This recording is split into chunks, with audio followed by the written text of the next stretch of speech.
Ouch. That really hurts. Li Yutong woke up from a sharp pain, feeling extremely annoyed. What's going on? Am I dead or alive? People say that when you die, everything ends, so why can I still feel pain? She slowly opened her eyes and saw only darkness around her. The air was thick with a damp, musty smell. When her vision cleared, she realized she was in a small, messy room filled with piles of junk, leaving almost no space to stand. The walls were cracked and stained. There were no windows, and only a faint beam of light came through the gap under the door, making the place look even darker and gloomier. Amid the clutter, she noticed a bed made of old wooden boards, covered with a stiff, patched quilt. For a moment, Li Yutong was completely confused. Where am I? Didn't I already die? As a professionally trained Special Forces soldier, even in death, she kept a clear mind. She was certain she had died. Could this be one of those time travel situations? She slowly sat up, her aching forehead throbbing painfully. Suddenly, a flood of unfamiliar memories rushed into her mind, making her head spin and her vision blur. Hiss. She took a deep breath and held her head, waiting for the pain to fade. After a while, she finally sorted through the strange memories. This was the 1970s, specifically the year 1975 in China. The body she now occupied belonged to another girl with the same name, Li Yutong. From the memories, she learned that the original Li Yutong's family was just like those tragic stories in novels. She had a father who treated his own daughter like she didn't matter. Her father, Li Jianqing, was a man with a handsome face, but a terrible heart. At home, he was harsh and selfish, but in front of others, he acted polite and kind, a complete hypocrite. To climb the social ladder, he flattered his superiors and their families. He even got involved with his leader's daughter, causing a huge scandal. To give that woman a proper title, he forced his wife, Yu Linglong, to divorce him. When Yu Linglong discovered the truth, she endured the humiliation for the sake of her daughter. But Li Jianqing was determined to leave her. He not only hit her but also spread false rumors, framing her as an unfaithful woman to ruin her reputation. Yu Linglong couldn't bear the humiliation anymore. While the original person was away at school, she took sleeping pills at home and passed away. After her death, Li Jianqing brought his mistress and her child from a previous marriage into the Li family. 7 months after they married, the woman gave birth to a boy named Li Minglu. From the moment her stepmother Luo Yanxue entered the house, the original person's life became miserable. Scolding and hitting were common, and she wasn't even allowed to cry out or tell anyone. Her stepbrother and stepsister treated her like a servant, making her do all the dirty and tiring chores, washing smelly socks and cleaning toilets. Even her own younger brother ordered her around every day. Each night, she had to wash the feet of her stepmother and her children, and if they were unhappy, they would kick her. Things got worse when her stepsister took over her bedroom, forcing her to live in a dark, damp storage room for 8 years. 8 years! Even a war could have ended in that time. The original person endured all this bullying and still managed to finish high school. Oh, come on, was she really that weak? Li Yutong muttered, continuing to sort through the original person's memories. From those memories, Li Yutong learned that when the original person was born, her mother gave her a jade pendant and often reminded her to protect it carefully and never let anyone take it. She touched her neck. Thankfully, the pendant was still there. Well, at least she wasn't completely useless, Li Yutong said. As she went through more memories, Li Yutong discovered that the original person's mother had worked at a textile factory but was also skilled in medicine. She often helped neighbors with massages and taught her daughter medical knowledge from a young age, passing down all her skills. After graduating from high school, the original person used what she had learned from her mother to apply for a nurse position at a state-owned factory clinic. She was accepted and was about to start work, finally ready to escape that awful family. But bad luck struck again. Just then, the local authorities began promoting the campaign for young people to go to the countryside as educated youth, calling on those without official jobs to join. This caused chaos in the Li family. Why? Because Luo Yenshua's twins, Li Hualing and Li Mingho, were the same age as Li Yutong. Using her family's influence, Luo Yanshua had already arranged a job for her son at a steel factory, but her daughter Li Hualing still didn't have a proper job. If Li Yutong went to work at the state-owned factory's clinic, then the spot for going to the countryside would have to go to her own daughter, Li Hualing. Luo Yanshua decided to go all the way. She signed Li Yutong up to be a youth sent to the countryside, letting her own daughter take Li Yutong's place at the factory clinic. What a clever plan!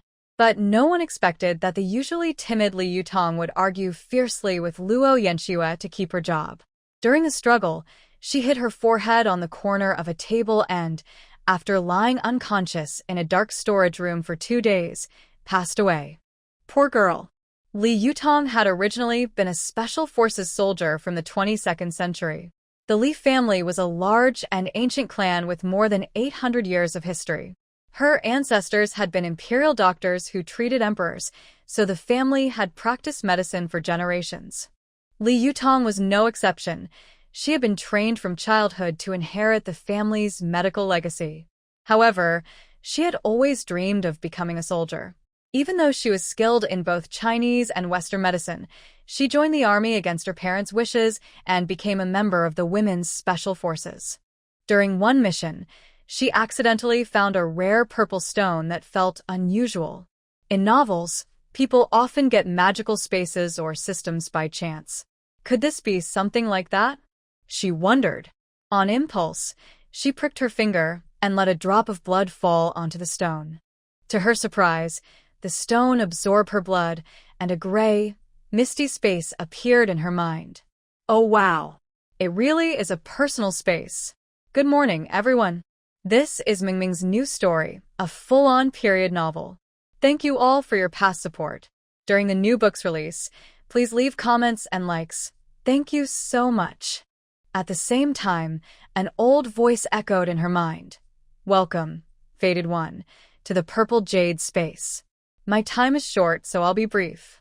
This space is a divine creation I personally forged. Inside, I built a house that can change with the passing of time. That's amazing, Li Yutong replied through her thoughts.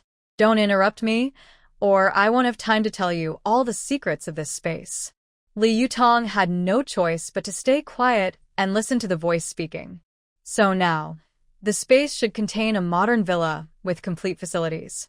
But since it hasn't been cared for in countless years, it's on the verge of collapse, and everything inside has disappeared.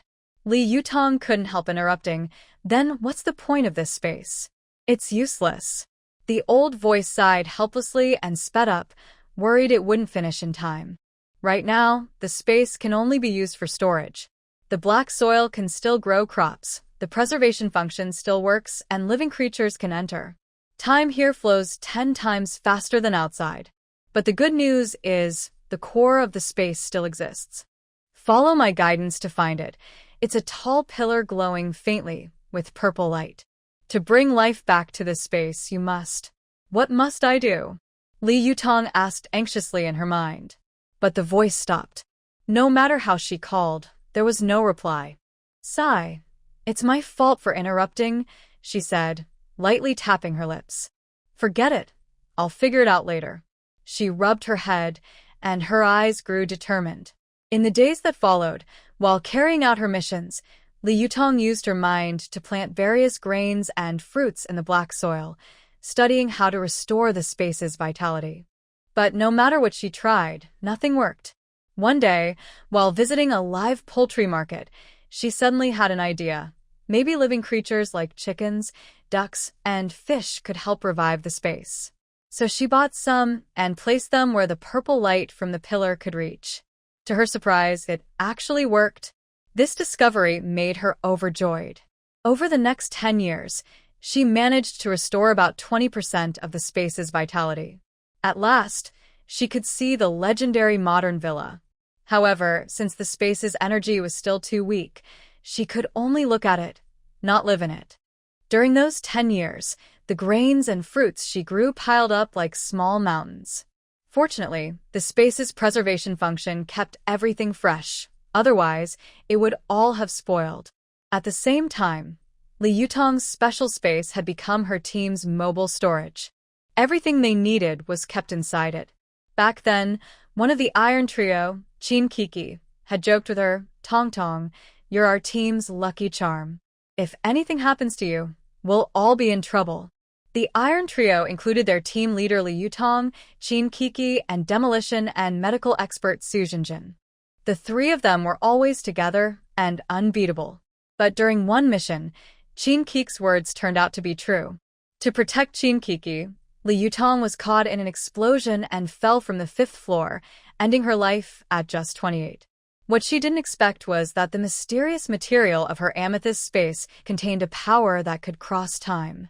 At the moment of her accident, it carried her soul into the body of another Li Yutong living in the 1970s.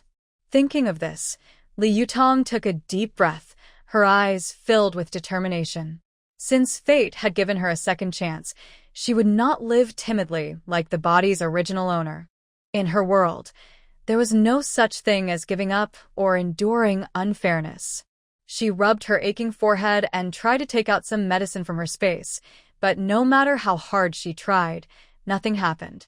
"Ziyu, if you came here with me, why can't I take anything out?" she asked. No one answered. With a thought, she entered the amethyst space. Her feet touched the familiar dark soil, and she looked at the nearly ripe crops in the distance, confusion in her beautiful eyes. "Where's my modern villa? My collections? Why are they all gone?" Still, there was no response. But just as she finished speaking, a medical kit appeared in her hand. "A medical kit? What's this for?" she murmured. Before she could think further, a sharp voice came from outside, startling her into leaving the space. "Li Yutong, are you still alive? Get out here and cook." It was her stepmother, Luo Yanxue, speaking in her usual harsh tone. "Li Yutong, you useless girl. Hurry up and get up to make breakfast for me. I'm starving." The voice belonged to that spoiled boy, Li Minglu, Li Yutong's half-brother. Li Minglu was just over 7 years old, but his parents, Li Jianxing and Luo Yanxue, spoiled him so much that he acted like a little tyrant. When Luo Yanxue noticed no movement from the storage room, she strode over and slapped the already shaky door hard, making a loud noise. At the same time, she shouted angrily, "Li Yutong, you lazy girl. You never do the chores I assign you and just hide in your room pretending to be sick. Do you want me to teach you a lesson again? I feed and clothe you, and now I'm sending you to the countryside as a young volunteer. It's what the country encourages." Even great leaders have said that young people should go to the countryside to learn from the farmers. Yet you still complain at home. Do you want me to call the neighborhood committee to correct your bad attitude? Inside the storage room, Li Yutong held a small mirror, quietly looking at her reflection.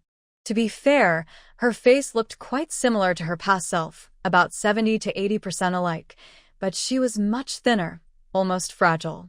Although she was 17, years of hunger and hard labor made her look like a girl of 14 or 15 with a frail figure. Still, her skin was very fair, and as the saying goes, fair skin hides many flaws. Given time, she believed she could regain her healthy, graceful figure from her previous life. Li Yutong stood silently in the room, listening to Luo Yanxue's harsh scolding from outside.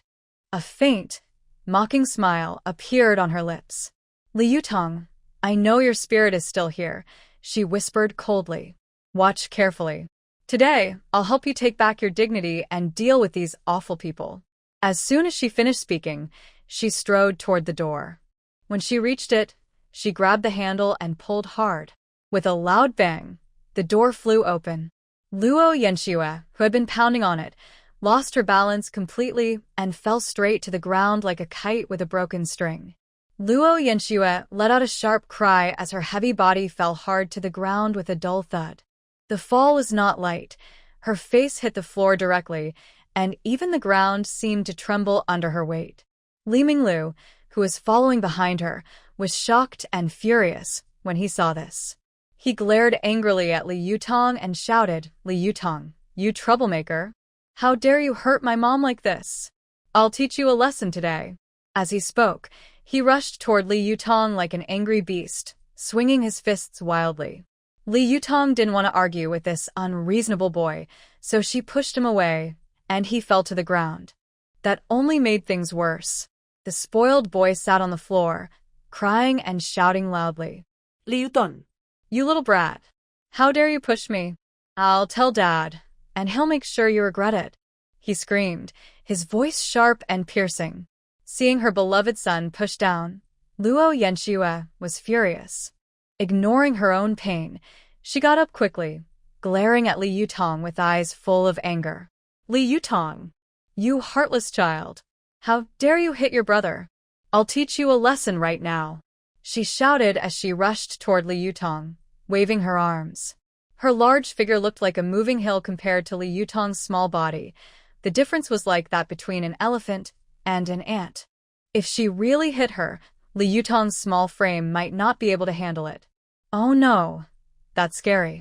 At that critical moment, Li Yutong showed surprising agility.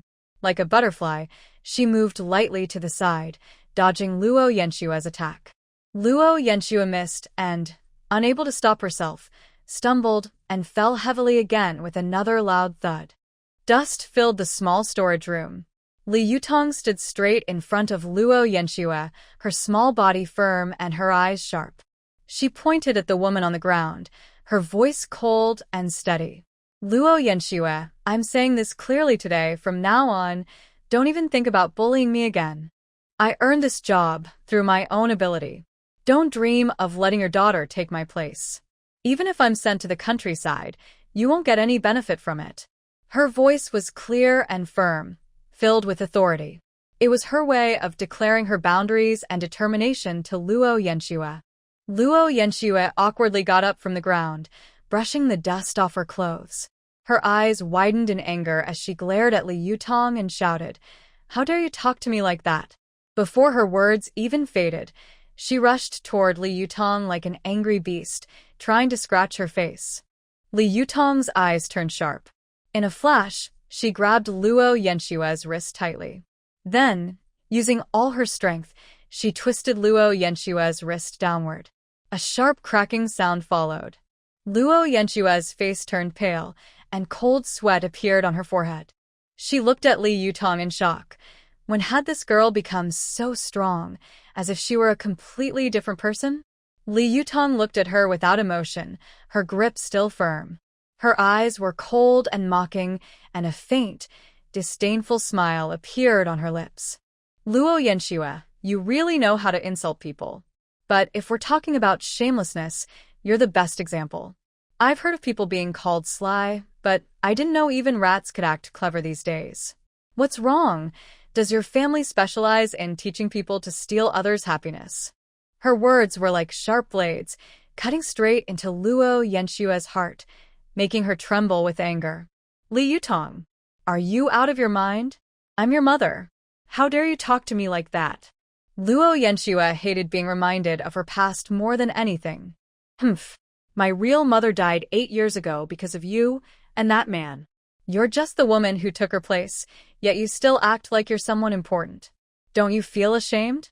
At that moment, Li Minglu suddenly appeared, holding an axe, shouting as he swung it toward Li Yutong.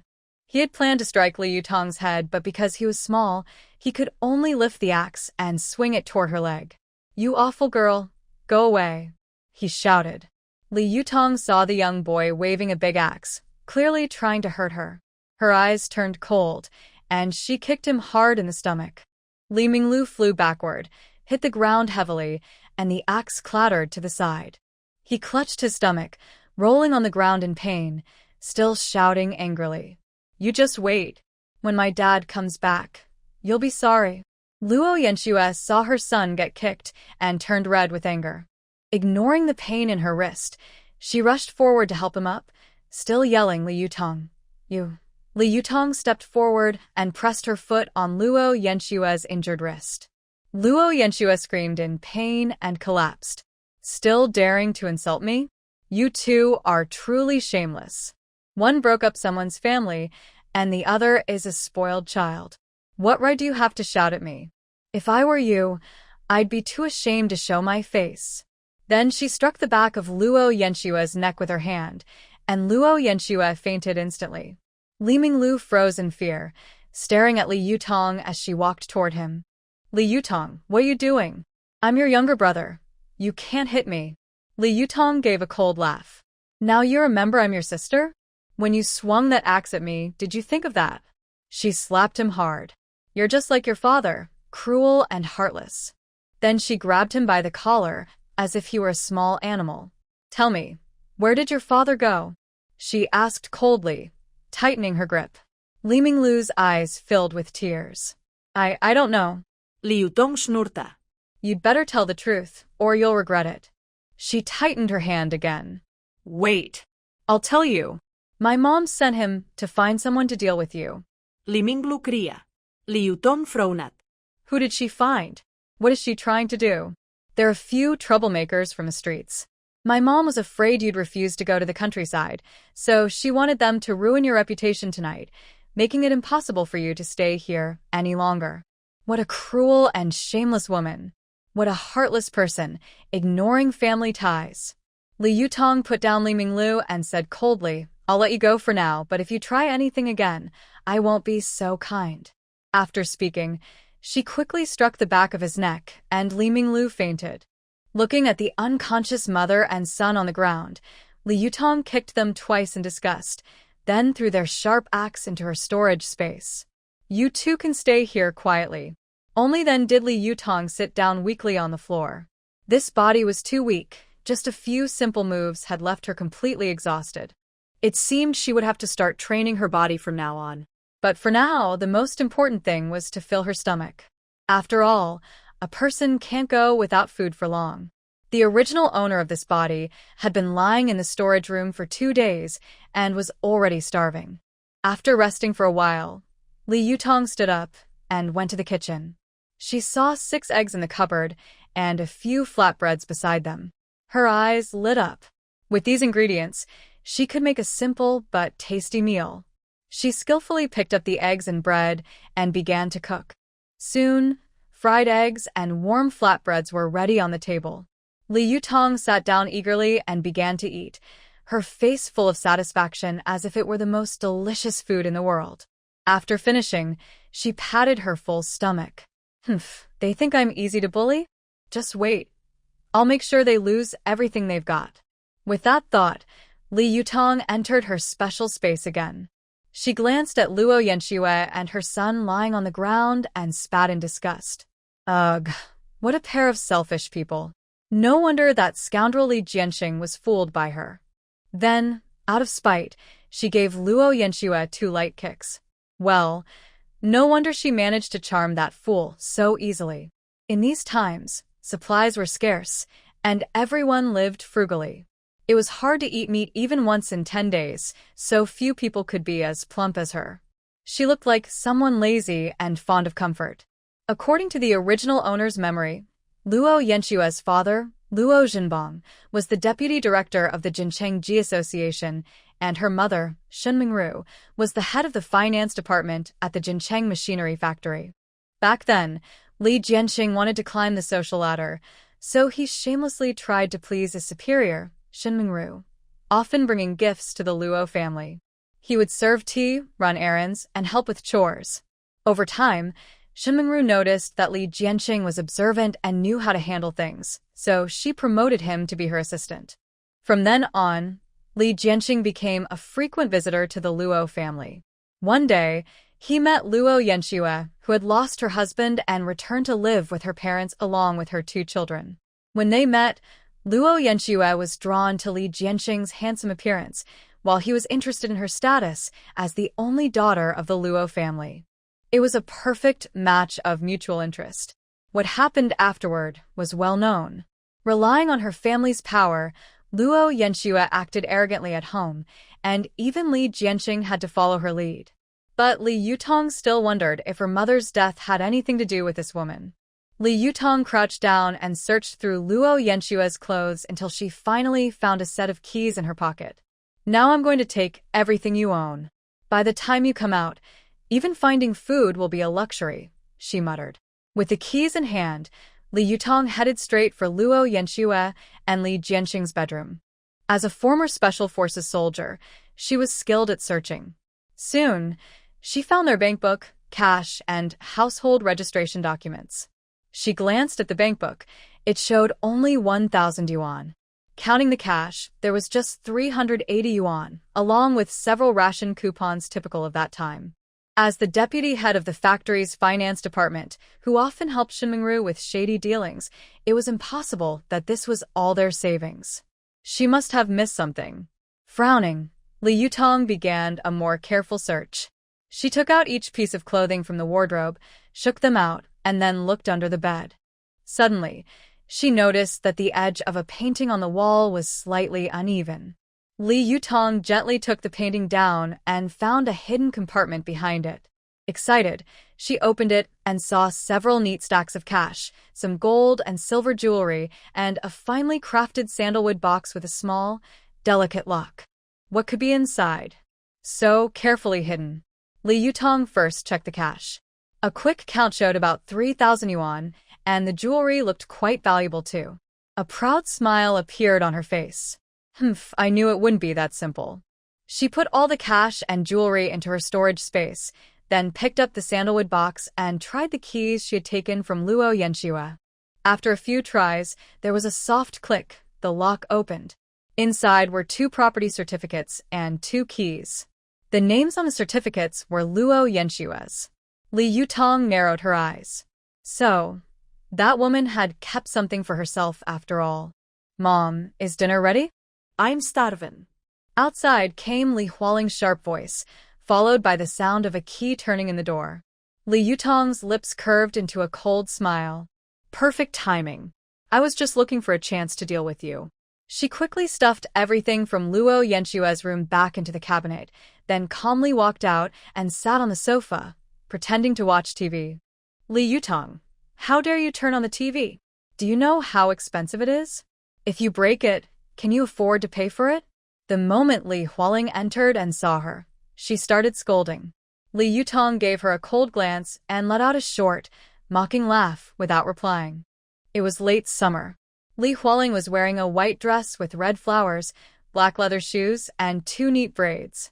If not for the harsh look on her face, she would have looked quite pretty. Li Yutong, are you deaf or mute? Asked you, where's my mom? Why are you the only one here? Li Hualing grew angry when Li Yutong ignored her. She glared, raised her voice, and spoke in a commanding tone. Li Yutong stayed silent, her eyes cold and full of disdain, as if she were looking at a complete stranger. Your mom isn't here. She just got a call and went out with those kids, Li Yutong finally replied after a while. Her voice was cold and emotionless. My mom's not here? Then go make me some fried rice. And after that, wash my clothes. I need them for tomorrow, Li Hualing ordered, completely ignoring Li Yutong's tone. She spoke like a master giving orders to a servant, full of arrogance and rudeness. Li Yutong's lips curved slightly, showing a mocking smile. What are you thinking? Her voice was calm but carried an undeniable authority. Are your hands broken? Can't you do it yourself? Li Hualing clearly didn't expect Li Yutong to talk back. Her face turned dark with anger. Li Yutong, you worthless thing. How dare you talk to me like that? Do you want trouble? She shouted, waving her hand as if she wanted to slap Li Yutong. Li Yutong suddenly stood up from the sofa. Li Hualing, you keep calling me names, but aren't you also a girl? And no matter what, this is still my home. You came here with your mother, who wasn't even part of this family at first. So who's really being rude here? Li Yutong. How dare you? I'll fight you. Li Hualing screamed and rushed toward Li Yutong, trying to scratch her face. Li Yutong quickly dodged to the side. Li Hualing missed and fell hard to the ground, hitting her forehead on a small stool nearby. Blood started to flow immediately. The wound looked exactly like the one on Li Yutong's forehead. Ah! It hurts. Li Yutong, you did this on purpose. I'm telling Dad. He'll punish you. Li Hualing krid lude, holding her forehead. Li Yutong looked at her tear-streaked face and suddenly remembered what Li Minglu had said. My dad's going to send people to deal with you. Li Yutong's lips curved into a cold smile. Luo Yanxue, you wanted to trick me, didn't you? Well, now it's my turn. Your daughter's about to have a rough time. Enjoy it while it lasts, no need to thank me. Thinking of this, Li Yutong gently pressed a point on Li Hualing's neck, putting her into a deep sleep, then dragged her into the storage room. Tonight you can enjoy the special surprise your mother prepared for you. After finishing, Li Yutong checked the time. It was 3:30 in the afternoon, still a few hours before dark. She took a plaid shirt and white pants that Li Hualing often wore from her closet and put them on. Using the makeup from Li Hualing's room, she disguised herself to look like her, then hurried out. To avoid suspicion, she even greeted the neighbors in Li Hualing's voice as she left. Outside the factory's residential gate, Li Yutong saw Li Jianqing riding a bicycle, humming a cheerful tune. She had to admit, the man looked quite charming for his age. Though over 40, he still appeared young and carried the confidence of a mature man. No wonder people said men in their 40s were at their best. It seemed true. Li Yutong quickly hid behind a utility pole, looked around to make sure no one was watching, then stepped out and called in Li Hualing's voice, "Dad, you're back."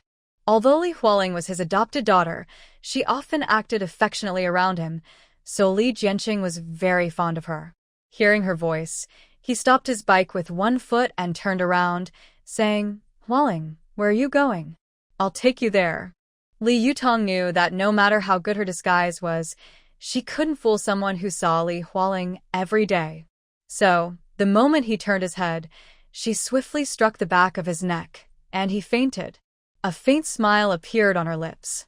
This is just the beginning. The real show is yet to come. Then she quietly placed the bicycle into her special storage space. Bicycles were expensive these days, over 100 yuan each, and you even needed a purchase ticket. With this one, traveling to the countryside later would be much easier. After putting away the bicycle, Li Yutong made sure no one was around before searching Li Jianqing's pockets. She found a small notebook and a few 10-yuan bills. Afraid someone might come by, Li Yutong didn't have time to look at the notebook and quickly put it away. After searching the man thoroughly, she started running toward the address written on the property certificate, following the original owner's memory. The place was 2 small villas on the western outskirts of Jin City. From the outside, they looked old and shabby, not eye-catching at all.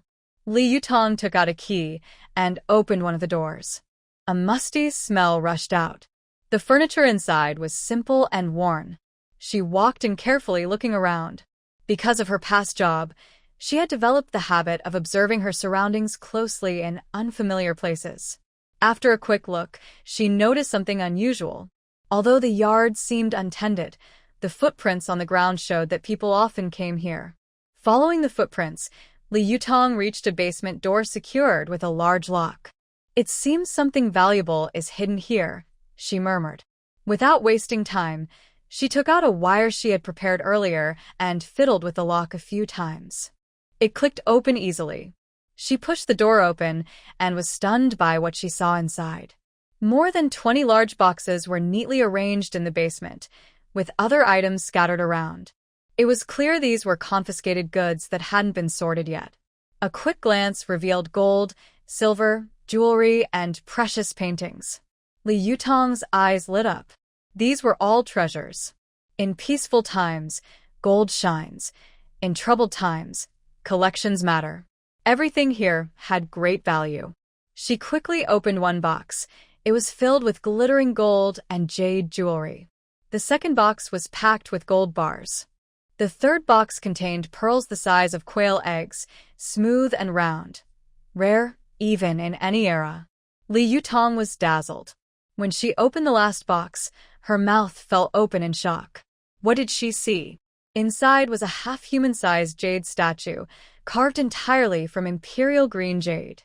What kind of family is this, to be so extravagant as to use imperial green jade for a statue? Li Yutong muttered under her breath while quickly putting everything into the purple jade space, without hesitation. At the bottom of the last box, she found a stack of documents, evidence of Li Jianqing's corruption and bribery. Clearly, Luo Yanxue, no, the entire Luo family had been guarding against Li Jianqing all along. If he ever disobeyed them, they could easily bring him down. Looks like luck is on my side. Li Yutong smilat. These documents were enough to ruin Li Jianqing completely. She gathered everything in the room and stored it all in the purple jade space. The feeling of turning the tables was quite satisfying. After enjoying her small victory, Li Yutong went to the small villa next door. With her previous experience, she went straight to the basement this time. There were more than a dozen large boxes here too, but these were filled neatly with stacks of cash, at least 5 or 600,000 yuan. Oh wow. That's a lot of money. Seeing so much cash, Li Yutong couldn't help but exclaim in surprise. It was obvious that Luo Yanxue's father had taken advantage of his position to keep the confiscated money for himself. Since it was all ill-gotten wealth, she didn't feel guilty about taking it. Take it all, not leaving even a trace behind. This time, she truly benefited. After leaving, Li Yutong took the household registration book and went straight to the educated youth office. As soon as she entered, she saw a man and a woman sitting inside, both staff members. Li Yutong gave them a sweet smile and introduced herself. Hello, comrades. My name is Li Hualing. I'm here to sign up to go to the countryside. I wonder if there are still any spots available? The staff looked at her in surprise. Were young people nowadays really this motivated? Volunteering to go to the countryside? Noticing their puzzled expressions, Li Yutong smiled warmly and explained calmly, Comrades, please don't doubt me. My parents are well-educated people. They've always taught us to follow the party's guidance. Even our great leader said that educated youth should go to the countryside to learn from the hardworking farmers. We young people of this generation should use what we've learned to help the countryside, because the countryside is a vast land full of opportunities. These slogans came naturally to Li Yutong, and she said them fluently. The staff were moved by her words and nodded in approval. This young woman has great awareness. She's a promising one. A male staff member flipped through the forms on the table and said, There are still some spots left, but life in the countryside is tough. You need to be mentally prepared. Li Yutong patet her chest confidently. Comrade, I'm not afraid of hardship or hard work. Only by enduring difficulties and challenges can one build a strong heart and better serve the country. The female staff member was touched by her enthusiasm and handed her a registration form with a smile. You're the most dedicated young person I've met. I believe your passion will bring great changes to the countryside. Here, fill in your information. Li Yutong took the pen and quickly filled out the form, using Li Hualing's name, and even volunteered to go to one of the poorest communes in the northwest. When handing in the form, she casually asked, Comrade, I heard there's some kind of allowance for going to the countryside. The male staff member explained, Yes, there's a small living allowance and some basic farming tools. Li Yutong's eyes lit up. That's great. I'll make good use of these resources and do something meaningful in the countryside. The staff, encouraged by her spirit, smiled and said, Young lady, make sure to learn and grow in the countryside. It's a vast place where educated youth like you can truly make a difference. Li Yutong patted her chest again and said firmly, I will. I'll use my knowledge to take root in the countryside and help improve its conditions. After finishing the paperwork, Li Yutong walked out of the office with a light step. Li Hualing, I hope you can handle this surprise. She thought cheerfully. She strolled down the street in a good mood, now back to her true self after dropping her disguise. Not far from the office, she noticed a man and 2 women arguing. They looked like her former classmates, though she hadn't interacted much with them before. Li Yutong decided not to get involved. But gossiping is in people's nature, and Li Yutong was no exception. She stopped to watch the scene. Lin Xiaoxiao, does your family specialize in pretending to be sweet and innocent? Other than acting weak in front of men, do you know how to do anything else?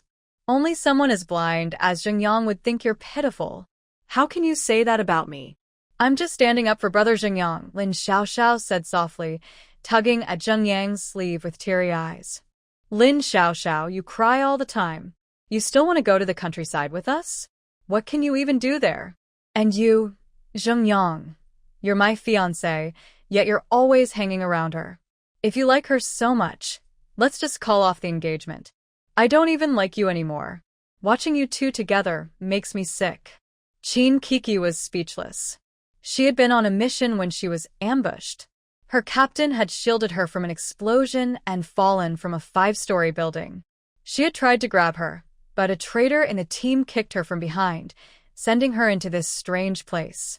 When she arrived, she faced a difficult family decision.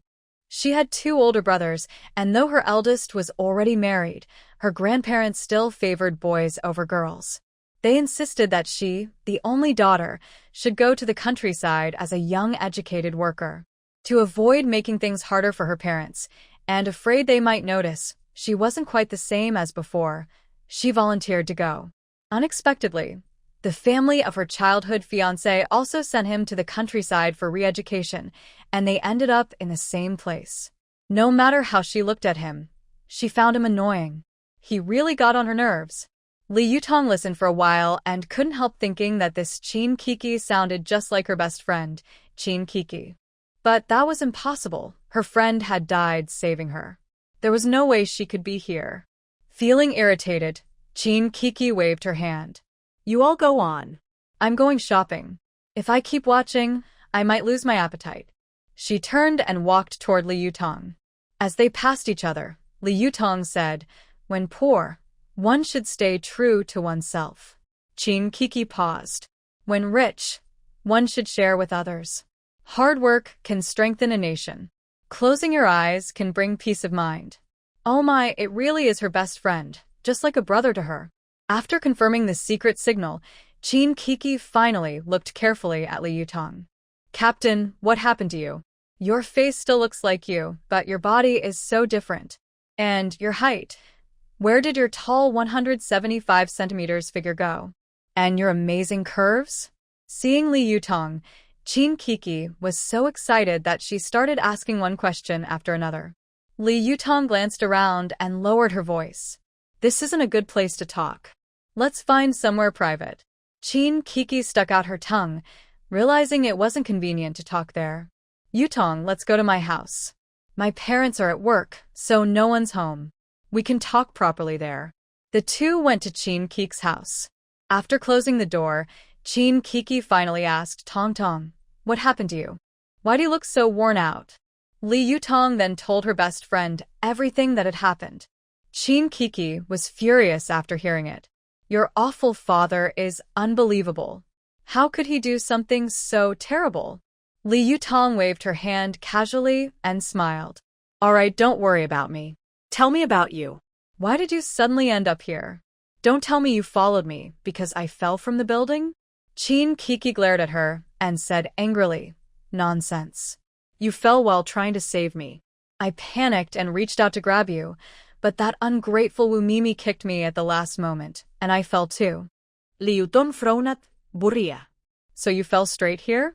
Then that means our trio only has Jinjin left in the other world?" Chin Kiki grinned mischievously and suddenly raised her left hand. Li Yutong looked closely and saw an old-looking ring on her ring finger. "Ha, that's right," Chin Kiki said proudly, shaking her hand. "It's just as you think. We've met again here. I just wonder if Jinjin feels lonely back there. Oh, and let me tell you, after I died, my spirit went to the underworld. The king have wanted me to be reborn, but I refused no matter what. Reincarnation is a good thing. You can live another life. Why don't you want to do it?" Li Yutong asked in confusion. Chin Kiki rolled her eyes and said, "Do you know what happens if you choose reincarnation? You forget everything from your past life.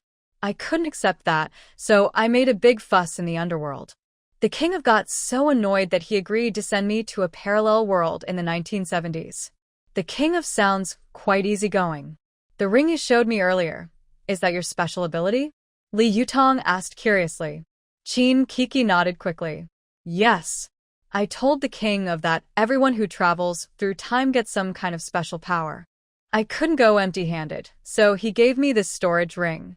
As she spoke, she tried to take the ring off to show Li Yutong, but it wouldn't budge, as if it had grown onto her finger. Li Yutong saw her struggling and quickly stopped her. "Don't bother. I know that once a magical item recognizes its owner, it becomes part of your body. You can't take it off. Chin Kiki sighed. You're right. But this ring doesn't just store things. It can also make me invisible. When I was leaving the king of S Hall, I saw lots of strange bottles and jars on his desk, filled with all kinds of mysterious potions. I couldn't resist and took them all. I even sneaked into his treasure room while invisible. When he found out, he was so angry that he kicked me straight into this world. Li Yutong burst out laughing. Chin Kiki, you're amazing. That was a perfect move, just like a true sharpshooter. Then Li Yutong suddenly thought of something. Kiki, among those potions, do you have one strong enough to make a big animal fall asleep? Ido. But why do you need it? Chin Kiki asked, nodding eagerly. My greedy father, to protect his position, listened to that awful woman's advice. They planned to ruin my reputation. But I found out and turned their plan against them. I disguised that woman's daughter to look like me, so they ended up hurting their own. Now that woman and her son are trapped in my space, and I want to teach them a lesson. Li Yutong leaned close to Chin Kiki's ear and whispered her plan. Tong Tong, you really deserve to be our captain. You always come up with mischievous ideas in a blink. Chin Kiki was serious about causing some fun. No problem, we'll go tonight. I'll make sure they remember it as a wonderful night. Li Yutong changed the topic and brought up something else. Kiki, it's still early. I want to deal with my medical office job before we go to the countryside the day after tomorrow. I don't want to waste that position. When Chin Kiki heard that Li Yutong wanted to give up her job, her eyes lit up. Tong Tong, you don't need to look for anyone else. I already have someone in mind. My aunt's daughter. A few days ago, she asked my mom to help her find a job. That saved Li Yutong the trouble of searching. Kiki, where does your aunt live? Chin Kiki smiled. We don't need to go to her house. When my mom gets off work, you can just talk to her. After settling the job matter, the two started chatting casually. Kiki, you're also going to the countryside. Do you know which place you'll be assigned to? Li Yutong asked with concern. Chin Kiki sighed. Tong Tong, you don't know. The original owner of this body had a childhood engagement with a guy. You saw him today on the street. His father is the director of the Jincheng cement factory, and he signed us up for Sun County in the northern S province. When Li Yutong heard it was Sun County in S province, her eyes brightened. That's where I'm going too. I just don't know if we'll be in the same team. By the way, what's the story with that childhood engagement? Chin Kiki almost jumped with excitement when she realized they were going to the same place. Tong Tong, that's great. Even if it's a remote village, it won't feel so lonely with a friend around. We can look out for each other. But when she mentioned the original owner and that engagement, Chin Kiki couldn't help feeling angry. Sigh, the original owner was really blind. The guy was clearly taking advantage of her, but she couldn't see it. You know what, Tong Tong? She even paid for all his expenses. And that ungrateful man not only used her money but also called her foolish behind her back, while secretly getting close to other women. Did she have no sense at all? He was clearly someone who would never appreciate her kindness. What are you going to do then? Li Yutong asked, worried for her frustrated friend. I don't care about any of that. I don't even like him. I'll talk to my parents and ask them to cancel the engagement. Liu Dongxiga. It's already modern times, and people still talk about childhood engagements? Your parents are both educated. How could they agree to something like that? Exactly. Zhengyang, he's the one I was engaged to as a child. His father is friends with my dad.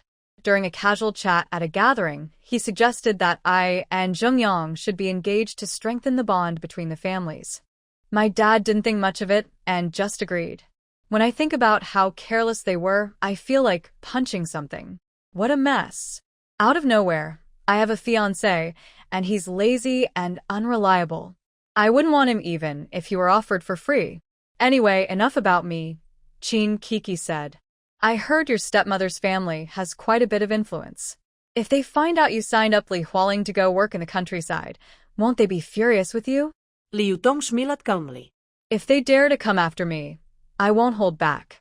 I've already made arrangements. They'll have to face the consequences themselves. Besides, sending Li Hualing to the countryside is for her own good. She should experience what real life is like. Qin Kiki gave her a thumbs up. You're amazing, Yutong, brave and smart. But still, be careful. Her family has power. Li Yutong nudda. I know what I'm doing. Oh, when your mom gets back, I'll talk to her about that job matter. Help me put in a good word, okay? Don't worry, Qin Kiki said, patting her chest. My mom will definitely agree. My cousin is a good worker. She'll do great. Li Yutong shmilat. You're right. It really helps to know the right people. You've done me a big favor this time. Come on, what are you saying? We're like family here. If I don't help you, who will? Qin Kiki said, pretending to be annoyed. All right. I won't say thank you anymore, okay? Just then, they heard the sound of the door opening outside. Qin Kiki's eyes lit up. That must be my stepmom coming back. The two quickly stopped talking, stood up, and went out to greet her, ready to discuss the job matter. When Qin's mother, Fong Lanqi, heard that her daughter's friend wanted to sell her job at the clinic, she was quite pleased. Comrade Li, is that true? You really want to give up your job at the clinic? Auntie, to be honest, I don't want to, but I have no other choice, Li Yutong said with a faint smile. Fong Lanqi didn't ask much more. After all, a clinic job was a secure position. No one would give it up unless they had to. Comrade Li, I'll speak for my niece. We'll buy the job from you. But, the pay for temporary workers in Jincheng isn't very high. Since you're my daughter's friend, I'll add a bit more. We'll give you 400 yuan. How does that sound? Li Yutong's heart leapt with joy. She had only hoped for 300, so 400 was a pleasant surprise. Still, she pretended to hesitate, biting her lip. Auntie, my family is in a difficult situation. I really don't want to give up this job, but I need money urgently. 400 yuan. It's still a bit hard for me. Fong Lanqi frowned slightly. Comrade Li, that's already much higher than the usual rate. Even though the job is good, temporary work isn't very stable. Li Yutong quickly replied, Auntie, I understand you're being fair, but I really have no choice. How about this? If you give me 500 yuan, the job will be your niece's right away. I don't want to delay any longer. Fong Lanqi thought for a moment. Knowing how rare such a clinic job was, she finally said, All right, Comrade Li, 500 it is. But we'll need to write an agreement. Li Yutong smiled and nodded quickly. Of course, Auntie. I'll write it right now. After writing the agreement, she went with Qin's mother to the clinic to complete the transfer. Since Fong Lanqi handled it personally, the process went smoothly after a short assessment of Qin Kiki's cousin. By the way, Qin Kiki's mother worked at the Public Security Bureau. She was quite an influential figure in Jincheng. Fong Lanqi paid Li Yutong the 500 yuan without hesitation. When Li Yutong left the personnel office of the state-run unit, it was already getting dark. At that same time, Li Jianqing had been rescued by a passerby, though he still looked weak and dazed. The person who saved him took him home and left. Li Jianqing sat on the sofa for a long time before realizing he had been tricked. Furious, he started shouting in anger. But when he remembered his plan for the night, his energy quickly returned. Money can always be earned again, he muttered to comfort himself. He went to the storage room and saw the girl still lying on the floor. He cursed under his breath, You troublesome girl. After tonight, your good days are over. Then he found a sack and roughly put the unconscious Li Yutong inside. As night fell, he borrowed a cart from the boiler room downstairs. Taking advantage of the darkness, he pulled the sack toward an old, abandoned house on the west side of town, where he had arranged to meet a few shady men. Yes, Li Jianqing, in order to protect his position at the steel factory and under Luo Yenshua's influence, had done something heartless. He was sending his own daughter into danger. You're worse than a beast. You don't deserve to be called human. Li Yutong watched the cart disappear into the distance. Even though she knew the person in the sack was Li Hualing, she still trembled with anger at Li Jianqing's cruelty. She realized that these emotions came from the body's original owner. Li Yutong, don't be sad anymore. Being born into such a family was your misfortune. Rest in peace now, and leave the rest to me. All right, Li Yutong, The original soul replied softly. Before I go, I have one request. My mother was harmed by my father's schemes. I was too young to fight back, so I planned to take revenge when I grew up. But things turned out this way. Please help me bring them to justice. After saying this, the original soul slowly faded away until it completely disappeared. At that moment, Li Yutong felt her spirit fully merge with the body. Li Yutong, I hope your next life will be peaceful and happy. Watching Li Jianqing disappear into the distance, Li Yutong quietly returned to the Li house. Since she now lived in the original owner's body, she would take revenge on her behalf. The first step was to take everything from the Li family and leave them with nothing. Li Jianqing had no idea that the person in the sack was no longer Li Yutong, but the one he cherished most, Li Hualing. I've brought her to you. I just want her reputation ruined, not her life. Be careful with what you do, he warned. The gang leader, a thin man with a sly face, looked at the young woman lying on the ground. He grinned and said, Don't worry, we'll make sure she can't show her face in this town again. With that, he signaled his men to carry the sack into the room. Watching them take her inside, Li Jianqing smiled, thinking his plan was about to succeed. But he didn't realize that someone else was already plotting behind him. After taking everything from the Li family, Li Yutong still felt unsatisfied as she looked at the nearly empty house. If she could, she would have taken the house itself. But that was impossible. She went to the place she had agreed on with Qin Kiki. The two of them moved like shadows toward an old house on the outskirts. Night fell, and evil quietly stirred in the darkness. The thugs hired by Li Jianqing, driven by greed, surrounded their target. Ignoring Li Hualing's angry shouts, they roughly tore at her clothes. One of them sneered, Don't be afraid. We'll just teach you a lesson. Terrified, Li Hualing struggled with all her strength and cried out, You've got the wrong person. I'm Li Hualing, not Li Yutong. But the thugs, blinded by their cruelty, ignored her pleas. Her cries only made them act more recklessly. Li Yutong gave a cold, confident smile and said to Qin Kiki, Kiki, I've already dealt with that woman and her son. The rest is up to you. Qin Kiki nodded with a sly look in her eyes. Don't worry, Tong Tong. I'll make sure they have a night they'll never forget. Then she took out a small bottle of powder from her storage ring. Activating the ring's invisibility function, she silently approached the room like a ghost. She gently pushed the door open and carefully stepped inside, sprinkling a strange powder evenly around the room. The powder slowly spread through the air, carrying a faint, unsettling scent. Then, Qin Kiki quietly returned and led Luo Yanxue and Li Minglu into the room. Completely unaware, they were drawn into a terrible trap. As they entered, the powder began to take effect, making them feel dizzy and confused. The room soon fell into chaos. Cries and shouts echoed, but no one came to help. Under the influence of the drug, Luo Yanxue and Li Minglu also struggled in pain and confusion. In the darkness of the night, the ugliness of human nature was fully revealed. It was still early, and most people nearby hadn't gone to bed yet. Residents from the nearby housing area rushed over to see what was happening. When they saw the chaotic scene, the women covered their eyes in embarrassment, though some peeked through their fingers. What's going on? This is so disgraceful. Exactly. Who are these people? They have no shame at all. Someone should stop them. If the children see this, it would be terrible. People whispered among themselves, but no one dared to step forward to stop the chaos. Just then, voices could be heard calling from a distance. Yutong, where are you? Why aren't you home yet? Li Yutong, your father is so worried about you. Li Yutong, you're a young girl. Aren't you afraid of running into danger so late at night? Hiding in the shadows, Li Yutong exchanged a glance with Qin Kiki. Tong Tong, they're making such a fuss.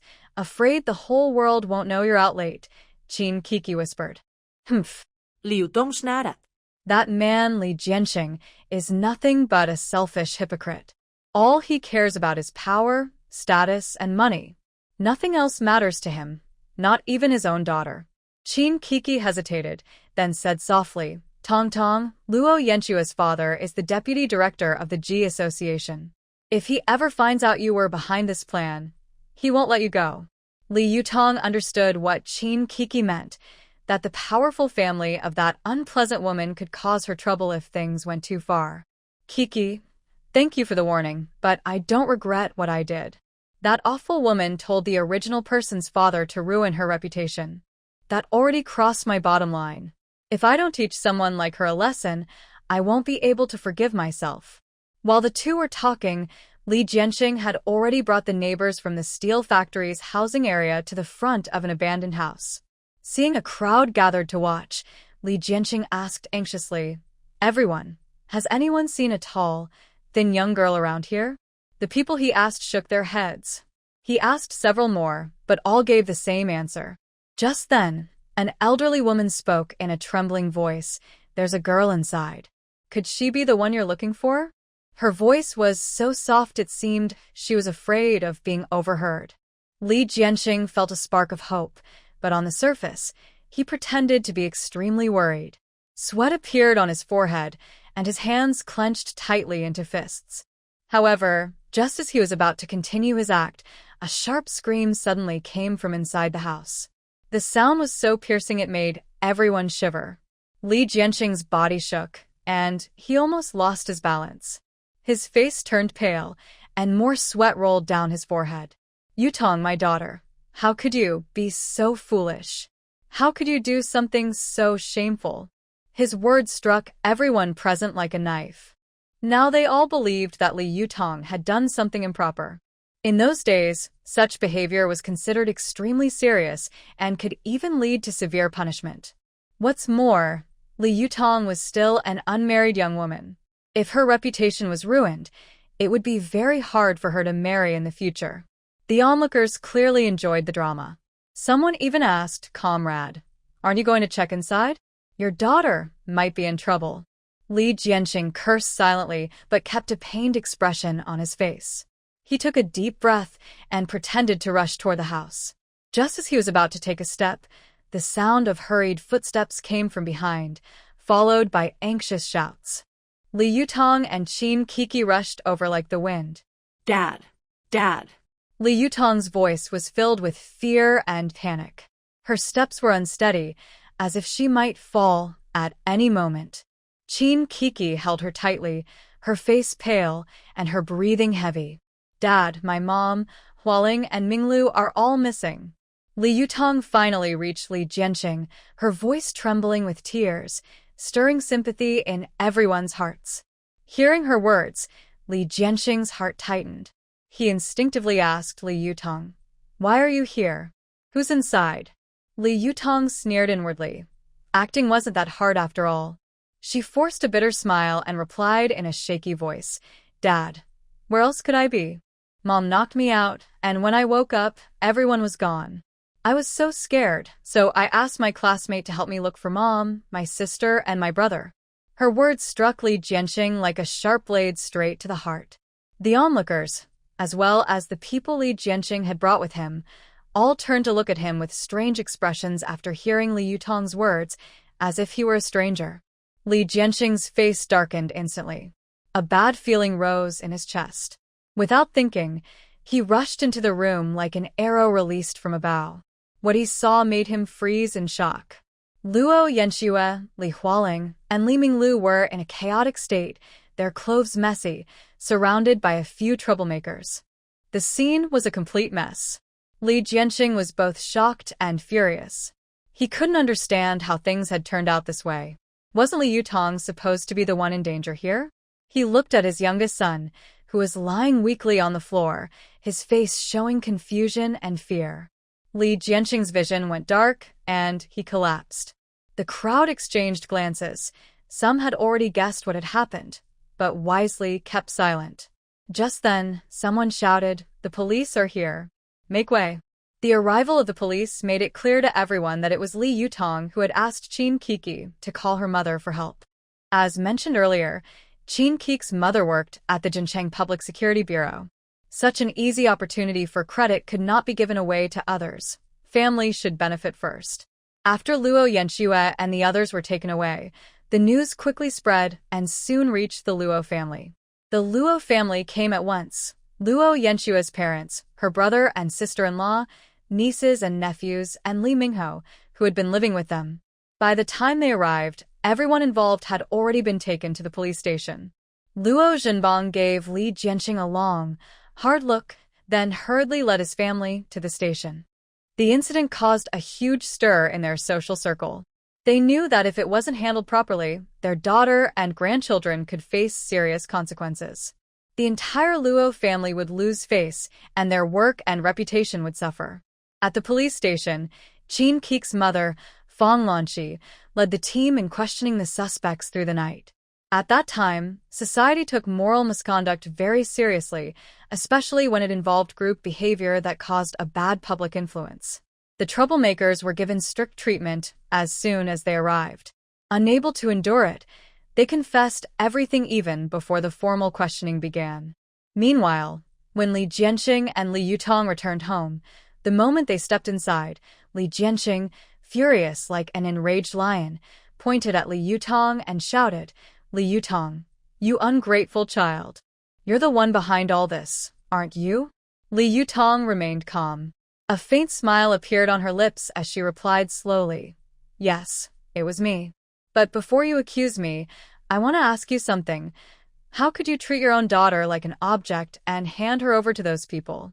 Tell me, how is that any different from being heartless? No, actually, comparing you to an animal would be unfair to the animal." Li Jianxing trembled with rage. His face turned red, and the veins on his forehead bulged as if they might burst at any moment. He shouted in uncontrollable anger, "Li Yutong, I am your father. How can you talk to me like that?" "Father?" Li Yutong's smile turned even more mocking. She gave a cold laugh and replied sharply, "You think you deserve to be called a father? You've lost all sense of basic decency. What right do you have to call yourself my father? Li Jianxing, your mother really gave you the perfect name. Back then, just to climb higher and gain power, you acted like a shameless follower, flattering others without dignity.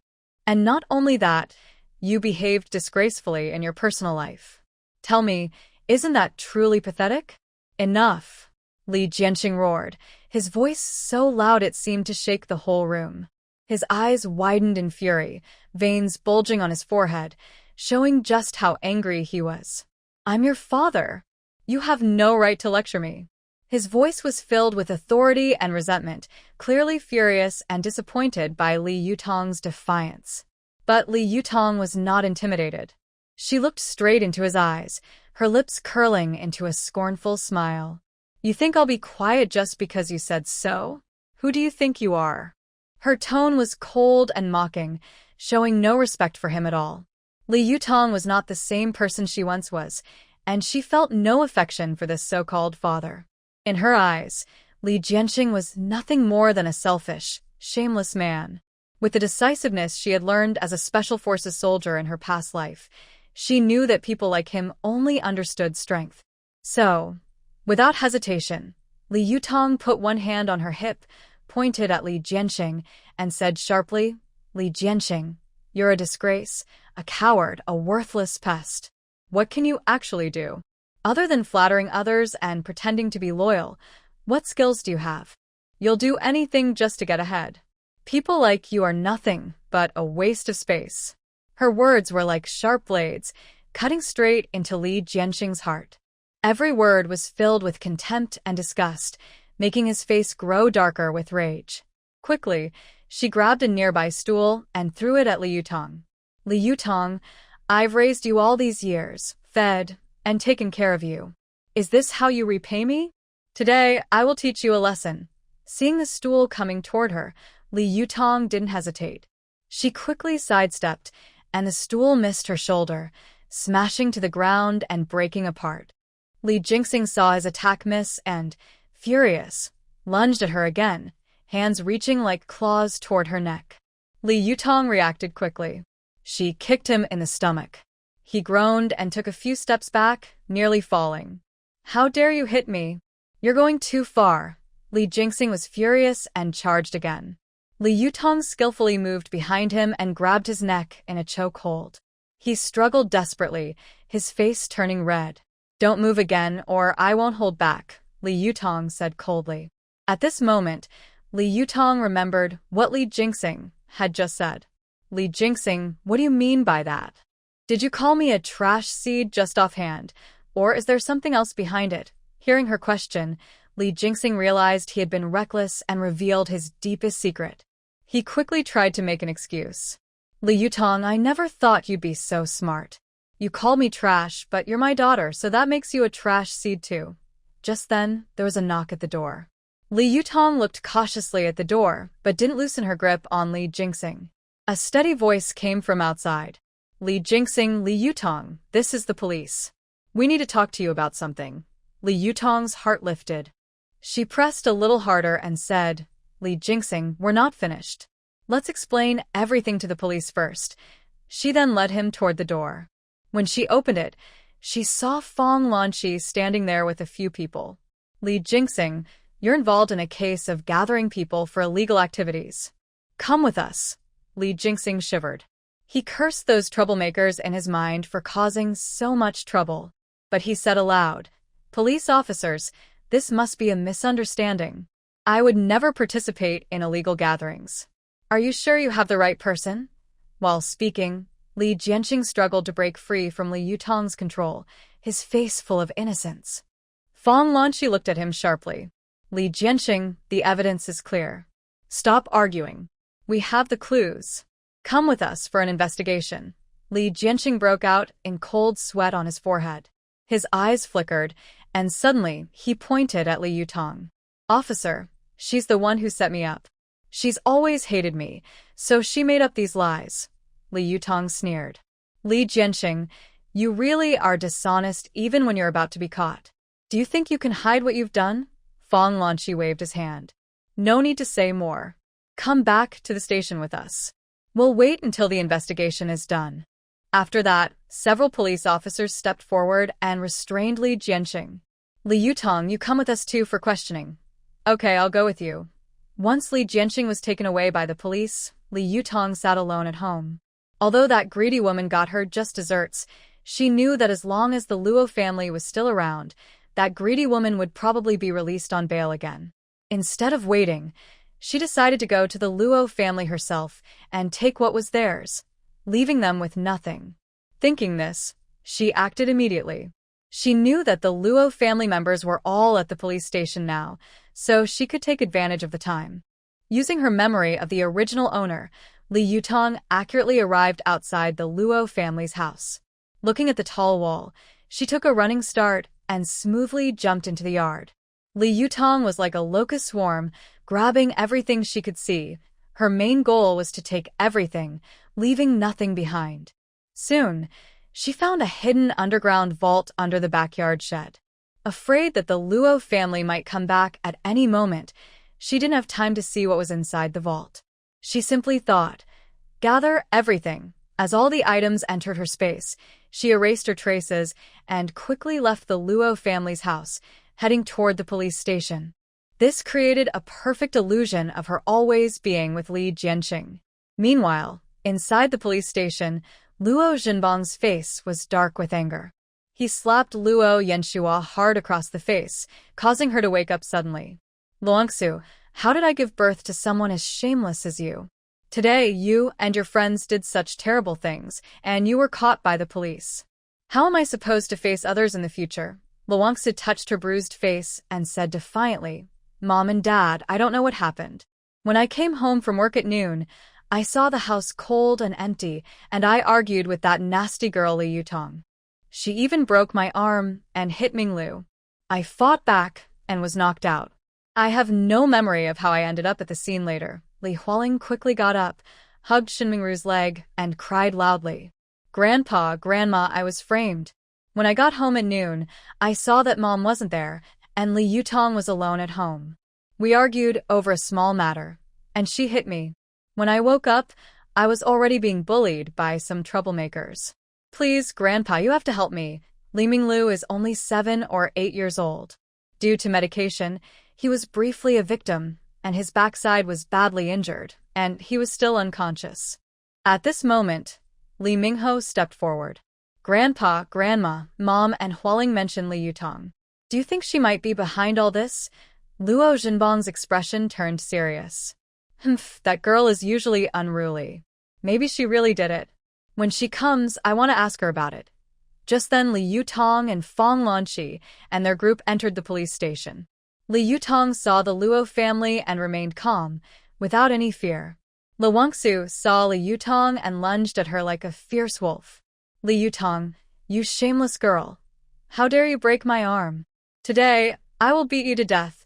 Shin Mingru quickly pulled her back and protected her, sternly questioning.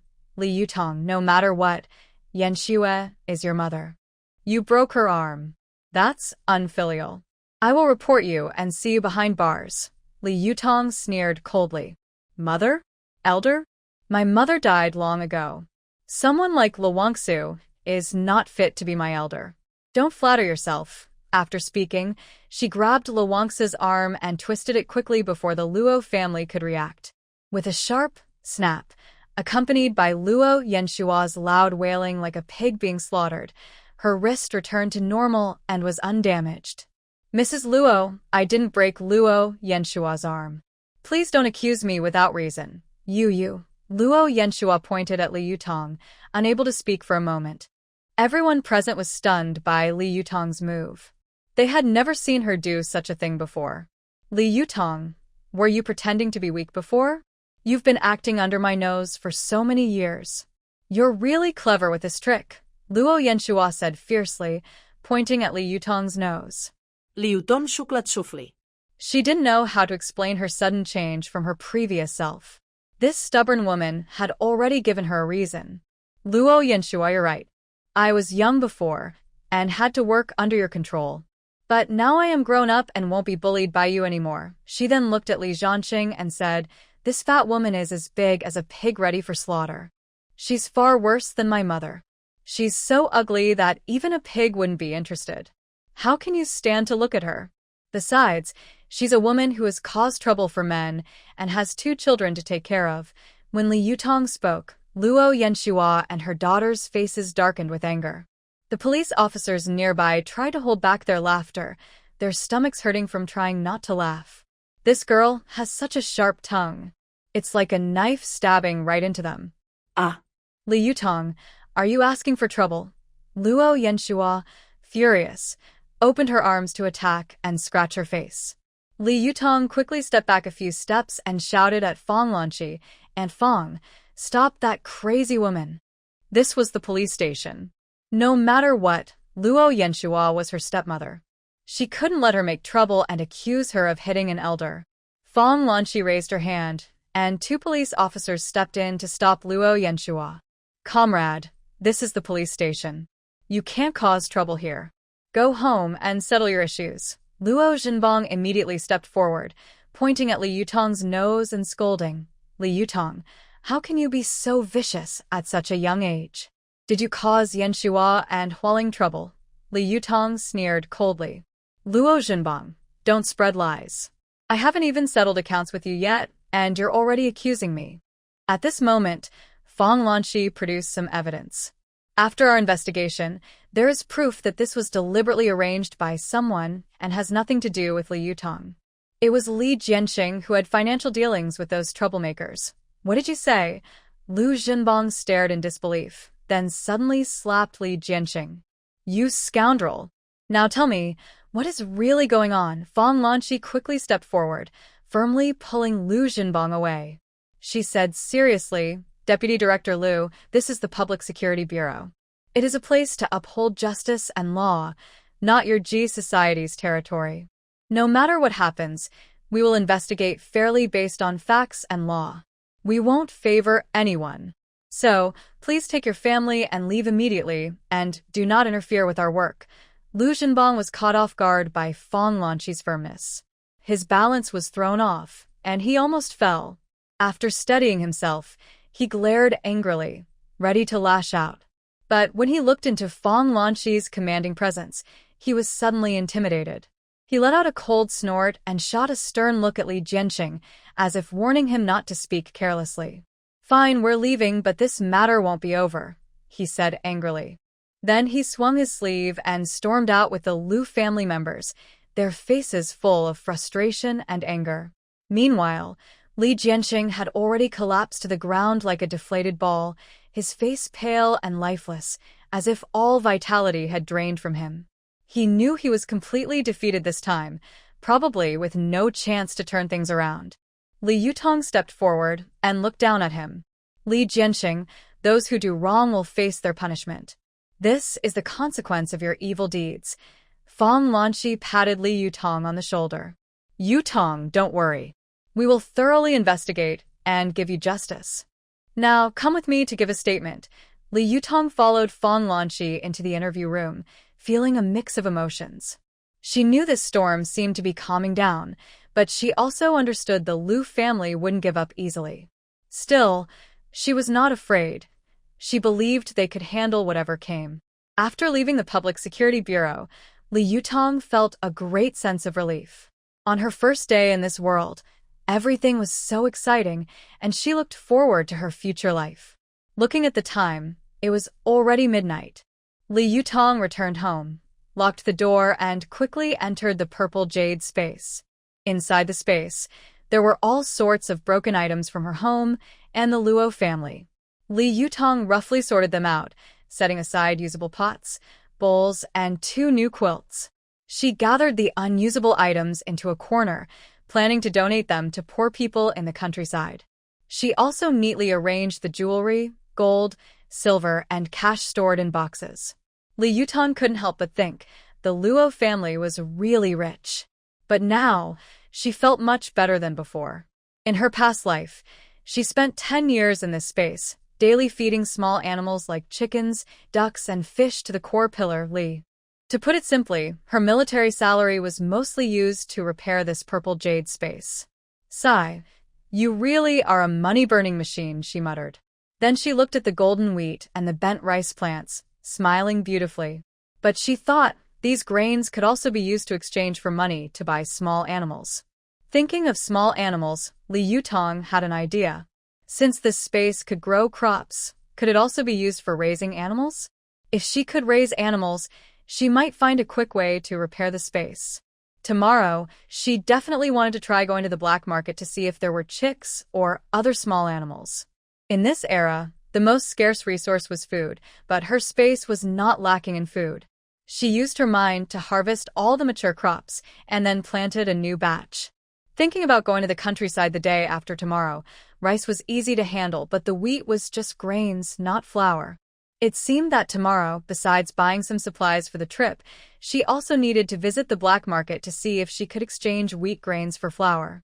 Tonight, Li Yutong slept in the space. It was neither cold nor hot, and she slept very comfortably. She lay on a bed made of wooden planks and took out a diary she had looted from Li Jianxing, flipping through it. The diary was thick, a summary of the scumbag's many years of life. She opened the diary and casually flipped through it, but suddenly, one page's content caught her attention. Last night, I had a dream. In the dream, I saw her, my wife, Yulinglong, lying beside me.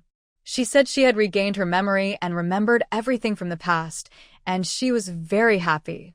I suddenly woke up in fear. If she really remembered everything, it would mean I was guilty of kidnapping women. All the good things and money I got from her would have to be returned. I couldn't accept that. Waking up scared, I looked at the person sleeping peacefully beside me. For the first time, I felt like killing someone. At this moment, Luo Yanxue was also pregnant. She is the daughter of my superior. Although she looks a bit ugly and overweight, she is still a second-hand person with a child, but she comes from a good family background. To advance my career, I must divorce Yulinglong. But she refuses to agree. Since that's the case, I have to find another way. Li Yutong saw this and angrily cursed, Li Jianxing, you wicked scoundrel. Not only did you deceive my mother's feelings, but you also took all her belongings. You never told her the truth before she died. Men like you are just wasting air in this world. Since that's the case, I will give you a big gift before I leave.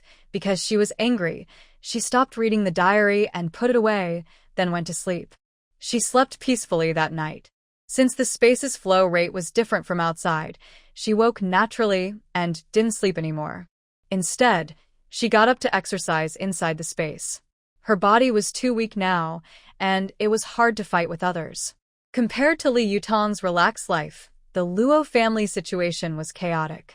When Luo Zhenbong and his family returned home, they saw the house was empty and felt like they wanted to blood. Who?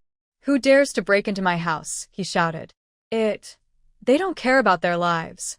Many things in the house couldn't be seen in the light, so they could only accept this loss and pretend nothing had happened. Fortunately, the weak camel is still bigger than the horse. The next day, Luo Zhenbong arranged for people to send furniture, food, and vegetables to the house. But secretly, they started investigating. As soon as they found out who had emptied the Luo family's belongings, they would deal with them immediately. While Li Yutong was sweating and exercising inside the space, she suddenly heard a loud noise outside. She quickly left the space and went out to check. She saw an old woman with a face full of flesh shouting and cursing in the yard. With her memories of the original owner, Li Yutong knew this old woman was Li Jianxing's mother. "Stupid girl, hiding inside and pretending? Come out here," she yelled. Li Yutong frowned, a cold look flashing in her eyes. She walked quickly into the yard and looked at the old woman coldly. "Grandma, why are you shouting? Your son has been taken away by the police for suspected conspiracy. If you want to find him, go to the police station." The old woman saw Li Yutong, and her eyes filled with greed. "Your mother is dead, your father is in jail, and all the belongings in the house belong to me. Hurry up and hand over the valuables." She had used this method many times before to demand good things from the side. Li Yutong snarled coldly. "Why should I? Those things were bought with my mother's own money. They have nothing to do with you." The old woman was so angry she became furious and reached out to grab Li Yutong. "You little brat, I am your grandmother. How dare you talk back to me? Just wait, I will teach you a lesson." Li Yutong was prepared. She quickly sidestepped, avoiding her hand, then swiftly kicked the old woman in the stomach. The old woman didn't expect Li Yutong to fight back. She was kicked backwards several steps and sat down the ground. Holding her stomach, she said fiercely, "You dare hit me? I will report you to the police for being unfilial and hitting elders. You won't get away with this." "Humph. You, a young girl, think you can fight with me? If you want to show respect, you should hand over the valuable things in the house." "Humph, you old woman. When your son brought my mother home, you benefited a lot, didn't you? If you still have any shame, leave here quickly. Otherwise, I don't mind giving your bones a good shake." Li Yutong shot back confidently. The noise attracted many neighbors to come see what was happening. When they heard Li Yutong mention her mother, they started talking among themselves. "Yutong, we almost forgot. Back then, Li Jianxing brought a girl home, saying she was his wife." "Yes, I remember clearly. That girl was very pretty, spoke softly, and looked quite similar to Yutong." "Exactly. Back then, we were often bullied by this old woman. The house wasn't even theirs, it was rented." "That's right. I also remember that after Yu Linglong came, they bought this house. This old woman, although she lives with her younger son, often comes here to cause trouble. If Yu Linglong says one more word, she gets insulted or even beaten." Li Yutong listened to the neighbors' gossip, her eyes growing colder. "Old thing, do you want to leave on your own, or shall I send you off?" she said, raising her foot to kick her away. Just as Li Yutong was about to kick, the old woman suddenly scrambled up and ran away. She shouted while running, "You ungrateful person! How dare you hit an elder? I will report you to the police." Li Yutong sneered silently and didn't chase after her. The neighbors shook their heads and sighed. This old woman deserved that kick. She has bullied the mother and daughter many times over the past few years. Yes, Yutong did the right thing. We can't let her be bullied anymore. After the neighbors gradually left, Li Yutong returned to her house. She knew her grandmother wouldn't give up easily, but she wasn't afraid. She was going to the countryside tomorrow, and today she still had many things to do. She thanked her neighbors, then locked the door and hurried out. First, she went to the police station. After reading Go Zha's diary last night, she had some things she needed to clarify with him today. As soon as she entered the police station, she saw Fong Lanqi coming out from inside. "Good morning, Aunt Fong. Are you going out?" Li Yutong politely greeted her. Fong Lanqi was a bit surprised to see Li Yutong. "Yutong, why did you come so early? Did something happen?" Yutong smiled politely. "Auntie, I want to see Li Jianqing. There are some things I must talk to him about face to face." "All right, I'll take you there. Your stepmother and stepsister have already been taken back by the Luo family. They probably won't give up easily. Be careful. Also, your father has been detained for suspected conspiracy, with solid evidence." Fong Lanqi led Yutong as they walked. Yutong nodded slightly and said, "Auntie, you're right. My father is truly a terrible person, with no sense of morality. I'm coming today to clarify some things with him face to face. You are Coco's mother, and Coco and I are very good friends. Before I go to the countryside, I want to help you with some achievements." Fong Lanqi was very sharp. When she heard Yutong's words, she immediately understood the deeper meaning. She thought to herself, this girl must have other evidence of Li Jianqing's crimes, or she wouldn't be so confident about helping her achieve something. So, Fong Lanqi responded calmly, "All right, thank you, Yutong. By the way, you're leaving for the countryside tomorrow. Have you prepared everything you need? Is there anything I can help with?" Yutong smiled and replied, "Thank you for your concern, Auntie. I've already prepared everything. No need for you to worry." With that, she arrived at the place where Li Jianqing was being held. Go inside now. "Auntie is waiting for you outside. Be careful of your reckless father," Fong Lanqi softly reminded. Li Yutong smiled slightly. "Okay, thank you, Auntie." After saying this, Li Yutong showed no emotion and calmly pushed open the slightly old door. As the door slowly opened, a dimly lit room appeared before her. In one corner, Li Jianqing sat alone, as if the whole world didn't matter to him. However, when Li Yutong looked at him, she immediately noticed his change. Li Jianqing no longer looked proud and arrogant. Instead, he appeared very worn out. His hair was messy, his clothes wrinkled, and he looked completely lifeless. The moment Li Yutong stepped into the room, Li Jianqing suddenly stood up like a startled wild animal. His eyes were wide open, staring intensely at Li Yutong, with bloodshot eyes seeming to burn with anger. Then, like a furious bull, he pointed his finger straight at Li Yutong's nose and shouted loudly, "Li Yutong, you shameless little brat! How dare you come to see me? I tell you, I ended up like this because of you." Faced with Li Jianqing's harsh words, Li Yutong remained very calm. She didn't even frown. She quietly walked up to him, raised her hand, and gave him a loud slap. Bang! The slap hit Li Jianqing's face firmly, echoing in the quiet room. Li Jianqing didn't expect Li Yutong to suddenly hit him. He staggered and almost fell to the ground. He covered his face, looking at Li Yutong in disbelief. His face, already twisted with anger, became even more ferocious. "Li Jianqing, watch your mouth." Li Yutong's voice was cold and firm. "Are you out of your mind? How can you speak such filthy words like a sewer?" Li Jianqing trembled with anger at her words. He glared at Li Yutong fiercely, his eyes like poison, making people feel cold inside. "Humph, you little wild thing." Li Jianqing clenched his teeth and cursed. "I've worked so hard to raise you all these years, but I can't even get you to be obedient. If I had known it would turn out like this, I might as well have raised a dog. At least a dog knows how to wag its tail to its owner." Li Yutong heard his harsh words and kept insulting her as a little wild girl. A strange feeling suddenly rose in her heart. She thought there must be some hidden reason behind this, so she slightly lifted her lips and showed a mocking smile. She calmly took out a diary from her pocket and waved it gently in front of Li Jianqing, as if warning him. "Li Jianqing, you'd better honestly tell me everything you know, or I won't be as polite as I am now." Li Yutong's voice was cold and firm, showing her authority.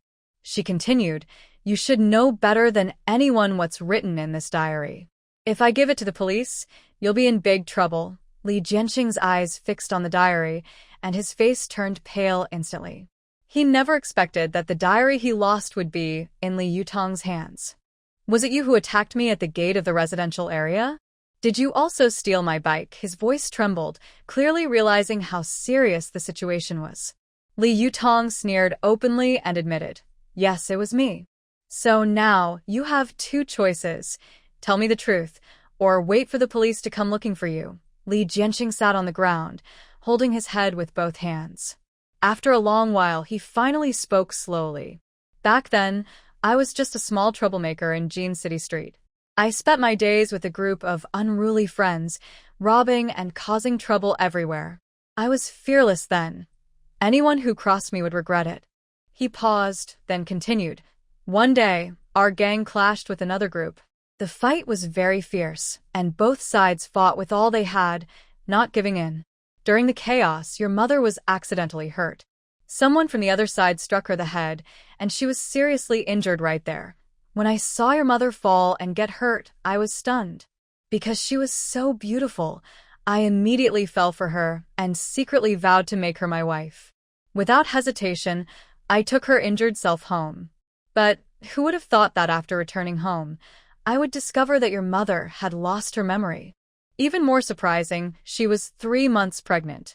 Honestly, although I am a bit of a troublemaker, I didn't really want her to be my wife, especially since she had been with someone else before.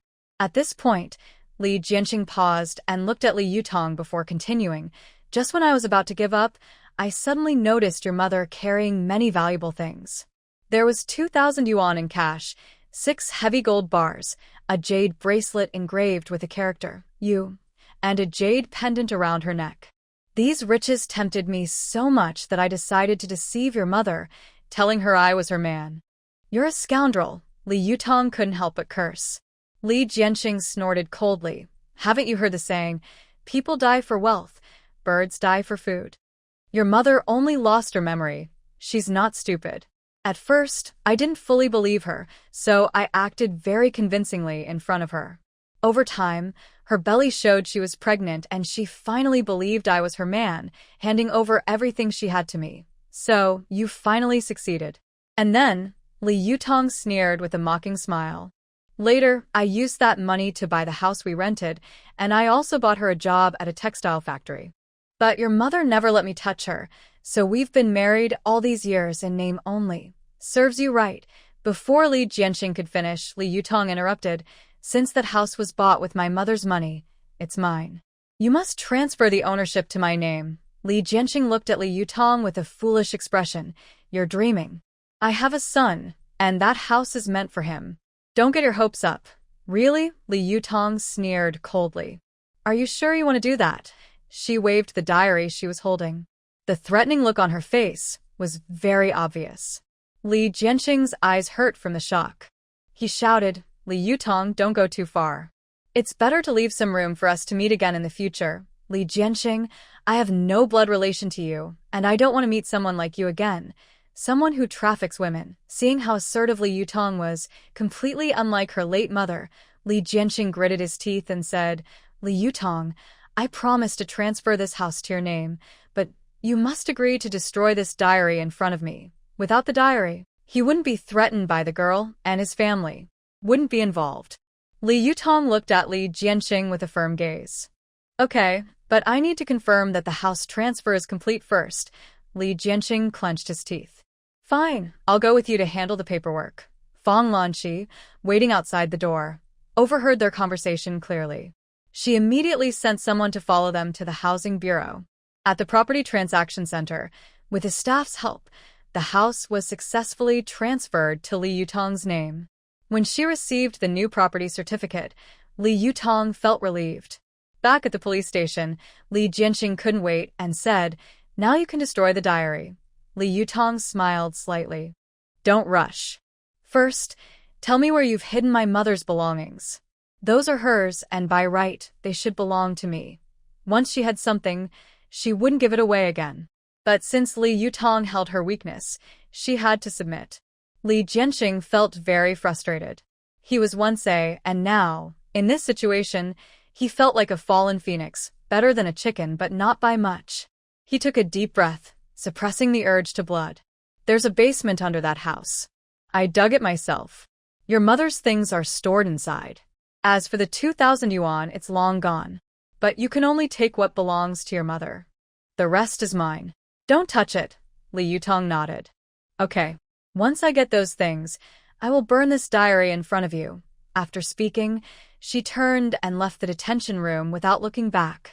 Seeing Fong Lanqi waiting outside, she smiled and said, Aunt Fong, I want to do a paternity test with Li Jianqing to prove we're not father and daughter. Do you have a way? Fong Lanqi thought for a moment. Xiaodong, we don't have this technology in the country, but I have a comrade abroad. Maybe I can contact him for help. However, it will take some time and has certain risks. Li Yutong's eyes lit up. Aunt Fong, as long as there's a way, I'm fine with waiting and taking risks. Fong Lanqi patted her shoulder. All right, I'll contact him now. You go back and wait for news. Be careful when you pick up your mother's things to avoid any tricks. Li Yutong nodded. Thank you, Annie. Back at the house that had just been transferred to her name, Li Yutong found a shovel and started searching inside for the basement entrance. After a while, she finally noticed something under a floor tile in the bedroom. She pried open the tile with force, revealing a narrow passage below. Li Yutong took a deep breath, gripping the shovel tightly, and carefully moved down the passage. She finally reached the basement. To her surprise, there were over a dozen large boxes. Besides the 6 gold bars her mother brought, there were also other gold, silver jewelry, and antique jade objects. It seems that Li Jianqing has been following the Luo family for so many years and has accumulated quite a bit of treasure. Following her principle of not missing out, Li Yutong stored everything into her purple jade space. Suddenly, she remembered she hadn't seen her mother's bracelet. She took out a flashlight and started searching the basement. Finally, in a corner, she found a small purple sandalwood box. Is this it? Li Yutong walked over carefully and opened it gently. Inside, she saw a jade bracelet with a dragon pattern, green in color. She smiled. With this bracelet, maybe I can find other relatives of the original owner's mother someday. Li Yutong put the box into her space, left the basement, and restored the ground treasure board to its original state. Then, with light steps, she headed to the police station, carrying the evidence of Li Jianqing's corruption and bribery she found in Luo Yenshua's 2 houses. At the place where Li Jianqing was held, Li Yutong took out a lighter and lit the diary without hesitation. Watching the flames swallow the paper, Li Jianqing looked relieved. What he didn't know was that the diary he burned was just a fake. Li Yutong had used it to deceive him, and it contained no words at all. After finishing these tasks, Li Yutong handed the evidence to Fong Lanqi. Annie Fong, I believe this evidence will be very helpful to you. Fong Lanqi took the evidence with a look of approval. Yutong, you did very well. With this, Li Jianqing and Luo Yanxue won't escape. Li Yutong smiled slightly. Andy Fong, they deserve this punishment. By the way, is there any news about the paternity test? Fong Lanqi looked uncomfortable. We're still in contact, but my friend said it's not easy to do this abroad. The procedures are complicated and will take some time. Li Yutong nodded. That's okay. I can wait. Just then, the phone at the police station rang suddenly. Fong Lanqi answered, her face turning serious. After hanging up, she said sternly, someone has tipped off Luo Yanxue. She wants to escape. We need to act quickly. Li Yutong clenched her fists. Andy Fong, you all should go quickly. I won't delay your work. I need to change the locks at home. Fong Lanqi didn't delay either and hurriedly left. Li Yutong walked out of the police station, feeling that today's sunshine was especially bright. Based on the original owner's memory, she took a winding route and saw the black market in Jin City. Today, there were many stalls. As soon as she entered, she saw an old lady carrying a basket, which was covered with black cloth. When passing by Li Yutong, she whispered, "Young girl, do you want chicks?" Li Yutong's eyes lit up. It was really easy to find what she needed without much trouble. Yes. How much for these chicks? Li Yutong asked eagerly. The old lady smiled and said, "Young girl, I have 10 chicks here. 2 are roosters, and the other 8 are hens. If you want all of them, I can give you a good price, 3 cents each, or 3 yuan for all 10. Li Yutong nodded. Auntie, I'll give you 4 yuan. And you can give me the basket too, so I can carry them easily. The old lady was surprised but then smiled. No need. We have plenty of those baskets at home. They're handmade and not worth much. She took the 3 yuan from Li Yutong and quickly left. Liu Tong blinka. That was fast. I should run too. She looked around to see if anyone was watching her. Seeing no one, she quickly put the basket with the chicks into her space. Then she headed toward a very plain-looking house. At the door, Li Yutong tried knocking using a secret code from her past life. To her surprise, she heard a voice inside. "Who's there? Do you need something?" As the voice finished, the door opened. A young man with a birthmark on his face stepped out. Li Yutong knew this was the person in charge of the black market. She straightforwardly asked, "I have good quality wheat. Do you want to exchange it for flour? Do you have any?" The man with the birthmark looked at her and smiled. "I have plenty of flour, and it's refined. But it's a bit expensive, 25 cents per pound. As for wheat, I need to see the quality before setting a price." Li Yutong understood. She took out some wheat she had prepared earlier and showed it to him. "Look, this wheat is full and evenly sized. It's high quality." The man examined the bag and his eyes lit up. "How much of this good wheat do you have?" "I'll buy it all at 20 cents a pound." 20 cents per pound was already a high price. Li Yutong didn't argue and simply said, "I have about 5,000 pounds. If you exchange all of it for flour, is that okay?" The man with the birthmark was surprised. 5,000 pounds? No problem. I just received a new batch of refined flour. Let me calculate how much flour I can get for 5,000 pounds of wheat. He took out an abacus and started counting loudly. Li Yutong found it a bit funny. Wasn't this a simple calculation? Why use an abacus? But since it was their first meeting, she didn't want to interrupt. She patiently waited. After a while, the man with the birthmark gave her a figure. "You can get 4,000 pounds of flour.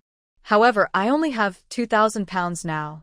The rest can be exchanged for other goods, or I can give you cash." Li Yutong thought for a moment about what she needed for her work in the countryside. She asked, "Do you have cotton, cloth, basins, water jars, needles, thread, or similar items? If so, give me some of each." "Yes, I have those. Also, someone asked me to sell some rare medicinal seed varieties. Do you need any? If you do, I can buy them for you." Li Yutong nodded and said, "You're quite straightforward, I like that. Go ahead and pack it for me. By the way, do you have any live animals? Like chickens, ducks, or fish? I want anything with life." The man with the birthmark brightened his eyes. "Yes, I do, but not many. I have 20 ducks, 30 fish, and 10 rabbits. If you want all of them, we can discuss a good price." Li Yutong's eyes lit up. Since going to the countryside, these live animals are very valuable. They can improve her food and breed more. Most importantly, her space can hold a lot because she has a big appetite. "All right, pack all of them for me." The remaining flour can be counted as cash. The man with the birthmark quickly started packing things. As he packed, he said, "Miss, since you want so many animals, are you planning to raise them in the countryside?" Li Yutong smiled without saying anything. They agreed on the time and place for the trade, and then she left. After the deal was done, Li Yutong's space contained 400 bags of fine powder, various supplies for the countryside, and some live animals. She didn't know what kind of backing this black market boss had, but he even had comfortable sanitary products. When the man with the birthmark introduced them, he looked a little shy, as if he found it hard to talk about what was coming next. "I have some things meant for women. I think you might need them. They might be a bit expensive, though." Hearing this, Li Yutong didn't feel embarrassed at all. Instead, she looked curious and asked, "Oh, what are they? Could they be sanitary pads?" Her tone was relaxed and natural, as if this was a very normal topic. The man with the birthmark was surprised by Li Yutong's directness but quickly recovered and said, "Yes, yes, yes, they are sanitary pads. They cost 3 yuan 50 per pack. If you need them, I can pack some for you right now." Li Yutong smiled slightly at his words, showing a bright smile. Without hesitation, she replied, "All right, please pack all your stock for me." She thought happily and shook her head. Men in this era are quite innocent. Now she didn't need to go anywhere else. All the supplies for the countryside are fully prepared, and she doesn't need any tickets. Li Yutong left the black market, thinking that she might not be able to return after this trip. Even if she went back to the city, she wanted to go to Kyoto to develop her career. The house here was no longer useful, so she decided to sell it for cash. She went to the police station again and found Fong Lanqi. Aunt Fong, I've thought about it. Since I'm going to the countryside this time and don't know when I'll come back, could you help me find out if anyone wants to buy my house? Please let me know. As soon as Li Yutong finished speaking, Lan Anning, the deputy director of the police station passing by, heard she wanted to sell her house. He came over and asked, "Young lady, are you really going to sell your house? Can you make the decision for your family?" Fong Lanqi quickly introduced her. "Yutong, this is our deputy director, Lan Anning." Li Yutong politely greeted him. "Hello, Uncle Lan. This house belongs to me, and I can decide myself." Lan Anning looked at Li Yutong carefully and nodded. "Since you can make the decision, I'm interested in learning more. Where is your house located? How big is it? And how much do you want for it?" Li Yutong calmly replied, "Uncle Lan, the house is near the town center. It has 4 rooms and 1 living room, about 120 square meters. As for the price, I'm in a hurry to sell, so I'm willing to lower the price to 600,000. Lan Anning frowned slightly. "Young lady, isn't that price a bit high? It's not easy to sell this house now." Li Yutong explained with a smile. "Uncle Lan, my house is in a good location with complete nearby facilities, and it's well maintained. The price is fair." Lan Anning thought for a moment and said, "All right, I do plan to buy a house, but I need to see it first. If it's suitable, we can finalize the deal." Li Yutong happily agreed. "No problem." "Uncle Lan, are you free today? I'm leaving for the countryside tomorrow morning, so it's best to settle this before I go." Lan Anning looked at his watch. "I have some work now. I'll come to see the house at 3 p.m. Li Yutong nodded. "Okay, Uncle Lan. I'll be at home waiting for you this afternoon." When she returned home, Li Yutong started tidying up the house, organizing her personal belongings and cleaning the rooms. At 3 p.m., Lan Anning arrived on time. He carefully checked every corner of the house and was very satisfied with the layout and lighting. "Young lady, this house is really good, but I still think the price could be lowered a bit," Lan Anning said. Li Yutong thought for a moment and replied, "Uncle Lan, I am sincere about selling. Please give me a price." Lan Anning considered and said, 550 yuan, how about that?" Li Yutong hesitated for a moment, thinking about her urgent trip to the countryside, and agreed. "All right, Uncle Lan. I also want to build a good relationship with you. As the saying goes, the more friends, the more ways. So let's go with your price." "Haha, you're a straightforward girl. I like that. From now on, if you have any trouble in Jean City, just come to me." The two quickly signed a simple sales agreement. Lan Anning paid the money, and they went together to the housing authority to transfer the ownership. When they returned home, Lan Anning suddenly pressed his hand against his lower back, and his face turned pale. "Uncle Lan, what's wrong with you?" Li Yutong asked, also feeling his pulse. "It's nothing, just an old problem. A little rest will do," he replied. After about 10 seconds, Li Yutong asked, "Uncle Lan, do you often feel pain in your lower back? Especially after standing, sitting for a long time, or bending over, and it gets worse? Does resting help?" Lan Anning sat down on a nearby stool and smiled. "Yes, I was injured during a mission once, and since then, I've had lower back pain." Li Yutong's eyes lit up. "Uncle Lan, I know a bit about medicine. Maybe I can help relieve your back pain." Lan Anning looked at her in surprise. "You know some medicine?" Li Yutong nodded confidently. "A little. From what I can tell, your old injury hasn't healed completely, and your blood flow is not smooth. I can try acupuncture. It should help reduce the pain." Lan Anning hesitated for a moment, but seeing Li Yutong's straightforward and cheerful personality, he agreed. Li Yutong quickly took out silver needles from the room, disinfected them, found the right acupoints, and skillfully inserted the needles. After a short while, Lan Anning felt the tense muscles in his lower back gradually relax, and the pain eased significantly. He looked surprised and said, "Young lady, your acupuncture really works." Li Yutong smiled as she withdrew the needles. "Uncle Lan, this is only a temporary relief. You still need proper rest and care afterward. You can apply warm compresses more often later and avoid overexerting yourself." Lan Anning grew to like Li Yutong even more. Yutong, you're quite capable. When you go to the countryside, send a letter to Uncle with your address. If anyone bullies you there, just write to Uncle, and he will support you. Li Yutong smiled and thanked her. Thank you, Uncle Lan. I'm leaving tomorrow morning. Please remember to change the locks at home. Lan Anning understood what she meant and nodded with a smile. Don't worry. Although the Luo family has some status in Jean City, they can't hurt me.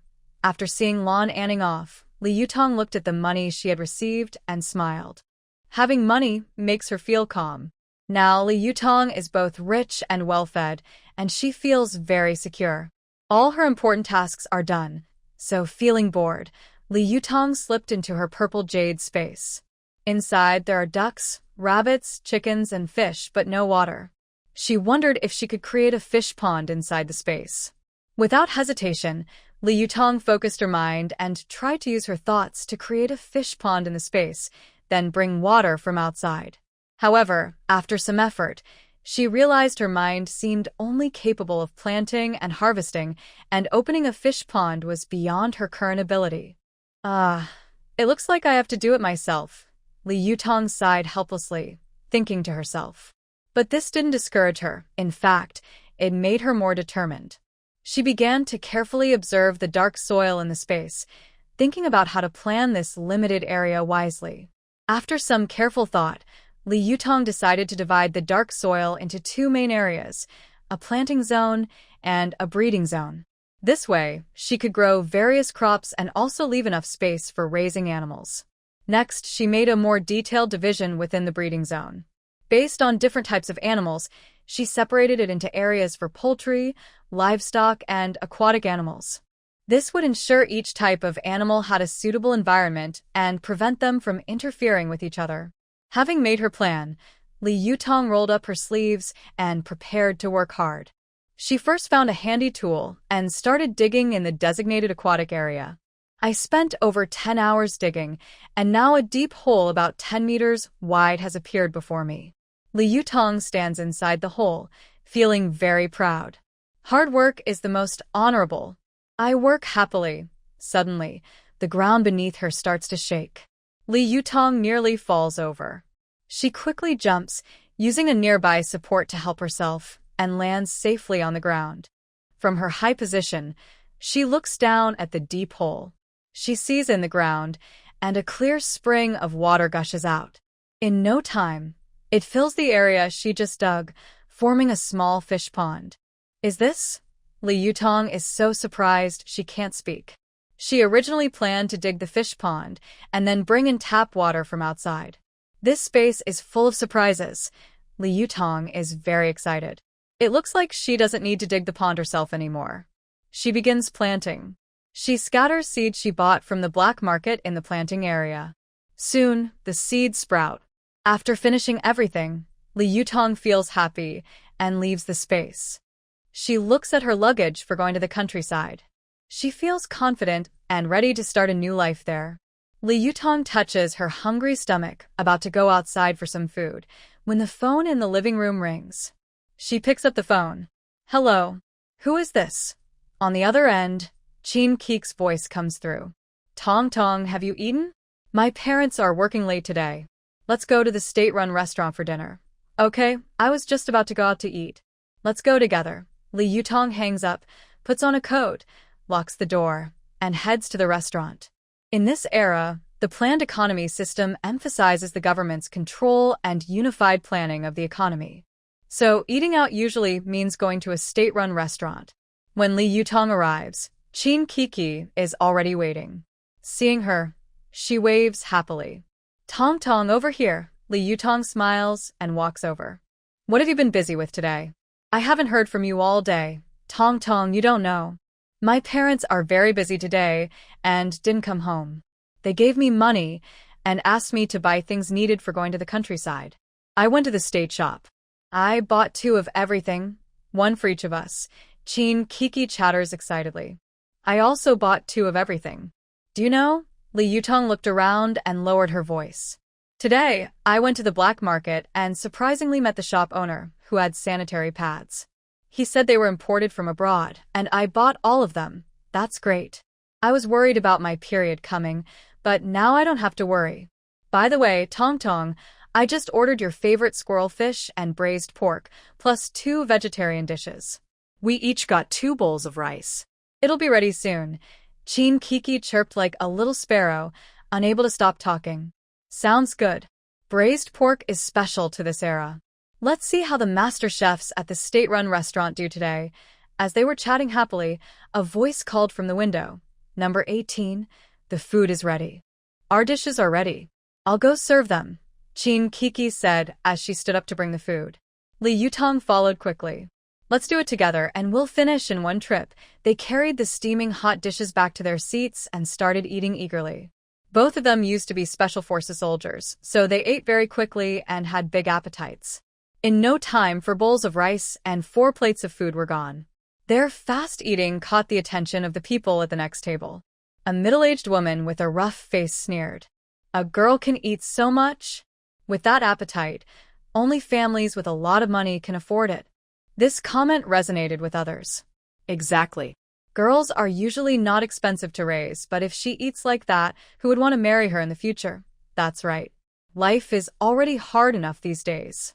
If she keeps eating like that, she probably won't find a husband. Hearing the gossip around her, Chin Kiki suddenly got angry. She stood up quickly, smiling coldly at the gossipers, and started to speak fiercely. I wonder, did we eat your rice or drink your water? Or do you live by the seaside, so you're so nosy? Are you perhaps the head of a big project like the Pacific expansion? Your level of concern is truly impressive. Honestly, instead of criticizing us here, you should consider becoming a nanny. After all, your reach is so long, you could almost be a master of the 9 in white bone claw. And your habit of meddling in others' affairs is really serious. I think your radar detection range is almost beyond GPS. Li Yutong silently liked her best friend's comment, saying, You're really good at arguing. No wonder you're part of the female Special Forces team. Chin DUI. Support. Those who had been arguing loudly just moments ago now looked stunned. They clearly heard her speaking Chinese, but they couldn't understand her. She mentioned living by the sea, the Pacific Expansion Project, and something called the 9 in white bone claw. Also, what was she talking about with chicken skin and size? It was all confusing. Although they didn't understand her words, they still kept talking among themselves. Hey, little girl, we're saying you two eat a lot. You said so many things we don't understand. Are you insulting us? Chin Kiki gave everyone a look that said, You figured out, and without waiting for their reactions, she took Li Yutong's hand and confidently walked out. Humph. I won't let you win. They were so busy arguing that they didn't notice 2 men sitting straight by the window, trying not to laugh. Hey, Hanzi, what do you think those 2 girls are doing? They eat fast and have big appetites. And their mouths, like machine guns, so funny, said a handsome man with dark, sun-kissed skin, speaking to his companion. From my experience, I think those 2 have our background. Look at their posture. Doesn't it look familiar? Lu Yihan explained while eating to his friend Chu Yunfan. Chu Yunfan thought carefully about their stance, and his eyes lit up. Really? Could they also be soldiers? Lu Yihan nodded. Most likely. And judging by their aura, they're probably important figures in the military. It turned out they were right. These 2 really had military backgrounds, but only from their past lives. Meanwhile, Chin Kiki and Li Yutong left the house, still excitedly discussing the argument they just had.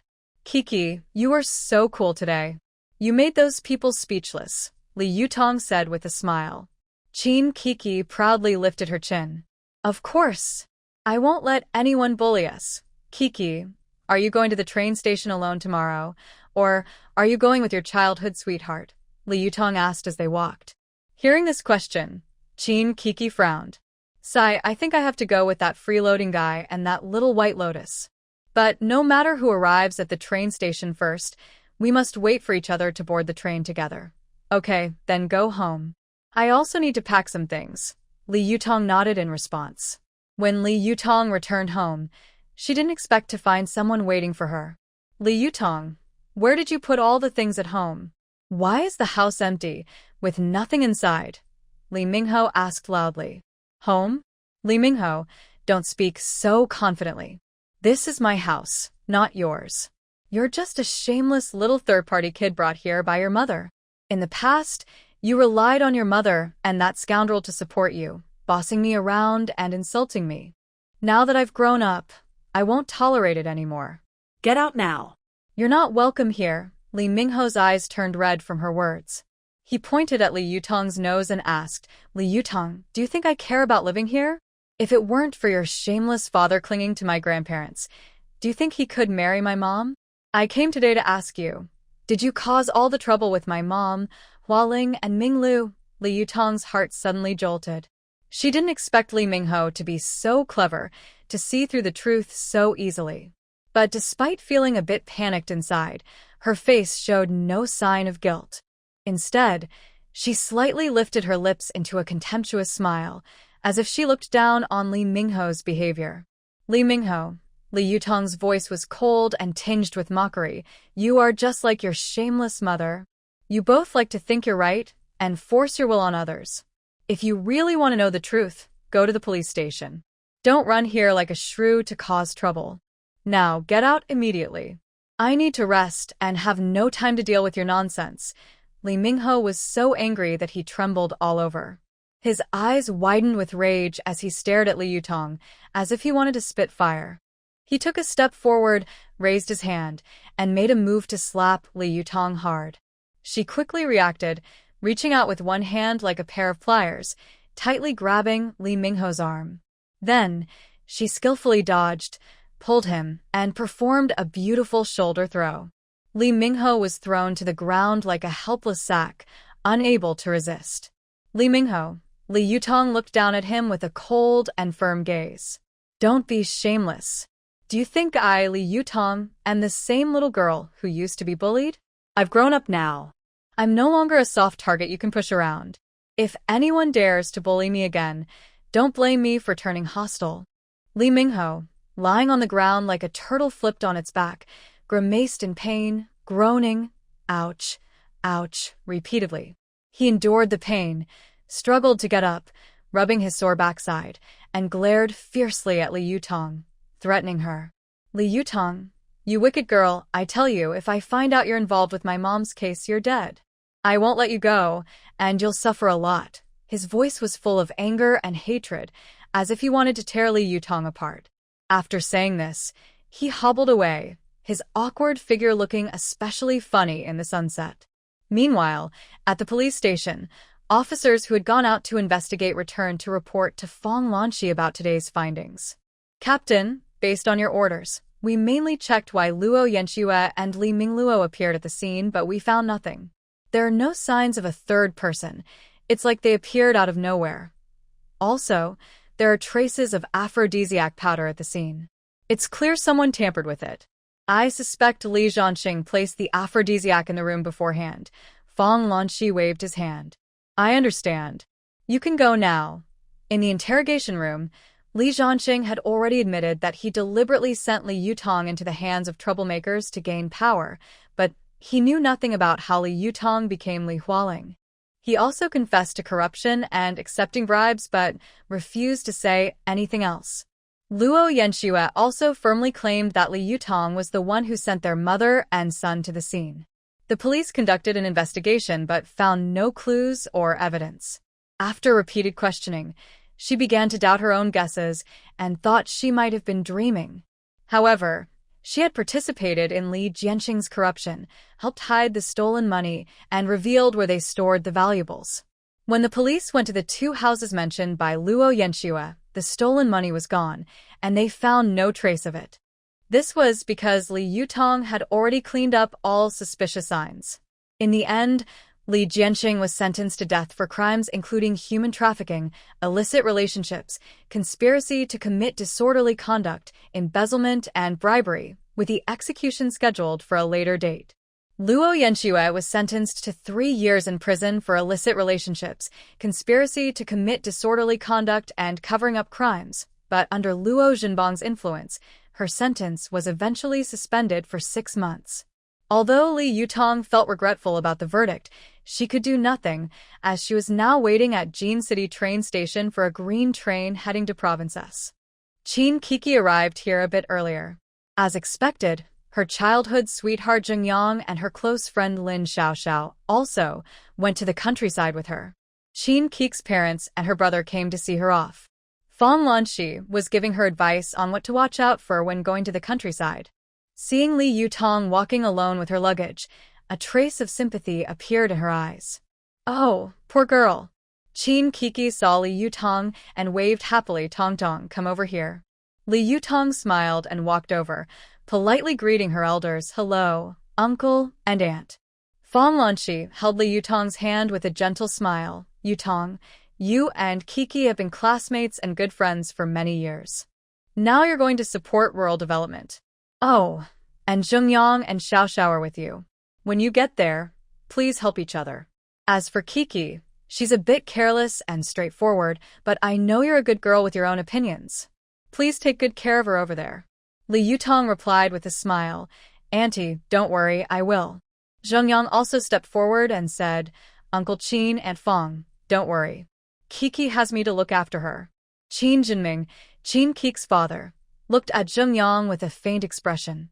You'd better remember what you just said.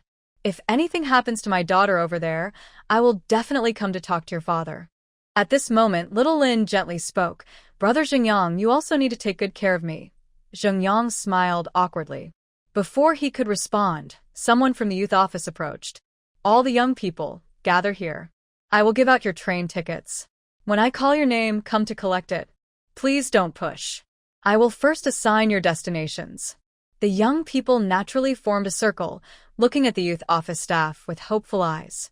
Li Yutong, Qin Kiki, Zhengyang, Little Lin, you four will go together to the Sheephorn Locust team in Sun County, S Province, in Carriage 9.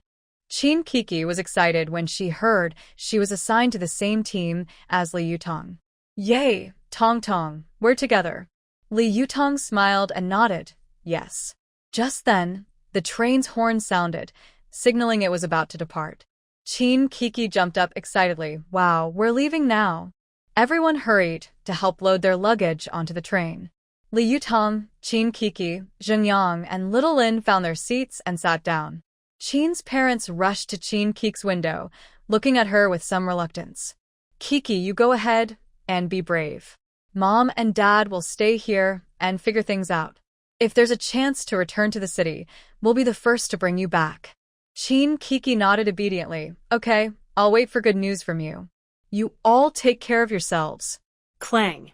Clang. As the green train slowly started moving, Li Yutong and Qin Kiki waved goodbye to the people outside. Suddenly, Fang Lanxi seemed to remember something and shouted to Li Yutong, Yutong, as soon as I get the results, I'll mail them to you. Li Yutong smiled and nodded. Thank you, Aunt Fang. That's very kind of you. You and Uncle go back now. We're leaving. Qin Kiki knew her mother was talking about the paternity test between Li Yutong and Li Jingxing, but she didn't ask further. Instead, she held Li Yutong's hand and chattered nonstop. Tong Tong, once we get to the countryside, we'll definitely make a big success. Li Yutong smiled and nodded. That's for sure. With our combined strength, we'll shine brightly. Meanwhile, Little Lin kept moving closer to Zhengyang, who looked a bit helpless but didn't push her away. The train gradually started moving, and the scenery outside the window slowly receded. Li Yutong looked out the window, feeling both excited and a little nervous. She didn't know what she would face during her time in the countryside, but she secretly promised herself to work hard and grow during this period. At the same time, in Rongshu Community, Jin City, Luo Zhenbang was scolding Luo Yanxue, who had just been released on bail and returned home. Luo Yanxue, what do you think you can do? You can't even do something simple right. How did I tell you before? Take good care of Li Jingxing and keep those things safe. Now look at what happened. Everything's gone, and you even involved Hualing and Minglu. You're really useless. Luo Yanxue sat on the sofa, covering her face and crying. Shin Mingru couldn't stand it anymore and defended her daughter, saying, Old Luo, what are you doing? The matter has already happened. Yanxue can't do anything now. Luckily, Li Jingxing took responsibility and didn't drag us into it. I'm not blaming her. Who should I blame? Luo Zhenbang shouted angrily. All my years of hard work are wasted. Hualing's reputation is ruined. Minglu is so young and has already been hurt like that. How is she supposed to grow up after this? Shinmingru squinted her eyes. Old Luo, I think you're wrong. How could Yanxue and Minglu appear at the scene of the incident? And Hualing was just at home. How could Li Jingxing have taken her and handed her over to some troublemakers, pretending to be Li Yutong? Luo Zhenbang, who was the deputy director of the Ji Society, was not stupid. He immediately understood the main point Shinmingru was trying to make. So you're saying all this is connected to Li Yutong? But she's just a weak girl. How could she have the ability to secretly send Yanxue and the others to the scene? Shinmingru frowned. That's exactly what I can't figure out. Before they could finish talking, there was a knock on the door and the sound of strangers speaking outside. Is this the Luo family? Hearing the voices, Luo Zhenbang exchanged a glance with Shinmingru. He then told Luo Yanxue to go inside and open the door. Outside stood two people wearing red armbands, holding a thick stack of documents. When they saw Luo Zhenbang open the door, they hurriedly said, Deputy Director Luo, hello. We came today to inform Li Hualing about going to the countryside. Is she here? When Luo Zhenbang heard that Li Hualing was being sent to the countryside, he frowned and asked suspiciously, Are you sure the person you want to notify is Li Hualing? The two staff members quickly looked through the thick files and found Li Hualing's registration form, then handed it to Luo Zhenbang and explained. Deputy Director Luo, here is Li Hualing's registration form. She personally signed up a few days ago and even asked to go to the poorest mountain areas in the northwest. Li Hualing is really impressive. No wonder she's your granddaughter. Her awareness is high. So today, we came to tell her the exact departure time face-to-face. At that moment, Li Hualing, who had been resting on the bed, overheard the conversation outside. She was startled, jumped up quickly, and hurried out. What are you talking about? Sending me to the countryside as a young worker? Li Hualing looked at the two staff members in shock, as if she had heard something unbelievable. What? Don't you know? One of them frowned. She didn't sign up to go to the countryside. Yingxue Luo hurried out from inside, her voice sharp and piercing. Our family's Li Yutong went to the countryside as a young worker today. She has already left. Linger didn't sign up. The staff carefully checked the registration form again, confirmed the details, and then said seriously, the name and information on the form are definitely Li Hualing's, and she even pressed her fingerprint. It can't be fake. Li Hualing's eyes widened. She had never signed up, nor pressed her fingerprint. I never signed up. Someone must have secretly pressed that fingerprint, she said angrily. The staff looked a bit uncomfortable because all the paperwork was complete. Luo Zhenbang stepped forward and said, There must be a misunderstanding. Can we pause for a moment and clarify everything? After some discussion, the staff replied, There's a rule that once someone signs up, it can't be changed. So we're powerless. Li Hualing's train leaves at 10 a.m. the day after tomorrow, heading to the quarry in Lianhua Bay Village in the northwest. I won't go. I won't be a young worker, Li Hualing shouted loudly in front of everyone. Luo Zhenbang, the deputy director, is usually a very proud person. When he saw Li Hualing not caring about her image, he felt a bit annoyed. He frowned and said in a low voice, All right, we understand. You can go back now. After the two staff members hurriedly left as if they had been pardoned, Luo Zhenbang slowly closed the door, turned around, and looked at his daughter sitting on the sofa. He spoke seriously. Since you didn't sign up, there is only one possibility. Someone else must have signed up for you. I think, most likely, Li Yutong did this to get back at you. Li Yutong, yes. That's me. I am using her own way to get revenge. Li Yuxue was stunned when she heard her father's words, like she had been struck by lightning. After a while, she finally came back to herself. She suddenly felt completely exhausted and sat down heavily on the ground, her face full of fear and despair. She shouted, Dad, you must stand up for Hualing. We absolutely can't let that little troublemaker cheat us like this. Shenmingru's eyes narrowed slightly, showing some dissatisfaction and anger. Her voice was low and a little angry as she said, Yuxue, don't say that. Even I can't accept it. Your dad is right. Li Yutong is probably doing this to get revenge because they took her job and caused her to go to the countryside. But now she's already gone to the countryside, so there's nothing we can do about her. Luo Zhenbong quickly added, yes, since she already signed up at the youth office, there's no way to change it now. Hualing's reputation in Jin City is completely ruined after what happened. Going to the countryside might be good for now. Take a break from the trouble. After a while, I'll think of a way to bring her back. Hearing this, Hualing's tears flowed like a flood. She cried loudly, choking on her words, and said, Grandpa, I don't want to go to the countryside, especially to a place like a gravel yard. How can I endure that kind of hardship? Luo Zhenbong gently rubbed Hualing's head, showing affection. He said, Hualing, Grandpa knows you don't want to suffer like that. Don't worry, we will send you some living expenses every month. You just go there to go through the motions, like taking a little trip to relax. Li Hualing secretly cursed Li Yutong 1,000 times in her heart, but Li Yutong, the main cause of everything, was currently eating on the train. She took a lunchbox out of her bag, opened it, and a delicious aroma wafted out. Inside were carefully cooked dried radish with preserved meat for breakfast, along with 2 crispy, golden white pancakes. She smiled and handed one pancake to Qin Kiki, enthusiastically saying, Kiki, come on, let's eat lunch together. Try this preserved meat. It smells so good. Qin Kiki happily took the pancake and also took out a boiled egg and bread her mom had prepared from her bag. Without hesitation, she handed a boiled egg to Li Yutong and said generously, Sure. I brought some food too. Let's share. Let me see if your cooking skills have improved. So, the two happily shared their lunch, eating and chatting happily. Sitting nearby, Zheng Yang and Lin Xiaoxiao smelled the tempting food, and their stomachs started to growl. Their eyes both fell on the plate of dried radish with preserved meat on the table, and they couldn't help but swallow saliva.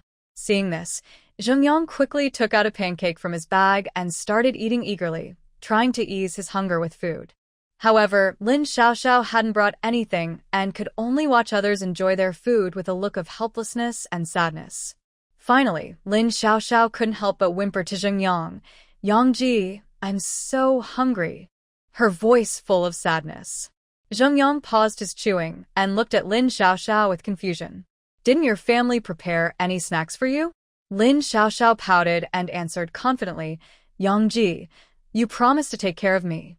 My mom made me a cornmeal pancake, but I forgot to bring it. Zheng Yang looked at her helplessly, sighing inwardly. He only had that one pancake, and now he had to share half of it, which meant he'd go hungry. But seeing Lin Xiaoxiao's pitiful face, he simply couldn't bring himself to refuse. After taking the pancake, Lin Xiaoxiao did not immediately start eating it eagerly, as Zheng Yang expected. Instead, she held the pancake up to Qin Kiki and said with a smile, Kiki sister, look, you have food to eat but you're not sharing any with brother Yang. He's your fiancé. Isn't that a bit stingy? Qin Kiki saw Lin Xiaoxiao start to play tricks and couldn't help but smile sarcastically. She calmly said, That's your brother Yang, not mine. I told my mom to cancel the engagement with Zheng's family. We are no longer connected. If you care about brother Yang, go buy him some food at the restaurant. Hearing Qin Kiki's words, Lin Xiaoxiao looked very wronged, tears streaming down her face like broken beads. She sobbed, Wah, Kiki sister, how can you do this? You're hurting brother Yang's feelings. Li Yutong looked at Lin Xiaoxiao and said calmly, Kiki is eating.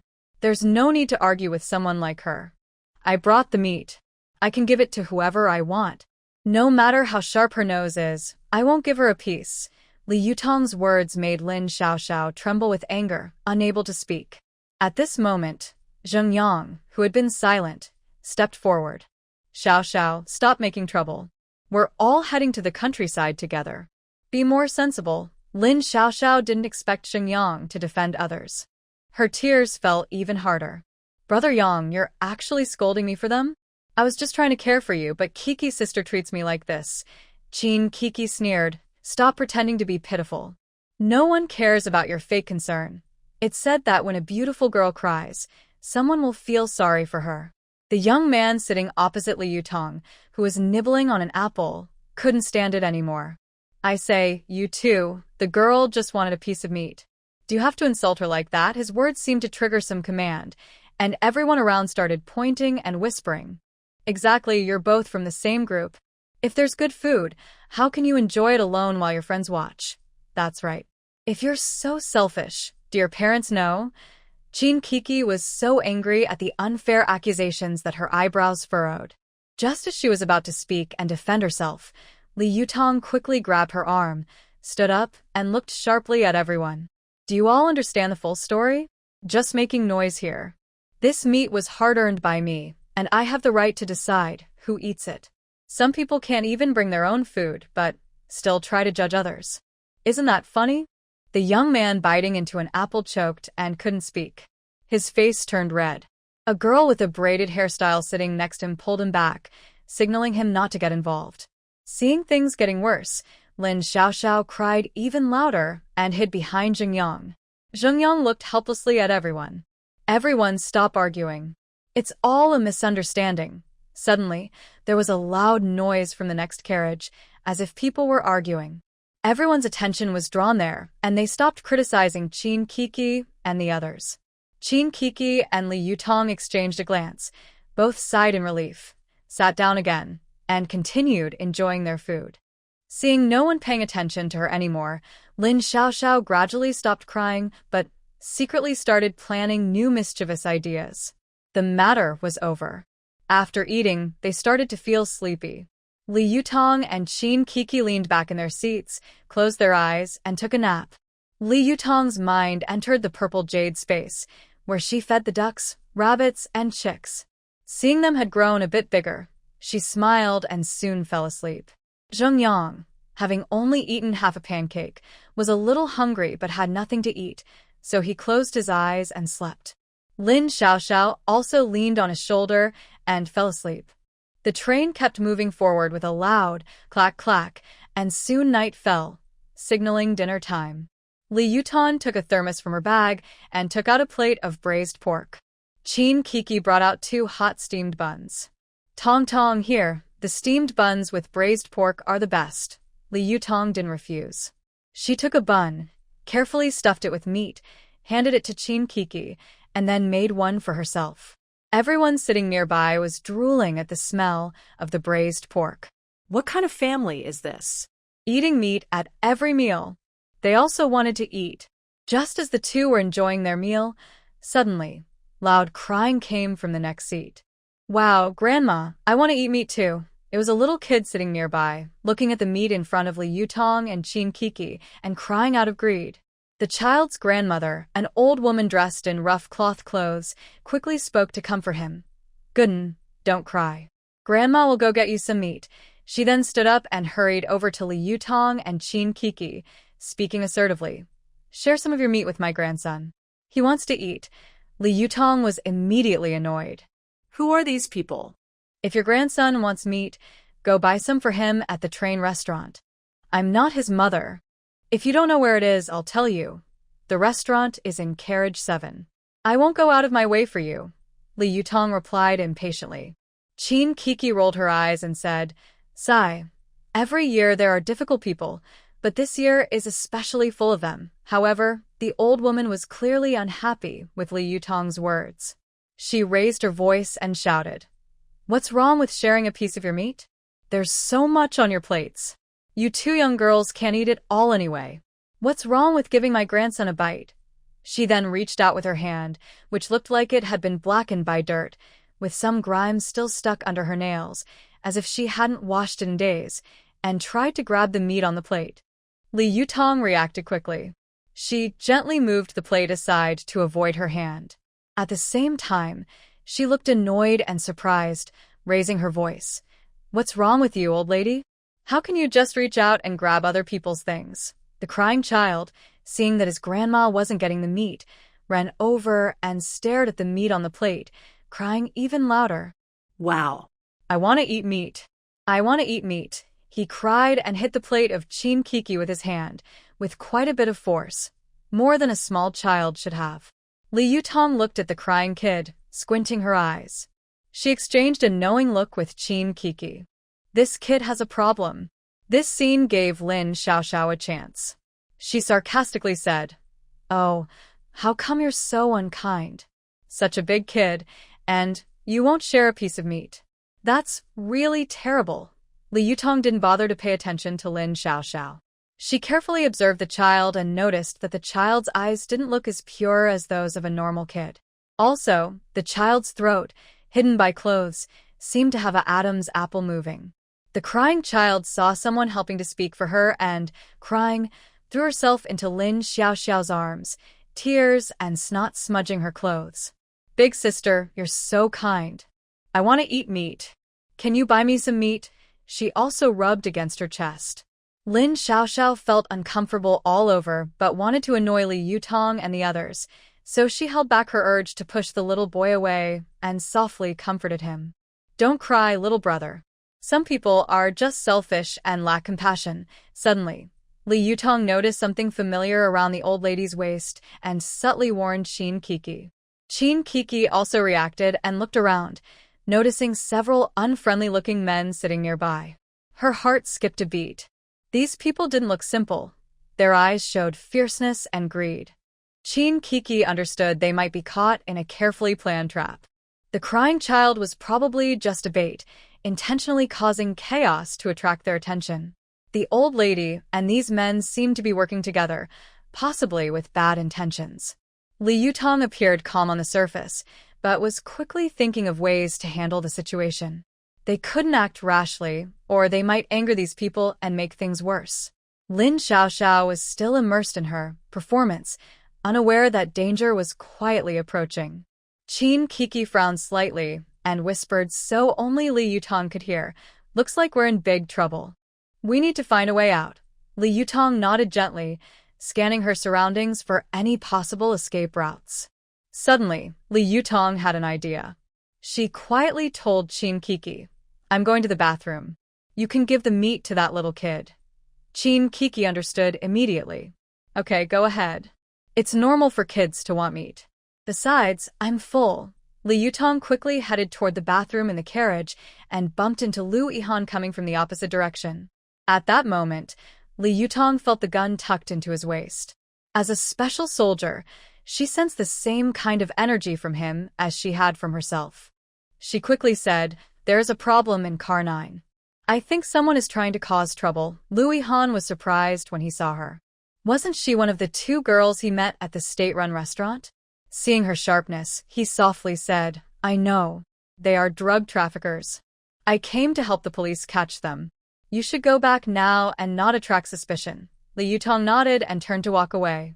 Back at her seat, she saw the child was no longer crying and was staring eagerly at the meat on the plate. The old woman had calmed down, but still looked greedy. When she saw Li Yutong return, she snorted at her. Lin Xiaoxiao was pretending to comfort the child, but the child's hand was subtly touching her chest. Li Yutong signaled to Qin Kiki, "Stay calm and don't make any sudden moves." Suddenly, the train shook violently, causing panic among the passengers. Li Yutong quickly realized this was not an accident. It was probably caused by the troublemakers trying to create chaos. She kept her eyes on the men around her, noticing they were starting to move suspiciously. At that moment, Lu Yihan and the police suddenly appeared and quickly took control of the situation. Of course, this caused panic among the unaware passengers, and screams filled car 9. It turned out these people knew they had been discovered. They tried to hide drugs in the luggage of these innocent-looking young people during the chaos. Lu Yihan approached Li Yutong and extended his hand. "My name is Lu Yihan. Thanks to your warning, the operation went smoothly." Li Yutong also reached out her hand and shook his. Liu Tong. "Nice to meet you." Lu Yihan was surprised but then smiled. Kumrada Li. "I will report to my superiors and get your address.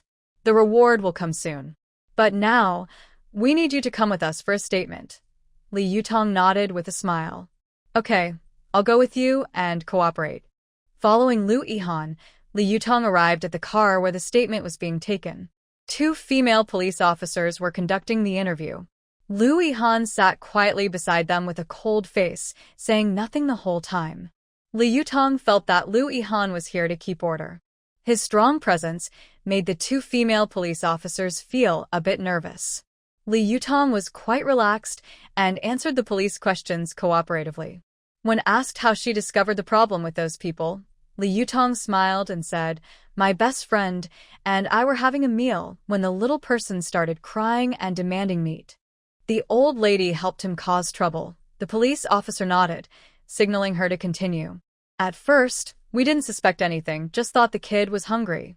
The grandma was spoiling her grandson and asking for food. But then we noticed the boy's eyes darting around, which is not normal for a 5 or 6-year-old. I also saw his Adam's apple, which made us suspicious." After speaking, Li Yutong looked at the two police officers with a smile, then changed her tone playfully and said, "Comrade, since my best friend and I found the problem so quickly and helped catch the drug dealer, do you think our actions count as a good deed?" While saying this, she winked, seeming quite proud of herself. Li Yutong paused briefly, then continued seriously, "Actually, I don't ask for much. Just a certificate or a letter of praise as encouragement.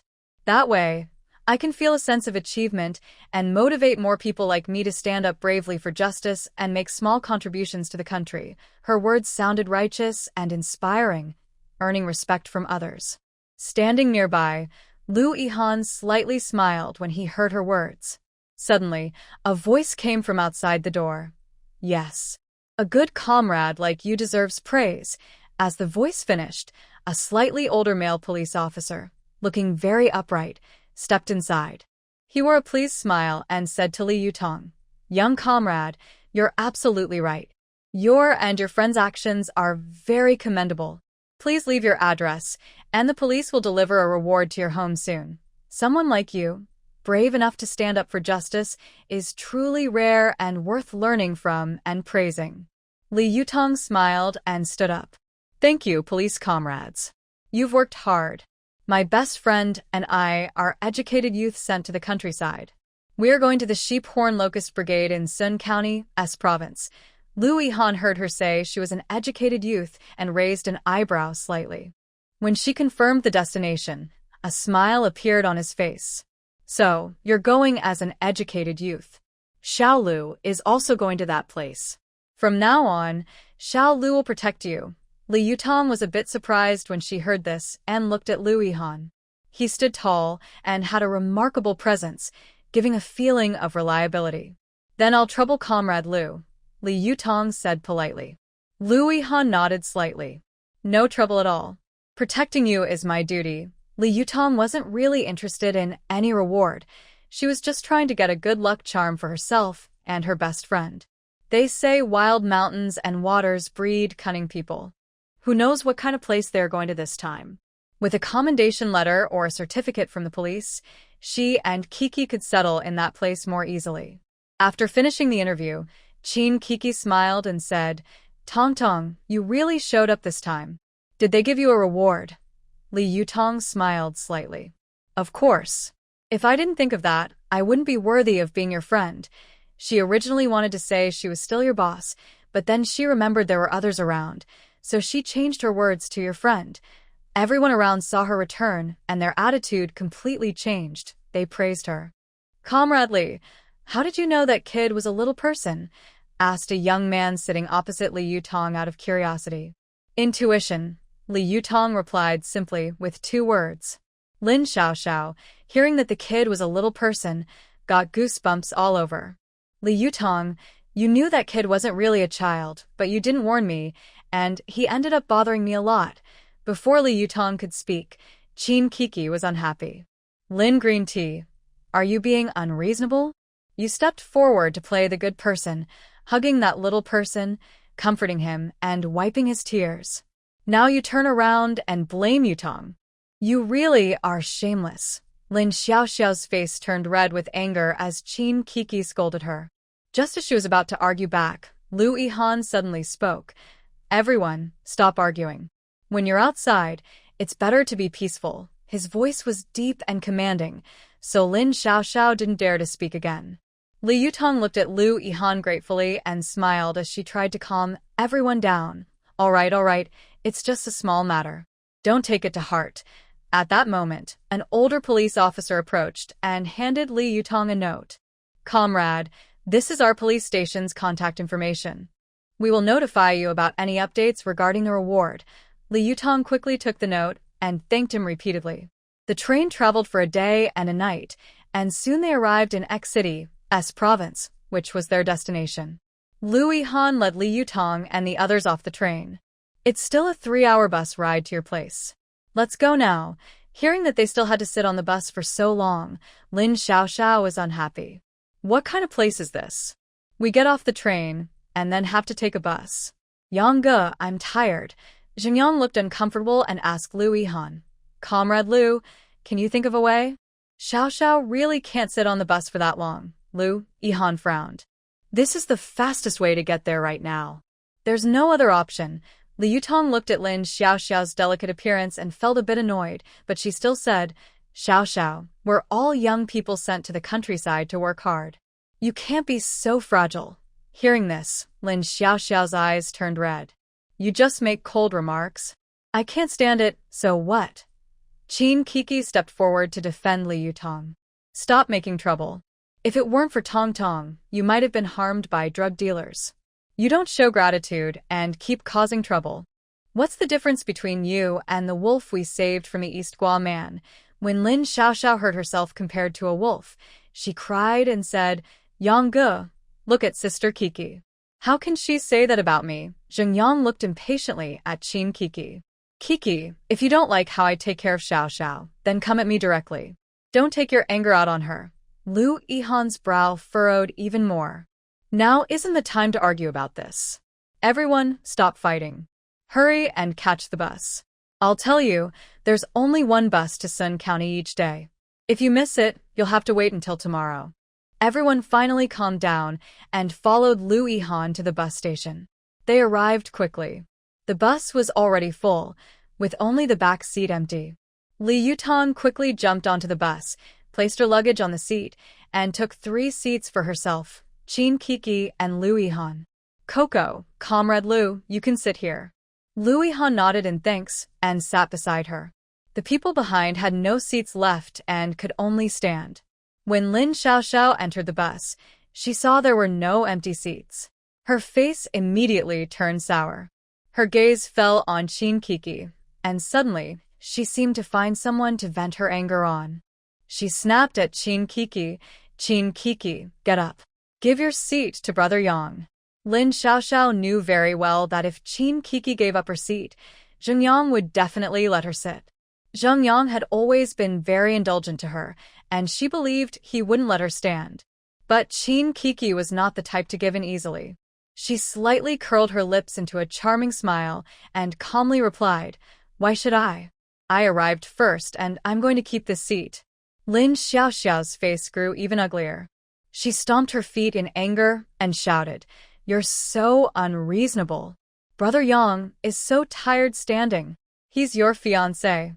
Qin Kiki, hearing this, not only showed no guilt but rolled her eyes and mocked, Whether he's tired or not has nothing to do with me. I didn't make him lose his seat. Besides, we already annulled our engagement a long time ago. If you're so worried about him, you can marry him. Lin Xiaoxiao was so angry at Qin Kiki's words that she almost couldn't speak. Her chest heaved violently with rage. At this moment, Zhengyang, who had been standing nearby, awkwardly spoke, Xiaoxiao, forget it. Standing for a while isn't a big deal. Kiki is also tired, so don't make things difficult for her. However, Lin Xiaoxiao didn't listen to Zhengyang at all. She stubbornly said, No. You're a guy, how can you stand there? That's not right. Li Yutong suddenly stood up from her seat, crossing her fingers and cracking her knuckles with a loud, I haven't hit anyone in a long time. Li Yutong's voice was cold and emotionless. My hand is starting to itch. As she spoke, she shook her fist. So, she looked around at everyone with a sharp gaze like a cold star. If anyone keeps talking and disturbing my rest, don't blame me for not warning you. Her last words were spoken very slowly, each word like it was squeezed out from between her teeth, revealing a clear threat. Lin Xiaoxiao shrank back in fear and didn't dare to say another word. Finally, the world was quiet. When Li Yutong threatened everyone, Lu Yihan's lips curled up slightly, and his deep eyes sparkled with admiration. He knew Li Yutong was straightforward, but he didn't expect her to be so decisive and commanding in this situation. Her unique style made him more interested in her. Qin Kiki was even more excited and gave her a big thumbs up, saying with respect, "Tong Tong, you're the best. From now on, I won't be polite to certain people. If anyone dares to show off in front of me, they'll get a punch." Qin Kiki was naturally fiery, and seeing Li Yutong so confident made her very happy. She felt Li Yutong had really vented her anger for everyone. Li Yutong slightly raised her eyebrows, but didn't show much reaction to everyone's response.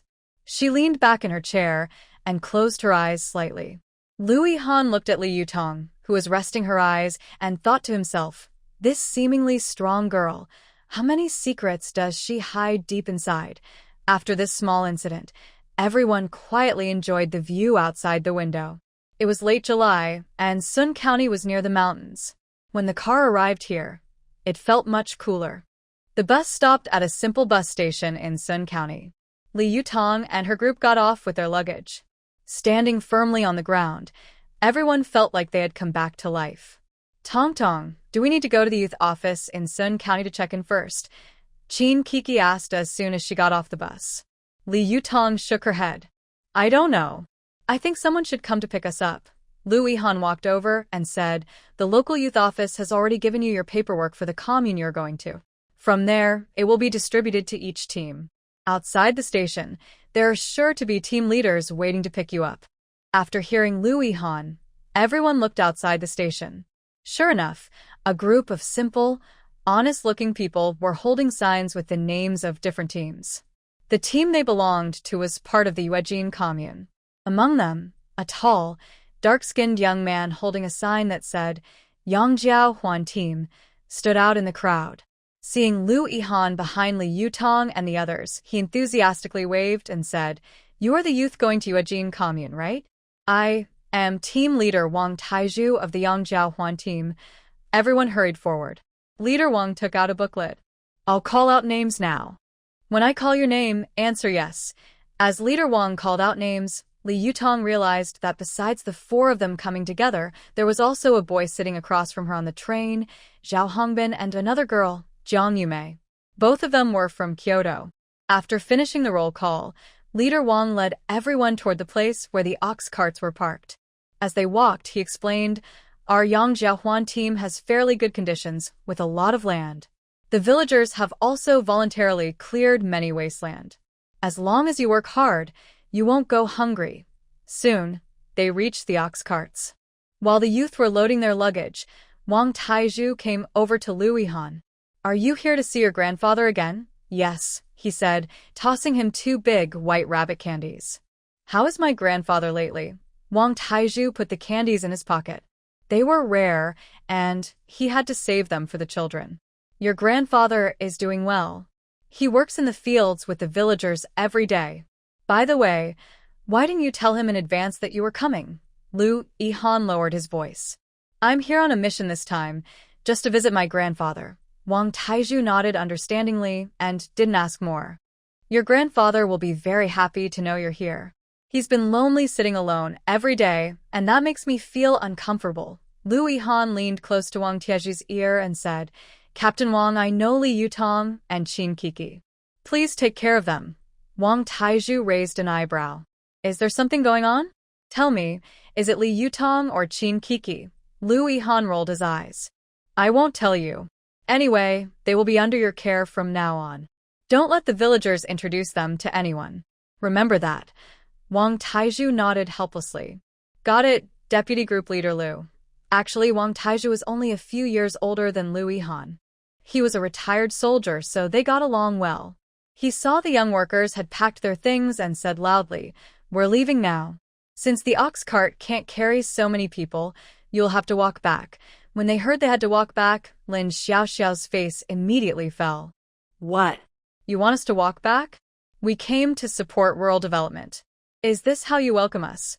Wang Taiju looked at Lin Xiaoxiao with a calm expression. "The countryside has these conditions. If you have any complaints, go to the youth office." If you don't want to come along, I can write a letter of introduction to send you back. Send us back. Hearing this, Lin Xiaoxiao immediately fell silent. She couldn't be sent back. If young workers were sent back without reason, it would leave a record that could affect their future jobs. Wang Taizhu saw she wasn't speaking and subtly raised an eyebrow. Little girl, I won't be able to control you anymore. At this moment, Li Yutong stepped forward and softly said, Captain Wang, we are willing to go and support rural development. We should endure some hardships. Wang Taizhu looked at her with a hint of approval in his eyes. Good, you have a strong sense of purpose. Everyone, get ready. We're leaving now. The team started moving. Lin Xiaoxiao mumbled complaints along the way, while Zheng Yang comforted her. Qin Kiki, seeing the untrustworthy girl and the scoundrel, showed a look of disdain. A scoundrel with a hen, inseparable. A with a dog, lifelong. Li Yutong walked in the middle of the group, carefully observing the surroundings. As they walked, suddenly, there was a commotion ahead. Wang Taizhu quickly stepped forward to check. It turned out a frightened cow had broken free from its reins and was charging wildly through the crowd.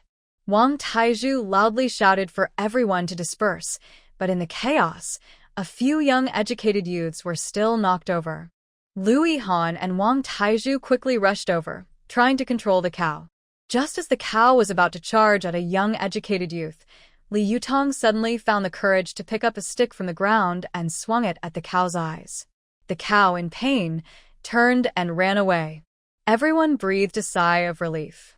Wang Taizhu looked at Li Yutong with admiration, saying, Li young educated youth, well done. Lu Yihan's gaze toward Li Yutong carried a different feeling. Wang Taizhu came over and joked, the girl you like is probably Li Yutong, right?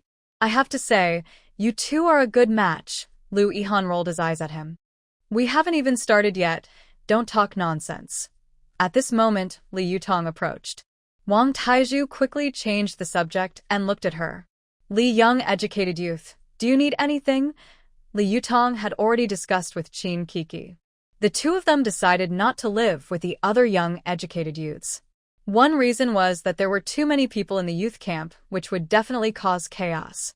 The most important reason was that she and Qin Kiki both had secrets, and living with others would be inconvenient. Captain, I just want to ask how the village arranges accommodation for these young educated youths. Wang Taizhu chuckled softly, glancing subtly at Lu Yihan and said, usually, we have a youth camp in the village. Young educated youths from the city are usually assigned there.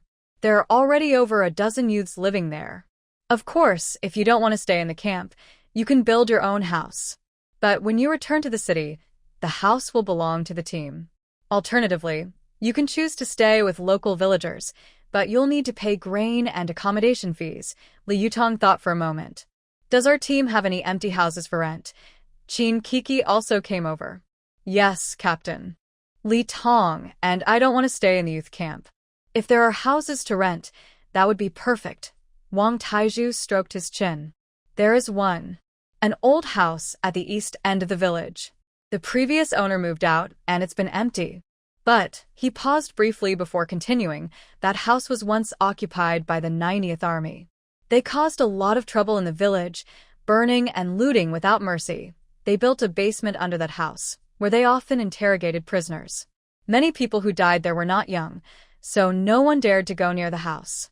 Li Yutong's eyes lit up. I'm not afraid. Coco and I will live there. Wang Taizhu was a bit surprised and advised, that house is very strange. Weird sounds are often heard at night, and many think it's haunted. You should think it over again. Li Yutong firmly said, Captain, we're not afraid. We just want to live there peacefully. Lu Yihan listened nearby, frowning slightly and feeling worried, but he didn't say anything. Seeing her determined, Wang Taizhu said, All right, since you're not afraid, I'll rent the house to you. The rent is cheap. Only 1 yuan a month. But if anything happens, don't regret it. Li Yutong and Qin Kiki looked at each other and smiled, feeling the house was just right for them. 3 hours later, the group finally reached the Yangjiao Huai Brigade. When they arrived, it was after work hours and people were walking back in small groups. Seeing the captain bringing so many young workers, some villagers looked unhappy. Captain, our village is at the foot of the mountain with very little farmland. Now you bring back so many young workers. How are we supposed to live in the future? They complained. Wang Taizhu waved his hand. That's not your concern. Go home and cook for your husbands. A widow named Li Dazue spoke up. Captain, you brought back so many young women, and they're all pretty. Aren't you afraid your wife will get mad? The villagers laughed and joked as they left. Wang Taizhu led everyone to the youth residence. It was a large courtyard with 2 rows of big houses on each side and a spacious yard in the middle. The male and female young workers stayed on opposite sides. Wang Taizhu called out, "You Zhenjing, come out. The new young workers are here." Coming, a young man ran out from inside. "You Zhenjing, I'm leaving these new workers in your hands. Arrange them and also introduce them to our village rules." After saying that, he turned and left. Yu Zhenjing took a quick look and smiled faintly. "Hello everyone, I am Yu Zhenjing, the person in charge of the youth station. Let me introduce our situation. There are currently 12 people living here at the remote youth station, 7 women and 5 men. 2 people share 1 room. We eat together, with women responsible for cooking and men responsible for fetching water and chopping firewood. Cooking is done in turns. Also, I will take you to the brigade office later to collect grain. This is a loan from the commune. Next month, you will need to pay it back with work points. For now, go settle your luggage. Feel free to choose your roommates. Whoever gets along well can live together." Li Yutong raised her hand and spoke. "Yu Jiqing, Qin Kiki, and I won't stay at the youth station. We already rented a house on the way here." Yu Zhenjing frowned. "You're not talking about that house at the east end of the village, are you?" Li Yutong smiled and replied, "Yes, that's the one. I know what you're worried about, but Qin Kiki and I are brave and not afraid." Seeing her confidence, Yu Zhenjing didn't press further. They had already made their decision. As a small leader of the youth station, what could he say? "All right then. The rest of you, settle your luggage in the community and clean your rooms. I will take these 2 to see their house." Lin Xiaoxiao also wanted to rent a house like Li Yutong, but when he saw Xingyang not moving, he gave up the idea. There are only 2 female youth here now, her and Jiang Yumei, so she had no choice but to live with her. Later, Yu Zhenjing led Li Yutong and Qin Kiki to their rented house, explaining as they walked. "Comrades, your house is far from a youth station and right at the foot of the mountain. Wild animals can appear at any time. You 2 girls must lock the doors and windows well, especially at night. Make sure to lock the house and room doors when you sleep. I hope you understand what I mean, right?" Li Yutong and Qin Kiki nodded together. "We understand. Thank you for the reminder. But is there really such a danger? Don't doubt me. I've been here for 3 years and know the situation well. Most villagers are kind and friendly to outsiders, but there are a few troublemakers who sometimes cause trouble. There you go. If you feel that the house needs reinforcement, you can ask the team leader to find someone to do the work. Of course, you will need to pay for it yourselves. If you want to buy furniture, you can go to Jean the carpenter at the west end of the village. He has all kinds of furniture." The 3 of them talked as they walked and soon arrived at a house at the east end of the village. It was a large blue brick tile house with a high wall that had no gaps. "It looks good. It seems you only need to clean inside and buy some furniture." Yu Zhenjing led the 2 inside and said with a smile, "This is the place, comrades. You 2 go in and clean up. In 2 hours, the youth will gather. I will take you to get food and supplies." After seeing them off, Li Yutong opened the door of the house. Since no one had lived there for years, the inside smelled old and musty. Dust floated freely in the sunlight coming through the window. Coco frowned and muttered, "This smell is really strong." Li Yutong smiled. "It's okay. Just clean it up." They rolled up their sleeves and started working. Li Yutong used a broom to sweep the floor, while Coco wiped the tables and chairs with a cloth. "Coco, there are 3 rooms and a kitchen here. We each take 1 room, and the other can be a guest room where we store miscellaneous items. What do you think?" Coco said casually, "Sure, I'll follow your lead. I just looked inside. There's a big bed in the room. We brought sheets from home, but they're not enough, so we need to buy more of the same size." You don't need to worry about that. I found a lot of pretty cotton fabric in the black market in Jean City. We can use it to make sheets. Of course, we'll also need curtains for the windows. Okay. I found a lot of old newspapers in that room. We can lay them on the bed, then cover it with black fabric and put our blankets on top. Would that work? Coco said as she tidied up. You're right. I should do the same in my room. There's extra fabric here. You can make 2 curtains for us. I'll go tidy up the kitchen. Got it. Coco saluted properly. Li Yutong chuckled softly and went to work in the kitchen. What Li Yutong didn't expect was that the stove and chimney in the kitchen were still in perfect condition. As long as she placed a pot on the stove, it could be used at any time. First, she did a thorough cleaning of the kitchen. Then, she took out all the cabinets and dish racks she had scavenged from home and placed them in suitable spots. Next, she took out a large iron pot and put it on the stove. At this moment, Li Yutong felt very grateful that she had looted the Li family. Otherwise, she might have been in trouble now. After tidying up the kitchen, Qin Kiki pulled the curtains closed. Yutong, we should add some furniture to the room. Since it's still early, let's go see Zhang the carpenter, Qin Kiki suggested. Li Yutong happily agreed. The two locked the door and headed toward the west end of the village. Tong Tong, our big Kong bed is too large. Let's see if there's a bed cabinet. If there is, I want to put a cabinet on the bed to store our luggage. Okay, let's check. When they arrived at John the carpenter's house, they saw it was filled with all kinds of furniture, tables, chairs, wardrobes, bookshelves. Zhang was an honest, middle-aged man who greeted them warmly. You two are newcomers, right? Need any furniture? Feel free to look around. I have almost everything. Qin Kiki immediately spotted a carved wardrobe. Tong Tong, this wardrobe is so beautiful. I want to buy one.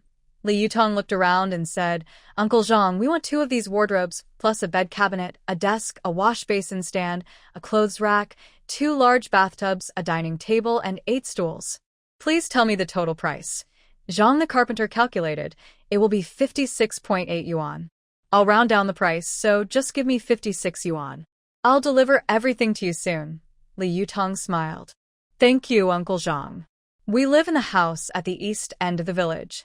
Hearing where they lived, Zhang raised an eyebrow but said nothing. All right, I'll deliver everything to that place soon. Li Yutong paid happily. After leaving Zhang's house, Qin Kiki took out 4 large round tokens. Tong Tong, this is the rent and furniture money. Here, take it. Li Yutong smiled. Forget it. Do we need to argue over these small things? Qin Kiki insisted on giving something to Tong Tong. Tong Tong, I'm glad I met you in this world, but even brothers need to settle accounts. Family ties are important for the long run. Li Yutong couldn't argue with Qin Kiki, so she accepted. The two continued to walk around the village. Suddenly, light rain started to fall. Qin Kiki hurriedly said, the rain is coming down suddenly. Let's go back quickly, or our furniture will get wet. They quickened their steps toward the east end of the village. Not long after they returned home, Carpenter Zhang delivered the furniture. While moving the furniture, Carpenter Zhang hesitated and seemed to want to say something. Li Yutong noticed and asked, Uncle Zhang, do you have something to tell us? Zhang hesitated for a moment and said, Miss, the house you're living in had a strange incident before. It's a bit spooky. Maybe you should consider moving somewhere else. Li Yutong and Qin Kiki looked at each other and saw no fear in each other's eyes. Li Yutong smiled and said, Uncle Zhang, we're not afraid of these things. The house is good and we'll stay here. Seeing that they insisted, Zhang couldn't say anything more. After finishing the furniture, he left. Once Zhang was gone, Qin Kiki quietly asked Li Yutong, Tong Tong, are you really not scared? Li Yutong patted her shoulder and said, What's there to be afraid of? We both served in the army in our past lives. Who didn't have a few lives on their hands? This place used to be where the 90th Army stayed. There's nothing to make a fuss about. Qin Kiki nodded in agreement after hearing her. You're right. Those terrorists we fought, none of them survived after a gunshot to the head. We're not afraid of living people, so why would we fear the dead?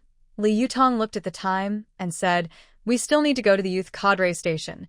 When they arrived at the youth cadre station, Yu Zhenjing was already leading the new arrivals out. You two arrived just in time. We're about to go to the brigade office to get some grain. Okay, let's go, Li Yutong said with a slight smile, following behind the group. Lin Xiaoxiao saw them and encouraged Zheng Yang. Brother Yang, when we see the brigade leader later, let's ask if we can move out. Sister Kiki and her friends have such a big house. We could rent a place with them. Qin Kiki rolled her eyes and said, Lin Xiaoxiao, don't you know how annoying you are? I just didn't want to see you, so I moved out. Since you don't want to live here, you could build your own house. There's no need to squeeze in with us. Li Yutong saw Lin Xiaoxiao constantly trying to act out and upset people. Her expression immediately turned cold. Lin Xiaoxiao, I don't care what your relationship with Zheng Yang is, but she is my good friend. From now on, I will protect her. If you keep being ungrateful, I won't mind teaching you how to behave. After saying that, she grabbed Lin Xiaoxiao's arm. Before anyone could react, she twisted it quickly. There was a sharp cracking sound, and Lin Xiaoxiao let out a loud, pig-like scream. Her wrist drooped down. Li Yutong moved so fast that by the time everyone reacted, Zheng Yang, feeling sorry for Lin Xiaoxiao, held her in her arms. Li Yutong, how can you hit your comrade like that? You broke Xiaoxiao's arm. You must pay for her medical expenses. Li Yutong sneered. Zheng Yang, no wonder Coco said you're a complete. You keep claiming you're Coco's fiancé, eating and drinking her, but you're secretly involved with other women. You're just a freeloading pretty boy. Coco doesn't want someone like you. From now on, stay away from Coco and that little green tea. If I see that white lotus girl jumping around in front of us again, the consequences won't be so simple. After saying this, Li Yutong quickly grabbed Lin Xiaoxiao's arm again, dragged her over, and threw her aside like trash. Then she skillfully twisted her arm back. Two voices almost sounded at the same time. Li Yutong released her, then kicked her into Zheng Yang's arms. Zheng Yang, unprepared, fell with her. They both hit the ground. Zheng Yang hurried to check Lin Xiaoxiao's wrist, but saw her move her hand freely, and it was unharmed. She looked at Li Yutong with a frightened expression, her eyes showing fear and shock. The other young workers also reacted. They were stunned by Li Yutong's move and couldn't speak. Especially Jiang Yume, who usually had a low profile. Her eyes flickered, and she quickly looked down without saying a word. They understood now. Li Yutong didn't actually want to break Lin Xiaoxiao's arm. She just dislocated her wrist, and then reset it. Her goal was to make her feel the pain and teach her a lesson. Zheng Yang, I tell you, take care of your crazy dog. In the future, let her walk around us carefully when she sees us. Lin Xiaoxiao's face turned pale with fear, and she didn't dare to speak. Yu Zhenjing stepped in to smooth things over. All right, we're all from the same youth commune. Don't ruin the peace. Let's go and get the grain. Everyone then continued walking toward the team office. On the way, the young workers showed more respect to Li Yutong, and no one dared to provoke her easily. At the team office, the leader distributed the grain. Lin Xiaoxiao and Zheng Yang stood quietly aside, not daring to move. After collecting the grain and heading back, it started to rain again. Everyone quickened their pace, but Lin Xiaoxiao accidentally twisted her ankle and fell to the ground. Zheng Yang wanted to help her but hesitated, afraid of Li Yutong, and didn't step forward. Li Yutong looked at them with a cold glance, snorted, but still walked over, pulling Lin Xiaoxiao up. Stop pretending. Hurry up and go. Don't waste everyone's time. Lin Xiaoxiao blushed and didn't dare to speak. She limped along with the group. Back at the youth dormitory, the rain grew heavier. Everyone went to their rooms. Lin Xiaoxiao placed the grain she had collected in the corner of the wall and lay on the Kong, feeling exhausted. Yume, who shared her room, knew she was upset and didn't say much. She took her own grain and went to find Yu Zhenjing. Lying on the bed, Lin Xiaoxiao's mind was a mess. She didn't know what her future held. She had never felt such frustration before. Even though her family wasn't well off, and her parents favored her brothers, she had always been clever and knew how to read the situation. She often used her small wit to bring home good things for her family. Her parents liked her two brothers more, but they still treated her well. Because of their poor conditions, her parents said she, as a girl, would eventually marry someone else. They thought her schooling was useless, so after finishing middle school, they told her to drop out and wait to get married, using her bride price to help her brothers marry. But she refused to sacrifice herself to help others. She used her quick tongue and her understanding to persuade her parents with emotion and reason. You say that when you start elementary school, your circle of friends is just the people in your village. After middle school, your friends are from the town. After high school, your friends are from the county. If you become successful in the future, you won't worry about your two brothers not finding wives. Her parents were convinced by her, so she finished high school. She didn't disappoint them and graduated with excellent grades. During school, she also met Jung Yang. His father is the deputy director of the county machinery factory, and his family is well off. Chin Kiki, who grew up with her, also comes from a very wealthy family and shares everything good with Jung Yang. To find a good future, she set her eyes on Jung Yang. To get his attention, she was willing to sacrifice herself. She staged a scene where a bullied her at a place Jung Yang passed by every day, successfully playing the hero saving the beauty. Later, she started eating well and enjoying life with Jung Yang. Jung Yang also cared about her and told her that Chin Kiki was just a childhood arranged marriage and he didn't like her. But his family needed support from Chin's family, so he had to pretend to get along with her. When the knowledge youth movement to the countryside started, she didn't hesitate to go with Jung Yang. They arrived in this remote place. During this time, she often pretended to be weak and pitiful just to get some good things from Chin Kiki. Suddenly, Chin Kiki seemed to change completely. She used to follow Jung Yang everywhere, but now she ignored him, cutting off Jung Yang's support. This time, her parents only gave her 30 yuan. She was hoping Chin Kiki would give Jung Yang something, but now that plan was ruined. What should she do next? It seems she can only settle down with Jung Yang and have him and his family send them living expenses. Thinking of this, Lin Xiaoxiao suddenly felt energized. She quickly got up from the Kong, a traditional bed, happily went to find Jung Yang to discuss. Meanwhile, Li Yutong and Chin Kiki returned to their newly rented house. Originally, Yu Zhenjing said he would host a welcome dinner for the new youth workers tonight, so everyone could get to know each other. But now it was raining heavily, and they didn't want to go out. Tong Tong, do you think we should go over? If we go, we won't have an umbrella, and we'll get soaked. But if we don't go, people might say we're too proud. It's so confusing. Chin Kiki nervously grabbed her hair. Li Yutong looked at her with a smile. Stop pulling your hair. If you keep doing it, you'll go bald. If you want to go, go. If not, stay. Haven't you heard the saying, if you live in others' eyes, you'll eventually die by their words? Chin Kiki's eyes lit up. Yutong, you're right.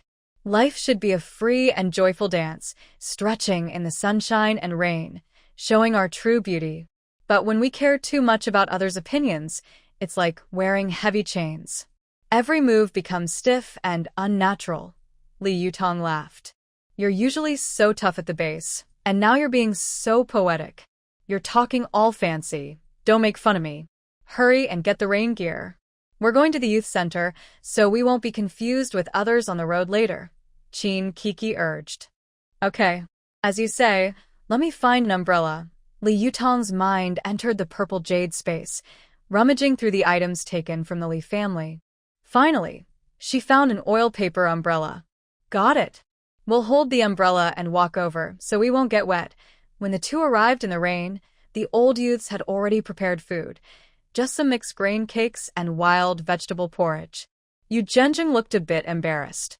We invited you new youths to eat, but we only have a little work points each month, enough just to feed ourselves. So, this is all we could prepare. Please don't mind. Li Yutong smiled slightly. We don't mind. We've already eaten.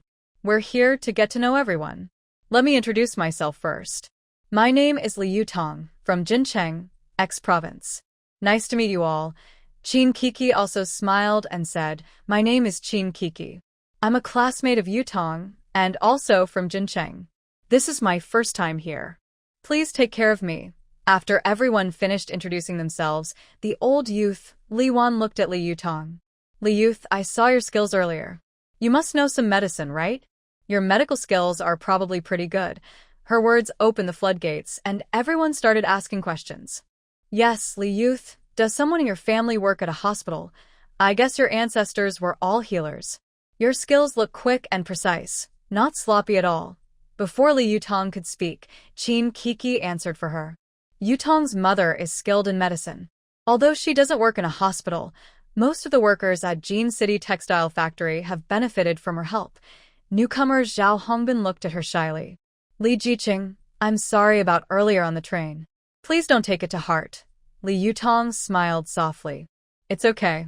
The past is the past. From now on, we share a common name, Jihong. I hope everyone will look after each other. At this moment, old Jihong Xiao Qi chuckled. Li Jihong has the skill, so if anyone here gets a headache or a fever, they can count on you. Everyone nodded in agreement. Li Yutong nodded with a smile. Don't worry, I'll do my best to help whenever I can. Suddenly, a loud noise came from outside. It turned out a child from the village had accidentally fallen and hurt his head, bleeding heavily. His mother hurried over, panicked, asking for help. Jihong comrade, my son fell and hurt his head. We have no medicine at home, and it's pouring rain. We can't go to the commune clinic. Do you have any medicine for injuries? The mother asked anxiously. Li Yutong immediately stood up without hesitation. I'll go take a look. She quickly followed the mother, running out of the house. Others saw and hurried after them. The rain was getting heavier, and the ground was slippery, but Li Yutong paid no attention. Finally, they reached the child. Li Yutong knelt down quickly, carefully examining the wound. The child's forehead had a deep cut, and blood was still flowing out. Li Yutong didn't think much. She skillfully used a disinfected cotton ball to wipe around the wound, then wrapped it tightly with gauze. The whole process took only a few minutes, but she was very careful and thorough. Soon the bleeding stopped. The child stopped crying and lay quietly in his mother's arms. His mother held Li Yutong's hand tightly, tears in her eyes. Thanks to Jihong, I don't know what I would have done without you. Li Yutong smiled gently and comforted her. It's okay now. The wound is treated, and it will heal in a few days. Just be careful not to get it wet to avoid infection. When their work was done, it was already dark. Li Yutong and her companion returned to their home, quickly washed up, and went to bed.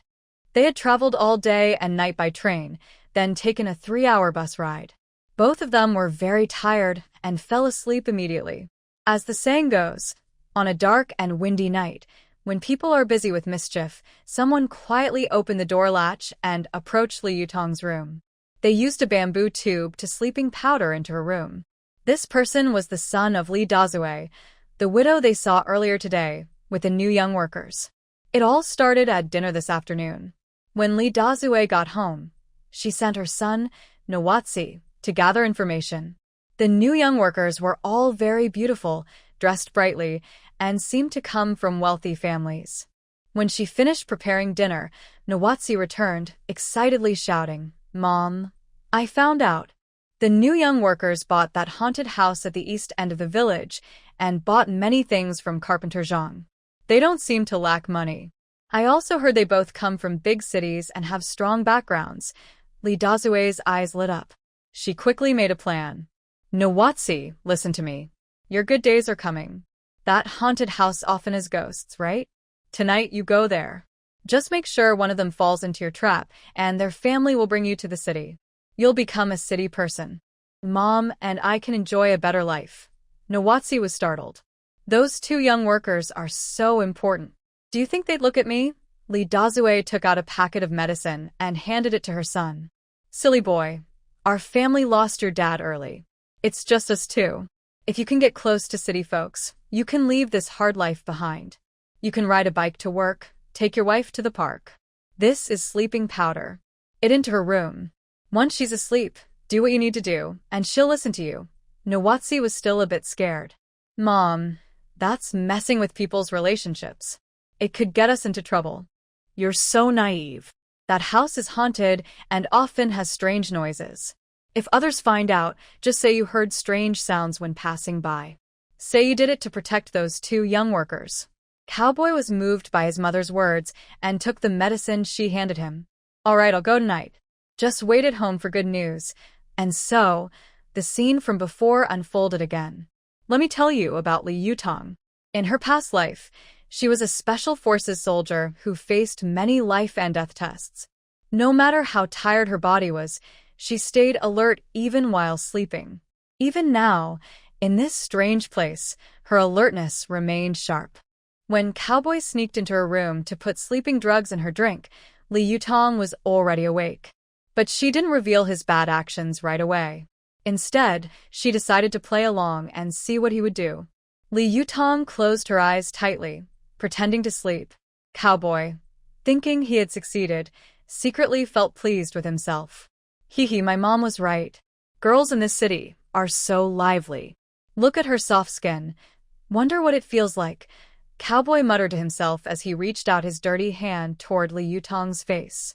Just as his hand was about to touch her skin, Li Yutong suddenly opened her eyes wide, her gaze sharp and piercing. She looked directly at him and asked softly, "What are you trying to do?"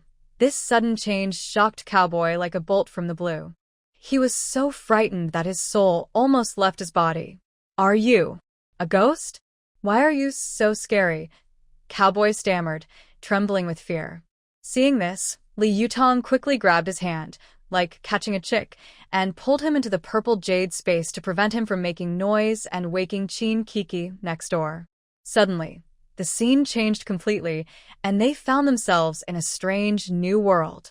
Cowboy was so frightened by this sudden change that he screamed in panic, his voice full of fear and unease.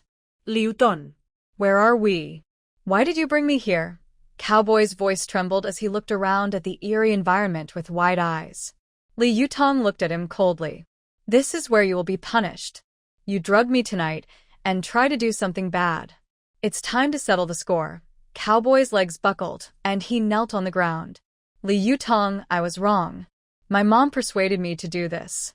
I shouldn't have been so foolish, listening to her and trying to make you settle down. Please forgive me this time. Li Yutong snorted coldly. Now you're begging for mercy, but it's too late. She paced around him. You think you can escape punishment just because you blame your mom? Someone like you, who doesn't work hard and only looks for shortcuts, is a waste of air to live. And dead, you just take up space. Cowboy looked miserable, constantly kowtowing and crying. Li Yutong was planning how to get back at him when she suddenly had an idea. Her purple jade space needs the energy of lively small animals to stay alive. Humans are high-level animals, and she wondered how much energy a living person could provide. Since some people are so reckless, she decided she didn't need to hold back anymore. Thinking of this, a wicked smile appeared on Li Yutong's face. She grabbed Cowboy and brought him to the center of her space, where the pillar of support stood. Turning back to him, she said, Heaven has a road you refuse to take, but has no gates you can break into. Adults must face the consequences of their actions. Don't you agree? Hearing this, Cowboy was so scared he collapsed to the ground, tears and snot streaming down his face. Li Yutong, spare me. I won't dare do it again, but Li Yutong was unmoved. She was about to push him into the protective cage of the pillar. Suddenly, a powerful force pulled Cowboy's body away from her hands with a hard grip. He struggled desperately, kicking up dust as he flailed. As the force drew him closer to the pillar, his body started turning transparent, and his soul was gradually being separated. Suddenly, the pillar emitted a purple light that slowly spread outward. As the light expanded, Li Yutong could clearly feel a change in the space's atmosphere, like the spiritual energy she had read about in cultivation stories from her past life. She looked around at the crops in her space. They were ripening visibly fast. The little chicks instantly grew into adult hens and roosters. Rabbits and ducks also grew and reproduced at a visible speed. At the same time, a clear, ethereal voice echoed in her mind. After the pillar devours the evil soul, your space will recover quickly. It is already 50% restored, the area has doubled, and half of the items inside are back to normal. Keep going. Keep trying harder. Does this mean her space has the ability to erase everything completely? Any evil person brought near Optimus Prime will be in, and the space can also help repair itself? As she was thinking about this, the previous voice sounded again. Congratulations, you answered correctly, but unfortunately, there's no reward.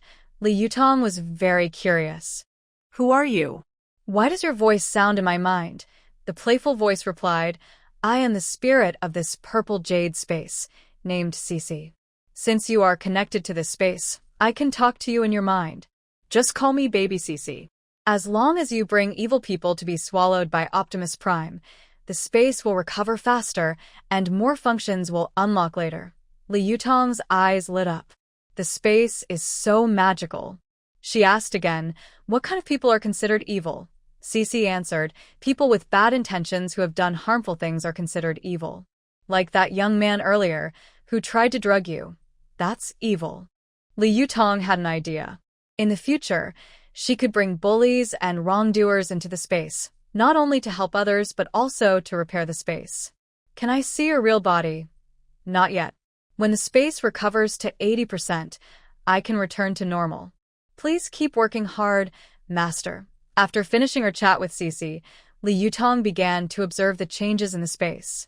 She saw a spiritual spring emerging not far from Optimus Prime. Mist hovered around it, and the water from the spring slowly flowed toward the black land before disappearing. Near the spring, there was a modern villa standing like a fairy tale castle. The villa was not only stylish on the outside but also fully equipped inside, making it a perfect place to live.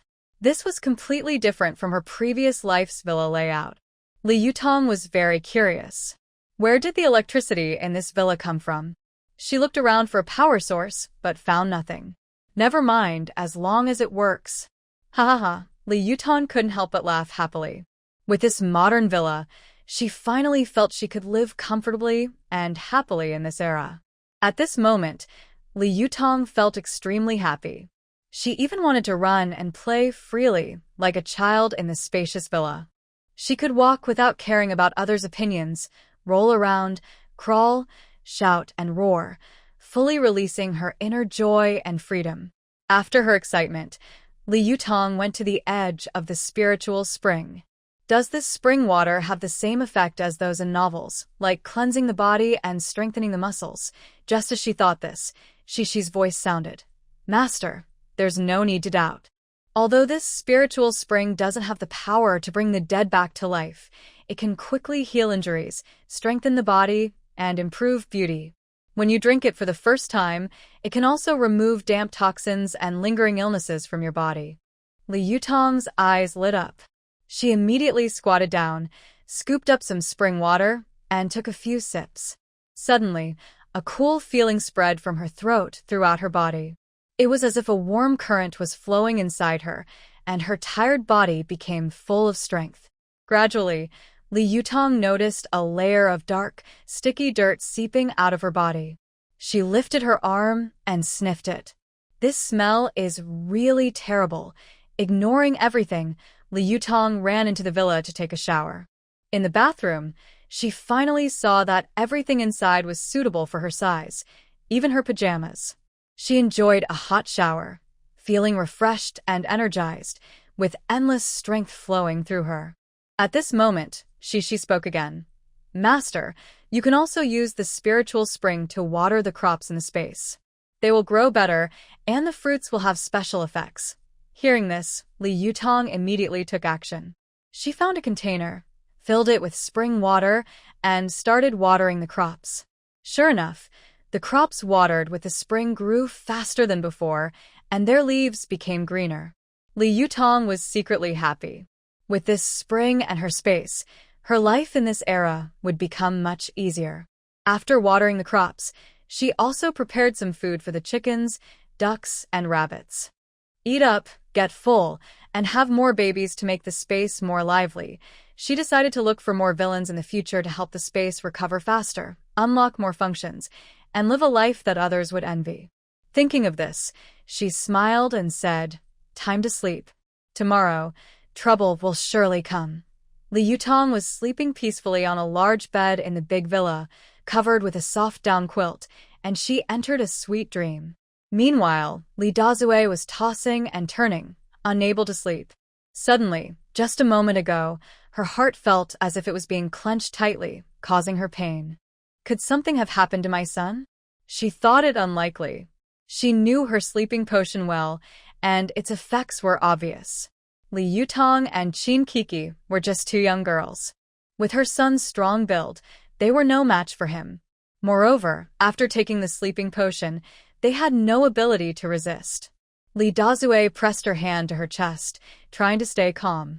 My son is probably fine. Maybe just something didn't go as planned.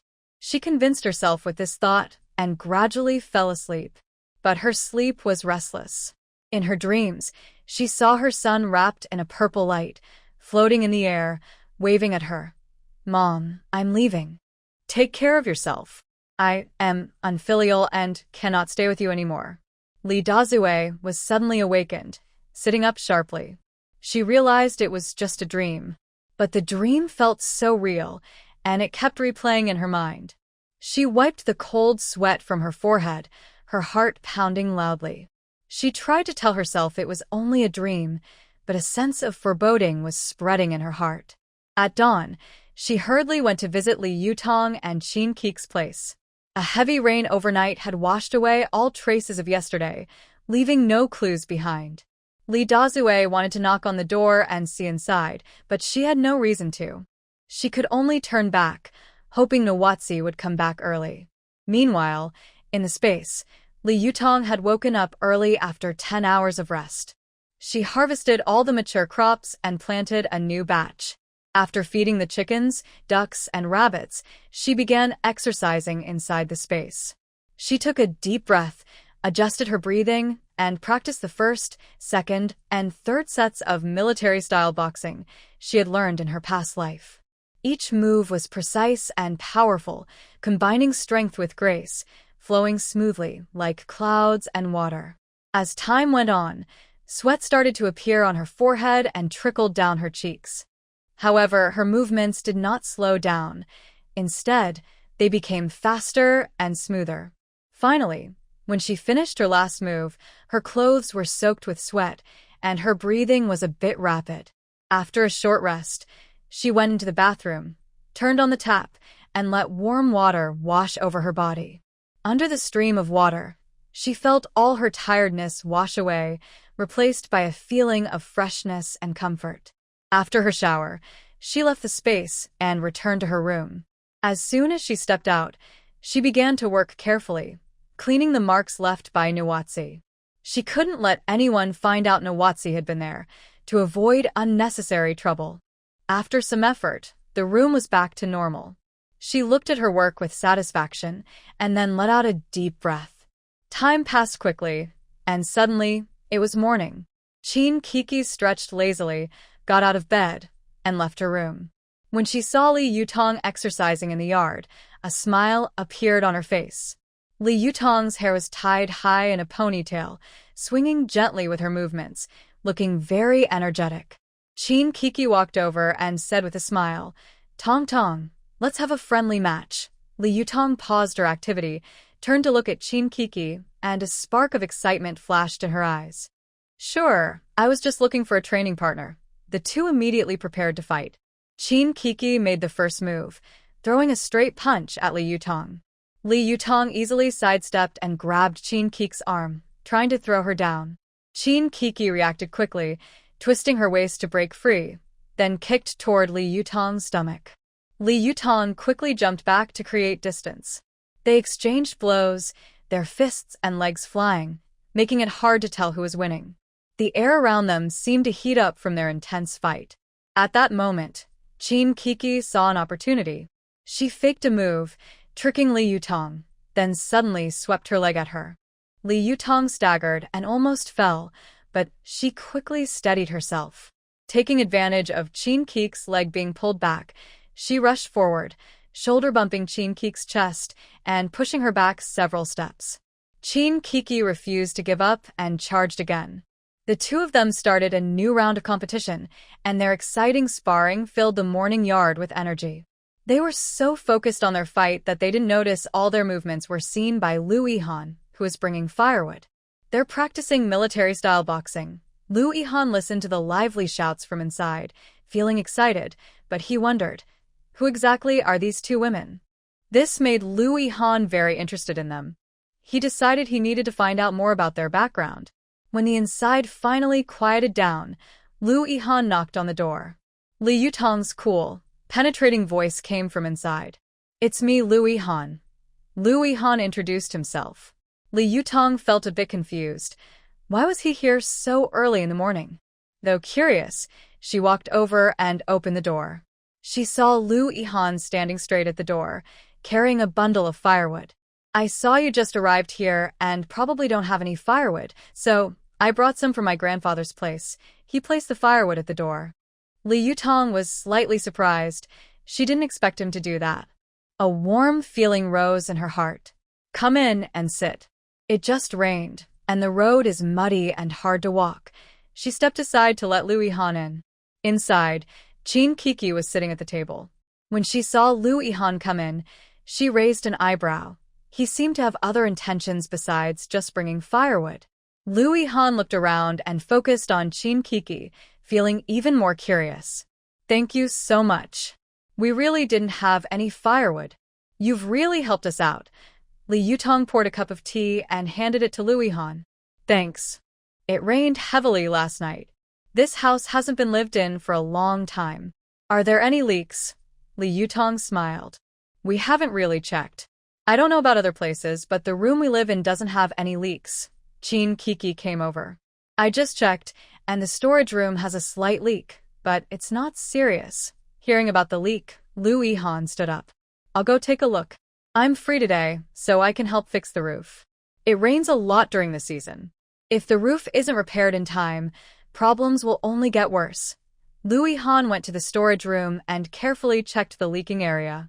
He saw that a few tiles on the roof had shifted, allowing rainwater to seep through the gaps and form a small puddle on the ground. He examined the surroundings carefully and concluded that only a few loose tiles were causing the leak. Fortunately, there was no more serious damage. He stepped out of the storage room and said to Li Yutong and Qin Kiki, "It's just a few tiles that need fixing. It's not hard to repair. Don't worry, I'll handle it right away." After speaking, he started looking for tools and spare tiles. There were some old items stored around the house. Luckily, he found some usable tiles. Lu Yihan skillfully climbed onto the roof, carefully repositioned the shifted tiles, and secured them with tools. To make sure it wouldn't leak again, he checked the neighboring tiles and reinforced any loose spots.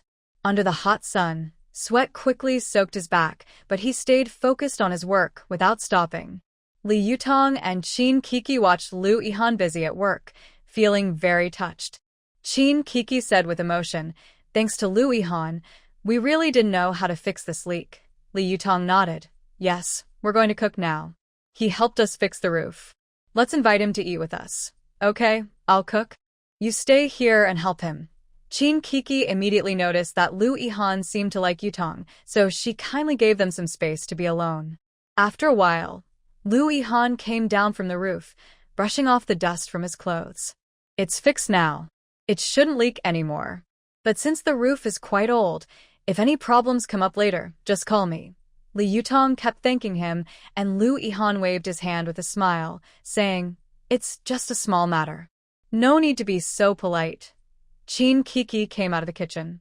"Comrade Lu, you brought firewood again today and helped fix the house. Stay and eat with us. I've almost finished preparing the meal." Lu Yihan smiled and glanced at Yutong, politely declining. "No need. My grandfather is at home alone. I need to go back and cook for him." Li Yutong heard that only her grandfather was at home and said with a smile, "No problem. Once the meal is ready, just bring some back for your grandfather." Listening to her, Lu Yihan also wanted to learn more about Li Yutong. He smiled and said, "Then I will humbly accept your invitation." He sat down on a stool in the room and asked, "Li Jiqing, you just arrived here. Are you getting used to the environment?" "It's okay. We just arrived yesterday and haven't started working with a team yet. We don't know what crops are grown here." Lu Yihan smiled and said, "Here they mainly grow wheat, corn, and sweet potatoes. There are also some cotton. The wheat and corn yield well, and the sweet potatoes taste good." Soon I'll take you to see the fields and explain how to plant them. Li Yutong's eyes sparkled. That sounds great. Thank you so much. But Comrade Liu, you said your grandfather is here. Is your hometown nearby? Liu Yihan shook his head. No, my family is from Jingdu. My grandfather came here 5 years ago. I can't say exactly why. I came during my leave to visit him. Li Yutong nodded. She understood the importance of keeping some things private. She smiled and changed the subject. Comrade Liu, since we just arrived, can you tell me about the local customs and traditions? Of course, Liu Yihan said with a smile. This area is one of the 5 counties in Province S. Because people often go up and down the mountains, their walking style is a bit different. Also, since it's in the north, their main food is noodles and steamed buns. They rarely eat rice. Just then, Chin Kiki brought out steaming hot dishes. Come try my cooking. I hope it suits the local taste. Liu Yihan stood up to help set the dishes on the table, and everyone sat together. Liu Yihan took a bite, and his eyes lit up. The food is really good. I didn't expect your cooking skills to be so great. Chin Kiki smiled and said, I often cook at home, so it's nothing special. At the table, everyone chatted happily and the atmosphere was warm. Liu Yihan kept looking at Li Yutong with gentle eyes. As they ate, Liu Yihan asked, Today is your day off since you're new here. Do you two have any plans? Li Yutong swallowed her food before speaking. Today, we plan to go to the town to buy some things for the house, send a letter to report safety, and pick up a package. Chin Kiki also smiled and said, Yes, we want to go out for a walk, but I don't know how far the town is from here. Liu Yihan finished his meal quickly, eating his bowl in just a few bites. I'll first take the food back to my grandfather, then go to the town with you. There's a cart that specifically transports people, so we can ride that. This time, Li Yutong wanted to take her bicycle to the town to get some clear directions. While Liu Yihan was gone delivering food, she took Chin Kiki into the house. Kiki, I brought Li Zhanxing's bicycle in the space to take with us, but we can't openly take it out. I was planning to go to the town today and ride the bike back, saying it was mailed from home.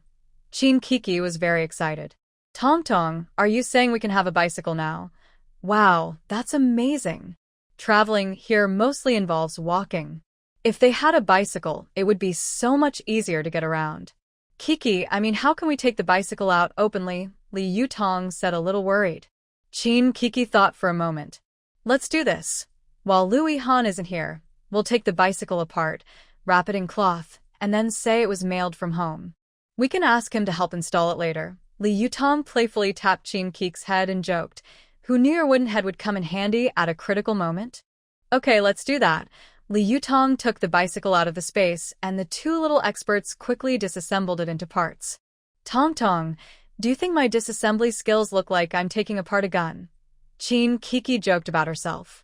Li Yutong smiled mysteriously. Kiki, don't worry. Soon, I'll give you a desert eagle to play with. Just as they wrapped the bicycle in cloth, Liu Yihan returned.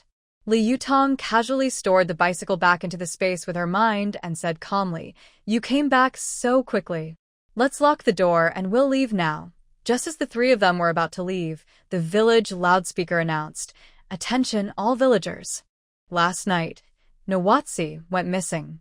Please help look for him. Hearing this, Li Yutong remained calm. A grown man can go missing?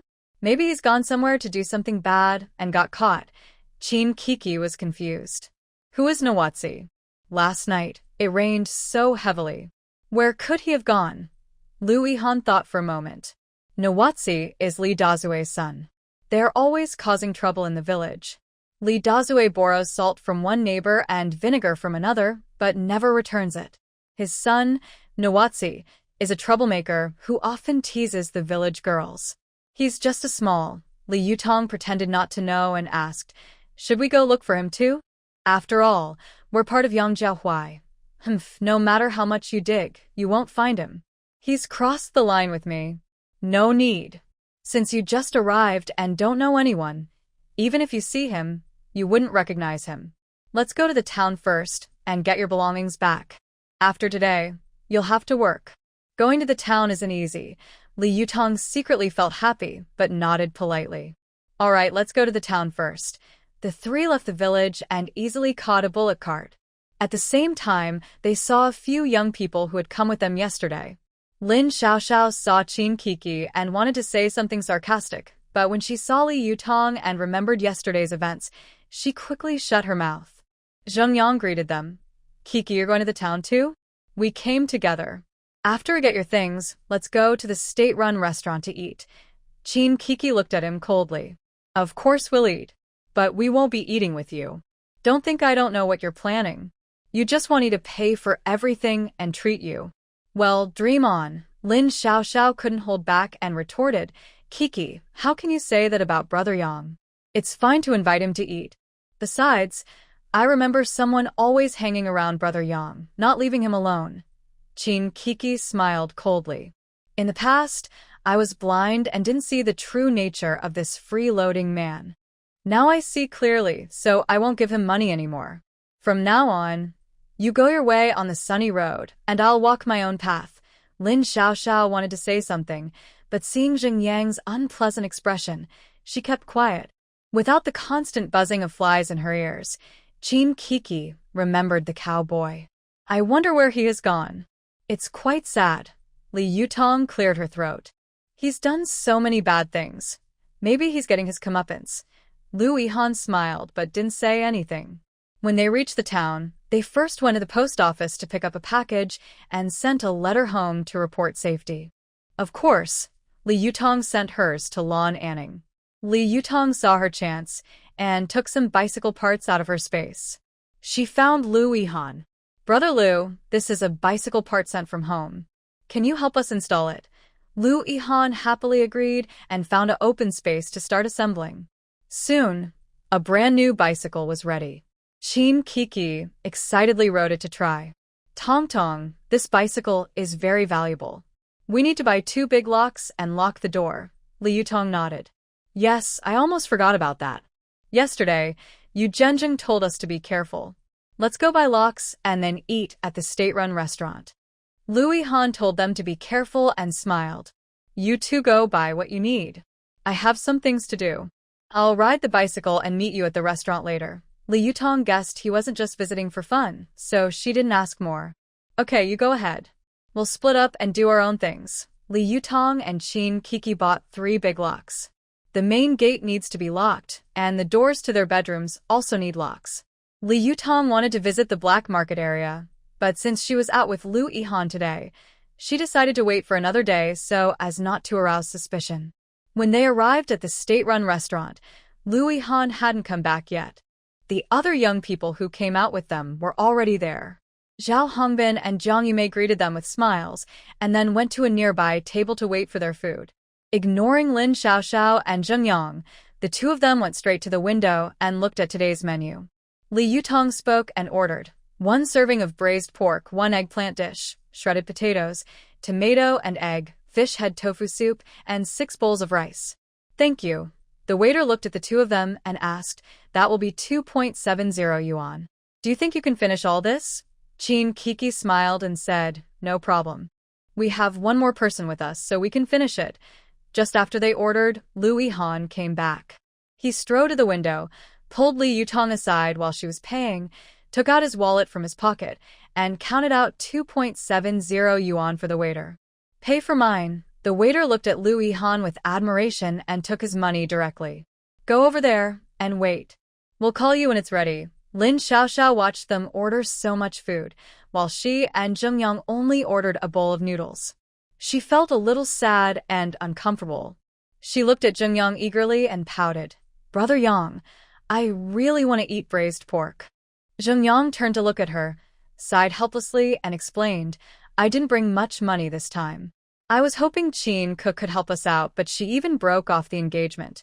So now we have to eat frugally. Hearing this, Lin Xiaoxiao pouted her lips, her eyes turning red.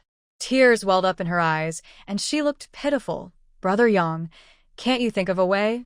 I haven't eaten meat in a long time. I really want to eat it. Zheng Yang felt annoyed by her fuss, but tried to hold back his impatience. He comforted her. Just be patient. Once I find a way to earn more money, I will buy you meat, okay? At that moment, the broadcast from the state-run restaurant suddenly sounded. Table 28's food is ready. Please come and pick it up. Louis Han was about to get up to collect the food when he looked up and saw Lin Xiaoxiao looking at their table's dishes with a pitiful expression. He shook his head with a smile and went over to serve the food. Li Yutong noticed Lin Xiaoxiao's gaze and sneered slightly, deliberately raising her voice to say to Qin Kiki and Louis Han, "Let's eat quickly. The food will get cold and won't taste good." The three of them then started to enjoy their meal happily, the aroma of braised pork filling the air. Lin Xiaoxiao watched them happily enjoy their meal, feeling more and more sad inside. Tears welled up in her eyes like a bursting dam. She could no longer hold back her sadness and started to cry softly. Zheng Yang saw how upset Lin Xiaoxiao was and felt both angry and helpless. He gently comforted her while glancing at Li Yutong and the others, who were busy eating and ignoring her. He felt very annoyed at their indifference. However, Li Yutong and the others paid no attention to Lin Xiaoxiao's tears. They kept focusing on their food as if nothing was happening. After a while, the three finished eating. They happily left the state-run restaurant. Li Yutong looked at Lu Yihan and Zheng Yang and pointed at the packages on the ground. She said, "Comrade Lu, you can ride your bike and take our packages back. Here are the keys." Lu Yihan nodded, took the keys, and was about to push his bike when he heard Li Yutong call him Comrade Lu. He stopped and looked at her seriously. He said, "Li Yutong, you can just call me by my name. My name is Lu Yihan." Coco Qin, standing nearby, couldn't help but laugh out loud when she heard him. Li Yutong looked at him with a bit of helplessness and rolled her eyes. She said, "Of course I know your name is Lu Yihan, but we're not that close." Lu Yihan's lips curled into a slight smile as he said, "Then we'll get to know each other better over time. Just try calling me now." Li Yutong was a little amused and annoyed by his teasing. She huffed and turned away, saying, "I won't call you that." Coco Qin teased her from the side, "Yutong, just try it. Maybe after a while, it'll sound natural." Li Yutong glared at Coco Qin. "Stop teasing me." At that moment, Zheng Yang came out with Lin Xiaoxiao. He looked at Lu Yihan and Li Yutong with a sarcastic tone and said, "Wow, you're getting along quite well." Li Yutong ignored him and told Lu Yihan directly, "Hurry up and take the packages back. It's getting late." Lu Yihan nodded, tied the packages to the back of his bike, and was about to leave. Suddenly, he remembered something. He turned back to Li Yutong and said, "Li Yutong, next time, remember to call me by my name." After saying that, he rode off on his bike. Li Yutong watched his figure disappear and muttered softly, "Who wants you to call me by your name?" But for some reason, her cheeks turned slightly red. Then the two of them went to the ox cart. Uncle Lu, who was driving the cart, was squatting under a big tree, eating a biscuit. Li Yutong took out a few white rabbit candies from her pocket and handed them to him. "Uncle Lu, here you go. Take these home to your grandchildren and make their mouths sweet." Uncle Lu quickly stood up and declined. "Oh no, this is too precious. We can't afford such treats in the countryside." Coco Qin smiled and helped out. "Uncle Lu, just take them. We bought quite a few at the supply store earlier." Hearing this, Uncle Lu no longer refused. "All right, I'll take them. My little grandson has been asking for sweets these days. You two should hurry and get on the cart. Sitting in the front is quite bumpy." After thanking them, they gave Uncle Lu 2 dimes and then got on the cart. The ox cart moved slowly and gently. Everyone stayed quiet, enjoying the scenery. By the time the cart returned to the village, it was almost dark. The villagers had gathered under the big locust tree at the village entrance, talking loudly and discussing something. People love gossip, and Li Yutong and Qin Kiki were always the most lively in the gossip circle. They both naturally moved closer to the villagers who were talking excitedly, listening carefully to their conversations. "Where do you think Manhwa went? We've been searching all day and haven't seen a trace of him." "Exactly. How can a grown man just disappear like that? Besides, Manhwa is so chubby, no one dares to mess with him. Do you think he went deep into the mountains and was eaten by wild animals? I think that the house where the new young workers are staying is haunted at night. Maybe Manhwa went out last night and was taken by ghosts." Just then, Li Dazue, crying and holding Wang Tieju's hand, came over. When he saw Li Yutong and Qin Kiki, he suddenly rushed toward them, acting frantic. You two foxes, you just arrived and are already flirting with my son. Tell me, where did you take my son? Hearing this, everyone's eyes turned to Li Yutong and Qin Kiki. Qin Kiki looked confused, not understanding what was happening. Nam, how can you accuse us so unfairly? We only arrived here yesterday afternoon. We don't even know if your son has a scar or a mole. Li Yutong was not nervous at all. She calmly approached Li Dazue and said, Auntie, you can eat your food but don't say things that aren't true. Like Coco just said, we only arrived here yesterday afternoon. We didn't go anywhere to see your son, let alone try to him. That's a serious accusation. Please don't slander us. Li Dazue was frantic because she couldn't find her son. Hearing what Li Yutong and Coco said, she pointed at Li Yutong's nose and yelled, You shameless fox.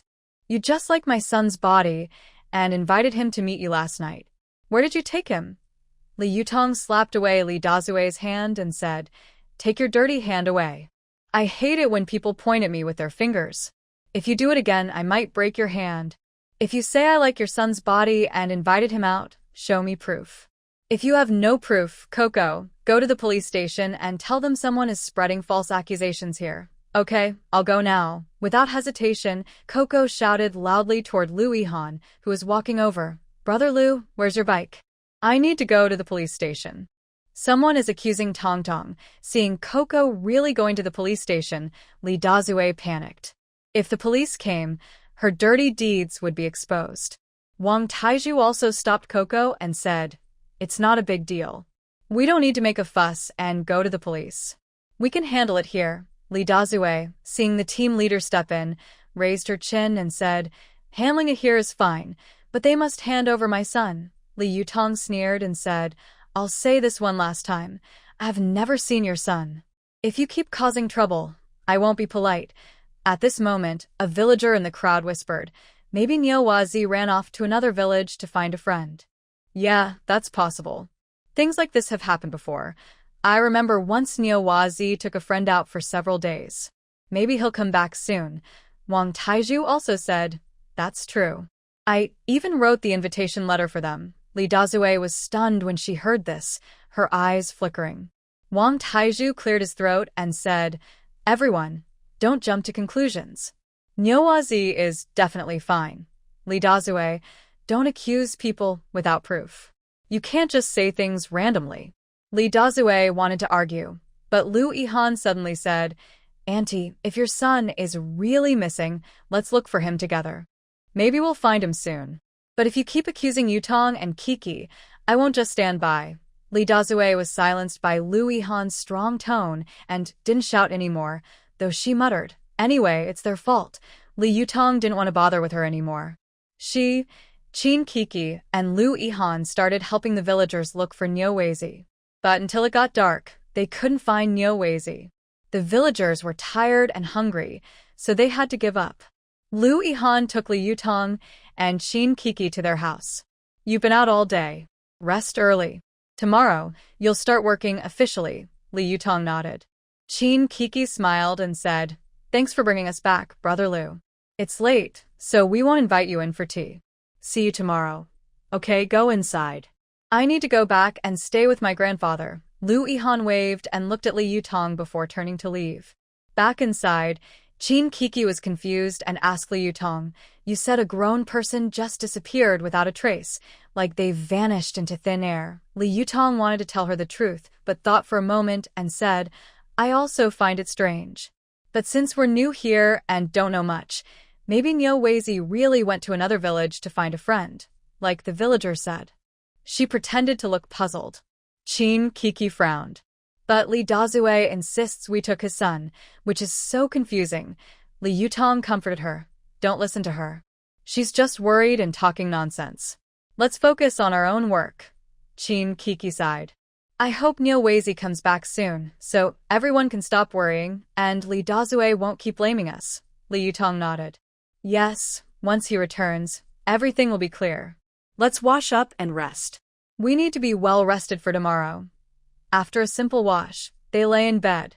Though tired, Qin Kiki felt uneasy and couldn't fall asleep. Li Yutong patted her. Don't think too much. Sleep well.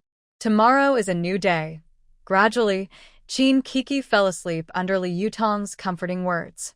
Li Yutong also returned to her room, closed the doors and windows, and slipped into her space. Inside the space, everything was lively and full of life.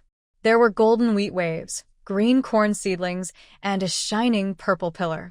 Li Yutong had already prepared food for the chickens, ducks, and rabbits. She also harvested the ripe crops. Suddenly, she remembered Lu Yihan mentioning that the village grew cotton and rapeseed. If they grow cotton and rapeseed, there must be seeds. I should ask Wang Taiju tomorrow if I can buy some. Thinking of this, Li Yutong left some black soil untouched, drank a few sips of spring water, and then went to the villa to take a shower. After her shower, she lay on her foam bed, turned on her tablet, and started searching for her favorite TV shows. On the bedside table, there was milk tea and a fruit plate. She picked a grape and put it in her mouth, then turned on her favorite TV series. The first episode was about Yongzheng ascending the throne. Hearing the familiar lines, Li Yutong sighed, "This is real life." After watching 2 episodes, Li Yutong turned off her tablet and quickly fell asleep.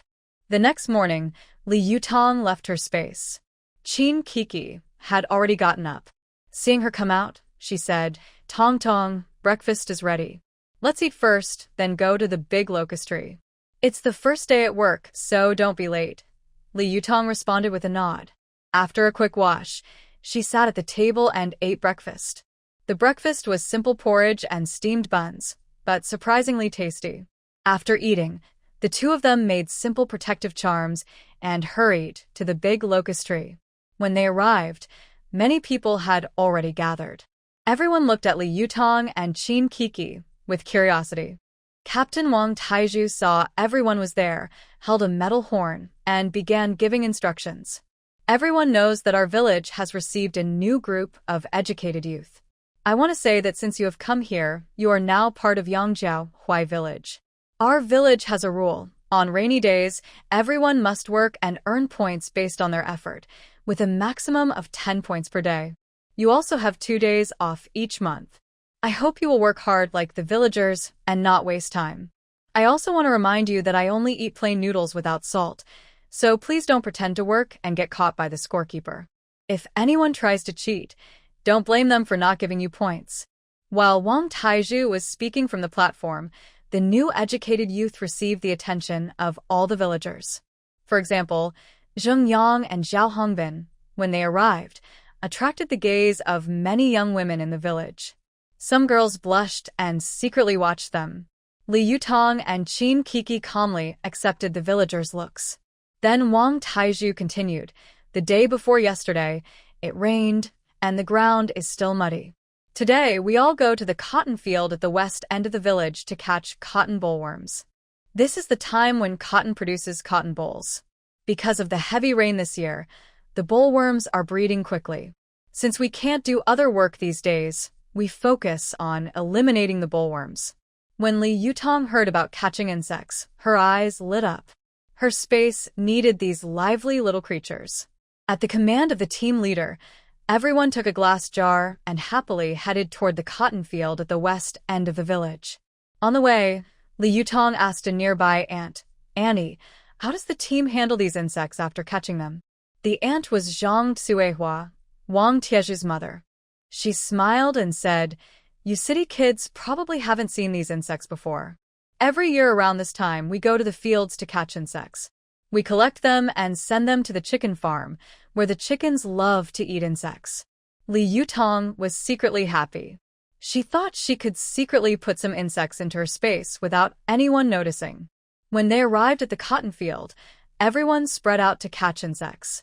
The old educated youth seemed used to this life and worked calmly. Li Yutong was quick and caught many insects in a short time. When no one was paying attention, she quietly put a few cotton bollworms into her space. The pillar in her space seemed magical. Once the bollworms entered, they disappeared immediately. The new educated youth, especially Lin Xiaoxiao, had never done such a thing before.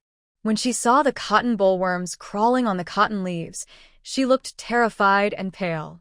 "Team leader, these bugs are so disgusting. I don't want to do this kind of work. Wang Taiju, a soldier, had no good feelings towards such pretentious girls. If you don't want to catch bugs, then go pick manure. You will be responsible for all the manure for this month. In this village, the team leader's words were like an order. When Zhengyang heard that Lin Xiaoxiao was to pick manure, he quickly stepped forward and said, Xiaoxiao, these bugs aren't that scary. Just think of them as silkworms, and you won't find it so disgusting. Lin Xiaoxiao frowned, tears welling up in her eyes. She stomped her foot and said, I don't want to think of them as silkworms. I just don't want to catch them. Wang Taiju snorted coldly. Fine, then go pick manure. Don't delay everyone from working. Lin Xiaoxiao started to cry sadly. Zhengyang felt sorry for her and quickly said to Wang Taiju, Team leader, can you give Xiaoxiao another chance? Maybe she's not used to it since she's new. Wang Taiju remained firm. This isn't about being used to it. Everyone else can do it, but she wants special treatment. We must follow the rules. Li Yutong watched silently from the side, continuing to quickly catch bugs and occasionally sneaking them into the space. Qin Kiki quietly said to Li Yutong, Xiaoxiao is so pretentious. Now she has to go pick manure. Li Yutong smiled and said, people like her should be taught a lesson. We're here now, and she still acts like a spoiled princess. Who would accept that? Meanwhile, Lin Xiaoxiao could only walk reluctantly toward the manure-picking area under everyone's watch. Yang Taiju told a young man from the village, Mao Dan, follow her. If she tries to cheat or slack off, come tell me.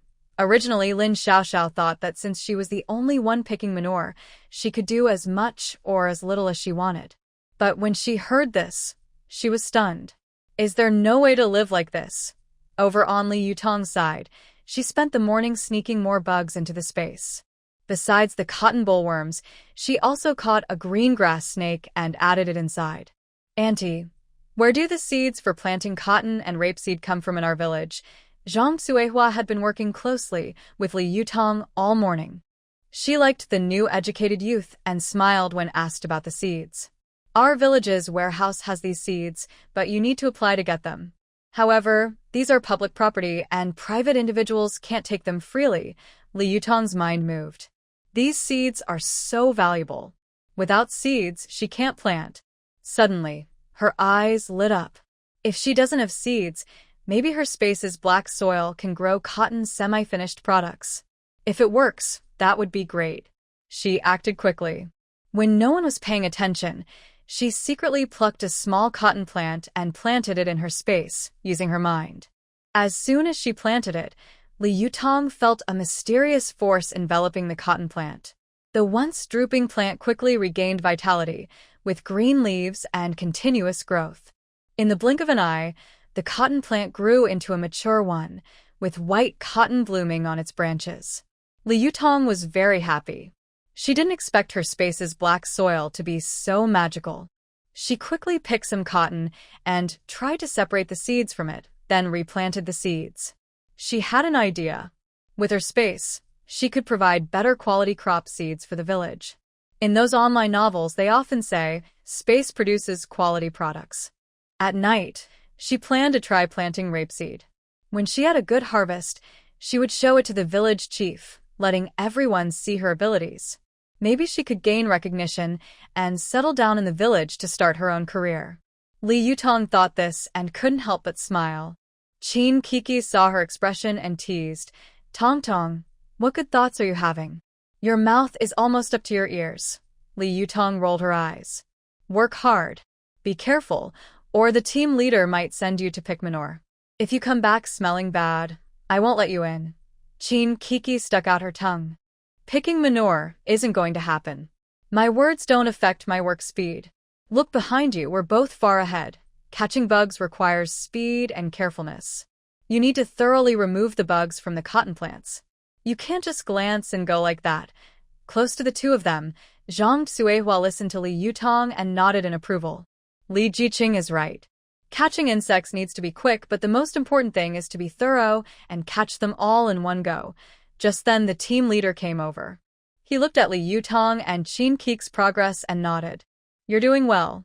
But lately, the higher-ups are pushing us to increase cotton production, so everyone needs to work harder. Li Yutong had a bright idea and gathered her courage to speak. Team leader, I have a suggestion. I want to try growing better quality cotton seeds. Maybe it can help increase the yield. The team leader looked at her with some doubt. You're just a young worker, can you really do it? But if you have a good plan, that's great. You can give it a try. Li Yutong felt happy inside. She smiled softly and said, Actually, I just thought of this idea recently. We young workers come to the countryside with knowledge and dreams. Since that's the case, we should use what we've learned to help build the countryside.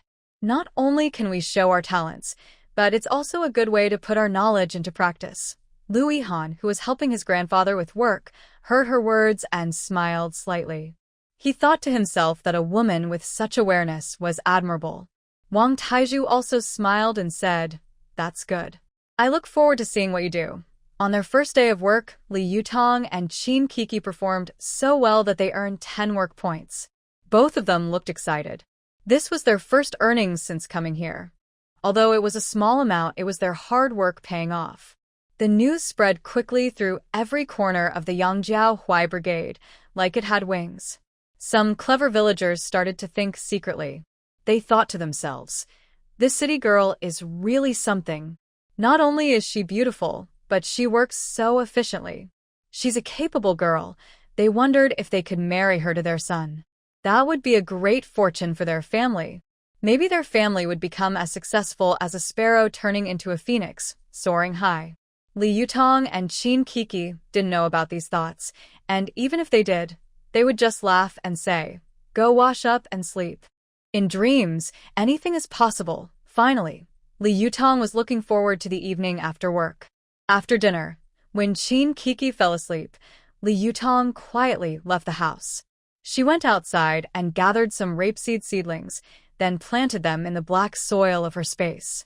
Like when she planted cotton, the rapeseed seedlings grew quickly and soon produced full seeds. Li Yutong was very excited. The space is really powerful. I think I should plant more plants in the space in the future. With the space in my hands, I can do anything.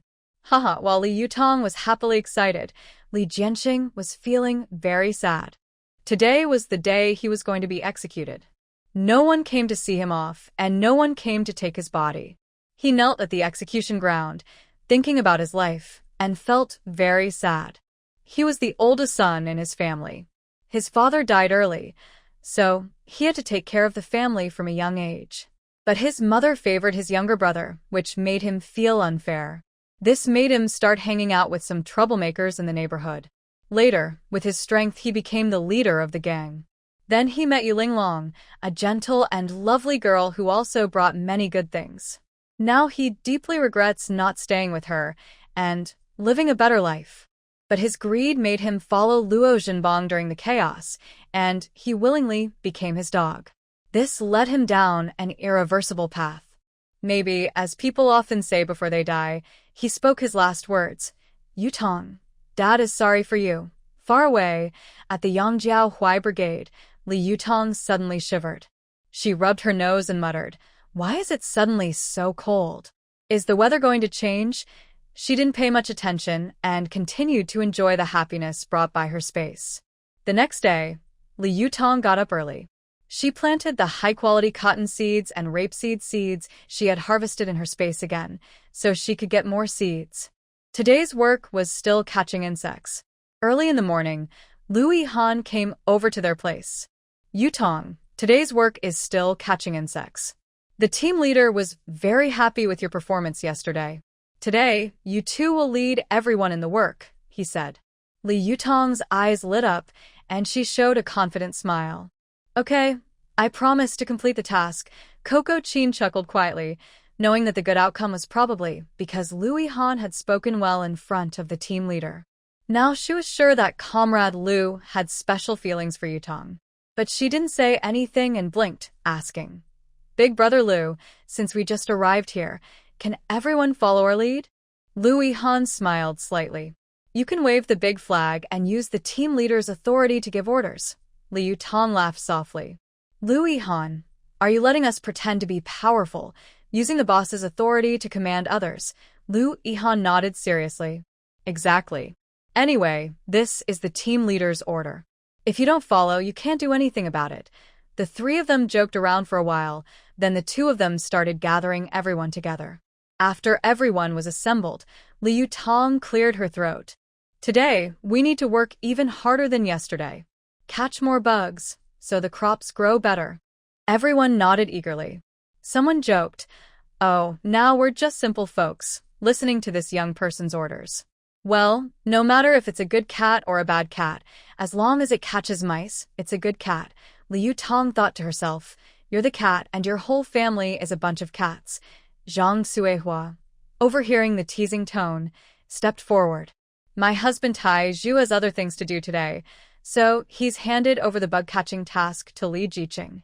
If anyone refuses to follow the plan, don't blame me, the old woman, for caring about our village and neighbors."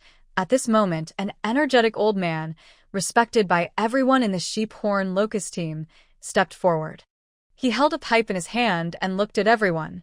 "Young girl, you can go ahead and do your work confidently. With me here, no one will dare say anything." Liu Tong smiled and thanked him. Thank you, Grandpa. "I'll take the villagers to work right away." At first, everyone worked as hard as they did yesterday. But after a while, some team members started to slack off and chat on the side. Liu Tong frowned and went over patiently. "Andes, it's so hot today, everyone is sweating.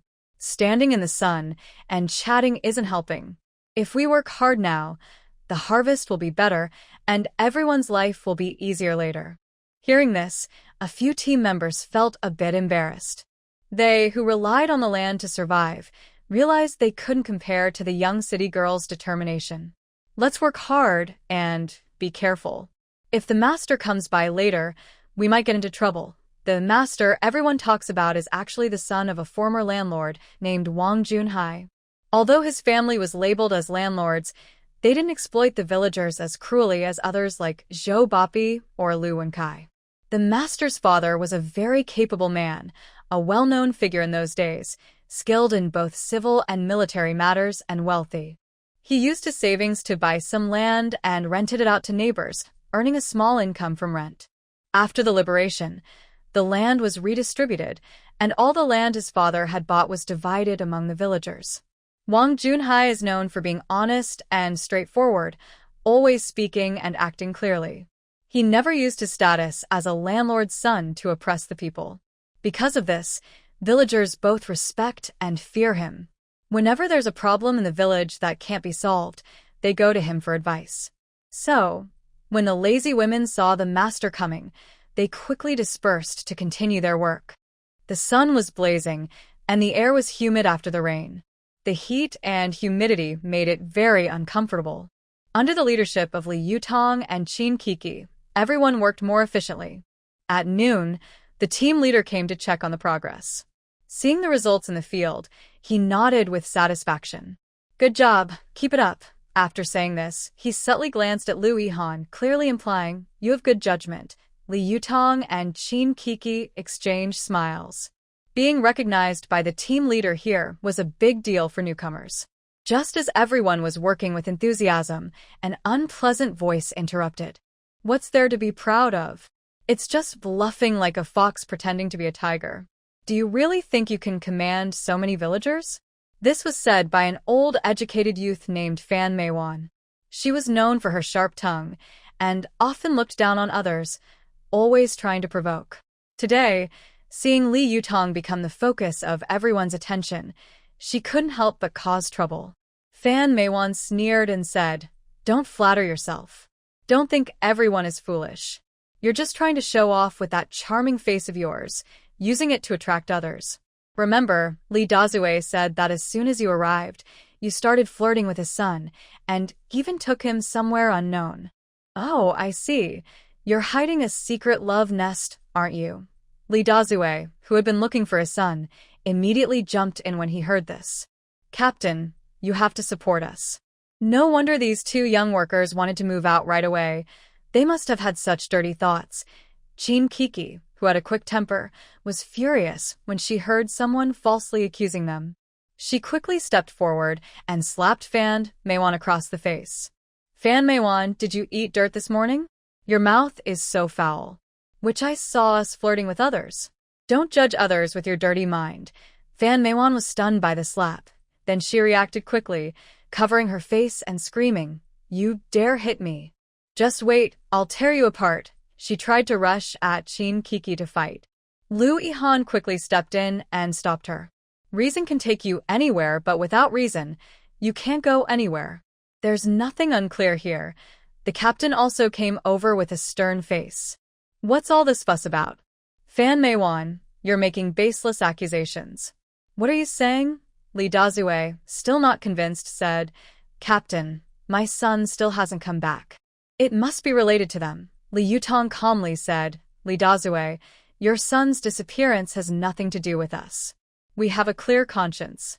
As for Fan Meiwan, you're just trying to smear me and cause trouble. She then turned to Wang Taizhu. Captain, does our team have any rules against young workers living outside? Wang Taizhu shook his head. No, the village has a youth residence, but if anyone doesn't want to stay there, they can move out on their own. But safety is not our responsibility, Li Yutong nodded. So, was today's work assigned to me by you? Wang Taizhu nodded. Yes, I arranged it. Is there a problem? Li Yutong smiled faintly and turned to Fan Meiwan. Now you've heard. Moving out to live elsewhere doesn't break any rules here. Today's work was arranged by the team leader himself. Why do you say we are trying to others? If you can't come up with a clear reason, don't blame me for being rude. We old educated youths have been here for many years. We haven't moved out or gained the team leader's favor. You just arrived, renting a house and trying to show off. If you're not using unfair means, what else could it be? Fan Meiwan looked at her with a look of contempt and disgust. Li Yutong threw down her tools and quickly stepped in front of Fan Meiwan. What was that look just now? If you have the guts, do it again. Frightened by her commanding presence, Fan Meiwan took a step back. What do you want to do? Apologize. Chin Kiki also stepped forward, glaring at Fan Meiwan with a stern look. Wang Tiezhu's wife, Lu Meiying, also came over. Fan Meiwan, tell me clearly what you just said. How did Li Jiqing use unfair means to our Taizhu? The older educated youth saw the situation and quickly stepped in to mediate. Everyone stay calm. Let's talk this out. What's there to talk about? An outsider dared to boss us around. If she doesn't explain herself today, I wouldn't mind making her eat dirt in the outhouse. Lu Meiying was known as a fierce woman in the team. If she couldn't get a clear explanation, she might really do that. Li Yutong's eyes turned cold and intimidating. I'll give you one last chance. Apologize. If it were about trivial matters, Li Yutong wouldn't be so serious. But false accusations and damaging someone's reputation were things she would never overlook. Her mother had been unjustly accused of a crime and cruelly deprived of her life. She could never tolerate anyone tarnishing her own reputation like that.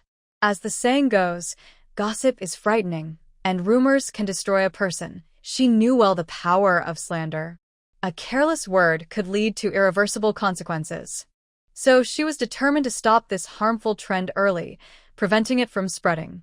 Even if her actions made her seem fierce and ruthless, she was willing to do so.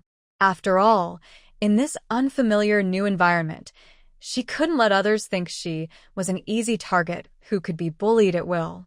Although she didn't like causing trouble, she would never be afraid of anything. If someone dared to offend or bully her, she would definitely make them pay the price and face the consequences. In front of so many people, Fan Meiwan was sure that Li Yutong wouldn't dare do anything to her, so she held her chin high and smiled coldly. Li Yutong, people will only know if you do something wrong. Flies don't land on flawless eggs. Why doesn't Li Dazue talk about others? Instead, she accuses you of seducing their son. It seems you must have done something to make others misunderstand. Before she finished speaking, Li Yutong suddenly grabbed her hair. Fan Meiwan didn't expect her to do that and cried out in pain.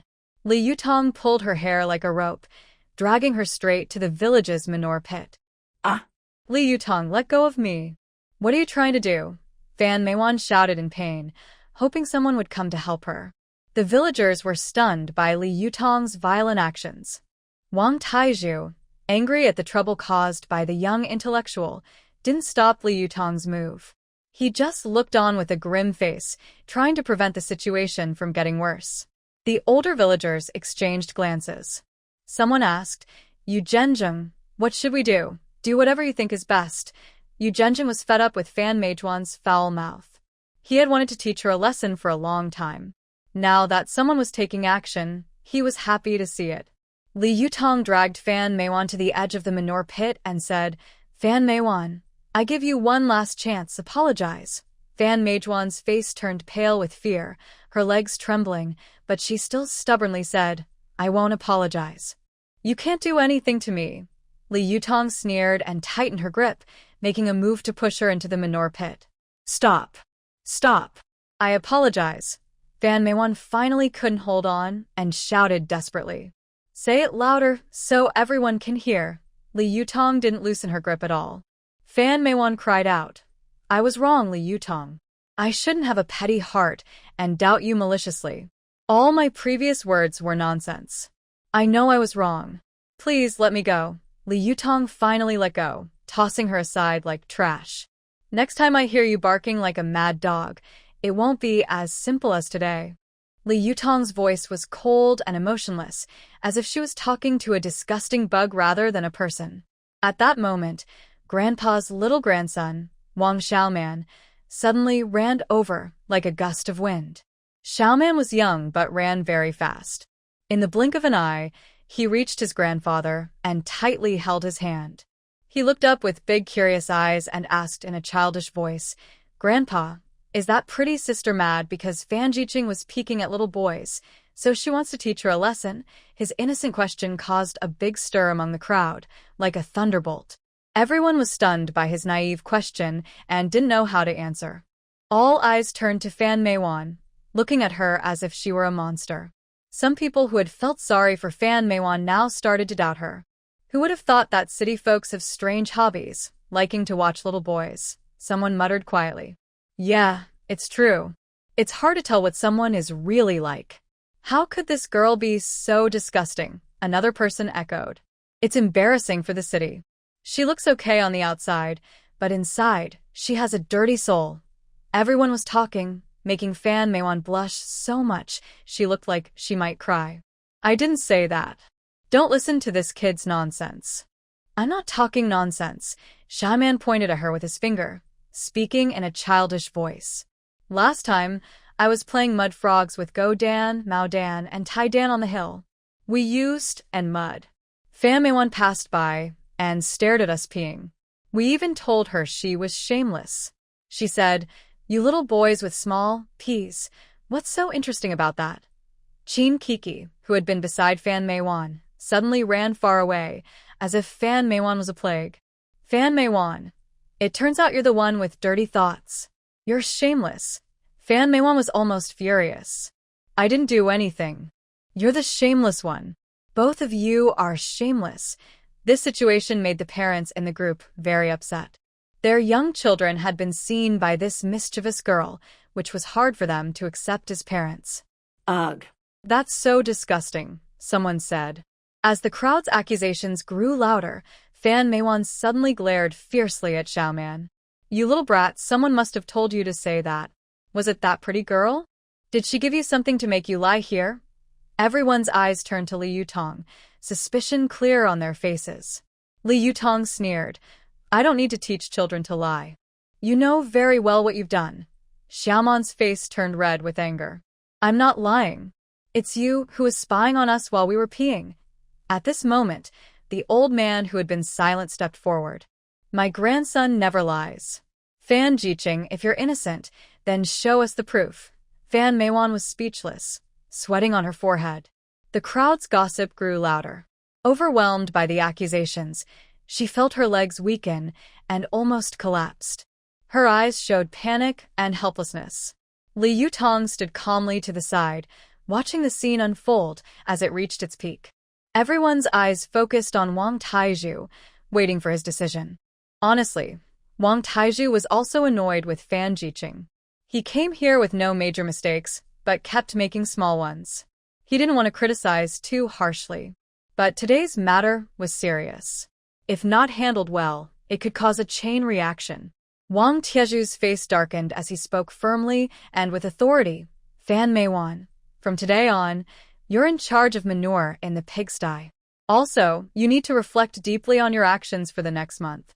Every day, you must submit a report on your thoughts and how you plan to correct your mistakes. He paused briefly, giving her time to absorb his words, then continued, and I warn you, if you keep talking nonsense and causing trouble in our village, don't blame me for being harsh. I will record a warning in your file, which could seriously affect your future. Everyone was satisfied with this decision and soon dispersed. Li Yutong and Qin Kiki also nodded to Wang Taizhu before returning to rest. Wang Taizhu went to Lu Yihan and said, "You have a good eye. Li Yutong is not someone to be easily controlled. As long as she doesn't cause trouble for our team, I won't interfere." Lu Yihan slightly smiled. She does have her own skills. Wang Taizhu patted his shoulder. Just keep that in mind. But Fan Meiwan probably won't give up easily. Be careful with Li Yutong. Lu Yihan nodded, with a worried look in his eyes. Meanwhile, Fan Meiwan, after everyone left, clenched her teeth and looked full of hatred. She was not willing to accept being punished like this. Li Yutong, just wait. I won't let you get away easily. After lunch, Li Yutong and Qin Kiki went to the field to work. Lu Yihan came over and said, "There isn't much cotton left in this field. We'll finish working this afternoon." "If we don't finish, there won't be much left." Li Yutong nodded. Curious, Qin Kiki asked, "Brother Lu, you came to visit family. Why are you still working?" Lu Yihan smiled slightly and looked at Li Yutong. "My grandfather is supposed to work too. He felt a bit dizzy today, so I came to help him." Hearing that his grandfather was dizzy, Li Yutong quickly asked, "What symptoms does your grandfather have?"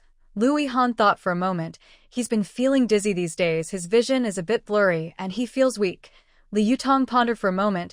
This could be due to lack of energy and blood, or maybe a blood flow problem in the brain.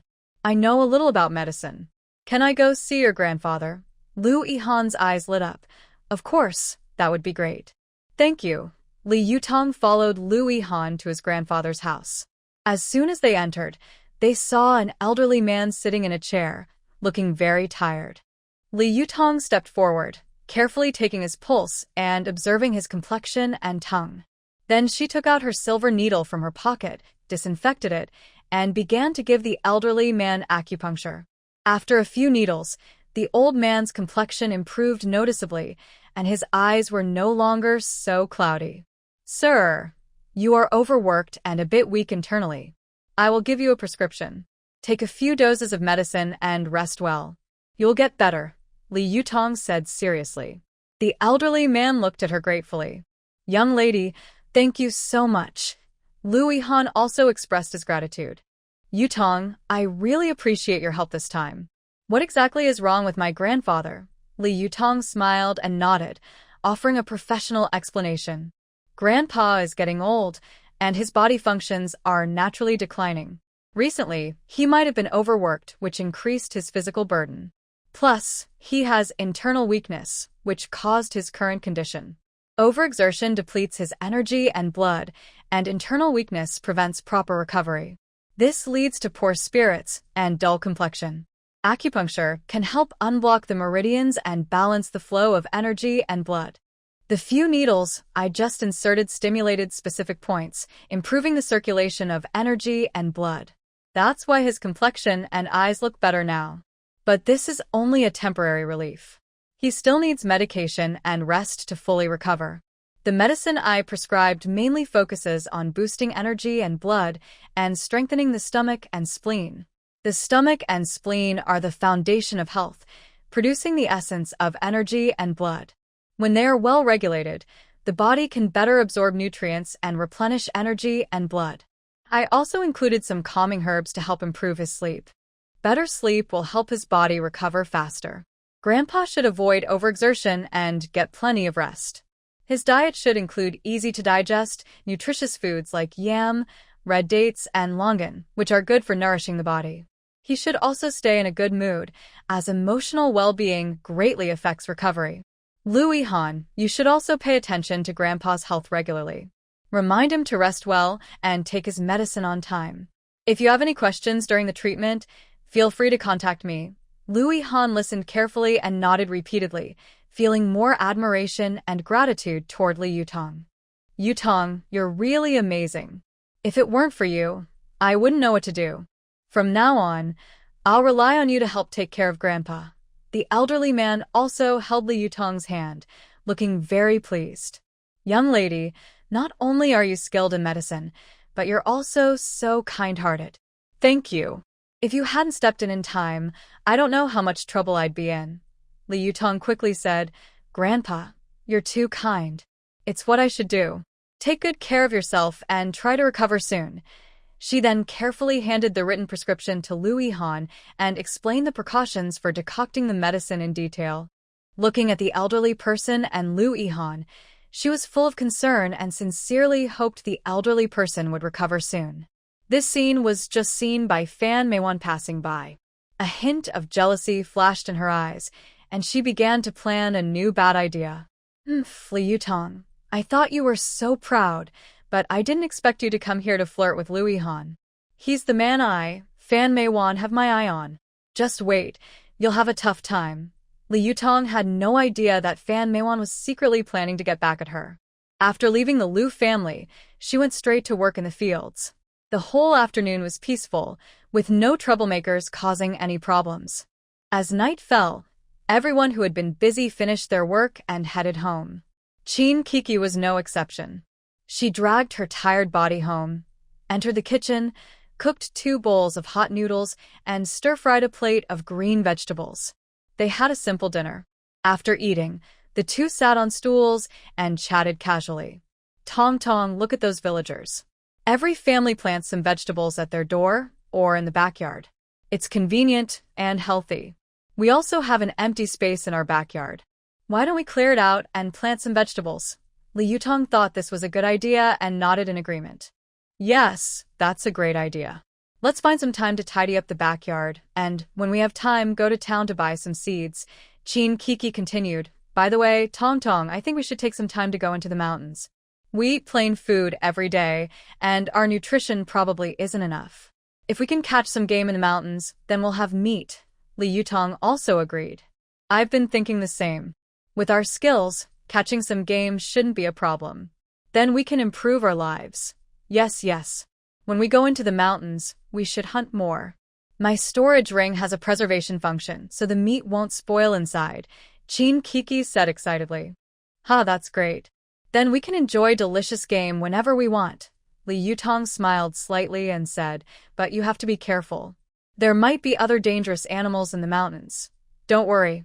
I'm a very skilled hunter, Chin Kiki said confidently, patting her chest.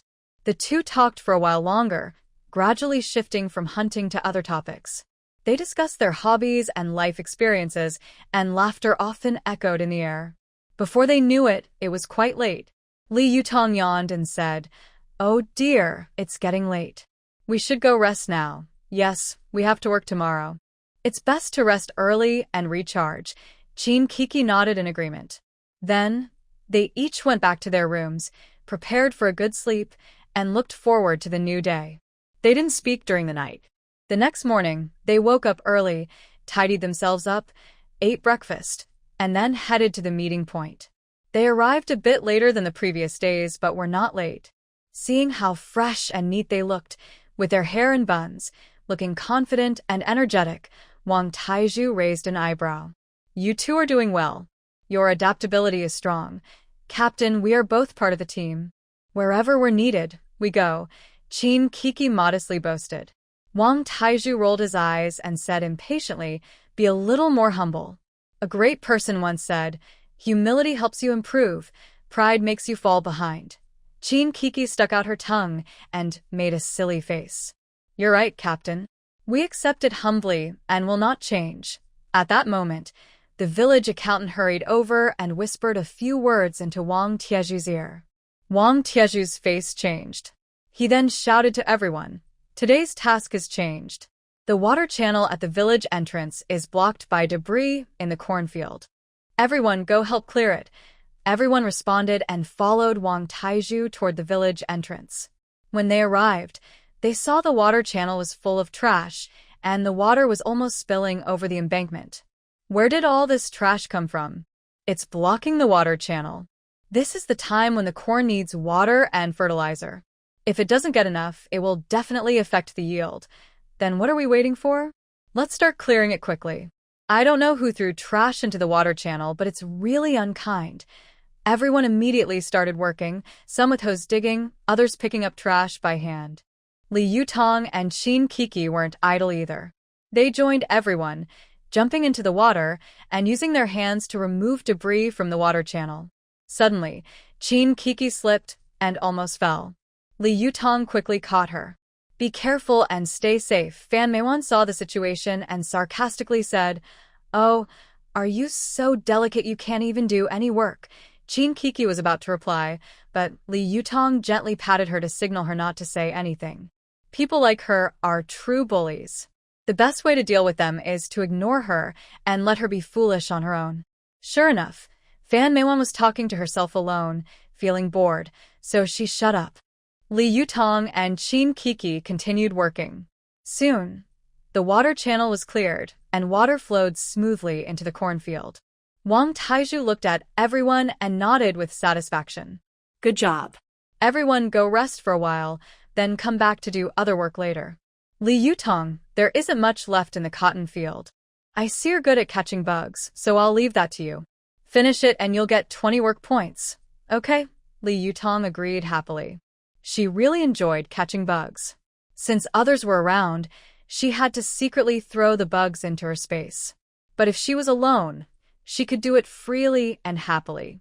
She went to get a glass bottle and then asked, "Captain, if I work alone in the cotton field, is there a time limit?" Wang Taizhu thought for a moment. "You have 2 days. If you finish the task in 1 day, you can rest the extra time." Li Yutong understood and quickly agreed. Got it. Wang Taizhu didn't understand what got it meant, but he didn't have time to analyze. He started assigning tasks to others. In the afternoon, women go to pull weeds in the cornfield, men go repair the water channel. Li Yutong went to the cotton field, and Qin Kiki had to team up with others. Although she wasn't afraid of work, she also cared about who her teammates were. While she hesitated, unsure who to team up with, Zheng Yang suddenly spoke. "Kiki, look at Xiao Xiao. She's been working with Manhwa these past 2 days. It must be hard.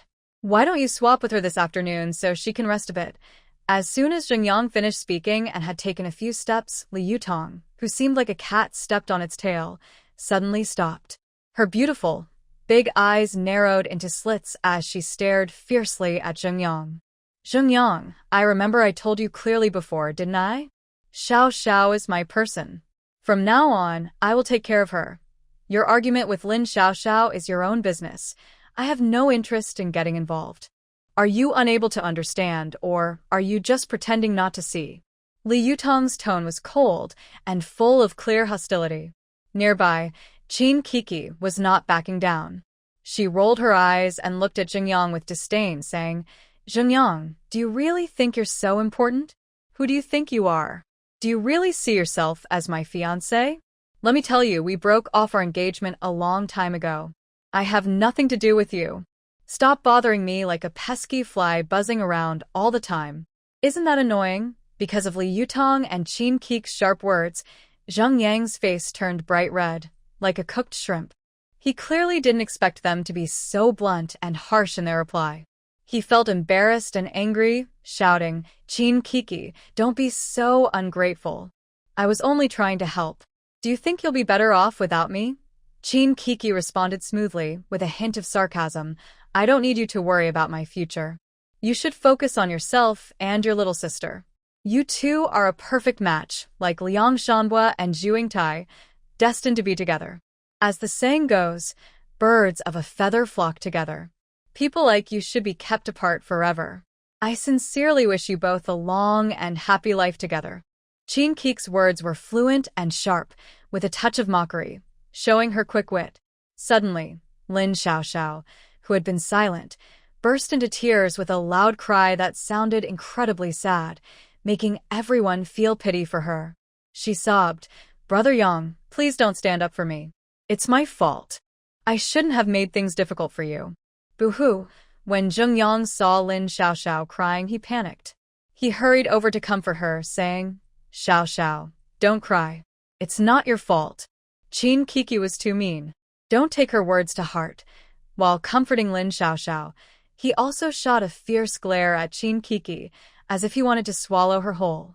Seeing this, Qin Kiki just snorted coldly and said with disdain, "Stop pretending in front of me. I don't care about your kindness." After saying that, she turned to leave. Li Yutong quickly grabbed Qin Kiki and comforted her. "Ignore them. Let's go find better teammates to work with." Qin Kiki nodded, and the two were about to walk away when Wang Taizhu suddenly came over. Wang Taizhu looked at the scene in front of him, frowned, and said in a deep voice, "Stop fighting. Working is more important. Qin Kiki, don't pay attention to them. Come work with my mom and my wife." Hearing this, Qin Kiki's eyes lit up immediately, and she smiled happily. She cheerfully said to Wang Taizhu, "Okay, Captain, you're so wise." Zheng Yang and Lin Xiaoxiao saw what was happening. Although they were angry, they could only grit their teeth in frustration. Lin Xiaoxiao suddenly started crying. "Brother Yang, I've been carrying manure these days. I smell terrible, and the shoulder strap has rubbed my shoulders raw. I feel so uncomfortable." Zheng Yang looked at Lin Xiaoxiao with concern and comforted her. "Xiaoxiao, hang in there.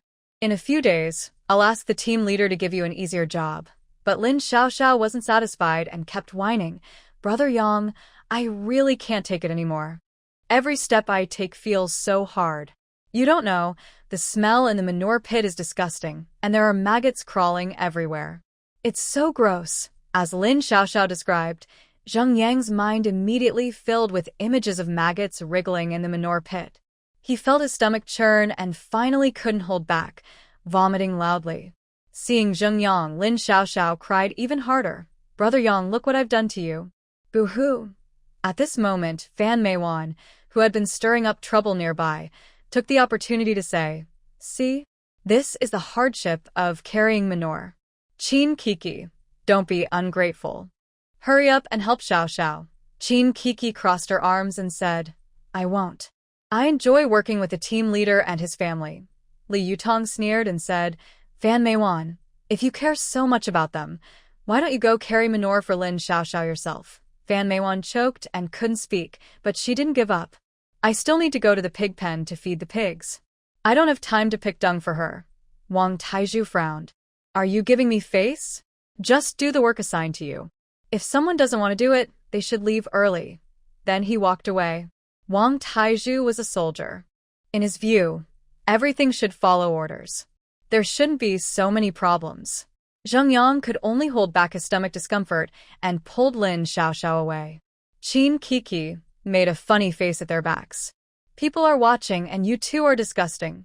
In the afternoon, Qin Kiki brought a hat and wore gloves to go to the cornfield. She took out some white rabbit candies from her pocket and shared them with Zhang Xuehua and Lu Meiying. "Auntie, I'm good at weeding. Don't worry, I won't hold you back." "Oh, Qin Jiqing, you're so polite. Working with us and sharing your candy. Don't worry, Auntie and Meiying will help share some of the work." Wang Taizhu saw Qin Kiki trying to bribe her mother and wife with candy. He rolled his eyes helplessly.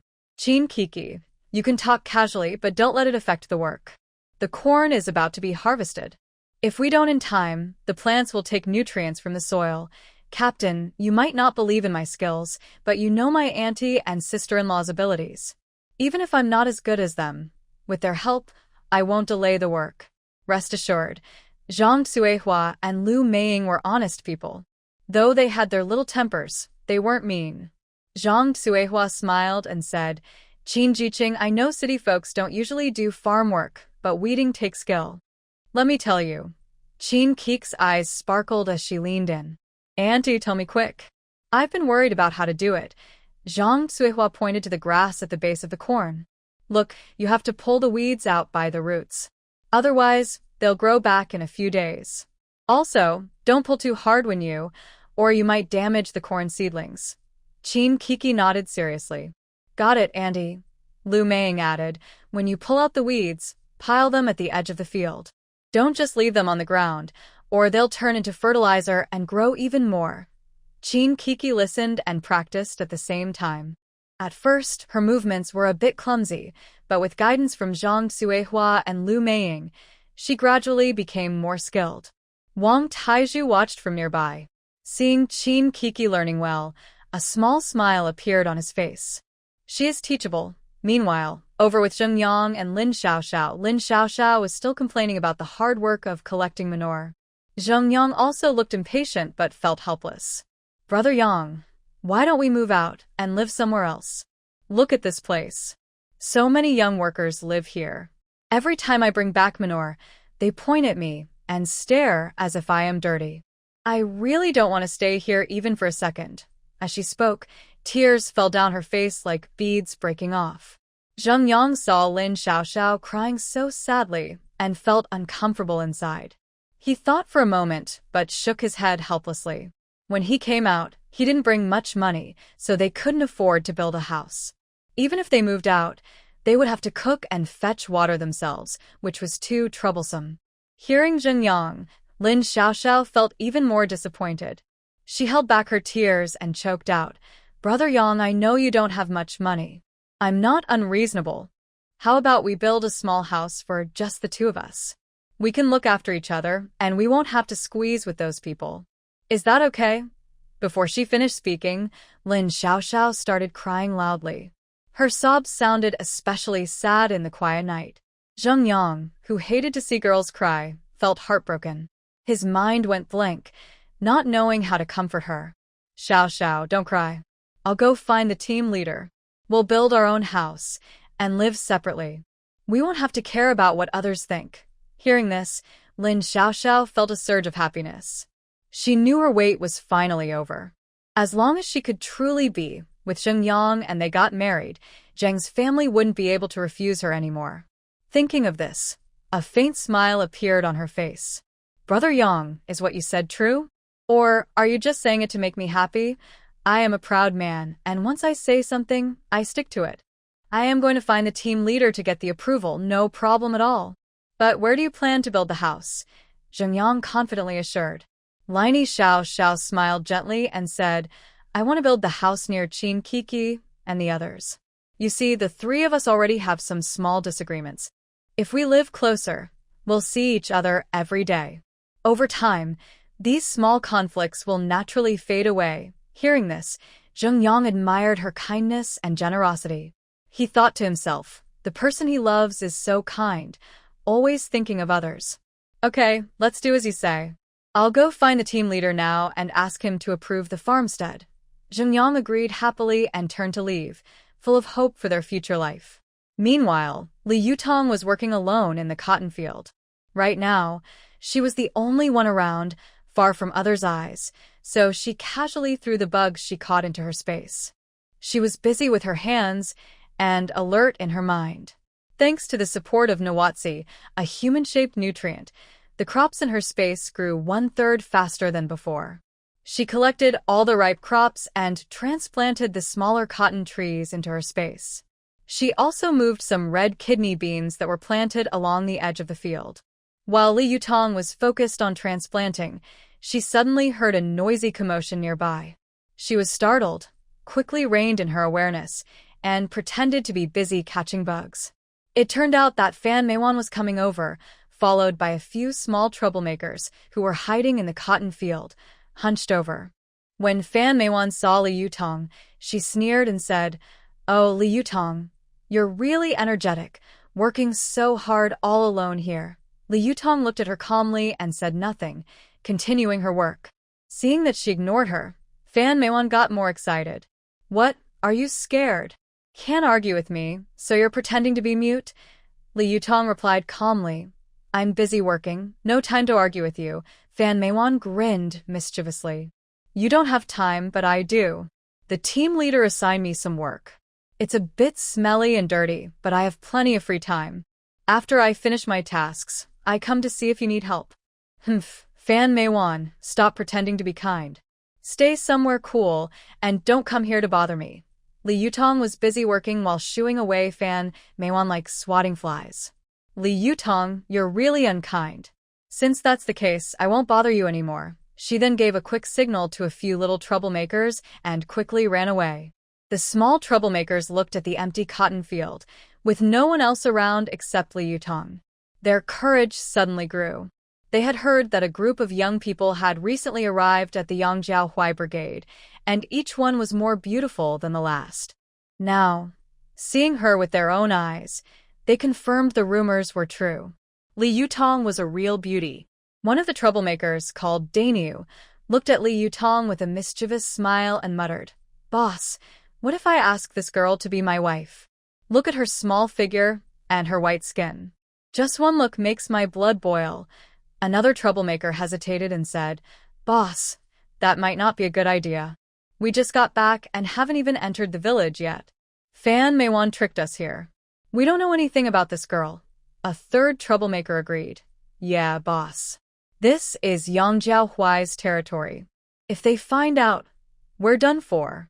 I don't want to go to jail again. That place is terrible." The man called Boss was big and rough-looking, with features that didn't quite fit together, looking awkward. "I tell you, you two are stupid. Because this is Yangjiao Huai's territory, no one will think we're involved. Besides, there's only this girl here. The three of us are grown men. We can handle her. Why not make her our wife? She looks like a rich girl. We can take turns with her, then sell her to Black Brother afterward. Not only will we get her money, but we can make extra profit. Why not?" Boss frowned at the mention of Black Brother. They weren't exactly good people, but they didn't want to do anything truly terrible that would ruin their lives. Boss was unsure what to do for a moment. Big Bull saw that Big Head hadn't spoken for a long time and felt a bit anxious. "Brother Head, can you give me a clear answer? Anyway, no one will know if we come back today. It's just that this woman disappeared and no one suspects us." Li Yutong listened to their conversation and sneered inwardly. Do they think she's a little lamb? They're almost ready to eat her up completely. Looking at each of them with sneaky eyes, it's clear they're not good people. What were they saying just now? That no one would know if they came back. Isn't that a perfect chance to silence someone? No, wait. Fan Meiwan saw these people. "Family, do you think we should also deal with Fan Meiwan?"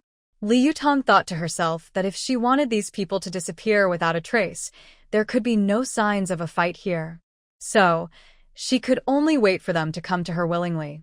Thinking of this, Li Yutong acted as if she didn't notice anyone behind her and continued calmly working on her task. The small thugs finally agreed and decided not to marry this educated youth girl. They wanted to enjoy themselves first. Then, three sneaky thugs quietly approached Li Yutong. Li Yutong listened to the sounds around her, and a faint smile spread across her face. The moment the three touched her body, she sent them into her space. She also entered her space herself. "Have you guys decided how to sell me? Have you thought about how to split the loot?" When she said this, the three of them clearly understood they had already been discovered. There was no point in pretending anymore. Big Head didn't care about the environment anymore and looked at Li Yutong with a wicked smile. "Little girl, you're the new educated youth, right? Look at your small frame. We like that. Come on, let your big brother take good care of you." Li Yutong sneered coldly. "Don't you know what you look like? Look at your features. Each of you is different." No one agrees with the others. Ugly as a wrongful conviction case. No wonder you can't find a wife. It's not your fault, but your parents' fault for only caring about their own pleasure and not giving you enough resources. Stinky woman, don't refuse a toast only to be forced to drink a forfeit. If you listen to us, we might be gentle. Otherwise. Before Big Head could finish, Li Yutong kicked him, sending him flying 10 meters away. "Are you giving me attitude? Just stay here honestly, and tonight I will come back to settle the score with you." She then took out 3 ropes, tying up the 3 people tightly, like she was restraining criminals. After that, she quickly disappeared into another space, acting as if nothing had happened, and continued her work. From a nearby hiding spot, Fan Meiwan felt very pleased. "Li Yutong, you shameless girl, does this feel good now? Challenging me? Today, I'm just giving you a small lesson." Thinking about how Li Yutong was mistreated by 3 troublemakers, she felt very satisfied. She looked at Lu Yihan walking over from afar and showed a wicked smile. "Li Yutong, you are just a broken shoe now. Let's see how you can still attract Lu Yihan in the future." To avoid being noticed, Fan Meiwan quietly left the scene, suppressing her curiosity. When Lu Yihan arrived, Li Yutong was busy working. Hearing his voice, she slowly straightened up. Seeing him dressed in old clothes, with his pant legs rolled up high, she knew he had come from the water canal repair site. Lu Yihan, why are you here? Lu Yihan was surprised. Didn't you ask someone to call me? You said you were a bit scared alone here and wanted me to come and keep you company? What? I asked you to come. Thinking quickly, she realized Fan Meiwan was quite skilled at scheming. She then smiled faintly. No problem. Since you're here, help me catch some bugs. Lu Yihan was eager to be alone with her. Hearing this, he didn't think much and happily went into the cotton field. Yutong, sometimes I really admire your courage. These chubby bugs, aren't you afraid? Lu Yihan wondered. What's there to be afraid of? When I was a kid, I raised silkworms. You don't know, I had several baskets of them. Every day after school, I'd climb trees to pick mulberry leaves for the silkworms, Li Yutong said proudly, raising an eyebrow. Of course, the childhood she mentioned was from her previous life. Really? Sounds interesting. Do you still climb trees now? Lu Yihan asked with a smile. Of course. I was quite mischievous as a kid. Every day, I'd take the boys from my neighborhood to climb trees to find bird eggs and fish in the river. They couldn't beat me and everyone called me a tomboy. Hee hee, you must have gotten into a lot of trouble when you were young, Lu Yihan asked with a smile. Yes, every time I came home, I'd be all dusty and muddy. My dad wouldn't hit me, but my mom would chase me around the neighborhood with a switch, trying to hit me, but she could never catch me, Li Yutong said with a nostalgic look on her face. Dad, Mom, are you doing well over there? Do you miss your mischievous and disobedient daughter? Lu Yihan noticed her changing expression and quickly changed the subject. Yutong, my grandfather took the medicine you gave him. He feels much better. He asked me to thank you. Li Yutong smiled slightly. That's good. We've only known each other for a few days. I also want to thank you for trusting me. What Lu Yihan wanted to say was that he had actually seen her before and had investigated her situation thoroughly. But now wasn't the right time to say that. He smiled and said, Yutong, sometimes people just have a feeling about each other. Unconditionally trusting someone, like you did on the train, is special. When we first met, you chose to trust me. In this cotton field, their conversation brought their hearts closer together. Memories of the past and gratitude for the present intertwined, forming a special bond between them. Li Yutong didn't realize this at the moment and kept talking about her childhood stories. Yutong, this afternoon we can clear all the bugs from this field. Tomorrow, you can rest for a day. How about I take you into the mountains to go hunting? She looked at Li Yutong with anticipation. Sounds good. I've been wanting to see the mountains here. With you as my guide, I'm happy to go. The next few hours, they caught bugs and laughed together. As it got dark, they finally finished working in the cotton field. Li Yutong strescia l'asili. Wow, we finally finished. My waist is almost broken. Lu Yihan thought to himself that her waist was indeed slim and delicate. He said aloud, Yes, you've worked hard these past 2 days. Rest well tonight, and tomorrow we'll go hunting. Watching their happy and relaxed departure, Fan Meiwan was very confused. What exactly went wrong? She personally brought those little troublemakers here, so why did Li Yutong leave unharmed? And what about those troublemakers? Did she chase them away? That doesn't seem right. I was always nearby until Lu Yihan arrived, and I didn't hear any fighting or see any sign of those troublemakers. Fan Meiwan nervously grabbed her hair. Can someone tell me what exactly happened?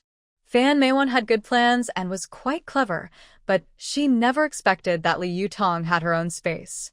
Sai, you can't get rich by being greedy, and no matter how clever you are, you can't escape poverty forever. When Li Yutong got home, she saw Qin Kiki had already prepared dinner. She quickly washed her hands and went to the kitchen to serve the food. Kiki, you've been cooking these past 2 days. I feel a bit guilty. There's no need to feel guilty between us. Besides, you're willing to risk your life for me, so I should be able to cook for you.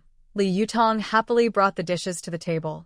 Kiki, we don't need to be so formal with each other, but since you work hard every day, how about we take turns cooking? That way, we can also rest a bit.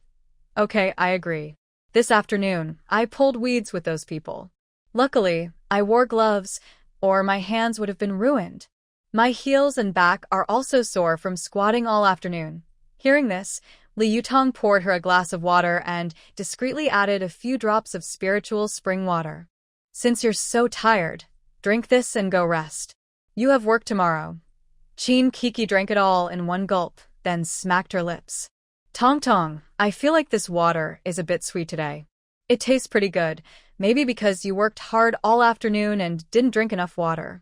Go to bed early, Li Yutong said quietly, closing her door after making sure it was shut. She then returned to her own room.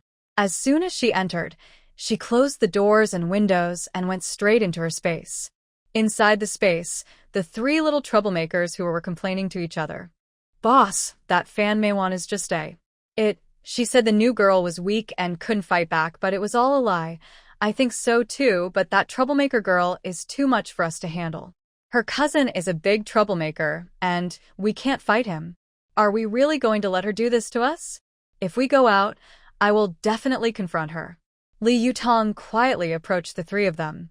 Tell me, what did Fan Meiwan ask you to do? And who is her cousin you mentioned earlier?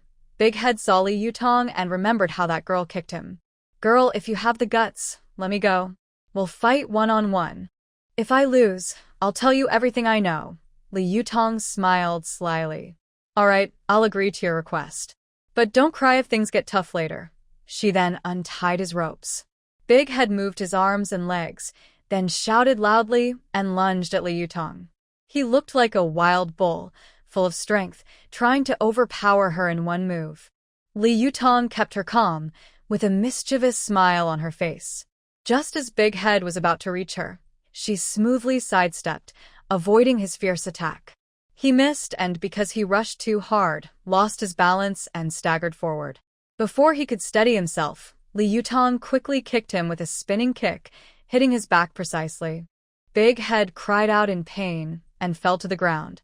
He struggled to get up, eyes red like a wild beast, and charged at Li Yutong again. This time, he was smarter, throwing punches that looked real but were meant to confuse her. But Li Yutong was not afraid. Her sharp eyes saw through his tricks easily. When the moment was right, she grabbed his arm and twisted it hard, making him scream in pain. Then she kneeled him in the stomach. He doubled over, grimacing in pain, curling up on the ground. The two small thugs watching nearby were stunned. They didn't expect Big Head to be so easily defeated by Li Yutong. Do you want to keep going? Li Yutong asked coldly.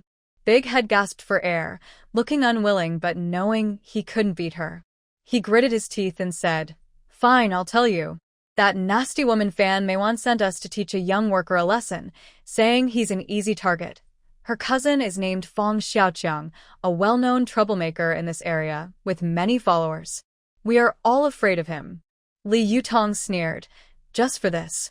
You listened to her commands. Another small looked sad and said, We had no choice. She threatened us. If we didn't help her, her cousin would deal with us.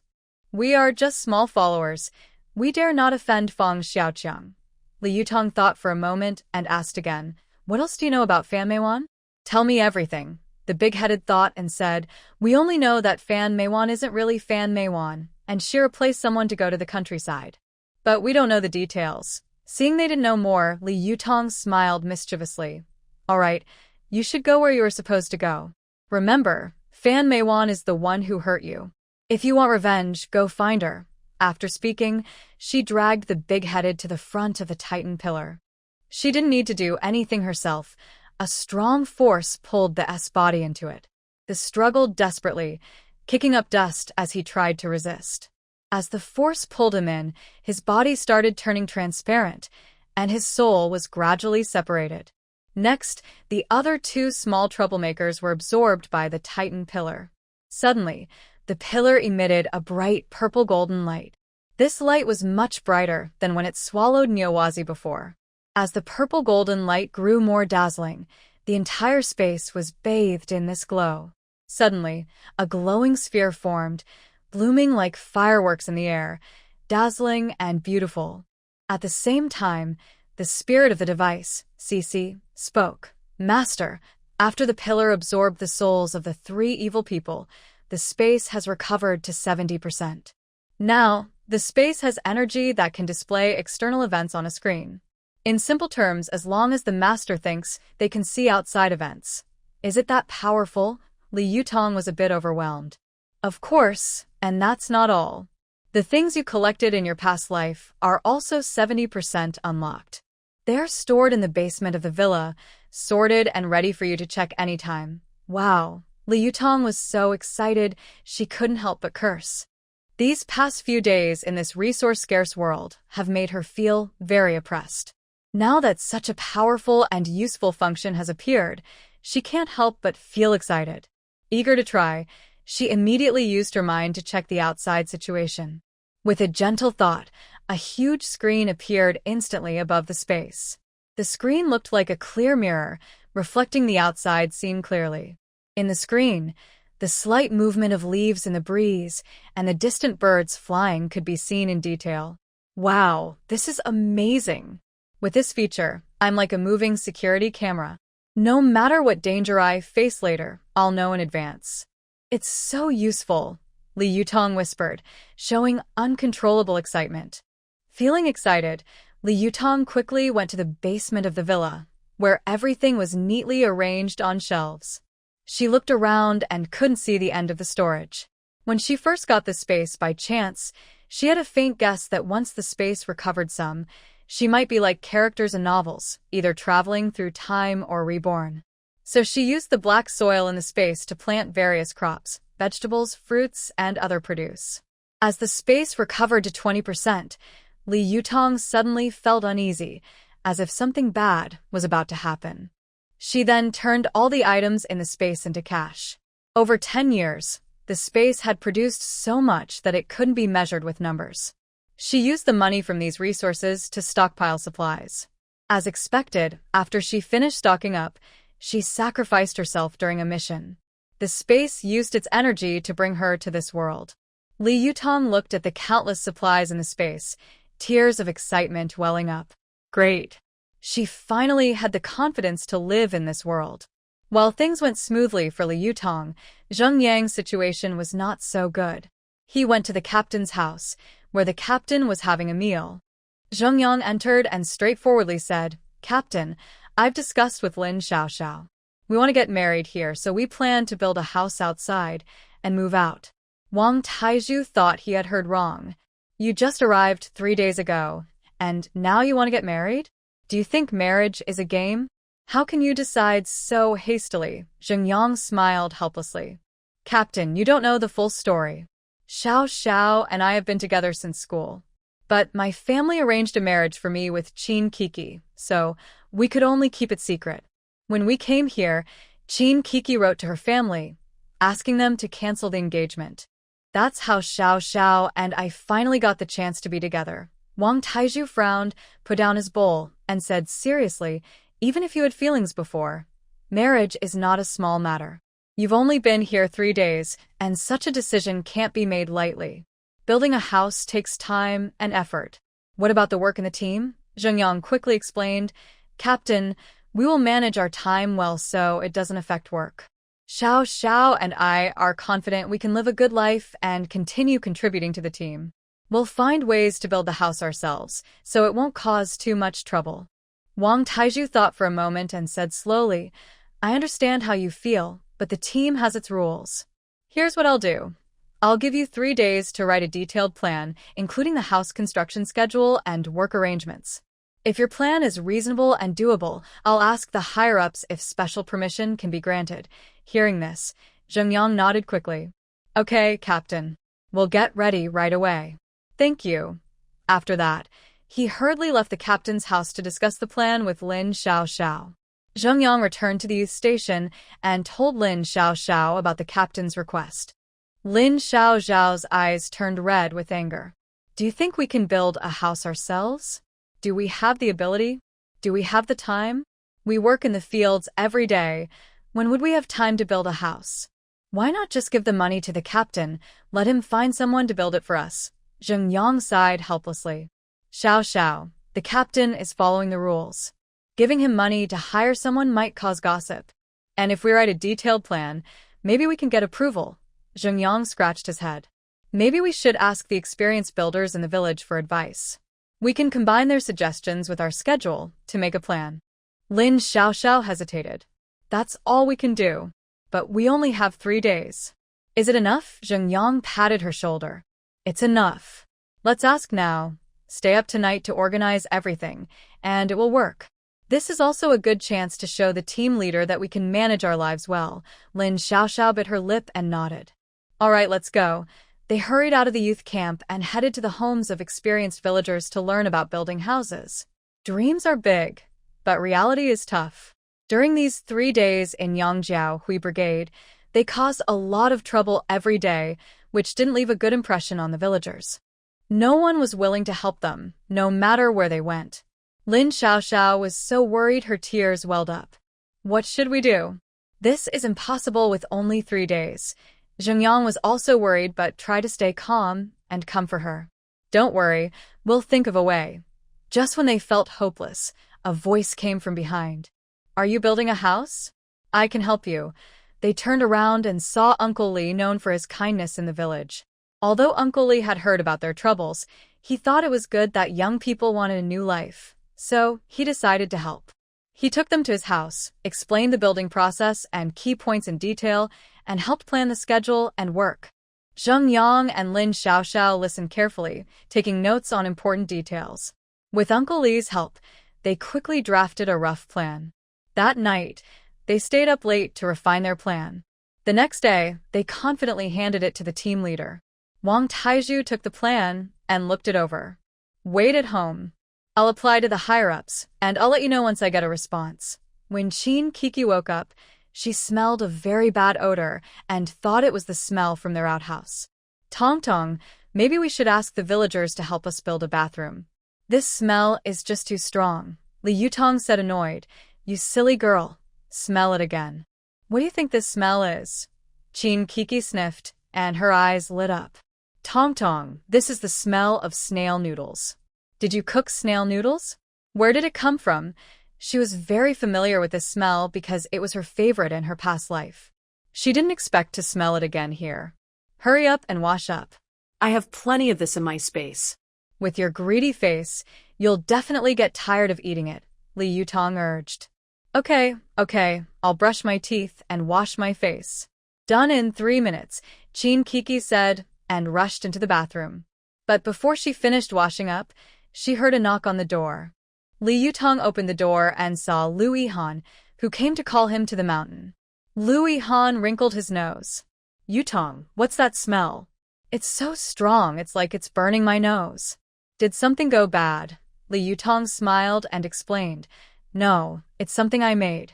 It's called snail noodles. Lu Yihan was skeptical. Snail noodles? How good can it taste? It just smells weird. At that moment, Qin Kiki finished washing and came out holding chopsticks. Tong Tong, I'm done. Let me try the snail noodles. She reached out to serve herself. Lu Yihan stared at the steaming dish with wide eyes. Is this the snail noodles you mentioned? It smells so bad. Can it really taste good? Seeing this, Li Yutong cheerfully said, Lu Yihan, you should try it too. I promise you won't forget it once you taste it. Lu Yihan hesitated, showing a brave face, determined to win his wife's heart. Well, I'll try it. Li Yutong served him a bowl. Eat up. I guarantee it's so delicious you'll forget your own birthday. Lu Yihan took a bite and his eyes widened. Wow, this strange smell is so tasty. He quickly ate the whole bowl of snail noodles and still wanted more. Yutong, do you have more of this? Make me some more, please. Li Yutong smiled and nodded. Okay, there's still some in the pot. I'll go serve it to you. By the way, I'll also bring a bowl back to your grandfather, so he can try it too. All right, I'll take a bowl to my grandfather, and then we can go explore the mountains. After saying that, she carried a bowl of snail rice noodles and went out. Qin Kiki heard they were going into the mountains and immediately looked disappointed. Tong Tong, you're so inconsiderate. You're going to play in the mountains and didn't invite me? Are you afraid I'll be a third wheel? Li Yutong sighed. What third wheel? Lu Yihan and I are just going to look around the mountains. We've been here for days and haven't gone into the mountains yet. Why don't you ask the team leader for leave, and we can go together? Chin Kiki remembered she had to work today and looked very sad, like a deflated balloon. Sigh, you guys go ahead. I still have to work in the fields. If I ask for leave now, the team leader probably won't approve. Stop talking and eat quickly. When we rest, we'll go together. Yeah. Oh, Tong Tong, last night I checked the medicines I got from the king of. Guess what good stuff I found? Chin Kiki, munching on her noodles, quickly forgot her frustration about not being able to go into the mountains. What? Is it another gold ingot? Li Yutong asked casually. Gold ingots? No, you're such a money-hungry person. I'm talking about a powerful pill, Chin Kiki boasted. What? A powerful pill? Is it what I imagine? Li Yutong looked a bit surprised. Chin Kiki nodded vigorously. I read the instructions carefully. Its full name is Great Strength Beauty and Youth Pill. Just take this pill, and you'll instantly become a strong person. But that's not the best part. Over the next month, it will make your face more delicate and beautiful. Plus, it can give you a curvy figure. The most amazing thing is, the effects are permanent and will never wear off. Li Yutong's eyes lit up. That's incredible. Let's try it right away. Chin Kiki immediately took out 2 pills. Tong Tong, although the world isn't very dangerous, there are still risks. That's why we need to be strong to protect ourselves. After speaking, she took 1 pill first and handed the other to Li Yutong. Here, take it quickly. Li Yutong took the pill without hesitation and swallowed it. Not long after, both of them felt a warm flow surge inside their bodies, as if their strength was continuously gathering. Chin Kiki excitedly clenched her fist and gently waved her hand, causing the nearby table to shake slightly. Li Yutong also sensed her change. Her once weak body now felt full of power. The two were very excited. Suddenly, Li Yutong remembered something and quickly warned, Kiki, this should only be between us. If others find out, they'll definitely want to study us. Chin Kiki nodded quickly. Yes, yes. Tong Tong, you clean up the kitchen. I need to go to work. While the two of them were happily planning, chaos broke out at the youth camp. Lin Xiaoxiao woke up early and started to get angry in the yard. Are you guys doing this on purpose? I have to do so much hard work every day, and you just give me these things. Why not steam some plain buns? Today, the person cooking was the old youth Jiang man. Hearing Lin Xiaoxiao's complaints, she immediately felt annoyed. Lin Xiaoxiao, what are you showing off with your princess attitude? If you have the guts, tell your parents to take you back to the city. You're always causing trouble here. Hearing this, Lin Xiaoxiao's eyes turned red. She grabbed Zheng Yang's arm. Brother Yang, they all bully me. I don't want to stay here anymore. Then you and Zheng Yang can cook and eat alone. We don't want to see you, to avoid bothering us. Zheng Yang saw that everyone was unhappy with Lin Xiaoxiao's words and that no one wanted to eat with them. He felt a bit embarrassed and said, But I don't know how to cook. Lin Xiaoxiao's eyes lit up. That's okay. We don't know how to cook either. We can ask someone to help us. It costs 2 mao a day. Who's willing to do it? She looked at the older workers sitting nearby. Everyone turned their heads away. Only Su Yao smiled and said, I'm willing to cook for you. But you need to tell me what you want to eat in advance and prepare the ingredients beforehand. Also, you have to wait until the workers finish cooking before eating. Of course, if you wake up early and prepare a pot yourself, that's another matter. Su Yao was willing to cook for them because she had been abandoned by her family. She had been here for almost 3 years and hadn't received a single penny from home. She lived day by day on a few work points, living quite frugally. Now that Lin Xiaoxiao wanted to pay someone to cook, she agreed without hesitation. At first, Lin Xiaoxiao wanted to ask why they should be last in line behind the workers, but then she thought that the pot wasn't hers, so she didn't say anything. All right, we'll pay you daily for cooking, but you must follow our requirements. Don't worry, my cooking skills are pretty good. I promise you'll be satisfied, Su Yao said with a smile. Louis Han took the snail noodle back to his grandfather. When the old man smelled it, he looked a bit uncomfortable. Hansi, what is this? Why does it smell so bad? Louis Han smiled slightly. Grandpa, this is delicious. It's made by Li Yutong, the girl who is sick. What's her name again? Oh, right, it's snail noodles. It smells bad but tastes great. The old man was a bit skeptical. Really? Is it that good? Lu Yihan nodded repeatedly. Try a bite and see. The old man hesitated but picked up a spoonful of noodles and put it in his mouth. After chewing a few bites, his eyes lit up. Wow, it smells bad, but it actually tastes pretty good. The texture is smooth, and the sour bamboo shoots and snail soup go really well together. Lu Yihan smiled and said, Grandpa, is it tasty? Li Yutong's cooking skills are quite good. The old man nodded as he ate. This girl is talented and kind. She was very attentive when she treated my illness before. Hanzi, you should thank her properly. Lu Yihan replied, I know, Grandpa. Next time I get the chance, I will definitely thank her. The old man suddenly teased, Hanzi, you say this girl is so good. Do you have other thoughts about her? Lu Yihan's face slightly reddened. Grandpa, I do have those thoughts, but we've only known each other for a short time, so I haven't dared to say anything. The old man nodded slightly. Hanzi, when it comes to choosing a partner and getting married, you can't be careless. Understanding and mutual respect are important for a lasting marriage and a happy family. He then recalled his own youth with his wife, a look of nostalgia in his eyes. Back then, your grandma and I were true partners in the revolution. We went through many dangerous times together and built a deep bond. We both knew each other's temper, so over the years, we've supported each other without ever arguing over anything. Lu Yihan also admired his grandparents' love. He had never seen them argue or bicker. Such a marriage is truly admirable. Sadly, his grandma passed away 5 years ago. Throughout life, it's rare to meet someone who truly sees you differently.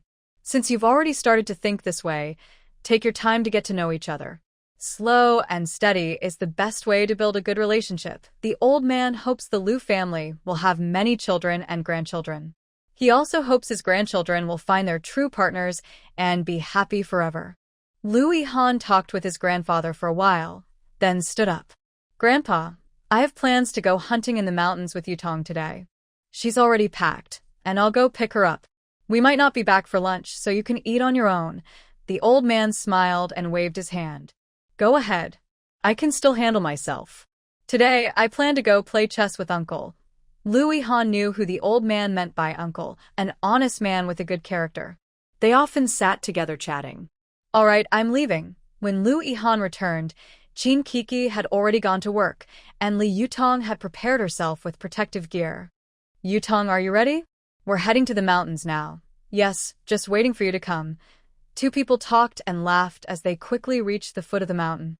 This was Li Yutong's first time entering the mountains, and she felt a little excited. After entering, they chose a random direction and started walking forward. Yutong, last time I went into the mountains, I found a rabbit nest ahead with some baby rabbits. I didn't disturb them, but I wonder if they're still in the nest now. When Li Yutong heard about the rabbit nest, she was very happy. Let's go see it. Maybe we can catch a whole bunch of rabbits at once. Lu Yihan held a stick and knocked as they walked. They arrived near the place where he had found the rabbit nest before. Yutong, look, the rabbit nest is right under this big tree. They dug a hole under the tree. Li Yutong looked inside and saw that the soil under the big tree had been emptied by the rabbits, leaving only tangled roots. Lu Yihan, they say a clever rabbit has 3 burrows. Let's look around. Maybe we can find more rabbit nests. Li Yutong was very excited, because Cece was urging her to put all these rabbits into her space. Okay, let's look some more. Then we can set a trap outside one of the holes and put some branches at the other entrances. Li Yutong's eyes lit up. Are you saying we can smoke them out? That method is a bit sneaky, but it should work. Then they started wandering nearby. Sure enough, they found several more holes. They decided to split up. Li Yutong would handle the smoke, and Lu Yihan would set traps around to catch the rabbits. After some tense but organized work, they quickly finished their tasks. Once done, they moved to a hidden spot nearby and waited quietly for the prey. Time passed second by second. The surroundings were silent, only the gentle rustling of leaves in the breeze. Suddenly, a soft thump broke the silence. Li Yutong's eyes lit up. She excitedly said to Lu Yihan, "Lu Yihan, we did it. She was so happy she grabbed his arm tightly and even jumped a little without realizing it. Lu Yihan looked at her happiness and felt a warm feeling inside. He smiled at Li Yutong, full of affection. "Okay, let's go catch some rabbits," Lu Yihan said gently, then took Li Yutong's hand and carefully headed toward the trap. They quickly reached the trap and saw several fat rabbits caught inside, hopping around in panic. Li Yutong's face lit up with uncontrollable joy. Her eyes narrowed into small slits. "Wow, so many rabbits!" she exclaimed excitedly. "Lu Yihan, let's have braised rabbit tonight." Lu Yihan smiled as he looked at Li Yutong, a hint of affection in his eyes. "Sure, these rabbits are lively. We'll eat one tonight and keep the rest or sell them on the black market." When she heard black market, Li Yutong's eyes immediately brightened. She suddenly thought of something interesting and asked eagerly, "Lu Yihan, have you been to the black market here?" She secretly calculated in her mind. Her space was filled with supplies from her past life.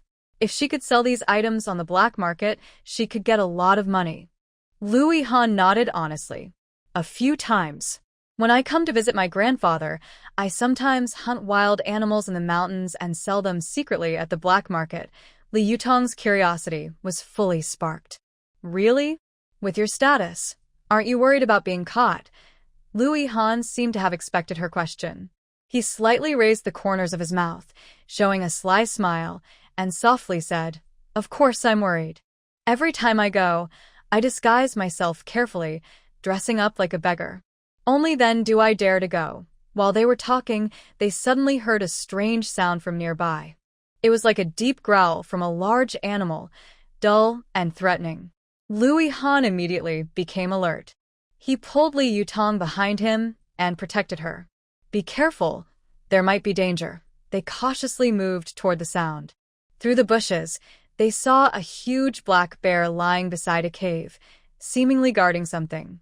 "Lu Yihan, do you like eating bear paws?" Li Yutong's eyes sparkled with excitement. "Yes, I do. But that thing is too big for us to handle." Lu Yihan didn't want her to take risks. "It's okay. I am naturally strong and have practiced a few days of martial arts. Together, we can handle this big guy." To avoid revealing Qin Keek's storage ring, Li Yutong told a small lie, claiming she was naturally super strong. Lu Yihan hesitated a little, but seeing Li Yutong so determined, he nodded. He whispered, "Let's find some sharp branches to use as weapons. Circle around from both sides. I'll distract it, and you attack its eyes when the time is right." Li Yutong nodded and made a hand signal. Although Lu Yihan didn't understand what "okay" meant, he could understand her gestures. They quickly moved into action. Each holding a sharp branch, they quietly circled to the sides of the black bear. Lu Yihan shouted loudly to attract its attention.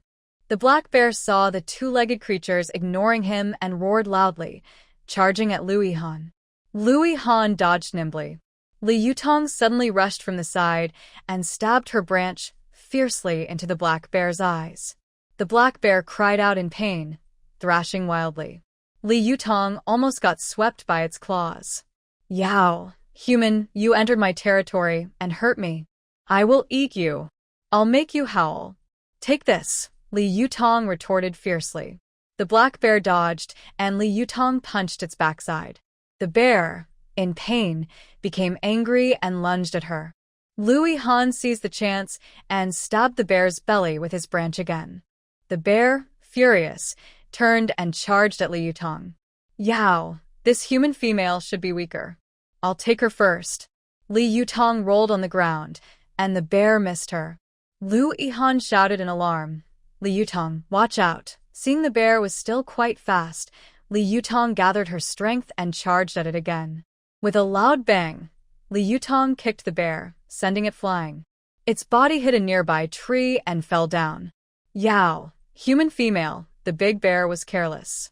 Li Yutong didn't expect that the powerful beauty-enhancing pill from the king of was so effective. She could kick a bear away with one kick. "You're not capable? Get up. Let's fight again." The black bear struggled to stand, its eyes full of fierce light. It roared angrily and charged again at Li Yutong. "Woof! That naughty girl, I want to eat you. This time, it moved even faster, like a thunderbolt. Li Yutong quickly sidestepped and reached out to grab one of the bear's front legs. Using her strength, she swung it and threw the bear forcefully to the ground. The bear rolled several times on the ground. Before it could get up, Lu Yihan seized the moment and stabbed a branch sharply toward the bear's throat. The bear let out a whimper, blood flowing out rapidly. Its body twitched a few times, then it stopped moving. We were careless. No wonder they say overconfidence leads to failure. That was the bear's last cry. Li Yutong took a deep breath and jumped excitedly. We did it! Tonight, we get to eat bear paws. Lu Yihan stepped forward, looking a little worried. Yutong, are you okay? That was really dangerous just now. Li Yutong patted her chest confidently. Don't worry, I'm pretty tough. Together, they dragged the bear to the trap, placing it with the rabbits. Li Yutong looked at the huge animal with some worry. Lu Yihan, how can we get this big guy back? Besides, it's almost quitting time, and if others see it, there might be trouble. If someone saw this, it would definitely cause a big fuss. It's okay. We'll find a hidden spot to hide this big fellow and come back when it gets dark to take it away. Just as they were about to find a place to hide the bear, they suddenly heard noisy voices approaching from nearby. Oh no, someone is coming, Lu Yihan whispered. They quickly hid behind some bushes, nervously watching the situation. It turned out to be a few young villagers who also wanted to try their luck in the mountains, hoping to catch some game. One of them, with sharp eyes, immediately saw the bear and rabbits near the trap. Wow, so many prey! Who caught these? He shouted excitedly. The others gathered around, talking excitedly. At that moment, Cici spoke in Li Yutong's mind. Master, I can create some illusions to hide these prey from those people. Li Yutong was delighted. Cici, you have the skill too? I didn't know. Master, Shishi's skills are quite impressive. These are just some simple tricks. After speaking, Shishi began casting a spell to hide the prey. The young man looked in disbelief as the prey disappeared before his eyes. I clearly saw a bear and some rabbits here just now. How did they vanish so quickly? Lu Er, are you hungry and seeing things? None of us saw anything. It must be your imagination. Yeah, even my so-called thousand-mile eyes didn't see anything. You must be mistaken. Lu Er rubbed his eyes. Could I really be seeing things? If not, let's go down the mountain. I'm starving. Hiding behind the bushes, Lu Yihan was very confused because he could no longer see the prey either. Once the young men left, Shishi removed her illusion. Lu Yihan watched them go and instinctively looked toward where the prey had been. The prey was back in its original place. He was sure he hadn't been mistaken. He secretly glanced at Li Yutong, noticing she seemed to be hiding a secret. Master, there's a cave at 11 o'clock to the left. You can hide the bear there. Okay, I understand. Thank you, Shishi. After finishing her conversation, Li Yutong pretended not to know and said, Lu Yihan, let's go look over there. Maybe we can find a hidden cave to hide the black bear. All right, let's go see. Not far away, they found a fairly hidden cave. Without Shishi's guidance, it would have been hard to find. Lu Yihan carefully moved aside the weeds at the cave entrance and saw that the cave was small but clean inside. Yutong, let's carry the black bear over here. It's very clean. Li Yutong and Lu Yihan worked hard to carry the bear into the cave. After placing the bear inside, they left and restored the weeds at the entrance to avoid leaving any traces. Li Yutong looked at her watch. It was 12:20 p.m. Lu Yihan, let's find something to eat. I'm a bit hungry. Actually, Lu Yihan was already hungry. He just didn't say anything so they could quickly hide the bear. Now, hearing that Li Yutong was also hungry, she smiled and said, Come on, today I will show you how I roast rabbit from the Lu family. I promise you'll want to eat more. Roast rabbit? When Li Yutong heard these words, her mouth watered wildly. Since arriving in this world, she hadn't eaten meat and almost forgot what it tasted like. Li Yutong looked at Lu Yihan with disbelief. Lu Yihan, are you joking? Can you really roast rabbit? No wonder Li Yutong found it hard to believe. With Lu Yihan's appearance and demeanor, he didn't seem like someone who could cook. Yes, I can. Why don't you believe me? It's okay. Just sit and watch. Today, I will show you my skills. Lu Yihan smiled kindly at Li Yutong. Suddenly, he noticed her features had become more delicate, more beautiful than when he first saw her. Could the water and soil of the Yangjiaohui Brigade be so nourishing? She had only been here a few days, yet she was becoming more and more beautiful. But the more beautiful she was, the better. As a man, Lu Yihan naturally hoped his wife would look good. Beauty is a feast for the eyes. Lost in these thoughts, he unconsciously pinched her cheek. Li Yutong was entirely focused on roasting the rabbit and didn't notice Lu Yihan pinching her face. Lu Yihan, how do I roast this rabbit? There are no seasonings. Will it taste good without any? In her space, she had all kinds of seasonings, but for a simple roasted rabbit, it wasn't worth exposing her space. Moreover, Lu Yihan was sharp and perceptive. Lu Yihan found a clean stone, wiped it with his sleeve, and said, "Sit here and rest. I'll prepare everything. Just wait to enjoy the food." Today, Lu Yihan had brought Li Yutong out for fun and had prepared everything in advance. He found a spot, cleaned the rabbit quickly, built a simple fire, and started roasting. Li Yutong sat bored on a stone, watching Lu Yihan busy around. For the first time, she realized how handsome he was. Indeed, Lu Yihan was very handsome. He was tall and straight like a pine tree, with broad shoulders and a narrow waist, perfectly proportioned. His face had clear features, like a sculpture carefully carved by an artist. His lips were beautifully shaped, and at this moment, the corners of his mouth slightly lifted, looking like a smile mixed with a hint of charm that was hard to describe. While Li Yutong's mind was wandering freely, she suddenly caught a strong smell of roasted meat. She instinctively licked her lips. Wow, this smells so good. Li Yutong stared at the roasted rabbit in Lu Yihan's hand, reluctant to look away. Lu Yihan, is it ready? Can I eat now? Lu Yihan was amused by her drooling expression. Just a moment, it will be ready soon. Li Yutong swallowed hard. Lu Yihan, I didn't expect your cooking to be pretty good. It looks delicious. Of course. How could my grilled meat be bad? After you try it, you'll see it tastes even better than it looks. Lu Yihan boasted confidently. Li Yutong didn't want to discourage him, but she was a bit skeptical. In her past life, she had eaten roasted chicken, rabbit, and whole lamb. Could Lu Yihan's skills really surpass those of professional chefs?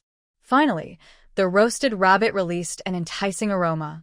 Lu Yihan skillfully sliced a piece of rabbit meat with a small knife and carefully handed it to Li Yutong, gently saying, "Yutong, try this and see if the saltiness is right. If it's too bland, I'll add more salt." Li Yutong's eyes fixed on the tender piece of rabbit. It was golden and crispy, emitting a tempting fragrance. She couldn't help but swallow and gently blew on it. Then, she opened her mouth without hesitation and took the piece of rabbit inside. Instantly, the fresh flavor spread across her palate, and the rich aroma made her feel enchanted. The wild rabbit meat was tender and flavorful, yet not greasy. Every bite was just right, making her unable to stop. Wow, this tastes even better than I imagined, Li Yutong exclaimed happily, a satisfied smile on her face. Lu Yihan smiled at her praise, then tore off a rabbit leg, wrapped it in a lotus leaf, and handed it to Li Yutong. Eat quickly. We didn't bring any other food this time, so I can only treat you to roasted rabbit. Li Yutong took the rabbit leg and ate eagerly, praising as she ate. Lu Yihan, your cooking is amazing. It's on par with five-star hotel chefs. She casually took her water bottle, which contained spiritual spring water from the space, and offered it to him. Lu Yihan, here, have some water. Lu Yihan was not polite. He took a drink and said, "Yutong, this water in your bottle tastes really good. It has a light sweetness, just like mountain spring water." Li Yutong felt secretly happy. Luckily, Lu Yihan didn't notice the special quality of the water. The two finished eating a whole rabbit quickly. Li Yutong rubbed her stomach and let out a big burp. "I'm a bit full." Lu Yihan held her hand and helped her up from the ground. "It's okay. Let's go for a walk over there to help digestion." Li Yutong stood up and followed Lu Yihan forward. In her mind, she communicated with Cece. Baby Cece, tell me, what skills do you have? Master, I am the spirit of this space. When I recover, I can help manage the space. I can also find rare spiritual plants and treasures. As long as they're within my sensing range, I won't miss them, Cece said proudly. Li Yutong's eyes lit up. Besides your clever trick earlier, what other skills do you have? Cece replied mysteriously. Master, I can also protect you at critical moments. If there's danger, I can activate the space's defense shield to keep enemies away. I can also speed up the growth of plants in the space, so you'll always have fresh food and fruit. I have many impressive skills. In short, I am your most reliable helper. Listening to Cece, Li Yutong was very surprised and also felt very lucky to have such a magical space. Baby Cece, take your owner and me to find some good things. Cece happily responded, no problem, master. Let's go east. I just sensed a special energy fluctuation there. Li Yutong kept a calm face and followed Lu Yihan as they slowly headed east. As they walked, Lu Yihan suddenly stopped and said cautiously, Yutong, there seems to be danger ahead. Li Yutong wasn't afraid because of Cece. She comforted him. It's okay. We just need to be careful. When they approached the area, Cece excitedly said, Master, there's 100-year-old Lingji mushroom right in those bushes. Li Yutong pretended to casually approach and reached out to grab it. Suddenly, a golden-ringed snake darted out from beside her. Lu Yihan quickly stepped in front of Li Yutong and drew a dagger from his waist. Li Yutong calmly stepped out from behind Lu Yihan. Hey little snake, look at your chubby body. Have you been eating well here? We only want to take the Lingji mushroom. We don't mean to hurt you. Hiss hiss. This Lingji mushroom is my precious treasure. In a few more years, I will eat it to improve my strength. Li Yutong couldn't understand the snake's language, but her actions showed her attitude. Either you retreat or go to the Western Heaven to see the Buddha. You choose. The golden-ringed snake listened to Li Yutong's words. Instead of retreating, it opened its big mouth, flicked its tongue, and lunged at her. Lu Yihan reacted quickly, swinging his dagger to cut at the big snake. The snake dodged nimbly, twisted its body, and coiled toward Lu Yihan again. Li Yutong gave a cold smile. I haven't had snake soup in a long time. Today, I will use you to make broth. After saying that, her dagger flew out and precisely stabbed the snake at its vital spot. They say to hit the snake at its 7 inches. Now, the golden-ringed snake lowered its head. In her past life, Li Yutong often ate snake meat during missions. She never thought she would enjoy such delicacies here. The golden-ringed snake never expected to be killed on its own territory. Such frustration. Who would understand? Lu Yihan saw Li Yutong's skill with his own eyes. His mood was beyond shock. As a top soldier in his unit, he realized no young recruit could match her skills. How could he not feel ashamed? Li Yutong quickly saw his thoughts and was thinking of an excuse that wouldn't reveal her crossing over, yet could cover the current situation. Li Yutong had a sudden idea. She pretended to be shy, scratching her head. Actually, I grew up in the mountains. I learned some hunting skills from the villagers. It was just luck that I hit the snake's vital spot earlier. Lu Yihan was half convinced but didn't ask further. Everyone has secrets these days. At this moment, Cece urged in Li Yutong's mind, Master, quickly put the Lingji into your space. This Lingji is old and powerful. Li Yutong pretended to be casual as she walked to the bushes and pulled up the Lingji mushroom. Lu Yihan, the Lingji is something we found together. When we have a chance in the future, we can sell it and split the money. Lu Yihan quickly shook his head. Yutong, I heard that Lingji has high medicinal value. Keep it for yourself. Li Yutong smiled and nodded. Okay, I'll keep it. After saying that, she stored the Lingji away, actually placing it into her space and planting it in the black soil with her mind. Lu Yihan picked up the large snake from the ground, cut off its head with a dagger, and buried it in the soil. Then, he quickly took out the snake's gallbladder and handed it to Li Yutong. Yutong, I know you're good at medicine. This snake gall can only work best in your hands. Li Yutong took the gallbladder and smiled. This can be used to make snake gall wine. Usually fresh snake gall is needed, and it's made from specific snakes like cobras, ring snakes, or silver snakes. Luckily, today we encountered a ring snake. Lu Yihan's eyes lit up. Yutong, you're really a treasure girl. How do you know so much? Tell me, how do you make snake gall wine? Li Yutong smiled calmly. As someone who understands medicine, making snake gall wine is easy. First, you take out the gallbladder and put it into high-proof white alcohol. The alcohol should be above 50 degrees to kill bacteria and help the active ingredients in the gallbladder dissolve into the alcohol. The soaking time varies from a few weeks to several months, allowing the gallbladder and alcohol to fully blend. Tomorrow, I'll go to town to buy some high-proof white alcohol, and you can use it to make snake gall wine. As they walked, Li Yutong chatted with Lu Yihan. Under Cece's guidance, she discovered many precious herbs. She cleverly stored these herbs in her space and also found excuses to explain her actions to Lu Yihan so he wouldn't become suspicious. They spent the whole day wandering in the mountains, collecting wild eggs and mushrooms, and also found a special plant called dirwan, which grows on the hillside after rain.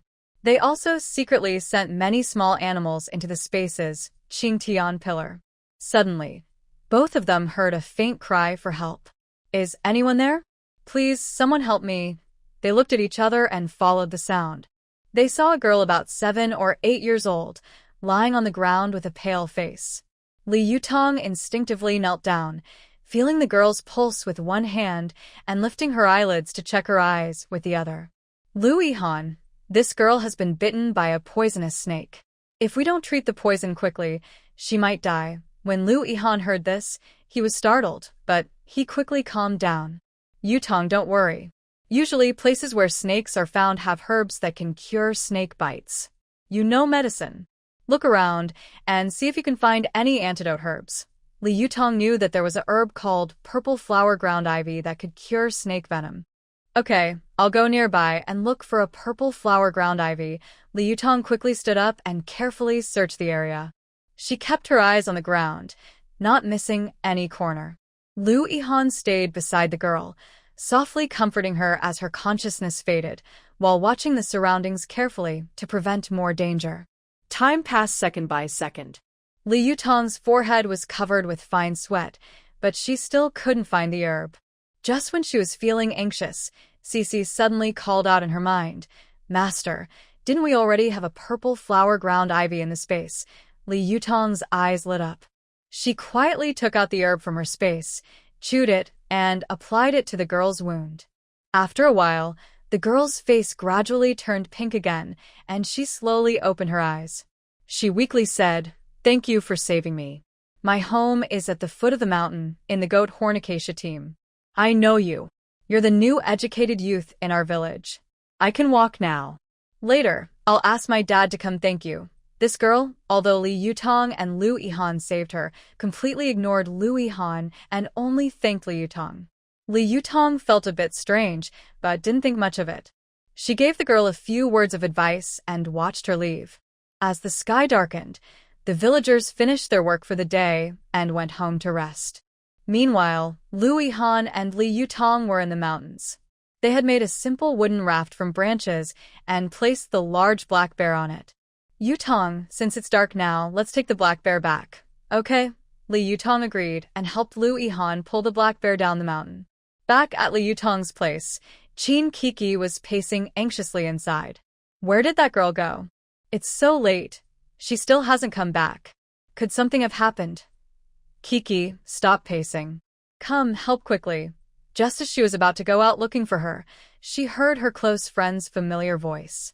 When she saw the huge creature behind Li Yutong and Lu Yihan, she was so scared she almost fainted. "Oh my gosh, Li Yutong, you two are so brave. You even dared to fight a bear. Are you trying to get yourself into trouble?" "Kiki, stay calm. Do you want everyone to know we brought back a black bear?" Li Yutong quickly stopped her. Kiki hurriedly covered her mouth. "You two, come inside quickly. I'm going to get a basin to drain this guy's blood." Since this house was at the east end of the village and considered an unlucky house by the villagers, few people came here.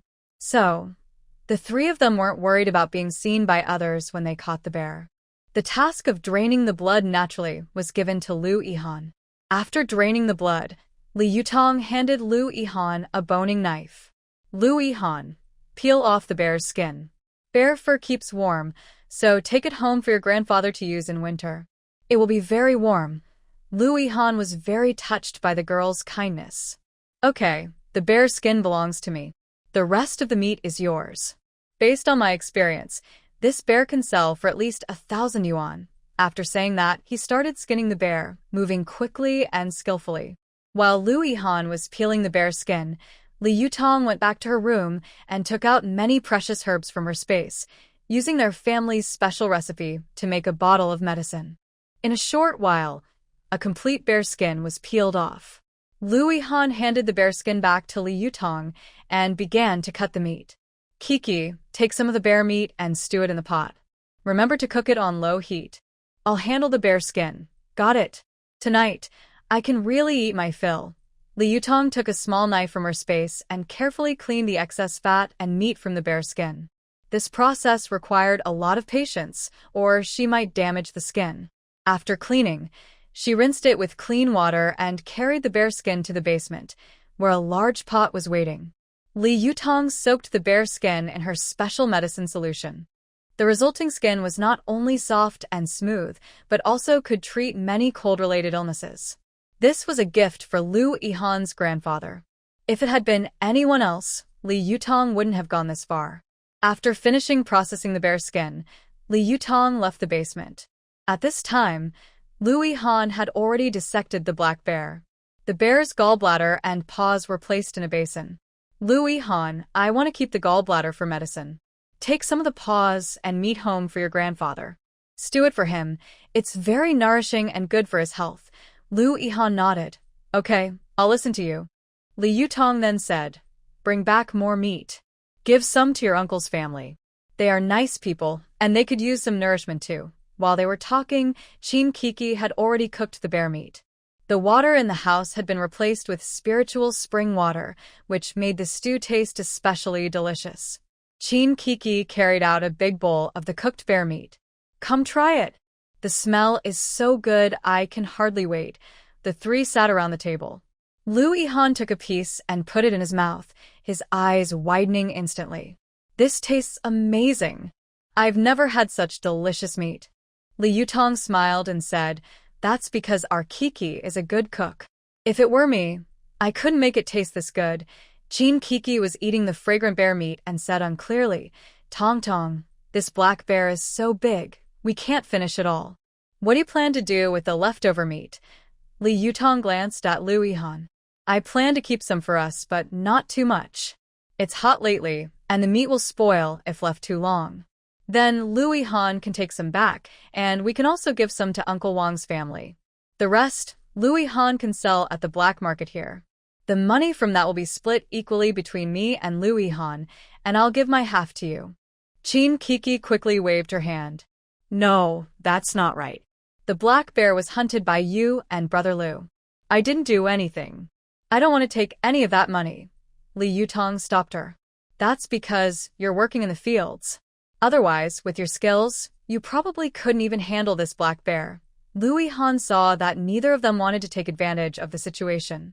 Unlike some people who only care about money, he looked at them with more respect. Yutong, I already said, I only want the bear skin. Plus, preparing the bear skin is so complicated. The money from selling the rest of the meat should be handled by you. I don't want it. Li Yutong frowned and said seriously, Lu Yihan, this won't do. If it weren't for your help, I couldn't have caught the black bear alone. You deserve half of the money. Qin Kiki also chimed in. Yes, Big Brother Lu, don't refuse. We all work together, so we should share the money equally. Lu Yihan still insisted. Really, there's no need. Helping you is just a small effort for me. I admire your kindness. Consider this me making friends with you. Li Yutong and Qin Kiki looked at each other, feeling a bit touched. Li Yutong thought for a moment and said, all right, Big Brother Lu, we'll accept the money first.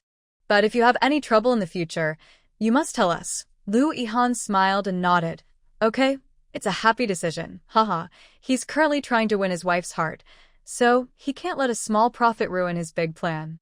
The three sat around the dining table, happily enjoying the tender, juicy bear meat while chatting and laughing. The cheerful atmosphere filled the room. After eating and drinking enough, they took a short break and then started to handle the remaining bear meat. According to their earlier plan, everyone had a clear role, working efficiently and in order. Lu Yihan carried the bear meat into the house. The 10-plus pounds of meat felt light in his hands, as if it weighed nothing. Inside, he heard his grandfather and Uncle Wang arguing. He thought they were fighting, but when he got closer, he saw they were immersed in a game of chess. The chessboard was clearly divided, with pieces arranged like an army ready to fight. Grandpa frowned slightly, staring intently at the board, rubbing his pieces with his fingers, thinking about his next move. Uncle Wang leaned forward slightly, with sharp eyes, ready to respond to Grandpa's attack. They were evenly matched, each move carefully considered, and every confrontation a battle of wits. Lu Yihan set down the bear meat quietly and sat down nearby to watch. He looked at the situation on the chessboard and started to think along with it. Grandpa was playing with red pieces, attacking fiercely, trying to capture the opponent's king. Uncle Wang, with black pieces, was defending steadily and waiting for a chance to counterattack, cleverly neutralizing Grandpa's advances. At this moment, Grandpa's chariot charged across the board, invading the black pieces' territory, with the potential to sweep through the army. Grandpa Wang was calm and steady, gently moving his piece, quietly creating a hidden threat of a counterattack. Grandpa was slightly surprised, realizing that his previous move was a bit reckless and that he was now in a difficult situation. If he continued to attack strongly, he might be caught off guard and lose his rook. If he retreated to defend, he would waste his previous efforts and miss a good chance to attack. Lu Yihan watched anxiously from the side, wanting to remind Grandpa a few times but holding back. A true gentleman doesn't speak during a game. Playing chess is about independent thinking and fair competition. Grandpa thought for a long time, then clenched his teeth and decided to keep attacking, moving his cannon further forward, trying to make a desperate move and break through. Grandpa Wang's eyes lit up with a hint of surprise. He had been waiting for this chance. Decisively, he moved his cannon to threaten checkmate. Grandpa's veteran piece was trapped, and he was in a tough spot. Lu Yihan couldn't help but sigh secretly. It seemed Grandpa might lose this game. But Grandpa was not discouraged. He looked at the board again, trying to find a new opportunity. Just when everyone thought the game was almost over, Grandpa Lu suddenly had a clever idea. He moved his elephant and performed a tricky move called Lunar Reflection in the Sea, cleverly avoiding Grandpa Wang's check and turning defense into offense, forcing Grandpa Wang's rook into a corner. Grandpa Wang didn't expect Grandpa Lu to come up with such a clever move and was caught off guard. At this moment, Grandpa Wang saw Lu Yihan and asked with a smile, "Young Lu, where have you been all day? I haven't seen you around." Before Lu Yihan could speak, his grandpa Lu Ziqian answered with a smile, "Old brother, you don't know. Our kid Han has taken a girl into the mountains for hunting today." Grandpa Wang became interested. "Oh, which girl is it? Tell me." Lu Ziqian whispered mysteriously, "It's the new girl, Li Yutong. But they haven't even started dating yet, so don't go spreading it around." Grandpa Wang glared and said, "Old Lu, what are you talking about? I'm this old, but I still have some sense. But honestly, Li Yutong is a good girl, and Han's eyes are pretty sharp." Li Yihan shyly scratched his head. "Grandpa Wang, last time I went to Jin City for some business, I saw this girl and felt an instant connection. I believe she is my soulmate. I never expected she would come here to be a young worker in the countryside. Do you think this is fate?" Grandpa Wang smiled warmly, his laughter filling the room. He looked at Li Yihan with a hint of happiness and satisfaction. "That's destiny. Young Li, you must cherish this chance." Ziquan, standing nearby, also smiled and teased, "You better hold on tightly. Such a good girl is hard to find. Don't let her get away." His words were playful but also showed his care and blessings for his grandson. Li Yihan blushed and nodded. Suddenly, he remembered the bear meat in his hand and said, "Grandpa Wang, this is black bear meat we caught today in the mountains. I brought some for you too." Grandpa Wang's eyes lit up. "Wow, that's great. You two went into the mountains and caught a bear? Impressive. Ziquan also looked pleased. Arlie is really capable. He even went hunting with a girl to strengthen their bond. Looks like he's finally waking up. Li Yihan scratched his head and added, Yutong wants to sell the remaining meat at the black market to make some money. She and Kiki are very close. They insisted on sharing the money with me, but I didn't take any. Grandpa Wang gave a thumbs up. That girl has a kind heart. Li, you have good taste. You did well. Making friends like this is the right way. Ziquan also smiled. Yes, in the future. Take good care of her, and maybe I'll bring my future daughter-in-law home soon. After chatting for a while, Grandpa Wang carried the bear meat home. Before leaving, he looked at Li Yihan and warned, Li, be careful when you go into the mountains. A few years ago, someone from our village was eaten by wild wolves. Don't take any chances. Li Yihan understood his good intentions and smiled. Thank you, Grandpa Wang. I'll be careful. After Grandpa Wang left, Old Li sighed. Sigh, Grandpa Wang has had a hard life. His wife passed away early, and he raised his son alone, acting as both father and mother. It's not easy. Grandpa, Wang Daxia is now finally enjoying good times after hardships. His son is the accountant of Yangjiao Hui Brigade, his daughter-in-law is hardworking and capable, and their 4 grandchildren are obedient and well-behaved. The family atmosphere is very good. Lu Ziqian patted Lu Yihan on the shoulder and said, Yes, Wang Daxia's daughter-in-law is very filial to him and never makes him angry. Yihan, I can see that you and Yutong get along well. Lu Yihan's face turned a little red. Grandpa, we are just friends, going hunting together. Lu Ziqian smiled silently. Friends might become something more over time.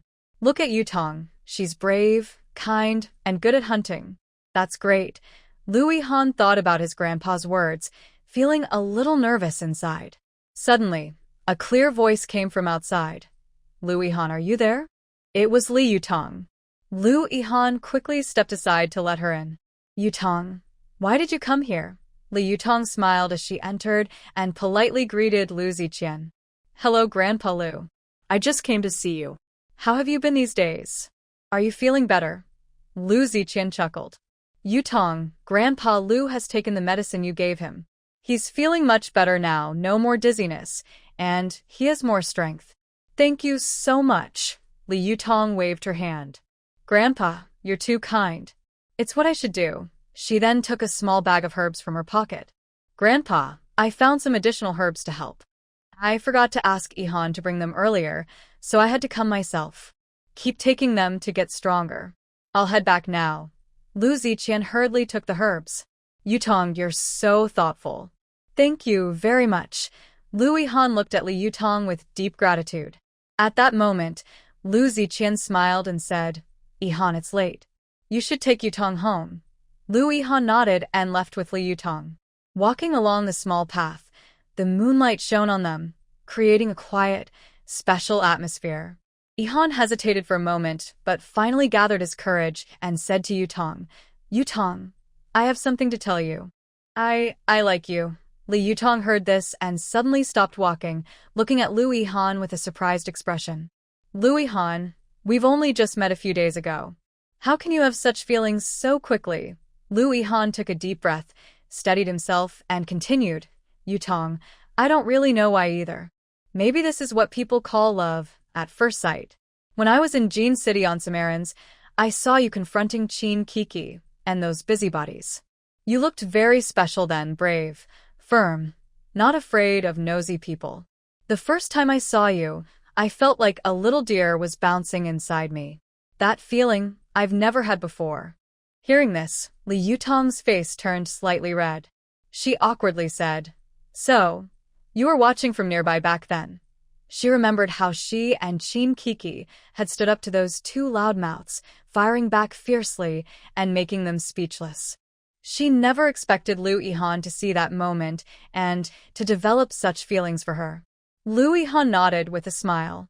Yes, I was watching from the side. I thought you were very special, different from other girls. Li Yutong took a moment to compose herself and then said seriously, Lu Yihan, I admit I don't dislike you. but my family background is quite complicated. It's not something I can explain in a few words. So, I hope you'll think it over again and not jump to conclusions so quickly. Lu Yihan looked at Li Yutong with firm eyes. Yutong, I don't care about your family background. I like you for who you are, your brave, kind, and determined personality.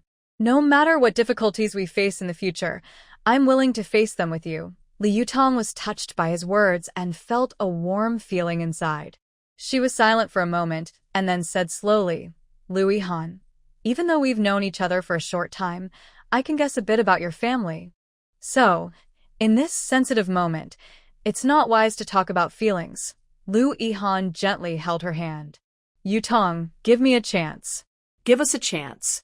Let me prove my feelings through my actions.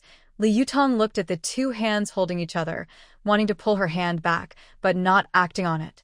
She asked, Lu Yihan, if I am not satisfied with your behavior, would you leave willingly?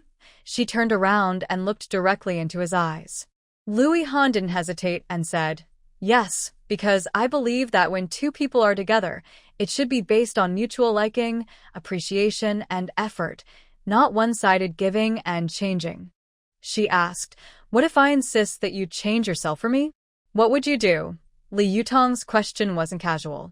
In her past life, a comrade of hers gave up her career and started cooking for a man, changing herself to fit others' expectations. But in the end, that man scolded and insulted her because she had no job and relied on herself to support him. Because of this experience, Li Yutong didn't want to change herself for anyone, nor did she want anyone to change for her. Hearing this, Lu Yihan paused briefly and then said, Yutong, I can feel that you are very independent. You don't want to change yourself for anyone, and I don't want to become someone I dislike either. I hope you understand. Li Yutong listened carefully to his words, silently repeating them in her mind. Maybe she felt a connection deep inside, and her eyes showed a faint smile. Your answer makes me very happy. Gaining Li Yutong's approval made Lu Yihan more excited than receiving a top award. Lu Yihan was not usually expressive with his emotions, but at this moment, his smile couldn't be hidden. His gaze on Li Yutong became even more passionate and persistent. Yutong, I believe love shouldn't be about one person making sacrifices or changing for the other. It should be about two independent souls attracting and supporting each other. So, have you agreed to my request? Li Yutong remembered her comrade's past suffering and still felt a twinge of sadness. Her comrade had changed herself completely for that man, giving up her career and dreams, only to end up in endless pain. But now, seeing Lu Yihan's thoughts so aligned with her own, she felt very comforted. So she smiled and said, Lu Yihan, I still have many things to do now. I haven't figured out my mother's background yet. I don't know why she ended up on the streets. All of this needs my investigation. So, for now, I am not thinking about marriage. Once everything is settled, and if we still have feelings for each other, I will consider you first. This was Li Yutong's reply to him. She didn't agree completely, nor did she refuse outright. She left space for both sides and time to understand each other. Lu Yihan was very happy with this answer. Marriage is a serious matter. As the saying goes, men fear choosing the wrong career. Women fear marrying the wrong person. For women, marriage is like a second life. To truly know what someone is like, time is the best test. Only time reveals a horse's strength, and time also shows a person's heart, the saying goes. Lu Yihan understood that they hadn't known each other long, and their understanding was not deep enough. They still needed time to get to know each other better. Although he fell in love with her at first sight, he wasn't in a rush to get married. He hoped his partner liked and accepted him, that they loved each other and could spend their lives together. Yutong, I need to go to town tomorrow. I'll drive the big tractor to sell some wild game and bear meat. Do you want to come along? Lu Yihan suddenly changed the subject. You can just take it to sell. I have to work tomorrow, so I won't go with you, Li Yutong replied. She wanted to go, but she didn't have enough time. Lu Yihan nodded. All right then. Work hard today. I'll go sell the stuff and bring back some small snacks from town. Li Yutong's lips curved into a slight smile. Then I'll be waiting for your snacks. Lu Yihan felt that their house was too close to Li Yutong's. They hadn't even talked much before they reached her door. "Yutong, you've had a long day today. Rest early tonight. You need to get up early tomorrow," he said. "Okay, you rest early too. Good night." Li Yutong waved and went inside. As soon as she entered, Qin Kiki couldn't help but ask, "Tong Tong, do you think you've experienced the power of the Dolly pill today? Otherwise, that black bear wouldn't be something you and he could handle with your bare hands." Li Yutong nodded and said, "Yes, yes. You don't know that I can kick a black bear several meters away with one kick. The strength pill really works well." "Really? One day, I want to try it in the mountains too, to see if I can kick down a big tree." Coco is very excited about her own performance. She can already imagine the exciting scene of Li Yutong kicking the black bear away. "Tong Tong, if we become as beautiful as fox spirits, do you think we could attract a lot of men?" Li Yutong rolled her eyes at her. "What kind of wild talk is that? A proper girl shouldn't be so unreserved. But you're right, the strength beauty pill really works wonders." "Of course. How could the things from Lord Yama be any different? If it doesn't work, I'll leave a bad review when I go to the underworld." They joked around for a while, then each went back to rest. The next day, Lu Yihan arrived driving a tractor. Everyone else had already gone to work. Li Yutong handed him the house key. When the street was empty, Lu Yihan loaded the prepared bear meat into the truck. He went straight to a larger black market in town because he had been here many times and knew the market well. He sold 5 rabbits and 2 wild chickens, each rabbit for 3.5 yuan and each chicken for 3 yuan.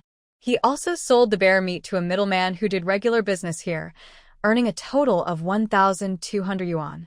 After leaving the black market, Lu Yihan carefully picked some snacks and then drove the tractor to handle village affairs. Today, Li Yutong's work was pulling weeds in the cornfield. She was working with Coco. Neither of them was lazy or careless. They worked quickly and happily, which made the village women look at them with interest, hoping to invite them home as daughters-in-law for their sons. During a break, someone came over to ask questions.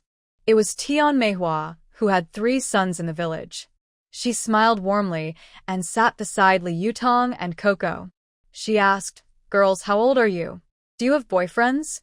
Tian Manhwa's face was full of smiles, and her eyes were full of hope. Li Yutong and Coco looked at each other, both seeing frustration and impatience in each other's eyes. No wonder those old stories often describe rural women and aunts who are eager to match their capable young people with others.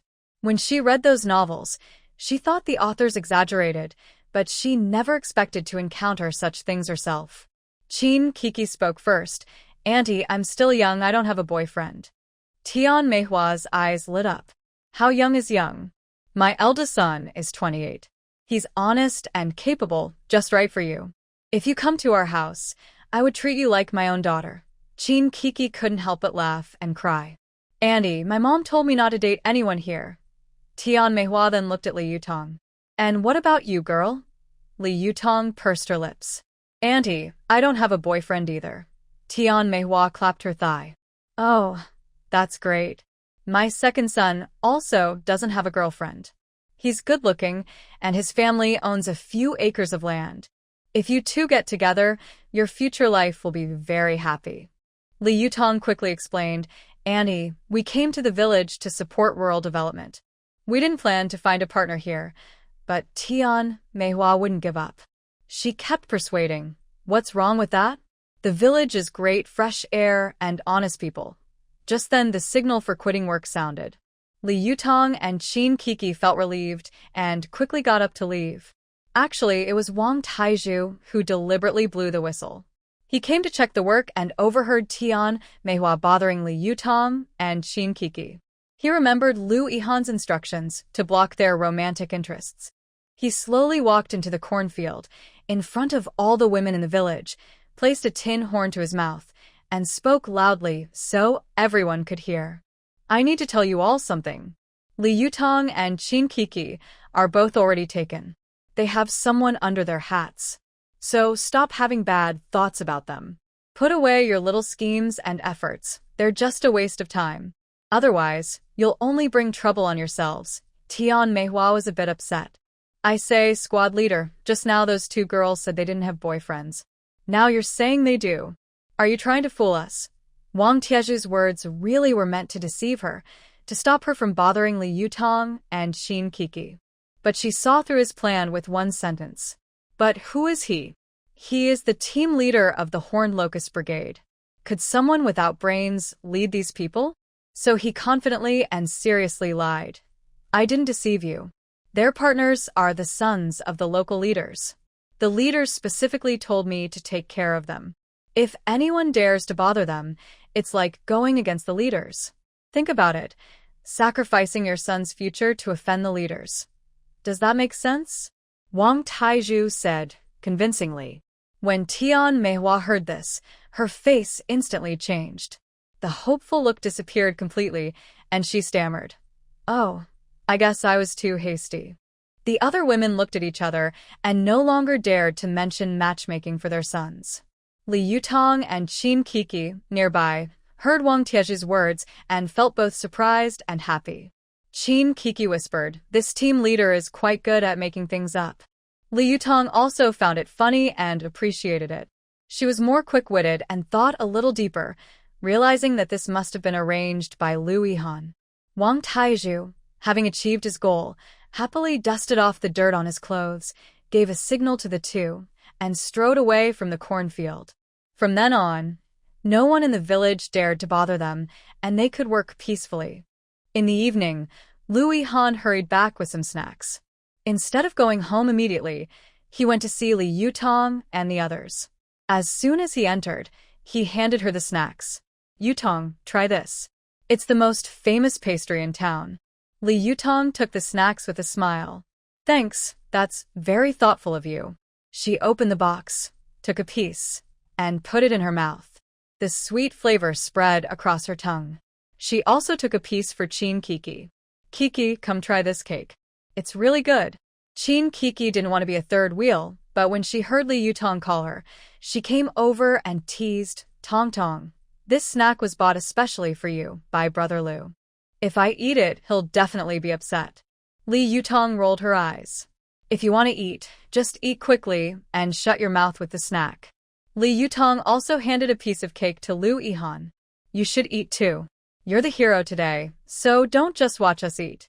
Lu Yihan took the cake and bit into it without hesitation. However, when he chewed, he suddenly frowned because he found the pastry too sweet, almost sickeningly so. "Yutong, you two eat it." "I don't really like sweet things," Lu Yihan said as he took out 1,200 yuan he earned from selling wild game today from his pocket.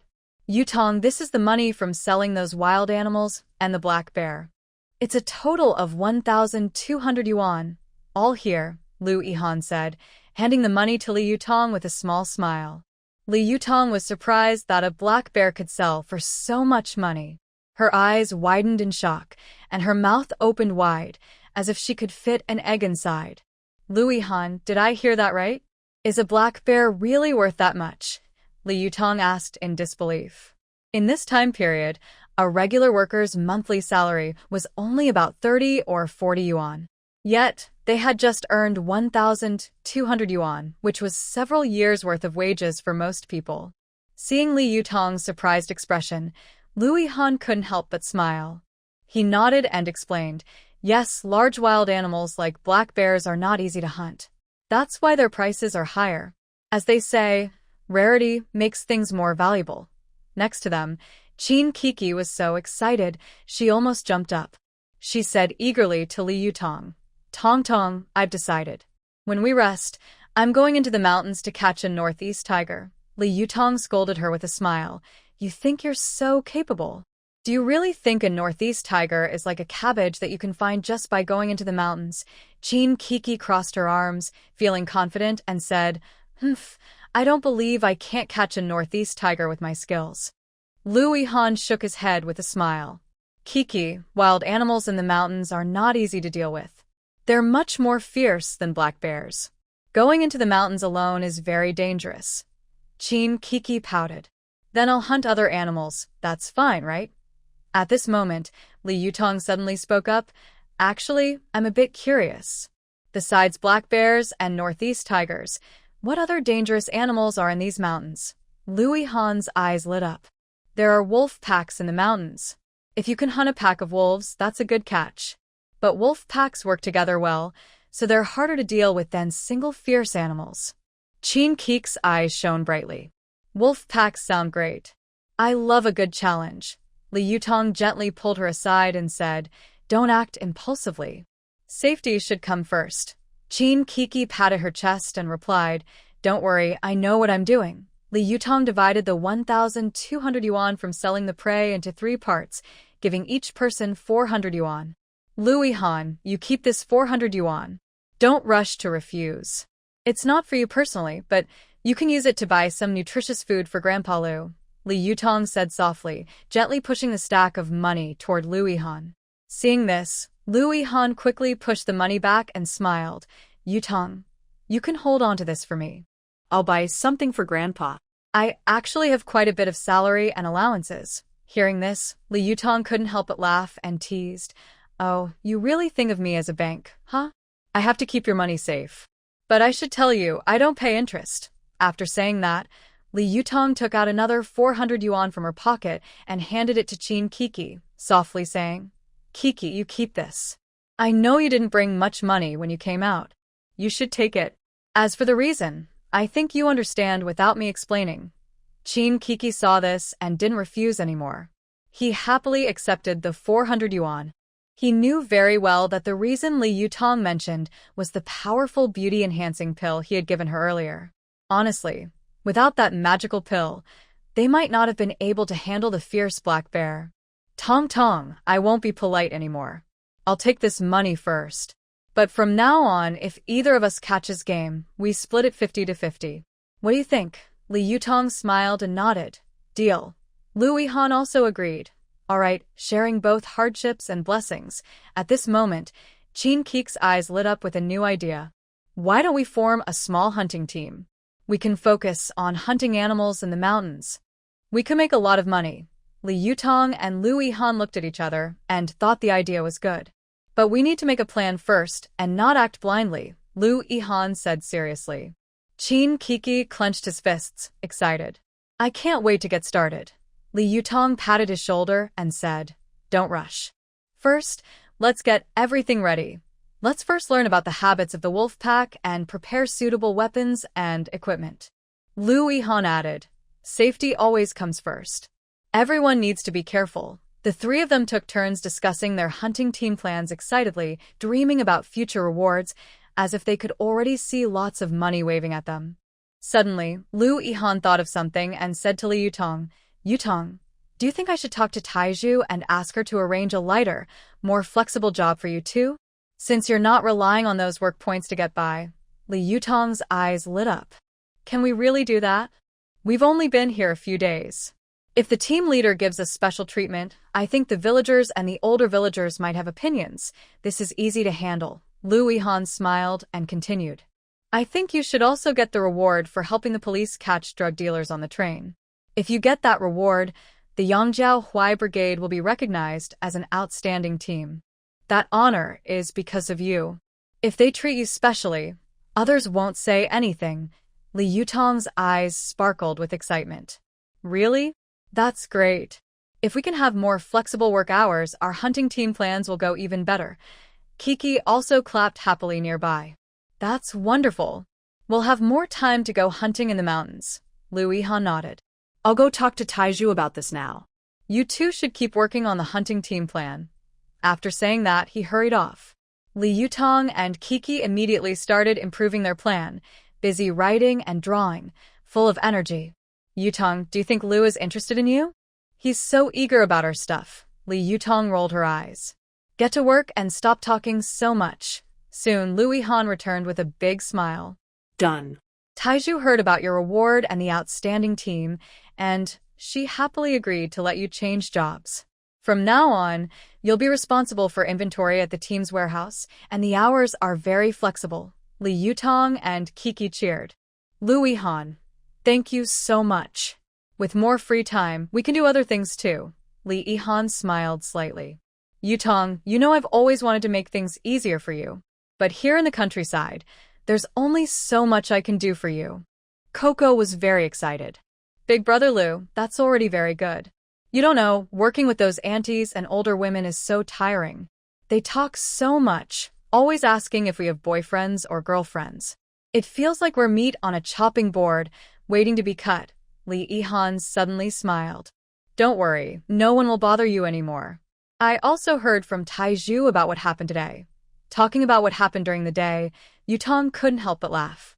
Lee Ihan, did you tell the team leader something? That's why he said what he did.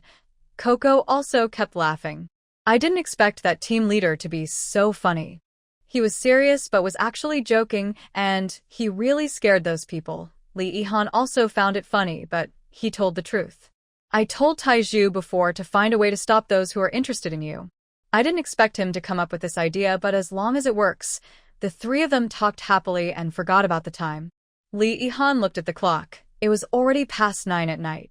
He quickly said, sorry to bother you too. Get some rest early. See you tomorrow. After seeing Lee Ihan off, they each went back to their rooms. Yutong went inside and quickly entered the space. Because of the time difference between the space and the outside world, the chickens, ducks, and rabbits inside had already become very numerous. The breeding area was full of eggs, chicken eggs and duck eggs, and an old hen was sitting on a nest. Yutong took a basket and collected all the eggs.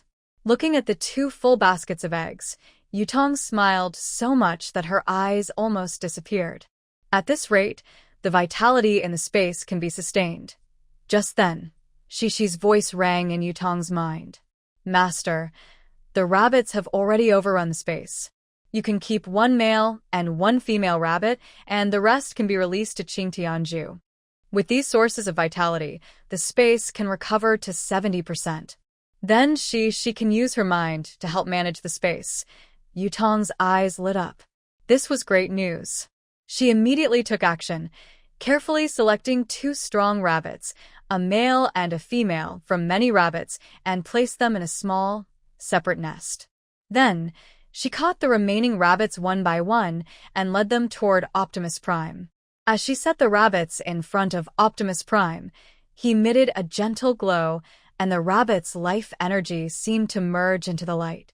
The scene inside the space also began to change. The dull flowers and grass gradually became lively, and some damaged areas started to repair themselves. Soon, Shishi's cheerful voice rang out again. Master, the space is 70% restored now. As soon as she finished speaking, Li Yutong saw some clutter automatically return to its place, and the land was automatically leveled and repaired. Li Yutong's eyes widened with surprise as she watched the changes in the space, feeling excited beyond words. Her voice trembled slightly with excitement. Shishi, is all this you're doing? Shishi's voice came from the space, clear and cheerful. Yes, Master. I am now 70% recovered. From now on, I will help you take care of the space. Li Yutong was so happy, she almost jumped. She nodded repeatedly and said, That's wonderful, Shishi. Thank you for your hard work. Shishi seemed to sense Li Yutong's joy and replied, It's no trouble at all. It's my duty to help you. Master, you should go take a shower now, rest early after, because you have to get up early for work tomorrow. Li Yutong smiled and agreed. Okay, I'll go take a shower now. Shishi, don't tire yourself out too much. After saying that, she turned toward the bathroom, walking lightly with a happy mood. The next morning, as the sun just rose above the horizon, the first rays of sunlight shot through the window like golden arrows, shining on the floor. The sunlight seemed to bring warmth and energy to the whole room. At that moment, the loudspeaker at the village headquarters suddenly crackled, breaking the peaceful morning. A harsh puff, puff sound came from the loudspeaker, followed by a serious and strong voice. Attention, villagers.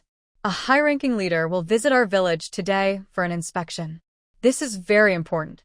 After breakfast, everyone must gather under the big locust tree at the village entrance. Remember to bring your own bench, so everyone has a place to sit. I'll repeat that again. Li Yutong has a feeling that today's meeting will definitely involve her. Her left eyelid keeps twitching. A twitching left eyelid usually means good news is coming. She quickly wakes up Chin Kiki, who is still sleeping. Kiki, wake up. The announcement says there's a meeting at the village entrance. Don't bother me. Let me sleep a little longer. Chin Kiki is dreaming about wrestling a northeast tiger, but Li Yutong interrupts her. Tong Tong, it's your fault I woke up. If not, I would have fought the northeast tiger to the end. Li Yutong feels both annoyed and amused. Chin Kiki, the sun is already high, and you're still dreaming. Hurry up. The team leader is calling for the meeting. When Li Yutong and Chin Kiki arrive, everyone is already waiting. Team leader Wang Taiju walks out of the village office with a big smile. Behind him is a tall man in his 40s wearing a police uniform, followed by several other officers also in police uniforms. The party secretary of the commune, Wu Kaixian, is also there. Seeing that familiar figure, Li Yutong smiles and looks around for Liu Yihan. Liu Yihan, dressed in a military uniform, is standing next to the commune secretary, talking to him. He spots Li Yutong and mouths a message. Your protector has arrived. Li Yutong smiles knowingly. At this moment, Wang Taiju raises his voice to introduce. This is Director Li from the County Police Bureau. He's here today to inspect our village's security work. Director Li waves and smiles at the villagers. The party secretary Wu Kaixian continues. The Yangjiao Huai Brigade has always maintained good security. This is thanks to everyone's efforts and the positive influence brought by Comrade Liu Yihan here. People in the crowd start whispering, quietly discussing Liu Yihan's background and identity. Li Yutong notices a few troublemakers who had previously shown interest in her and her friends. They are now lowering their heads, afraid to look directly at everyone. Director Li begins to speak, emphasizing the importance of security for the village's development and encouraging everyone to keep up the good work. Dear villagers, I have another important matter today. I am here to present a certificate and a bonus to your youth from the Yangjiao Huai Brigade, Li Yutong. When these words were spoken, the audience was stunned. Li Yutong is really impressive.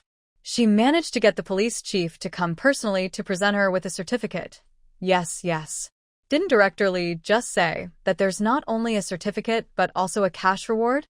No wonder the team leader said Li Yutong and her friends have someone backing them. It seems her connections are strong. We better not offend her in the future. I told you this comrade is not simple. You didn't believe me. Enough. You're just late to the party.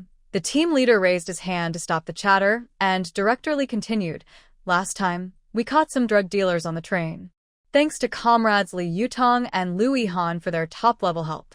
We completed the mission successfully. So, I brought rewards from above to this county police station.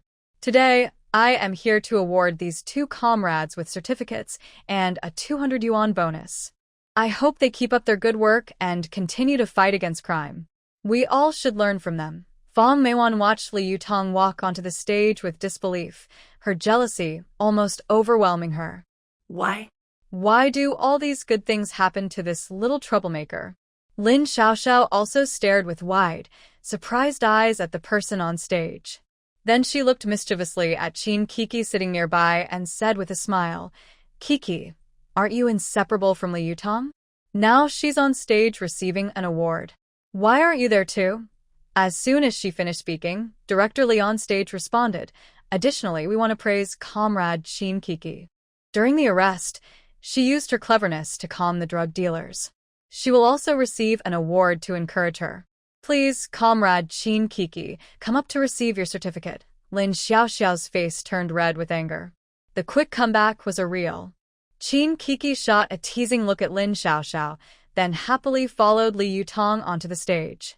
Both Li Yutong and Chin Kiki stood on the stage, looking down at the crowd whose eyes shone with green light like wolves. They couldn't help but tremble. Oh my, this is too scary. Are they really making them the center of attention? Li Yutong noticed a look of slight mockery and provocation in many eyes. The person was Jiang Yumei, who usually had a very low profile. However, her expression changed too quickly for Li Yutong to catch. She thought she might be imagining things because she was too nervous. Li Yutong didn't expect Wang Taiju to make such a big fuss. But in a way, it was good. Since she and Kokur were newcomers, having this protection allowed them to live freely in Yangjiao Huai Brigade. Li Yutong, Qin Kuku, come and take your certificate and bonus. Wang Tieju's face was smiling like a flower. He knew these two were not ordinary people. Otherwise, Lu Yihan wouldn't have asked him to take good care of them right away. Just arrived, they brought honor to the brigade. Even he, the leader, was benefiting. This year, their Yangjiao Huai Brigade was sure to be among the top advanced brigades. The secretary of the commune, Wu Kaixian, came in front of the two with a big smile and said, "Comrades, this is a reward from the Leap Forward commune. I hope you two will settle here. Use what you've learned to support rural development and promote cultural progress." Li Yutong and Qin Kuku quickly accepted the reward, smiling and nodding. "Secretary, don't worry. We will do our best." The crowd burst into warm applause. Li Yutong and Qin Kuku hurriedly accepted the reward, smiling and responding, "Secretary, rest assured, we will work hard." The applause suddenly stopped. After the applause, Wu Kaixian loudly addressed the villagers. "Dear villagers, because of the honorable deeds of comrades Li Yutong and Qin Kuku, the county has decided to wire electricity to 5 brigades under our Leap Forward commune. Our commune has decided to be the first to bring power to Yangjiao Huai Brigade." This announcement caused a wave of surprise among the crowd. "Oh, it's so wonderful. Our village can finally get electricity. Yes, many men in our family wear out their shoes in just a few days. Every night, I work overtime under the kerosene lamp to sew shoe soles. My eyes are almost blind from it. Thanks to those 2 young intellectuals, our brigade will have electricity. We should be more polite to them in the future." "Exactly. Yesterday, the leader said that these 2 comrades have strong backgrounds. We can't afford to offend them." Wang Taizhu gently raised his hand to signal everyone to be quiet. After the commune secretary finished speaking, he smiled and said, "Dear villagers, comrades Li Yutong and Qin Kiki have brought honor and brightness to our Yangjiao Huai Brigade. Our brigade wants to reward these 2 comrades, but our village has always been poor and doesn't have much to offer. So, I have decided that starting today, Li Yutong and Qin Kiki will be responsible for recording warehouse supplies." As soon as he finished, someone in the crowd was unhappy and asked, "Captain, why?" "Usually work like this is given to those who contribute to the brigade. These 2 newcomers, Li Yutong and Qin Kiki, just arrived a few days ago. Why should they do such easy work?" "Yes, Captain, this isn't fair." "Did you accept bribes from them?" "Exactly, Captain." "Are you favoring them because they look pretty?" Seeing the crowd arguing loudly, Wang Tieju's face darkened. "Everyone be quiet. Without these 2 comrades, would our village have electricity yet? Without them, would our Yangjiao Huai Brigade be recognized as an advanced brigade? They just received a reward, and now you forget about them? I've made the decision. From now on, Li Yutong and Qin Kiki will handle the warehouse records. If anyone disagrees, bring me a certificate of approval from the county. If you can't do that, then shut your mouth and stay quiet." Everyone murmured among themselves, thinking, they said these 2 brought benefits to the village, but now they forget? Never mind, this kind of easy work isn't really for them anyway. If they don't want to do it, it's not a big deal. Why make a fuss? The decision was made happily. Li Yutong and Qin Kiki were very pleased. Meanwhile, Director Li Yunfei from the Public Security Bureau pulled Lu Yihan aside. "Hanzi, do you want a reward to be given directly to you, or should we send it to your unit? With this reward, your rank might be promoted again." Lu Yihan looked at Li Yunfei respectfully and said sincerely, "Uncle Li, you know our current situation. At this critical moment, it's better not to draw too much attention. That's why I chose to take a leave of absence, to avoid the eyes of others for now and think about the next steps later." Li Yunfei listened carefully, nodded thoughtfully, and said, "Yes, I understand your worries. What you're doing makes sense. I will respect your decision. After all, this is your life." Then, Li Yunfei changed the subject and mentioned the reward. "But for now, you can keep the reward yourself. When there's a good chance later, you can use it." Lu Yihan quickly replied, "Okay, Uncle Li, I'll listen to you." After that, he asked curiously, "By the way, why did you come here in person to deliver the reward? It would have been fine to have someone else do it." Li Yunfei rolled his eyes and joked, "Isn't it just to give you a chance? So that it's easier for you to pursue your wife. You, kid, don't take advantage and act innocent." Lu Yihan smiled happily. "Thank you so much, Uncle Li." Li Yunfei glared at him and said, "Stop that. By the way, I saw your grandfather in the crowd earlier. To avoid causing trouble for you, I won't go see him this time. Please say hello to him for me when you go home." Meanwhile, Li Yutong was talking with Wang Taizhu about their new job responsibilities. "Captain, what exactly does the warehouse inventory include?" Wang Taizhu explained with a smile. "The warehouse inventory includes the items distributed in the morning for work, which need to be returned and recorded before the end of the day. We also regularly report on furniture wear and tear. During the cotton harvest season, the cotton that's been processed is stored in the warehouse, and you two will be responsible for carrying the cotton out in baskets to dry at designated spots." Qin Kiki listened happily to the captain's explanation, her face full of joy. She thought to herself that this job was really great, easy, and with plenty of free time. That way, they could have more chances to go hunting in the mountains. "Captain, how many work points can we earn each day for this job?" Qin Kiki asked eagerly, blinking her big eyes with anticipation. The captain smiled slightly and replied, 8 work points a day. Rain or shine, drought or flood, you'll still get a harvest. How about that?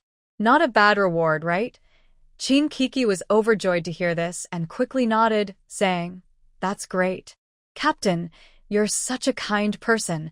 Her tone was relaxed and natural, as if giving away a kind card was just a casual gesture. Go on, go on. You little girl always gets the good deals and then acts innocent. Fine, it's settled. You two will handle the warehouse management. No mistakes allowed. All right, you can count on us." After the meeting, Fan Meiwan looked at Li Yutong and Qin Kiki holding their certificates and bonuses. She clenched her teeth and quietly muttered to the person beside her, "What's so special about it? Maybe they just got it through connections." This comment was overheard by the sharp and attentive Lin Xiaoxiao. She was already upset about previous matters and was happy to cause trouble for Qin Kiki. She quickly moved closer. "Fan Jiqing, did you get some inside information? Can you tell me more?" Everyone knew that curiosity often caused trouble. Fan Meiwan curled her lip and looked at her with disdain. "Weren't you with them? They easily got a simple job, while you have to deal with manure every day. It's frustrating how some people are just luckier." Her sarcastic tone made Lin Xiaoxiao's face turn pale. "Fan Meiwan, don't be so rude. What's so great about you? I'm just doing my job with manure. You still have to deal with pig manure every day. How are you better than me?" Li Yutong and Qin Kiki looked at each other and smiled. When dogs bite dogs, no one wins. On their way back, they met Wang Muchuan, the eldest granddaughter of Mr. Wang's family. Her eyes sparkled as she looked at the two. "Li Jiqing, Qin Jiqing, I'm Wang Muchuan, the eldest granddaughter of the Wang family. You two are amazing. You dared to fight those reckless troublemakers. I really admire you," she said excitedly, her eyes full of admiration. Li Yutong gently patted Wang Muchuan's head and said kindly, "It's nothing, Muchuan. When you see bad people, you shouldn't be afraid. You have to face them bravely, or they'll become even more arrogant." Wang Muchuan nodded vigorously, her face slightly red with excitement. "I understand, big sister Li. I want to be brave like you and never back down." Qin Kiki, standing nearby, saw this and teased with a smile, "Then you'd better eat well and stay strong. Only then will you have the strength to fight the bad guys."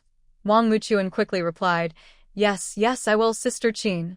I eat well every day, and I also help Grandma with chores." She proudly puffed out her small chest as she spoke. Then, Wang Muchuan suddenly seemed to remember something. She hurriedly took out 2 bunches of candied dates from her pocket and carefully handed them to Li Yutong and Qin Kiki. "These are from the trees I picked last time in the mountains. They're very sweet. Please try some." Li Yutong and Qin Kiki looked at each other and both laughed at Wang Muchuan's innocent cuteness. They wanted to refuse, but seeing her hopeful little eyes, they finally accepted with a smile. Li Yutong took a handful of white rabbit candies from her pocket and handed them to her. "Here, Take these and share them with your younger brothers and sisters. Wang Muqian kept waving her hands and shook her head firmly. No, that's not right. My mom has always taught us, her 4 siblings, that we must never accept things from others. It's a matter of principle. I can't go against that. Seeing this, Li Yutong smiled slightly, showing a sly grin. She pretended to be angry and said, "If you won't take our things, then we can't take back those candy dates we gave you earlier." Wang Muqian suddenly looked a bit troubled. She scratched her head and thought about how to respond. After a fierce internal debate, she finally gave in and accepted the candies, muttering, "All right. Thank you, both of you."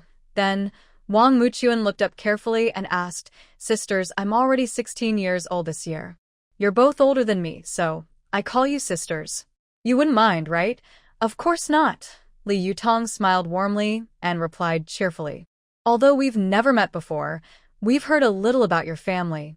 It's fate that we meet today. If you ever need help, just come to us." Hearing this, Wang Muqian's smile grew even brighter. She happily said, "Okay, sisters. If you need clothes or shoes, just come to my mom. I tell you, my mom is very good at making clothes. The ones she makes are not only beautiful but also very comfortable to wear." "Really?" Li Yutong's eyes lit up excitedly. "That's wonderful. We didn't bring winter clothes, so when we have free time later, we will definitely visit your house to ask Annie to help us make a few pretty outfits." At that moment, a voice called from afar, "Master Wang, where have you gone?" "Come back and eat," Muqian quickly replied. "Grandpa is calling me. My 2 older sisters, I want to play with you more. Whenever I have time, I will come find you." After saying that, she happily ran away. Chin Kiki looked at the date palm in her hand and smiled, saying, "This little girl is really cute.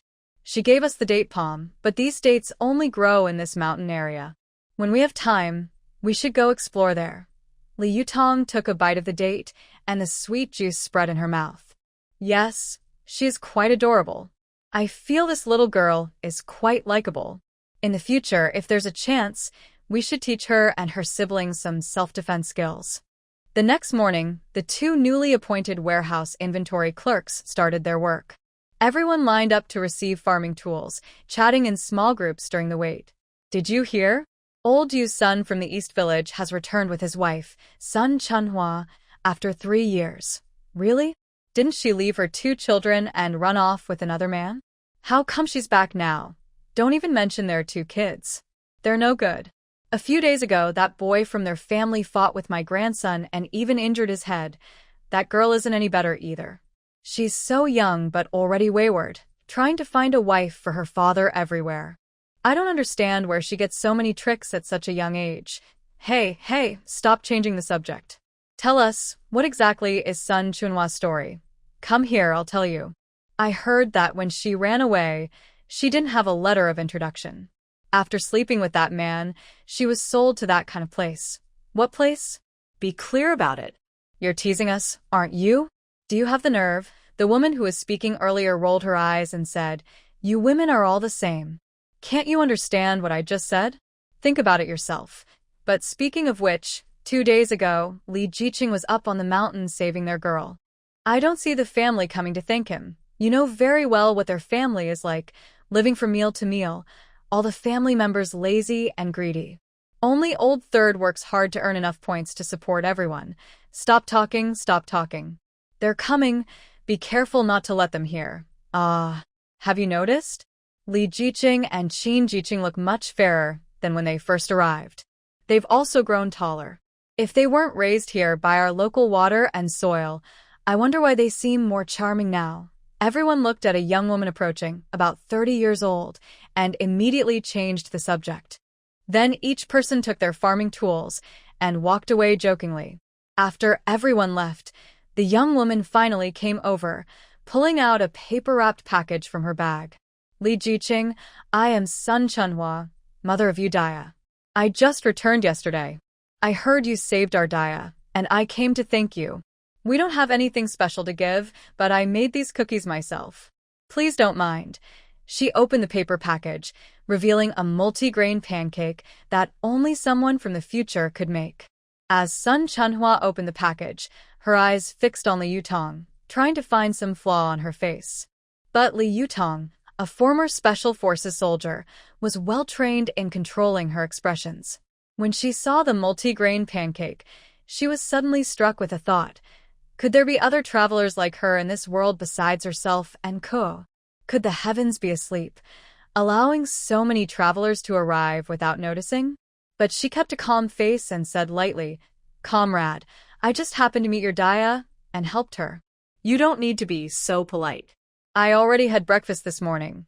Sun Chunhua didn't see anything suspicious on Li Yutong's face and felt relieved. Still, to clear her doubts, she asked with a smile, "Li Jiqing, your family is from the city, right? You must have a TV at home. Have you watched Rui's Royal Love in the Palace? Isn't that a very popular drama from the future? I was just watching it in my space last night." "Comrade, what are you talking about?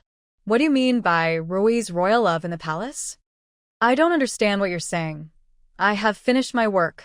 We're about to lock the storage room. Do you have anything else to do?" Sun Chunhua forced a laugh and said, "Haha, no, nothing. You two should go back quickly. I also need to go home and cook for my children. Li Jiqing, our home is in the middle of the village.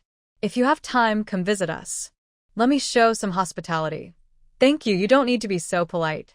We come here to work every day and might not be able to leave." Li Yutong watched Sun Chunhua leave and then talked to Qin Kiki, who had just finished checking everything in the storage room, about what happened earlier. "Kiki, look at this. Do you recognize it?" She pushed the item brought by Sun Chunhua in front of her. "Whole grain pancakes. Where did this come from? People from this era wouldn't make this," Qin Kiki said, looking surprised. Lý Du Tông sợ mai phai ly. "I told you a few days ago that Louis Han and I saved a little girl, right? This is what her mother just sent over." She also asked if I've watched the TV drama, Rui's Royal Love in the Palace. "What did you say?" Qin Kiki's eyes widened in shock. How does she know about that? Could she be a time traveler? Or maybe someone from Rui's palace has come here? Qin Kiki was startled by her own idea. "Tong Tong, do you think she might have traveled from the past to the present?" Li Yutong shook her head. "I don't know. I can't be sure whether she's traveled or reborn, or maybe she read books from the future. But the chance of her being reborn seems unlikely. How can you be so sure? Did you see something?" Qin Kiki looked confused. Li Yutong pointed to the pancake. "If she's a reborn person, she would usually remember more about the past. It's unlikely she would easily make this kind of food from the future. But she brought out the pancake and mentioned a TV show from the future, which makes her seem more like a time traveler with modern memories. Of course, she might have obtained books from the future somehow, so she knows about these things." Qin Kiki's mind wasn't as quick as Li Yutong's. She asked with doubt, "So if she's not reborn, then she must have traveled here?" Li Yutong shook her head again and explained, "I think if she traveled here, she and the original owner of my body probably wouldn't have much contact. After all, the original owner had already passed away before coming here. Also, I noticed that her gaze at me seemed to be confirming something." "Confirming something? What does that mean?" Qin Kiki became even more confused.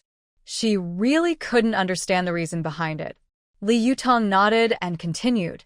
From her expression, I feel she was a bit confused herself, as if she wanted to figure out something but didn't know where to start. "So, I find her actions today very puzzling. What does she really want to do?" Qin Kiki slapped her forehead. "Tong Tong, I understand now. This Sun Chunhua must be possessed or having a strange dream. Her dream involved us both, so she hurried over to test us." Li Yutong nodded. "You're quite clever to think of these things.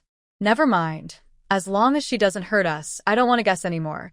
Talking about strange dreams, Qin Kiki remembered her own dream from last night. "Tong Tong, do you think it's strange? I had a very weird dream last night. The dream felt so real, like it really happened."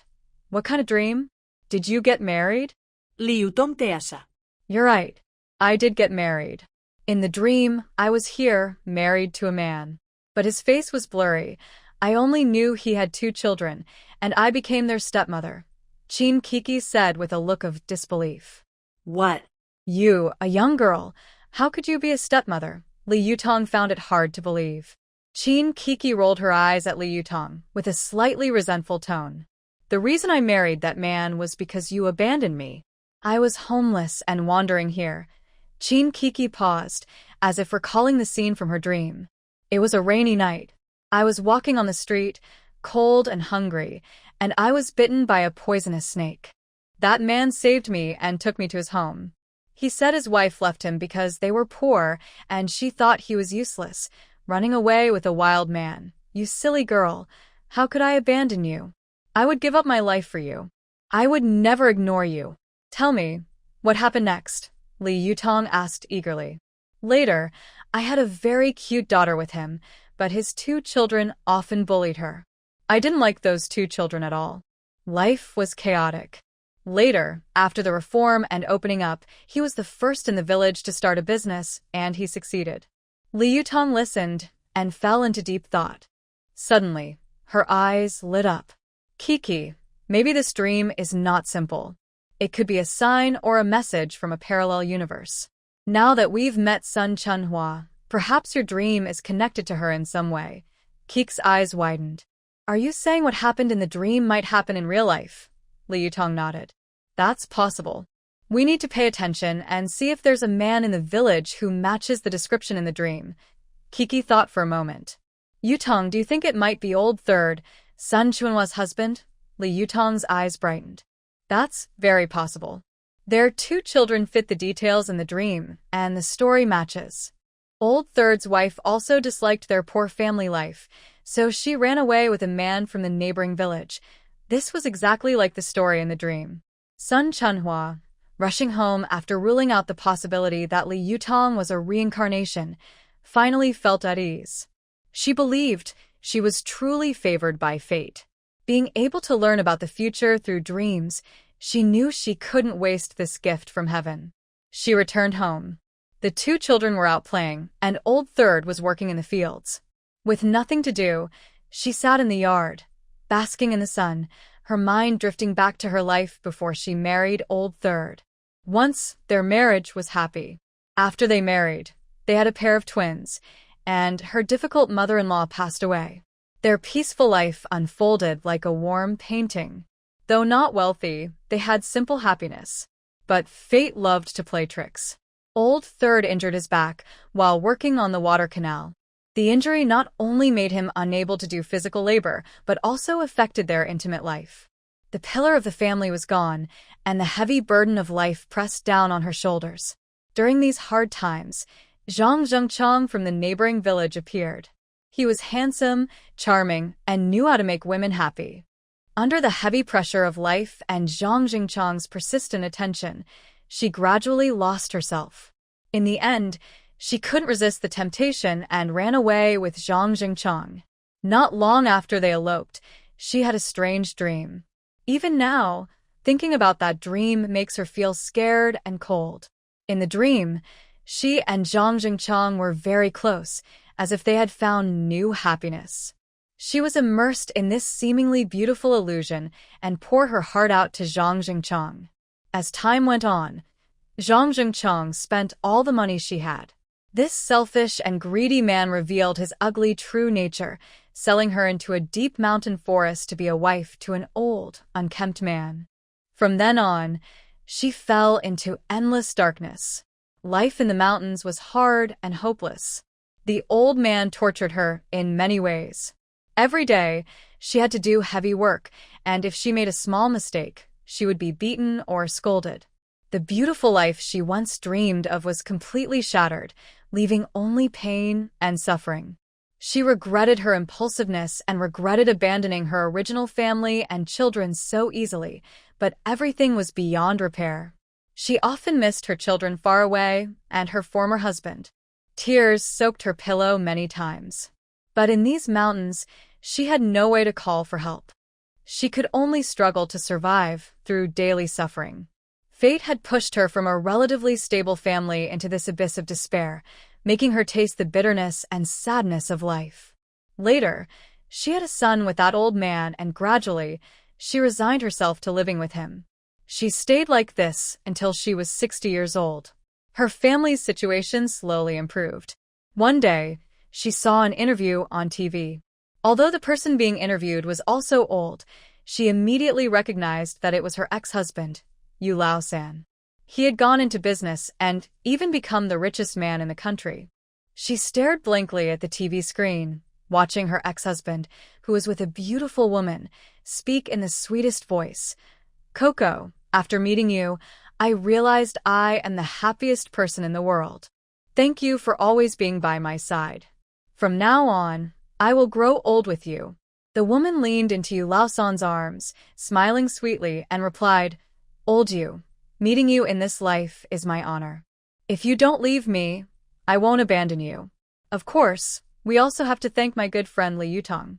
If she hadn't abandoned me, we wouldn't have met."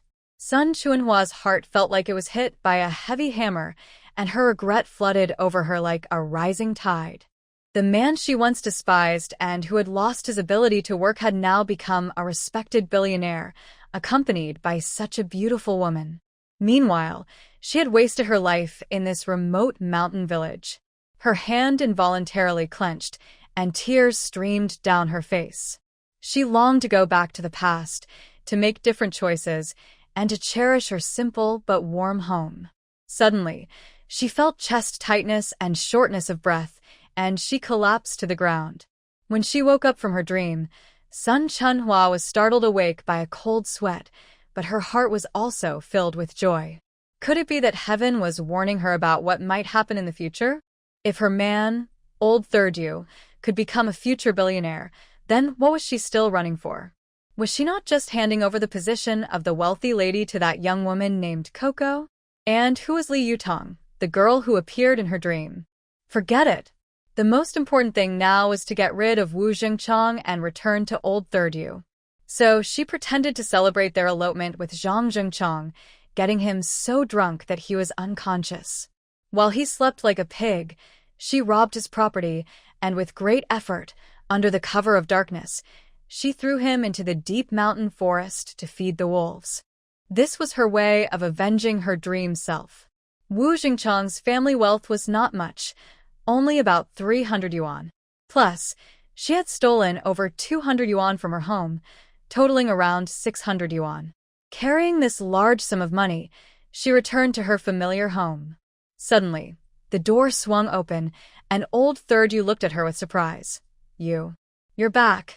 The two children ran out of the house, happily throwing themselves into her arms.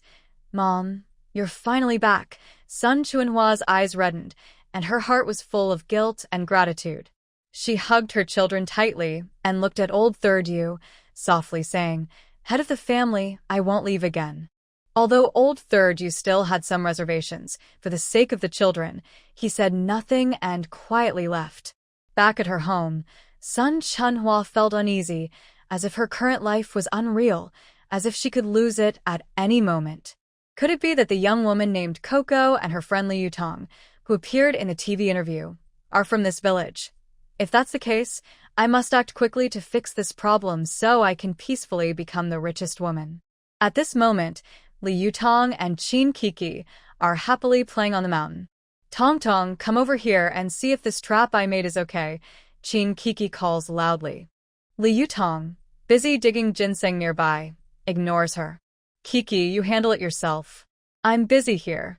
Just do what you saw on TV. Okay, I got it. I've already dug the pit. Now I'll cut some bamboo and put sharp-ended pieces in the pit. If an animal falls in, it will get hurt and can't get out." Qin Kiki hums a little tune as she cuts bamboo and carries several thick pieces back.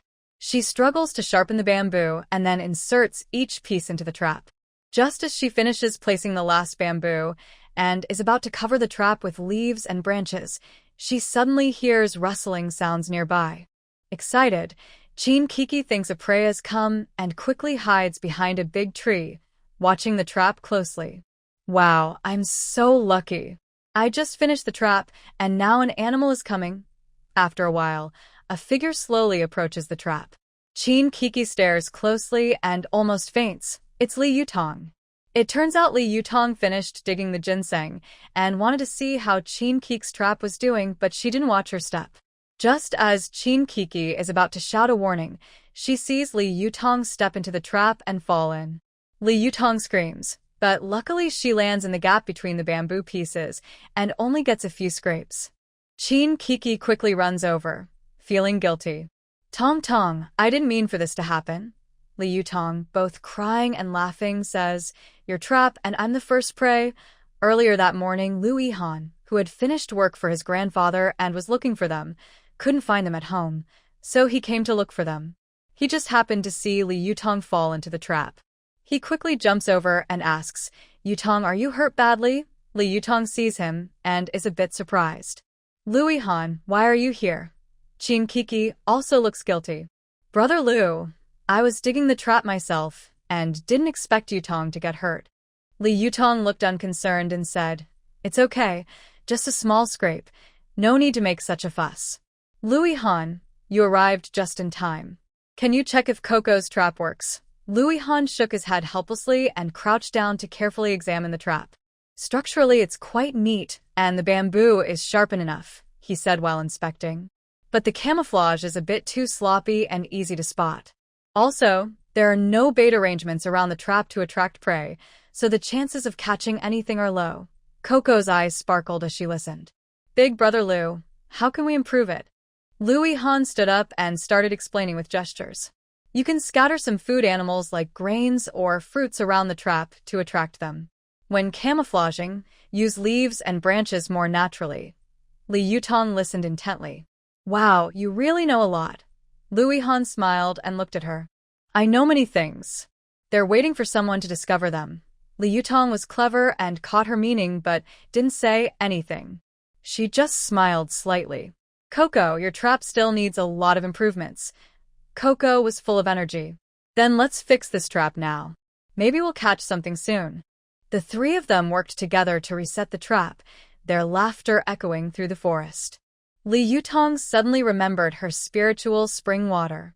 She wondered if it would give her confidence with the animals. While the others weren't paying attention, she secretly dropped a few drops of the spring water into the trap. After finishing, Coco, excited because it was her first time in the mountains, said, Tong Tong, Big Brother Lu, let's go deeper into the mountains. Maybe we'll see some big wild animals. Li Yutong teased her with a smile. Still dreaming of killing a tiger, Despite her words, she followed Coco into the dense forest. Coco said confidently, We're a hunting team. How can we catch prey if we don't go into the tiger's den? Li Yutong was a bit helpless. You know there are tigers, but you still go into their territory. But don't forget, curiosity can be dangerous. The three of them walked and talked happily, gradually reaching the deep mountains. Suddenly, Lu Yihan, who was walking at the front, made a shushing gesture to the others, then hid and started observing the surroundings.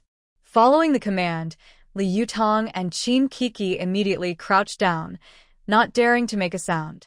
After a while, Lu Yihan lowered his voice and said, There is a group of wild boars ahead. They are quite big. Let's be careful and go around them. When Qin Kiki heard about the wild boars, her eyes lit up. She whispered, Wild boars are also prey. Maybe we can try to catch one. Li Yutong pulled her back. Don't be impulsive. Wild boars are very fierce. Lu Yihan also frowned and said, It's too dangerous. We shouldn't act rashly. But Qin Kiki was not willing to give up. When the others weren't paying attention, she quietly moved closer. Once Li Yutong and Lu Yihan noticed, they had no choice but to follow her. As Qin Kiki got closer, she accidentally stepped on a branch, which snapped with a loud, startling the wild boars. Immediately, the wild boars angrily charged toward them. Lu Yihan quickly pulled Li Yutong to the side, shouting for Qin Kiki to run. At that moment, Li Yutong suddenly remembered the spiritual spring water in the trap, which might attract the wild boars.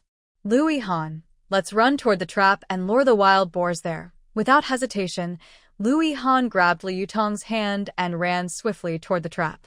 Behind them, the wild boars chasing the trio suddenly caught a whiff of a very pleasant smell that attracted them. Snort, snort. What's that smell? It smells so good. Snort, snort. I don't know. Let's go see. Maybe it's something delicious. The wild boars were indeed attracted by the spiritual spring water in the trap, one after another falling into it. The three of them looked at the trapped wild boars and sighed in relief. Chin Kiki, still shaken, said, "Oh my gosh. That scared me to death. I won't be impulsive again." Lu Yihan rested for a moment, then examined the trap. He saw that the wild boars inside were crowded together and restless. The magical power of the spiritual spring water seemed to make them both excited and a little confused. These wild boars were quite large, covered in coarse black hair, with tusks gleaming in the sunlight.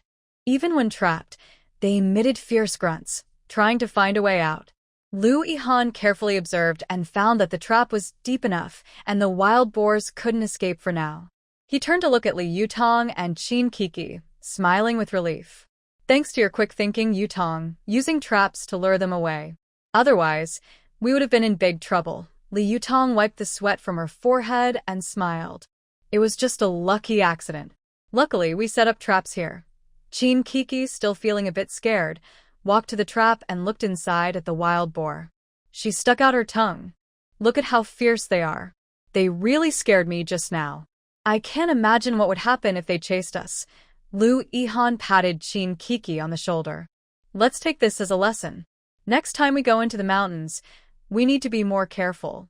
We can't be so reckless." "Yes, I will remember that." Chin Kiki nodded firmly. After discussing, they decided to find some vines and branches nearby to strengthen the trap and prevent the wild boars from escaping. They worked for a while, making the trap more secure. Lu Yihan stood by the trap, thinking about what to do with the wild boars. "Yutong, what do you think we should do with so many wild boars?" "I counted 6. Li Yutong blinked and looked at Chin Kiki. "We came into the mountains to hunt, and now we've caught so many wild boars. We can make a good profit. I have a homemade sleeping potion that can quickly put a wild boar to sleep." Chin Kiki's eyes lit up. "While they're sleeping, we can tie them up and take them home to put in our basement." "Exactly, that's what I meant. No one will come here, and my sleeping potion can keep the wild boars asleep for 3 days," Li Yutong added. Lu Yihan nodded. "All right, let's do that. Yutong, hurry up and get the sleeping potion." Li Yutong took out a small bottle of the potion from her backpack. Carefully, she approached the trap and poured the potion onto the wild boars. Soon, the wild boars staggered and fell into sleep. "Quick, get moving," Lu Yihan ordered. The three of them quickly acted. They ran to the wild boars and used the prepared vines to tie them up. The wild boars were large, and even in sleep, tying them was not easy. But with good teamwork, they managed to secure all of them. This time, there are quite a few wild boars. We can't sell them all at once, or it might raise suspicion. Lu Yihan was tying things up and breathing heavily as he made plans. "It's okay. I still have some of this sleeping potion. We can sell it slowly," Li Yutong said confidently, patting her chest. "But we must be careful. We should handle this carefully," Lu Yihan warned. He knew that if they were caught with so many wild pigs at once, it could cause trouble. "Don't worry. I know what I'm doing," Li Yutong replied. Lu Yihan checked the time. It was already afternoon, time to start work. "Yutong, you two should head back early. The mountain is dangerous. We'll come back tonight to bring the pigs home." "Okay, you go ahead. We'll just pick some mushrooms here, and then leave," Li Yutong said. Lu Yihan gave a few more instructions before quickly heading down the mountain. After he left, Li Yutong let out a long breath. "Kiki, can your storage ring hold living things?" Chin Kiki shook her head. "No, only dead objects. But it has a preservation function. Then I'll put these wild pigs into my space. It'll be easier to carry them back, but it might be hard to explain to Lu Yihan," Li Yutong said. Chin Kiki thought for a moment and found a good excuse. "We can say the wild pigs were taken away by other animals, leaving only some blood and fur. When we go back tonight, we can take out one pig from the space and say we found a lone one nearby," she said with a clever smile. Li Yutong's eyes lit up. "That works. Let's do that." She waved her hand and stored 6 wild pigs into her purple jade space. Then, the two acted casually, picked some mushrooms nearby, and slowly headed down the mountain. That evening, Lu Yihan arrived at the trap site as planned. Seeing the empty trap and some footprints on the ground, he frowned. Li Yutong hurried forward to explain. We heard some animal roars later. When the roars stopped, we came to check and found the wild pigs were gone, leaving only these traces. Although Lu Yihan was a bit suspicious, he didn't say much. The marks at the scene clearly didn't look like they were made by large animals, but since she explained it that way, he decided to believe her for now. At this moment, Li Yutong dragged out a wild boar from the nearby bushes. Lu Yihan, we found this lone one nearby. Luckily, it didn't run away. Lu Yihan looked at the boar and nodded. All right, let's take this one back first. On the way back, Lu Yihan said, Yutong, I need to go to the city tomorrow. Tai Zhu wants to set up a collective business for the team to increase villagers' income. I want to see what projects are suitable for us. Li Yutong's eyes lit up. Then I'll go with you. I need to pick up some letters at the post office and also check out the black market here. Lu Yihan was eager to spend more time alone with her. When he heard she was going, he was very happy. Okay, after breakfast tomorrow, I'll come to pick you up. We'll drive the team's tractor and also deal with this wild boar. Qin Kiki joined the conversation. Brother Lu, you said the team leader wants to start a collective business. Since we're planting a lot of sweet potatoes here, maybe we can work on that. Lu Yihan's eyes brightened. Yes, I hadn't thought of that. After we return from the city tomorrow, we should visit Taizhou and discuss the sweet potato processing project. Li Yutong agreed. I have many suggestions about sweet potato processing. We can talk to the team leader in detail tomorrow. As night fell, the three carried the boar home. Seeing such a large wild boar, Li Yutong felt a bit worried. Lu Yihan, such a big boar, it might be hard to sell, right? Lu Yihan thought for a moment and said, selling the whole boar directly isn't very convenient. We can cut it into smaller pieces, which will be easier to sell. Qin Kiki's eyes lit up. She clapped her hands. That's a good idea. We can divide the boar meat into portions and sell them at the market. It will definitely attract many customers. Li Yutong nodded in agreement. All right, let's do that. But we need a good reason. If people suddenly see so much boar meat, they might get suspicious. Lu Yihan stroked his chin. We can say we found an injured, nearly dead boar in the mountains. That way, it shouldn't raise too much suspicion.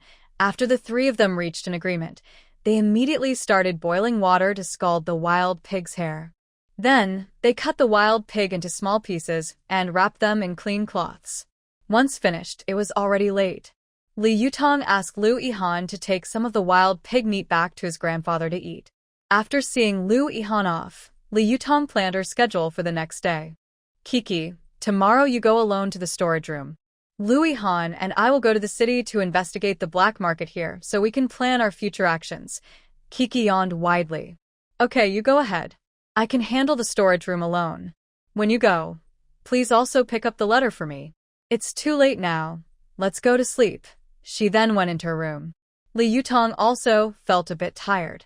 She returned to her room and quickly entered her space. First, she took a few sips of the spiritual spring water, then went to check on the wild pigs that had been sleeping peacefully. Master, 2 of these 5 wild pigs are pregnant. We can leave the other 3 near the pillar of heaven to serve as nourishment for the space. The remaining 2 can be kept for now. When they have piglets, we can decide what to do. As Li Yutong approached the wild pigs, she heard Shishi's voice discussing with herself. Okay, Shishi baby, can you now move this wild pig to the pillar of heaven? Of course, master, Shishi cheerfully replied. In the space, a flash of light appeared, and 3 wild pigs instantly disappeared, reappearing beside the pillar. Shishi used an invisible force to gently push the wild pigs toward the pillar of heaven. As the wild pigs were absorbed by the pillar, the calm spiritual spring began to ripple with waves, and its color deepened, emitting richer spiritual energy. Li Yutong watched this scene with great anticipation. She wondered how the spring would change after nourishing these 3 wild pigs. Shishi, will the spiritual spring be different? She asked curiously. Master, you'll find out in a while. Maybe the spring's power will become even stronger, Shishi said playfully. Li Yutong nodded, then looked at the 2 pregnant wild pigs. She spoke softly, you 2 must take good care of yourselves. Once you have piglets, Our days will get better and better. Afterward, she went to the villa, lay on the bed, and thought about her plans for the city trip. Gradually, she drifted into sleep. The next morning, Li Yutong woke up early. She was surprised to find that staying in the space for a long time had nourished her body. Her once thin body was gradually becoming fuller, and her skin was smoother and more delicate, like white jade. Her chest had also changed a lot. It used to be flat, but now it was slowly growing like bamboo shoots, clearly developing, reaching about a cup size. Li Yutong blushed and shyly pinched her cheek. She wasn't sure if it was the space's effect or the beauty pills she took. After washing up, she ate a simple breakfast and prepared to go out to meet Lu Yihan. As she stepped outside, she saw Lu Yihan already waiting at the door, with some wild boar meat beside him. "Good morning, Yutong. Are you ready?" Lu Yihan asked with a smile. Li Yutong nudda. "Yes, I'm ready. Let's go." Lu Yihan nodded back. "First, let's sell the wild boar in the county town." He drove a tractor, and when they arrived in the county, they didn't go to the black market. Instead, Lu Yihan took her to the steel factory's staff housing. "Yutong, I bought a rabbit here before. I know a woman here. She said if she finds anything good, she'll send it over. We can wait here. She usually goes shopping for vegetables around this time." "Okay, I'm not familiar with this place. You can arrange everything," Li Yutong said without objection. Soon, they saw a neat woman in her 30s come out of the staff housing. Lu Yihan recognized her immediately and quickly approached, smiling and greeting. "Big sister, do you remember me?" "I am." Before he finished, the woman interrupted him. "I remember you. Do you have something good this time?" Lu Yihan smiled mysteriously. "You mentioned last time that you wanted me to keep something good for you. I've brought it for you this time. Stop the suspense and tell me what it is," the woman said impatiently. She reached out and lifted the cloth covering the basket. "Wow, it's meat." When she saw that the basket contained meat, her eyes lit up immediately, and she couldn't look away from it. Standing nearby, Li Yutong watched, wanting to laugh but afraid to, feeling uncomfortable. Lu Yihan remained calm. "Big sister, do you need some? I got this from a fellow villager. It's very fresh. Of course I want it. Such a good thing delivered right to my door. If I don't take it, I'd be a fool. Young man, tell me your price. These days, meat is a rare resource. Just a little effort can earn a lot." This big sister was straightforward and didn't beat around the bush. She asked directly for the price. Lu Yihan's eyes flashed with a glint. He pointed to a number with his finger. 1 yuan and 20 cents? Isn't that a bit high? Pork from the grocery store costs only 90 cents a jean. Yours is much more expensive, Lu Yihan calmly replied. "Big sister, you can't say that. Let's not talk about whether you can buy meat from the grocery store. Just the meat voucher itself is a problem. My meat might be a bit more expensive, but I don't need a voucher. Also, big sister, this meat is very popular now. You might not even find it in the black market." Hearing this, the big sister was convinced. She thought for a moment. The young man's meat weighed at least 200 jin. If she bought it all, she could probably get a better price. Thinking about reselling it, she could make a lot of money. With this in mind, she asked, "Young man, if I buy all your meat at once, what price can you give me?" Lu Yihan was waiting for her counteroffer. He understood these people's minds well. They liked to get a little advantage, so he deliberately raised the price by 1 mao, 0.1 yuan. "Big sister, look at me, carrying so much meat. It's not easy. If you buy it all at once, I'll give you 1 mao per jean. If you sell it again, that's 20 yuan. The big sister's eyes lit up. She looked him over from head to toe, then said, "Young man, your meat looks good, but this price is still a bit high. I won't bother you much. Just 1 mao cheaper, and I'll take it all." Lu Yihan secretly felt happy. He pretended to be reluctant, frowning as he said, "Big sister, that's really not possible. This is a small business. If I go 1 mao lower, I'll lose money." The big sister crossed her arms and pouted. "Young man, don't try to fool me. I've been in the vegetable market for many years. I can see your little tricks. If you're serious about selling, just be honest and lower the price by 1 mao." Lu Yihan pretended to hesitate for a moment, then gritted his teeth and said, Alright, big sister, just because you're so straightforward, I'll sell the meat to you at a loss. Big sister immediately showed a satisfied smile. Young man, I see you're honest. Just help me deliver the meat to my door. While helping to carry the meat, Louis Han thought that although he was earning a little less this time, selling in larger quantities wouldn't be a loss. It could also help him get to know Big Sister better, and maybe there would be more business in the future. Li Yutong, who had been silent all along, admired Louis Han very much. Louis Han, I didn't realize you're good at business. Not only did you sell the meat in one go, but you also left yourself a backup plan. Well done. Louis Han handed the money from selling the pork to Li Yutong and smiled. The total weight is 206 jin at 1 yuan per jin, which makes 206 yuan. Keep it for me. Li Yutong took the money, took out 90 yuan and handed it back. This is what you deserve. Don't refuse this time. Louis Han looked at the money in Li Yutong's hand but didn't reach out to take it. Instead, he smiled and said, better keep it with you. You can hold on to it for me. When I need it, I'll come to get it. Hearing this, Li Yutong couldn't help but feel a little worried. She pouted and whispered, I'm not your housekeeper, and now you want me to manage your money? Aren't you afraid I might spend all of it? Although she said this, she hesitated because it was quite a large amount. Louis Han seemed to see through Li Yutong's thoughts. He wanted to say, you're my housekeeper, but he thought it might be too direct since their relationship hadn't been clearly defined yet. So, after a moment of thought, Louis Han showed a gentle smile and softly said to Li Yutong, of course I trust you. You're so reliable. I feel at ease leaving the money with you. I don't have many expenses anyway, so keeping it here is fine. You can store it for me. It might be useful someday. Hearing this, Li Yutong's heart was moved. She knew Louis Han was a very thoughtful person. Since he was so insistent, maybe he had a good reason. So, she hesitated for a moment, then finally took the money back, muttering, all right, I really can't do much about it. I'll reluctantly keep it safe for you. But remember, this money is yours, and I won't spend it recklessly. Louis Han smiled and nodded, but he was thinking to himself that he must work hard to earn more money in the future to give her a better life. At this time, the sun was already high in the sky. Louis Han then took Li Yutong's hand, and they went together to the black market.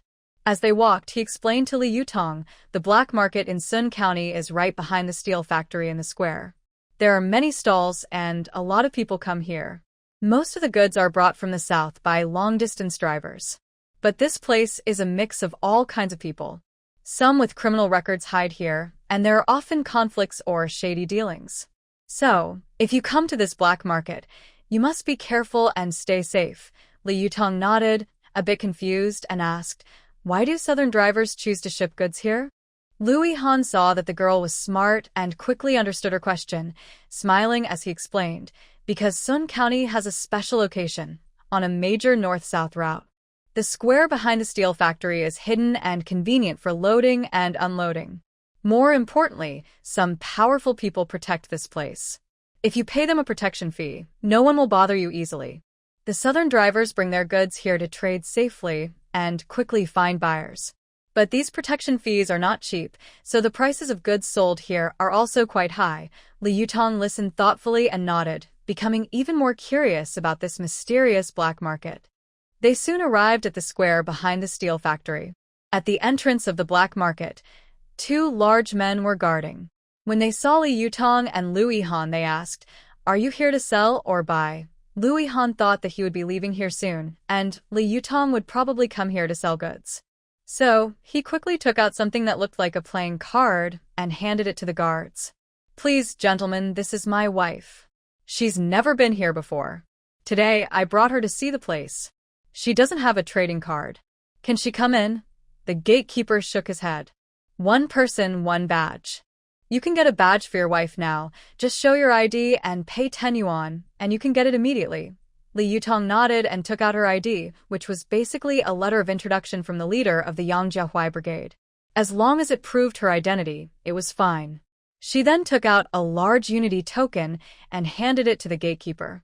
Soon after, the gatekeeper came out holding a badge and said seriously, this badge is for specific use only. It cannot be lent or misused. Do you understand? Li Yutong quickly nodded and replied, I understand. The two of them entered the black market, instantly surrounded by the lively scene. The place was crowded with people, with many stalls packed tightly together. The goods on display were dazzling, making it hard to look away. Loud calls and bargaining sounds filled the air, creating a unique market melody. Lu Yihan held Li Yutong's hand tightly, his eyes alert, always watching the surroundings. He carefully led her into the market, planning to show her the lively black market scene. During that special time, the black market was a mysterious place. Although not officially recognized, it thrived secretly because people needed various supplies. Lu Yihan explained as they walked, this black market sells all kinds of things. No tickets needed, just cash. Li Yutong had been to the black market a few times, but she had never seen one this big. She looked around curiously, observing the stalls with daily necessities, rare foods, and even some mysterious little items. In times of material shortages, the black market was like a hidden resource station, meeting some needs that couldn't be fulfilled through official channels. Li Yutong and Lu Yihan strolled through the busy market, surrounded by people and colorful stalls, with lively bargaining sounds everywhere.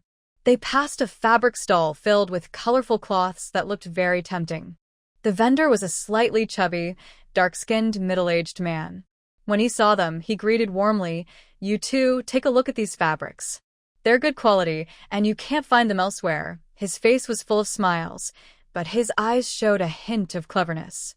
Lu Yihan frowned slightly and instinctively pulled Li Yutong to walk quickly. This place was full of all kinds of people from different backgrounds, and he didn't want to cause unnecessary trouble. In such a place, a small mistake could lead to complications. Li Yutong was a bit curious. Her steps were pulled, and she staggered slightly. She asked doubtfully, Why are we walking so fast? The fabric over there looks pretty good. She was still thinking about the fabric she saw briefly earlier. Its colors and texture attracted her. Lu Yihan leaned close to her ear and whispered, The stall owner selling fabric is a rough and reckless person. Once you touch his fabric, you have to buy it, and he decides the price. His voice was soft but serious. Isn't that forcing people to buy? Doesn't anyone stop him? Li Yutong couldn't understand. She widened her eyes in disbelief.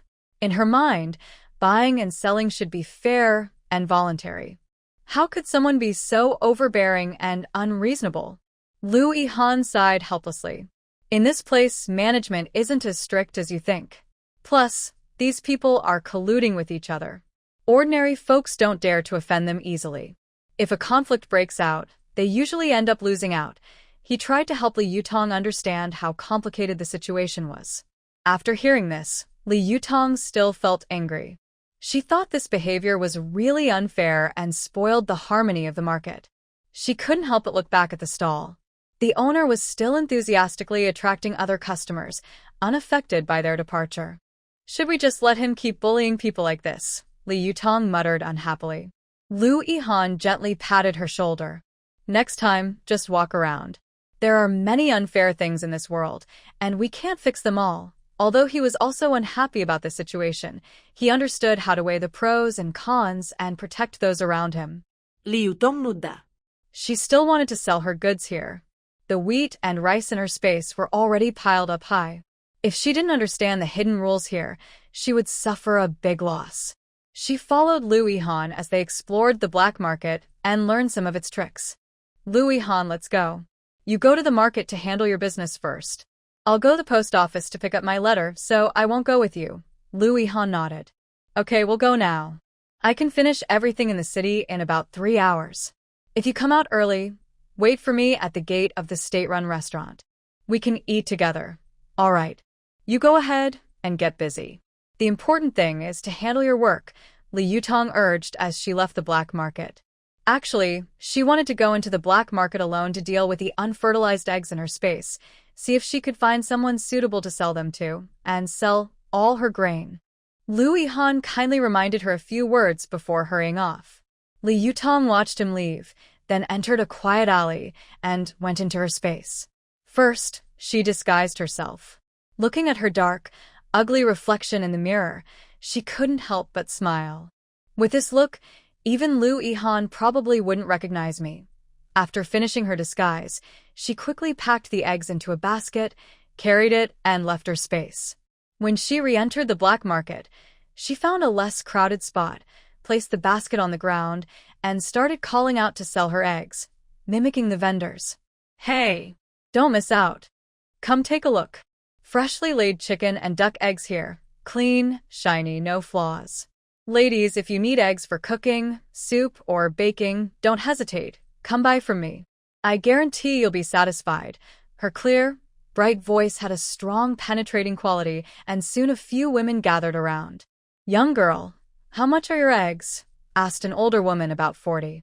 "Ma'am, my eggs are all large, not like those laid by little chicks. About 80% are double yolk eggs.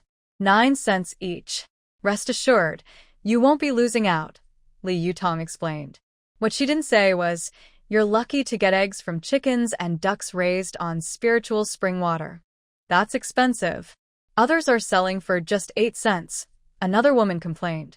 Li Yutong wasn't worried. She knew that in this era, eggs, meat, and grains were scarce, so they would sell well. "Ma'am, look at these eggs. Each one is smooth and clean, with no dirt. You can buy with confidence. Also, I guarantee most of these eggs are double yolk eggs. The prices are reasonable, and judging by your appearance, you seem to have no problem affording them. We buy things mainly for peace of mind and healthy eating, right?" Hearing her say they are not short of money, the lady's vanity was satisfied, and they nodded in agreement. This young girl's eggs are indeed very clean, unlike other vendors' eggs, which are covered in feathers and droppings. They look disgusting. Exactly. These eggs are big, and she said most are double yolk. I heard double yolk eggs are twice as nutritious as regular eggs. Double yolk eggs are not only nutritious, but also good for the brain. Eating one every day can help both sides of the brain. Really? I didn't know that. Then what are we waiting for? Let's buy some. As soon as she spoke, everyone nearby was attracted. "Ma'am, I want 10. I'll take 20. All right, ladies, don't worry. I have plenty of eggs and duck's eggs. Everyone will get some. Please queue up properly. It will be faster that way." Li Yutong sold eggs while keeping order. Yes, pushing and shoving isn't safe. Be careful not to knock over the young girl's basket. Otherwise, you'll have to carry your eggs home. The crowd quickly lined up. Li Yutong efficiently weighed eggs and duck's eggs, took money, and gave change, busy and cheerful. At that moment, a fashionable young woman pushed through the crowd, looking disdainful. "Oh, it's just selling eggs. Why are you queuing? I'm in a hurry. Just weigh mine first." The older women around frowned and whispered, "What's wrong with her? She has no manners at all." Li Yutong smiled and said, "Ma'am, everyone is waiting in line. Please wait a little longer. It will be your turn soon." But the young woman was persistent. "I don't have that much patience. If you don't weigh mine first, I'll smash your stall." Li Yutong remained calm and firm, saying softly but firmly, "Ma'am, I believe you have the ability to destroy my stall, but not every vendor is someone you can bully. Before you ruin my stall, you should first consider whether you can handle the consequences. Also, there are many women and ladies here waiting to buy eggs. Do you want to cut off their way to buy eggs?" Did he or she agree to this? This remark immediately made the people waiting to buy eggs turn their anger toward the young woman. "I say, young lady, this is a proper stall for business. Do you have the right to destroy someone's stall?" "Yes, these days eggs are very expensive. You just spoke and destroyed someone's stall. That shows you don't respect others' hard work. Listen, from the way you're talking, your family probably isn't short of money. Why are you here trying to compete with us over a few eggs? Some people just like to show off and scare others. Anyone who sets up a stall here usually has some social background." The young woman was scolded until she blushed, and then she huffed, obediently lining up again. The line became orderly again. Li Yutong's business was getting better and better. In less than half an hour, all her eggs, ducks, and chickens were sold out. This made the other stall owners very jealous. They looked at Li Yutong with envy. Some people also started to eye the money she had just earned from selling eggs and poultry. As she left, Someone followed her closely. At first, Li Yutong didn't notice, but when she was about to reach the black market, she realized she was being followed. She smiled to herself, pretending not to notice, and kept walking straight ahead. When passing by the black market gatekeeper, Li Yutong suddenly heard a deep voice say, "You are being watched." This made her happy inside. She was thinking about how to find an excuse to talk to the gatekeeper, and now the opportunity had come so quickly. She immediately stopped, turned around, and looked at the gatekeeper. He had a serious face and showed a hint of concern in his eyes. Li Yutong was secretly pleased. From his warning, she could tell he wasn't a bad person. It also showed he knew a lot about what was happening here, and maybe he could give her some useful information. Most importantly, if his subordinates acted like this, it meant the person behind the black market probably wasn't a ruthless or cruel person. If I can make contact with the local boss, then the mountain of grain in my space won't have trouble finding buyers. Thinking of this, Li Yutong couldn't help but smile. She secretly took out a small bag of wheat and rice from her space and placed them in her basket. "Big brother, thank you for your reminder. I have a small favor to ask. Could you take me to see your boss? I have some business to discuss with him." The gatekeeper looked at Li Yutong suspiciously and spoke somewhat harshly. "Girl, I was just trying to help you. Now you're getting bold. Do you think our boss is someone you can just see whenever you want? So, tell me, what kind of business do you want to talk about with our boss?" Li Yutong remained calm. She took out 2 cloth bags filled with grain from her basket and handed them to the gatekeeper. "Brother, please take a look. Do these qualify for a meeting with your boss?" The gatekeeper hesitated, took the bags, and opened them to check. His attitude changed immediately. "Miss, please wait a moment. I'll go tell our boss right now." He then explained to someone nearby and quickly ran off. The person who had been following Li Yutong, trying to rob her, saw that she knew the boss here and shrank back. Soon, he disappeared into the crowd. Li Yutong watched him leave with a smile on her face. Yes, she was just pretending to be powerful, using a little show of authority. The gatekeeper who had gone to ask about her returned quickly, and his attitude was much better than before. "Miss, our boss would like to see you." "Okay." Li Yutong agreed readily and followed the gatekeeper forward. As she walked, she observed her surroundings. It was a habit from her past life as a special forces soldier. Whenever she arrived somewhere new, she first checked the environment. In case of trouble, she would know where to run. The gatekeeper led her through several twists and turns until they reached a small bungalow. He knocked on the door, the rhythm sounding like a lively drum, catching Li Yutong's attention. Soon, a voice came from inside. "Bring her in." The door opened inward, and Li Yutong followed the gatekeeper into the room. Inside, a handsome man in his 20s sat at a table drinking tea, tapping his hand rhythmically on the table. This man was Jade Brocade Lawn, the behind-the-scenes boss of the black market. Eugene Lawn stayed silent, and Li Yutong also stood quietly. The man had handsome features, but the scar on his face ruined some of that charm. Li Yutong looked at him carefully. His face seemed familiar, but she couldn't remember where she had seen him before. After a minute of silence, Eugene Lawn spoke first. "Young lady, you have good self-control. You weren't affected by me at all." Li Yutong smiled legally. "Boss, you're impressive too. Not only good-looking but also very thoughtful." Eugene Lawn raised an eyebrow, studying her with interest. "Oh, interesting. Tell me, how did you see that I'm thoughtful?" Li Yutong replied calmly, "From the rhythm of your knock, this secret meeting place, and the silence you created just now, it all shows you're not a simple man." After all, Li Yutong wasn't a naive girl. She could read people well. Eugene Lawn chuckled softly. "Haha, you're quite sharp. But do you know why you were brought here?" Li Yutong nodded slightly. "Of course. I have some supplies that I think you might need, so I came to discuss cooperation." Eugene Lawn glanced at her. "Young lady, don't take it the wrong way, but judging by your clothes, you look like a farmer. How much could you really offer me?" Li Yutong smiled.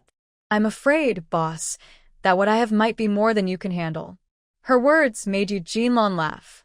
"Haha, you're quite bold for someone so young." Li Yutong remained calm. "I know your abilities, boss. The 2 types of grain I just showed you, I can provide 5,000 jin of each."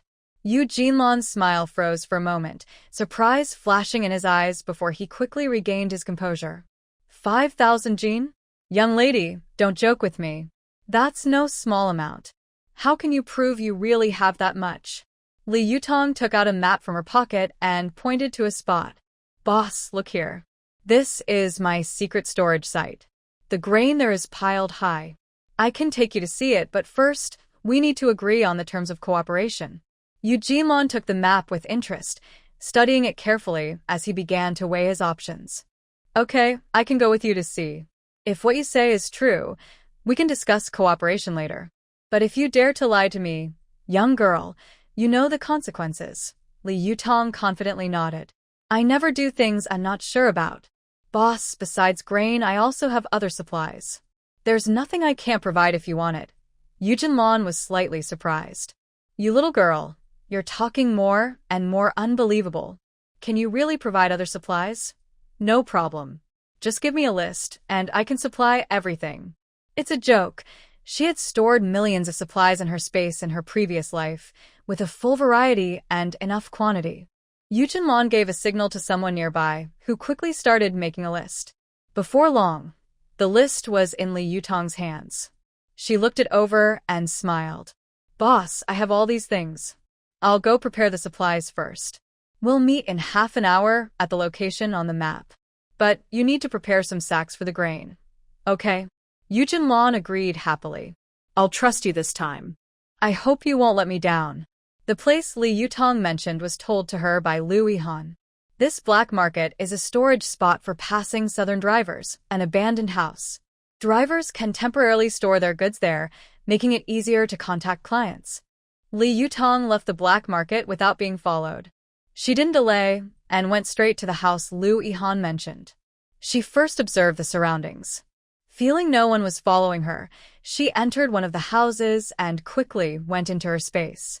Cece baby, come help me pack the wheat and rice into these sacks, 5,000 Jin each. Cece baby cheerfully replied, No problem, master, soon. The sound of busy packing filled the space. Li Yutong wasn't idle either. She started selecting other supplies from the list, like cooking oil, canned food, and medicines, packing them neatly. Very quickly, the sacks of 5,000 Jin of wheat and rice were packed and stacked like small mountains. Looking at these supplies, Li Yutong felt confident. She moved all the prepared supplies into the house, waiting for the black market boss to arrive. Half an hour later, the sound of vehicles came from afar. Li Yutong went to the door and saw the boss leading a group of people, coming quickly. After Yu Jinlan got out of the car, he looked a little suspicious, but still followed Li Yutong into the house. When he saw the pile of supplies, his eyes widened in shock. Young lady, you really have so many things. Yu Jinlan said with admiration. Li Yutong smiled slightly. Boss, now we can talk about the cooperation terms. Yu Jinlan nodded quickly. Of course, of course. Let's have a good talk. And you don't need to keep calling me boss. Let's get to know each other. My name is Yu Jinlan. Boss Yu, since you're straightforward, I won't be shy. My name is Li Yutong. For this deal, I will settle with cash first. Next time, could you prepare some gold bars and old items for me? Li Yutong looked seriously at Yu Jinlan, with a hint of expectation in her eyes. Yu Jinlan smiled slightly and answered without hesitation, no problem. As long as you can provide enough supplies, I will ask my people to find what you need. But I can't promise how much we can find. Li Yutong was happy and quickly said, Thank you so much, Boss Yu. I believe you will be able to find what I need. Then Li Yutong suddenly remembered something and said, By the way, Boss Yu, I have a friend who secretly runs a farm in the mountains. He wants some piglets, calves, and lambs. Do you have any way to get these things? Yu Jinlan chuckled. Young lady, you really asked the right person. I happen to have a friend who sent over a batch of piglets, calves, and lambs, 100 of each. Can you handle that? Yes, Li Yutong smiled brightly. My friend's farm is quite large, and 100 of each is no problem, Li Yutong told a small lie. Her space was so big that even 1,000 animals could be raised there. Moreover, with she managing the space now, she didn't need to worry at all. Young lady, since that's the case, come back here tomorrow. I will send the piglets, calves, and lambs to you. As for our payment, do you think we should settle it now or wait until tomorrow? Yu Jinlong smiled kindly and politely asked Li Yutong for her opinion. Li Yutong smiled slightly and confidently replied, "Let's settle the bill now. That way, when I come back tomorrow, I can just take the piglets and calves directly." Yu Jinlong appreciated Li Yutong's straightforwardness and nodded repeatedly. She also joked humorously, "Young lady, you're really quick to decide. But you're so trusting to give me the money first. Aren't you worried I might run off with it and not give you the piglets?" Li Yutong's smile remained and she casually responded, "Of course I'm not worried. As the saying goes, if you don't have the skills, don't take on the job. Since I let you take the money first, I'm confident I won't be cheated." Ha. Yu Jinlong laughed heartily.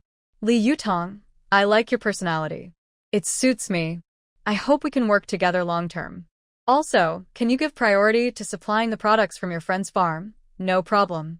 As long as we work well together, I'll talk to them. When the pigs are ready, I'll deliver them to you." Li Yutong agreed happily. Yu Jinlong pulled over one of her subordinates and introduced him to Li Yutong. "Li Yutong, next time you come here, if I'm not around, you can contact him. He can represent me fully." The subordinate looked about 16 or 17 years old. He bowed to Li Yutong and said, "Boss Li, my name is Lin Haonan. I handle the black market here. I hope we can work well together." Li Yutong smiled and nodded. "All right. Whoever handles the dealings just needs to follow my instructions. By the way, I have to leave a bit earlier." After saying that, she took the payment and left the group site. Only after Li Yutong was gone did Yu Jinlong turn to her people and warn, "Lin Haonan, I tell you, this Li Yutong is not simple. Don't play any tricks when dealing with her.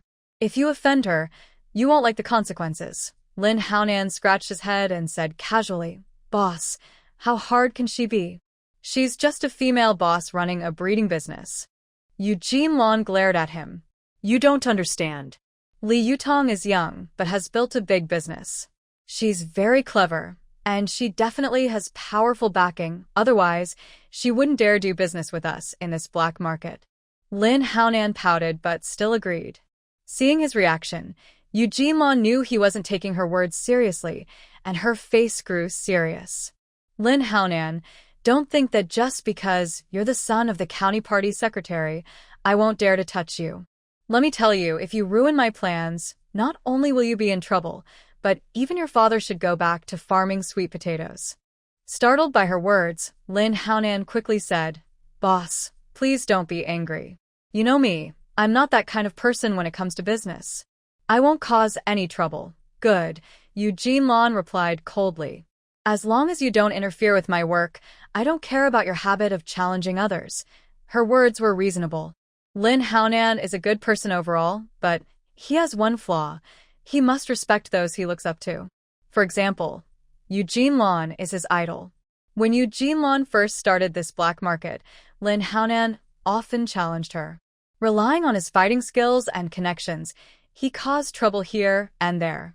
Eventually, Yu Jinlong gave him a good beating, and that made him settle down and follow her, managing the Sun County black market.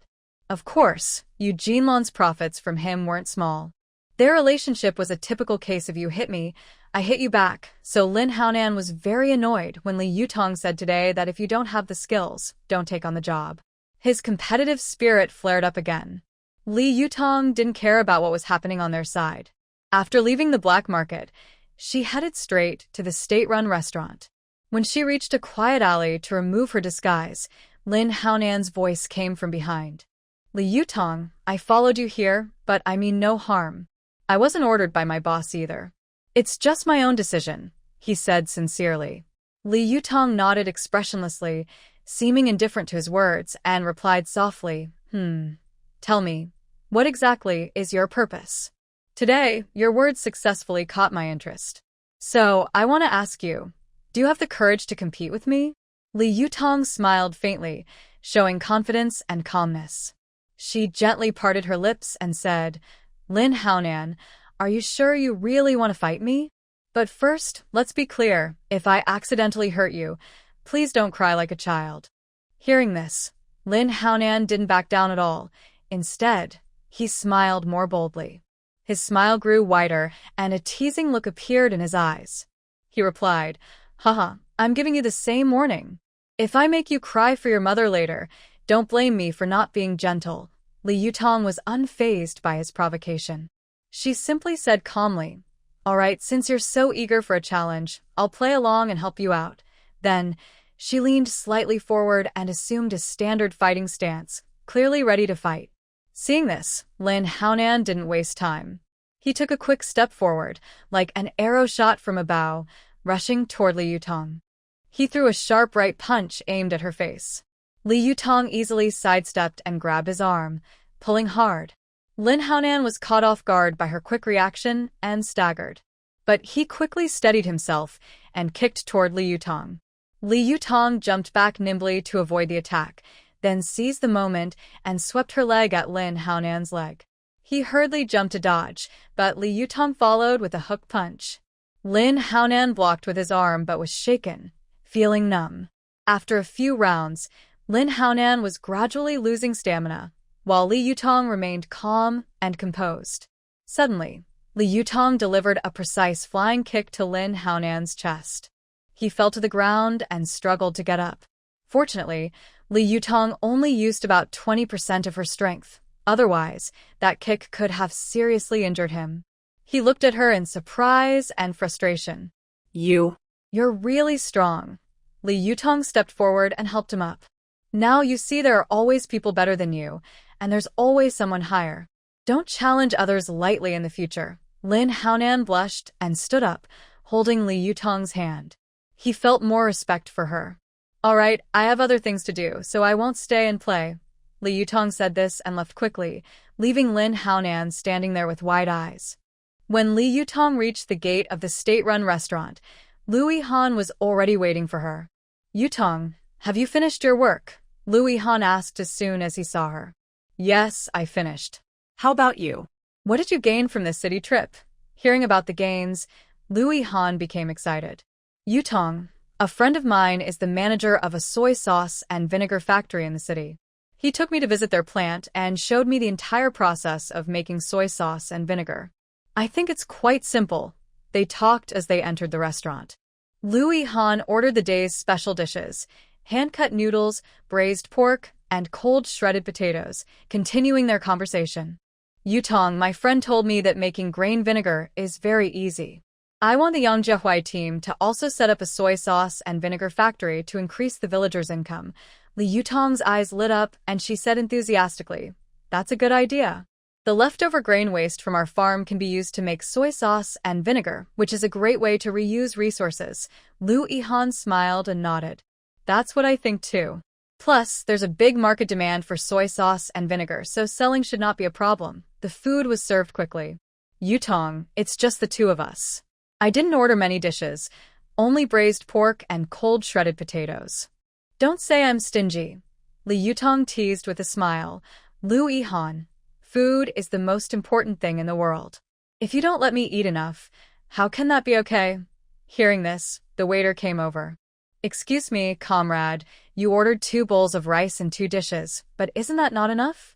We don't allow waste here." Li Yutong looked at her with a smile and said, "Comrade, I haven't eaten enough yet. I don't know if it's enough. Besides, we're discussing important matters. Only when we're full can we work hard. If we delay earning more for everyone because we're not full, you can't take responsibility for that." The waiter paused, suspicious.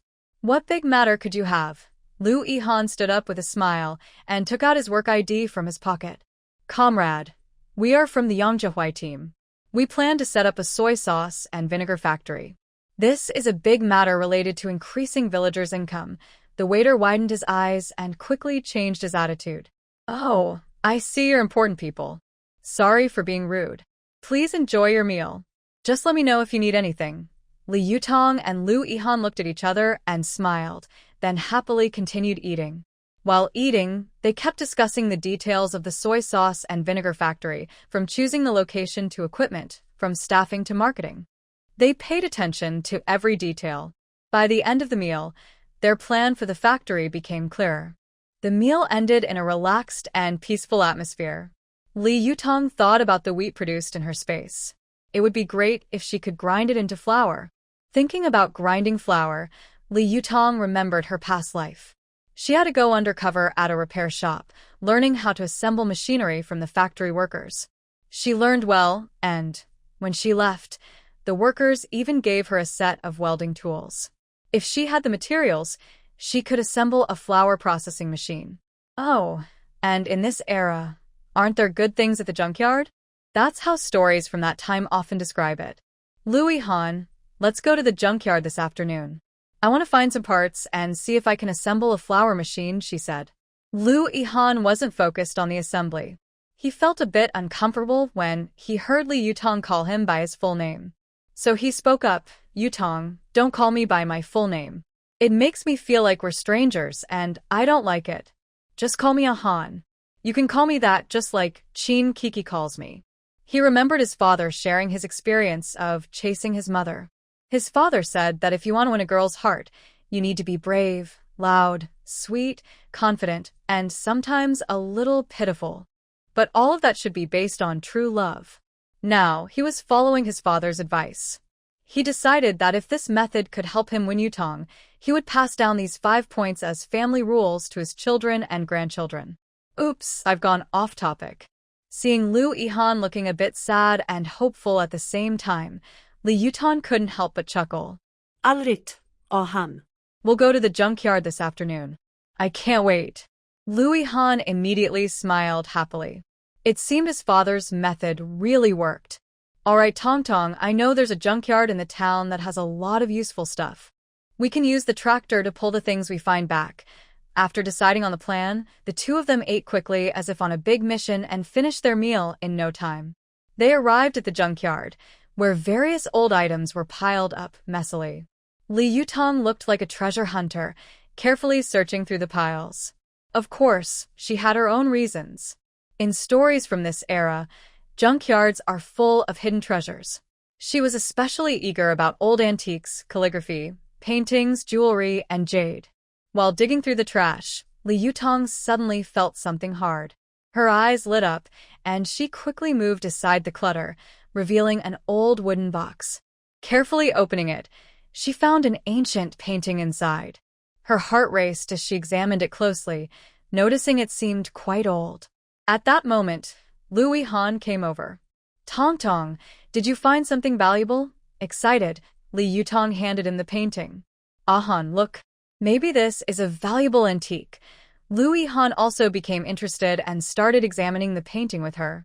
While they were focused on the painting, the junkyard owner approached. Hey, looks like you found something good. I didn't look closely when I got this painting. If you want it, you can have it for 20 yuan. Li Yutong was secretly happy, such a good price. She and Lu Yihan exchanged a quick look and paid the money. Then, they continued searching through the junk for parts to assemble a flour mill. Suddenly, her eyes brightened as she found a suitable gear. She shouted excitedly, Han, look at this. Lu Yihan came over. That's pretty good. Looks promising. They kept finding more usable discarded parts. Seeing the pile of scrap metal in front of them, the junkyard owner came over. What are you guys looking for these parts for? Li Yutong smiled. We want to build a flour mill. Do you have any other unused parts? The owner was surprised. Wow, you guys know about this?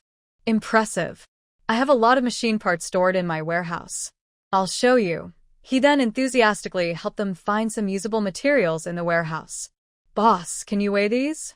How much do you think I should pay you? The boss was also a straightforward person. Comrades, everything here is unwanted by others. It was just left here for me to watch over. If you two can assemble the machine from these parts, that would be a great achievement. Just give me a little money. Li Yutong thought for a moment and took out 10 yuan from her pocket. Boss, do you think this is enough? Yes. Let me help you load this onto the truck, the boss said and started helping to move a pile of discarded parts and metal sheets onto a tractor. When they left the scrap yard and returned to the Yangjiao Huai Brigade, it was almost dark. As soon as Li Yutong entered, she handed a letter to Chin Kiki. Kiki, this is a letter from your family. I brought it back for you. Chin Kiki happily took the envelope. Tong Tong, I feel a little nervous. Do you think the original parents won't find out I'm not their real daughter? Li Yutong looked at her with a smile. Be more confident. We just arrived here the day after you came through. They want to know, but they don't have a chance. Chin Kiki patted her chest, took a deep breath, then opened the envelope and quickly read the contents. She then jumped happily. Tong Tong, my parents have broken off the engagement with Zheng. I am now free. Also, my mom found out that Jingyang was secretly involved with another girl before the engagement was broken, so she was furious and got Jingyang's brother fired. Li Yutong also felt happy for Chin Kiki. That's great. From now on, Jingyang, that useless guy, can do whatever he wants. He has nothing to do with us anymore. Exactly. I find that Lin Xiaoxiao makes me sick. Now, those two troublemakers can just stay behind closed doors and poison each other, Chin Kiki said happily. Li Yutong gently opened a letter from Lan Anning and slowly read the words on it. When she saw that the scumbag Li Jingxing had been executed by gunfire, crying and apologizing to her before death, her feelings were complicated. Although she had the original owner's memories, she didn't feel that deep pain herself. She could only watch as an outsider. When a person dies, everything seems to fade away with their departure, and all past grudges and feelings seem to disappear along with Li Jingxing. However, the second half of the letter made her heart tighten. Lan Anning's letter reminded her that she had secretly investigated and found that the Luo family seemed to have lost some important items. She suspected that she had taken them. The Luo family was likely to have sent people to collude with the Ji Society in Sun County to harm her.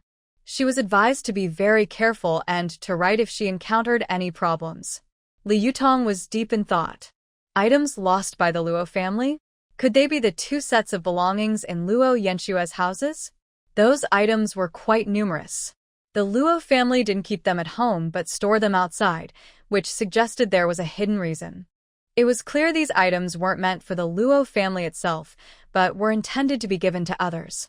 The person who could make the Luo family so cautious and carefully prepare these gifts must have a very high status.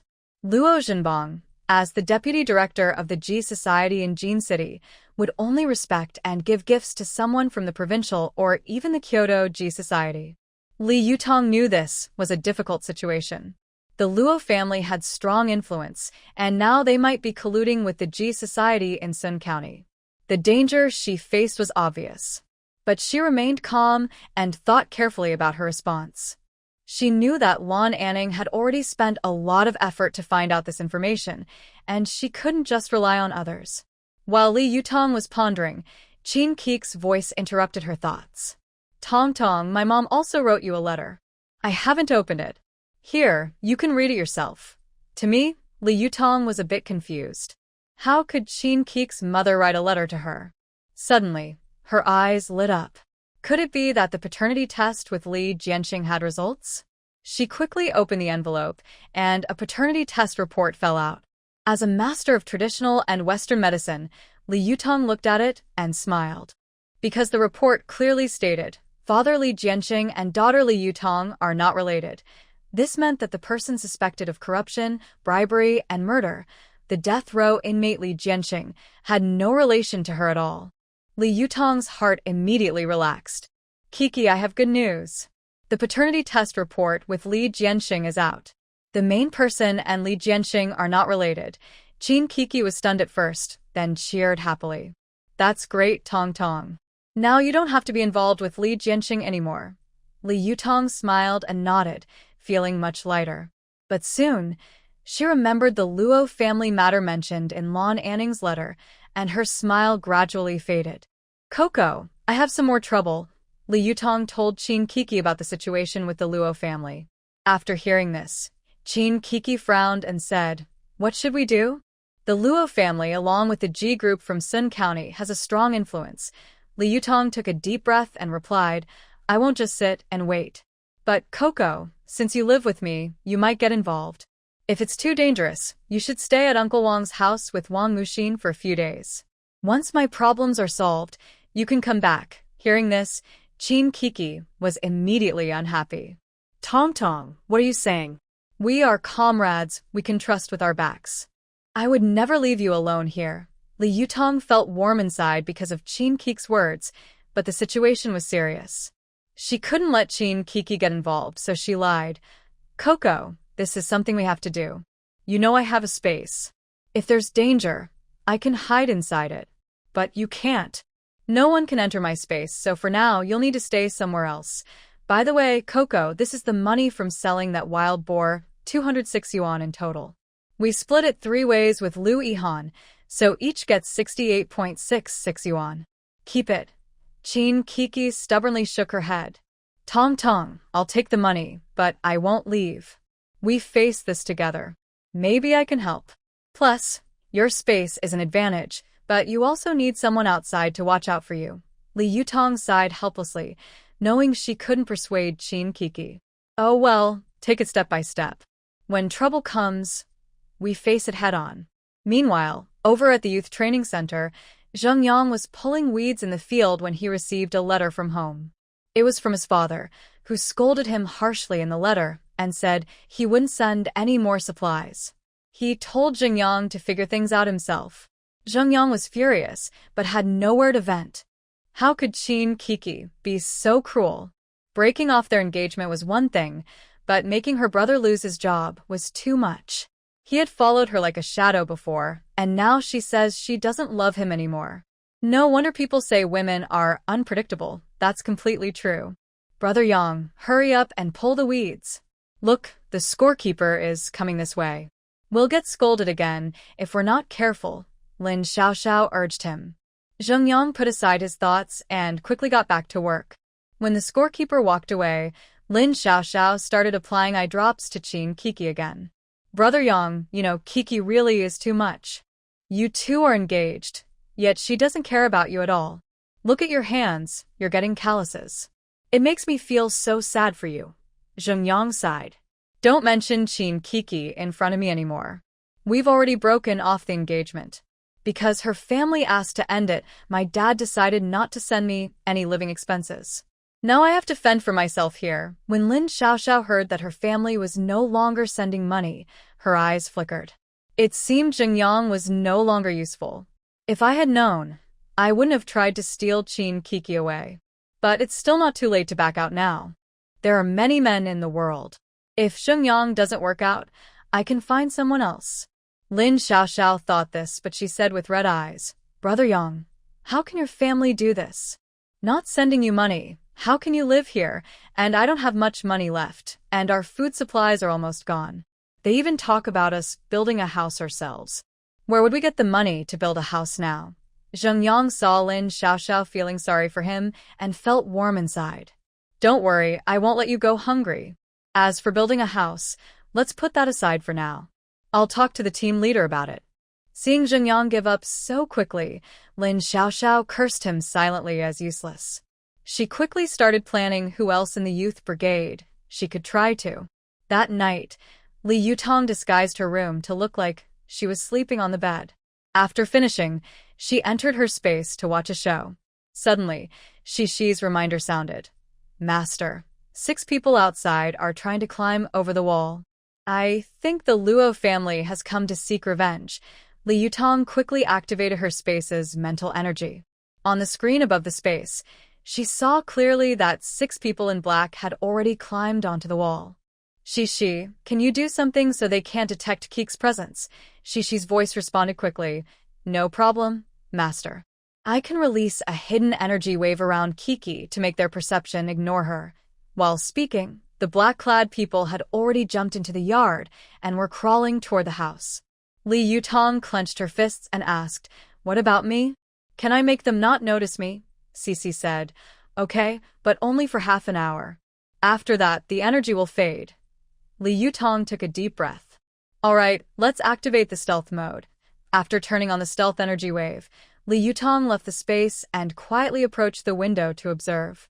The man in black entered the room and heard the leader say, You look for things here. I'll go deal with that annoying girl. Good, go ahead, the others replied. Li Yutong followed the black-clad leader to her own room and saw him wildly chopping at the blanket spread over the bed. He kept cutting until the cotton fluff flew everywhere. Realizing something was wrong, he pulled back the blanket and found nothing underneath. Just as he was confused, a soft voice came from behind, saying, What are you doing? Did my blanket offend you? He turned around and saw a shadow standing there. This was a fake image created intentionally by Cece. You're Li Yutong, right? I told you the inside of the blanket was empty. Now I see you're here. Since you've come and face your fate. She then raised a knife and lunged at Li Yutong. Li Yutong smiled coldly and disappeared instantly. This scared the man in black badly. Is this house really haunted? Before he could think further, Li Yutong appeared behind him and struck the back of his neck with a hand knife. The man in black rolled his eyes and fainted. Seeing the unconscious man, Li Yutong smiled mischievously, collected him into her space. In her stealth state, Li Yutong enjoyed the thrill of a surprise attack. She then left the room, sneaked behind another black-clad person, suddenly struck him unconscious, and also threw him into her space. Hearing the noise, the other black-clad men immediately became alert and searched around, only to watch their companions disappear right before their eyes. At this moment, one of them trembled and said, "Listen, everyone. I told you before, this house is haunted at night. You didn't believe me. Now look at us. We can't escape." Li Yutong recognized the voice as that of a troublemaker from the village, a known troublemaker. No wonder these people could find this place so precisely. Turns out, this troublemaker was an inside informant. What did you say? The house is really haunted? Why didn't you tell us earlier? The leader in black said, his voice trembling. Could it be that Yang Wooly was taken away by a ghost? When these words were spoken, everyone present became a little scared and stood still, afraid to move. Li Yutong stood behind them, a murderous smile on her face. She quickly summoned her electric baton from her space and started stabbing at the people. The men in black screamed loudly from the electric shocks and ran around the room in chaos. The old man was so frightened that his legs went weak, and he collapsed to the ground, repeatedly muttering, "Ghost! There's a ghost!" Li Yutong moved swiftly among them, continuously striking with her electric baton. Soon, several men in black were dizzy from the shocks. One of the black-clad men trembled violently under the strong impact, almost falling to the ground. He endured the discomfort and shouted in fear, "Everyone, don't panic. There are no ghosts in this world. It must be that girl causing trouble." Before he finished speaking, a shadow like a ghost suddenly appeared behind him.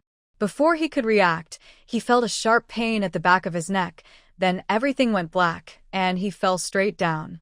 Seeing their second-in-command fall so easily, the other black-clad men were terrified and fled in all directions, as if chased by a terrible spirit. Trying to run?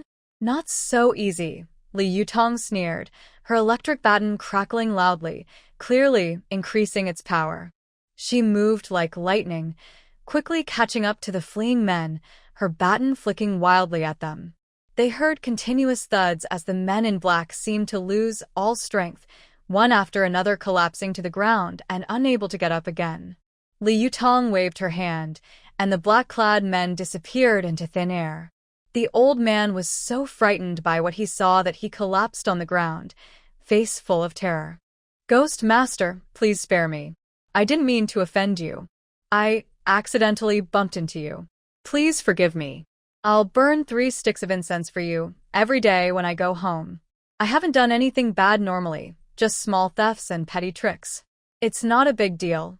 Li Yutong listened to him and, using the tone often heard in ghost stories on TV, said, "Lazy person, if you want me to forgive you, that's possible.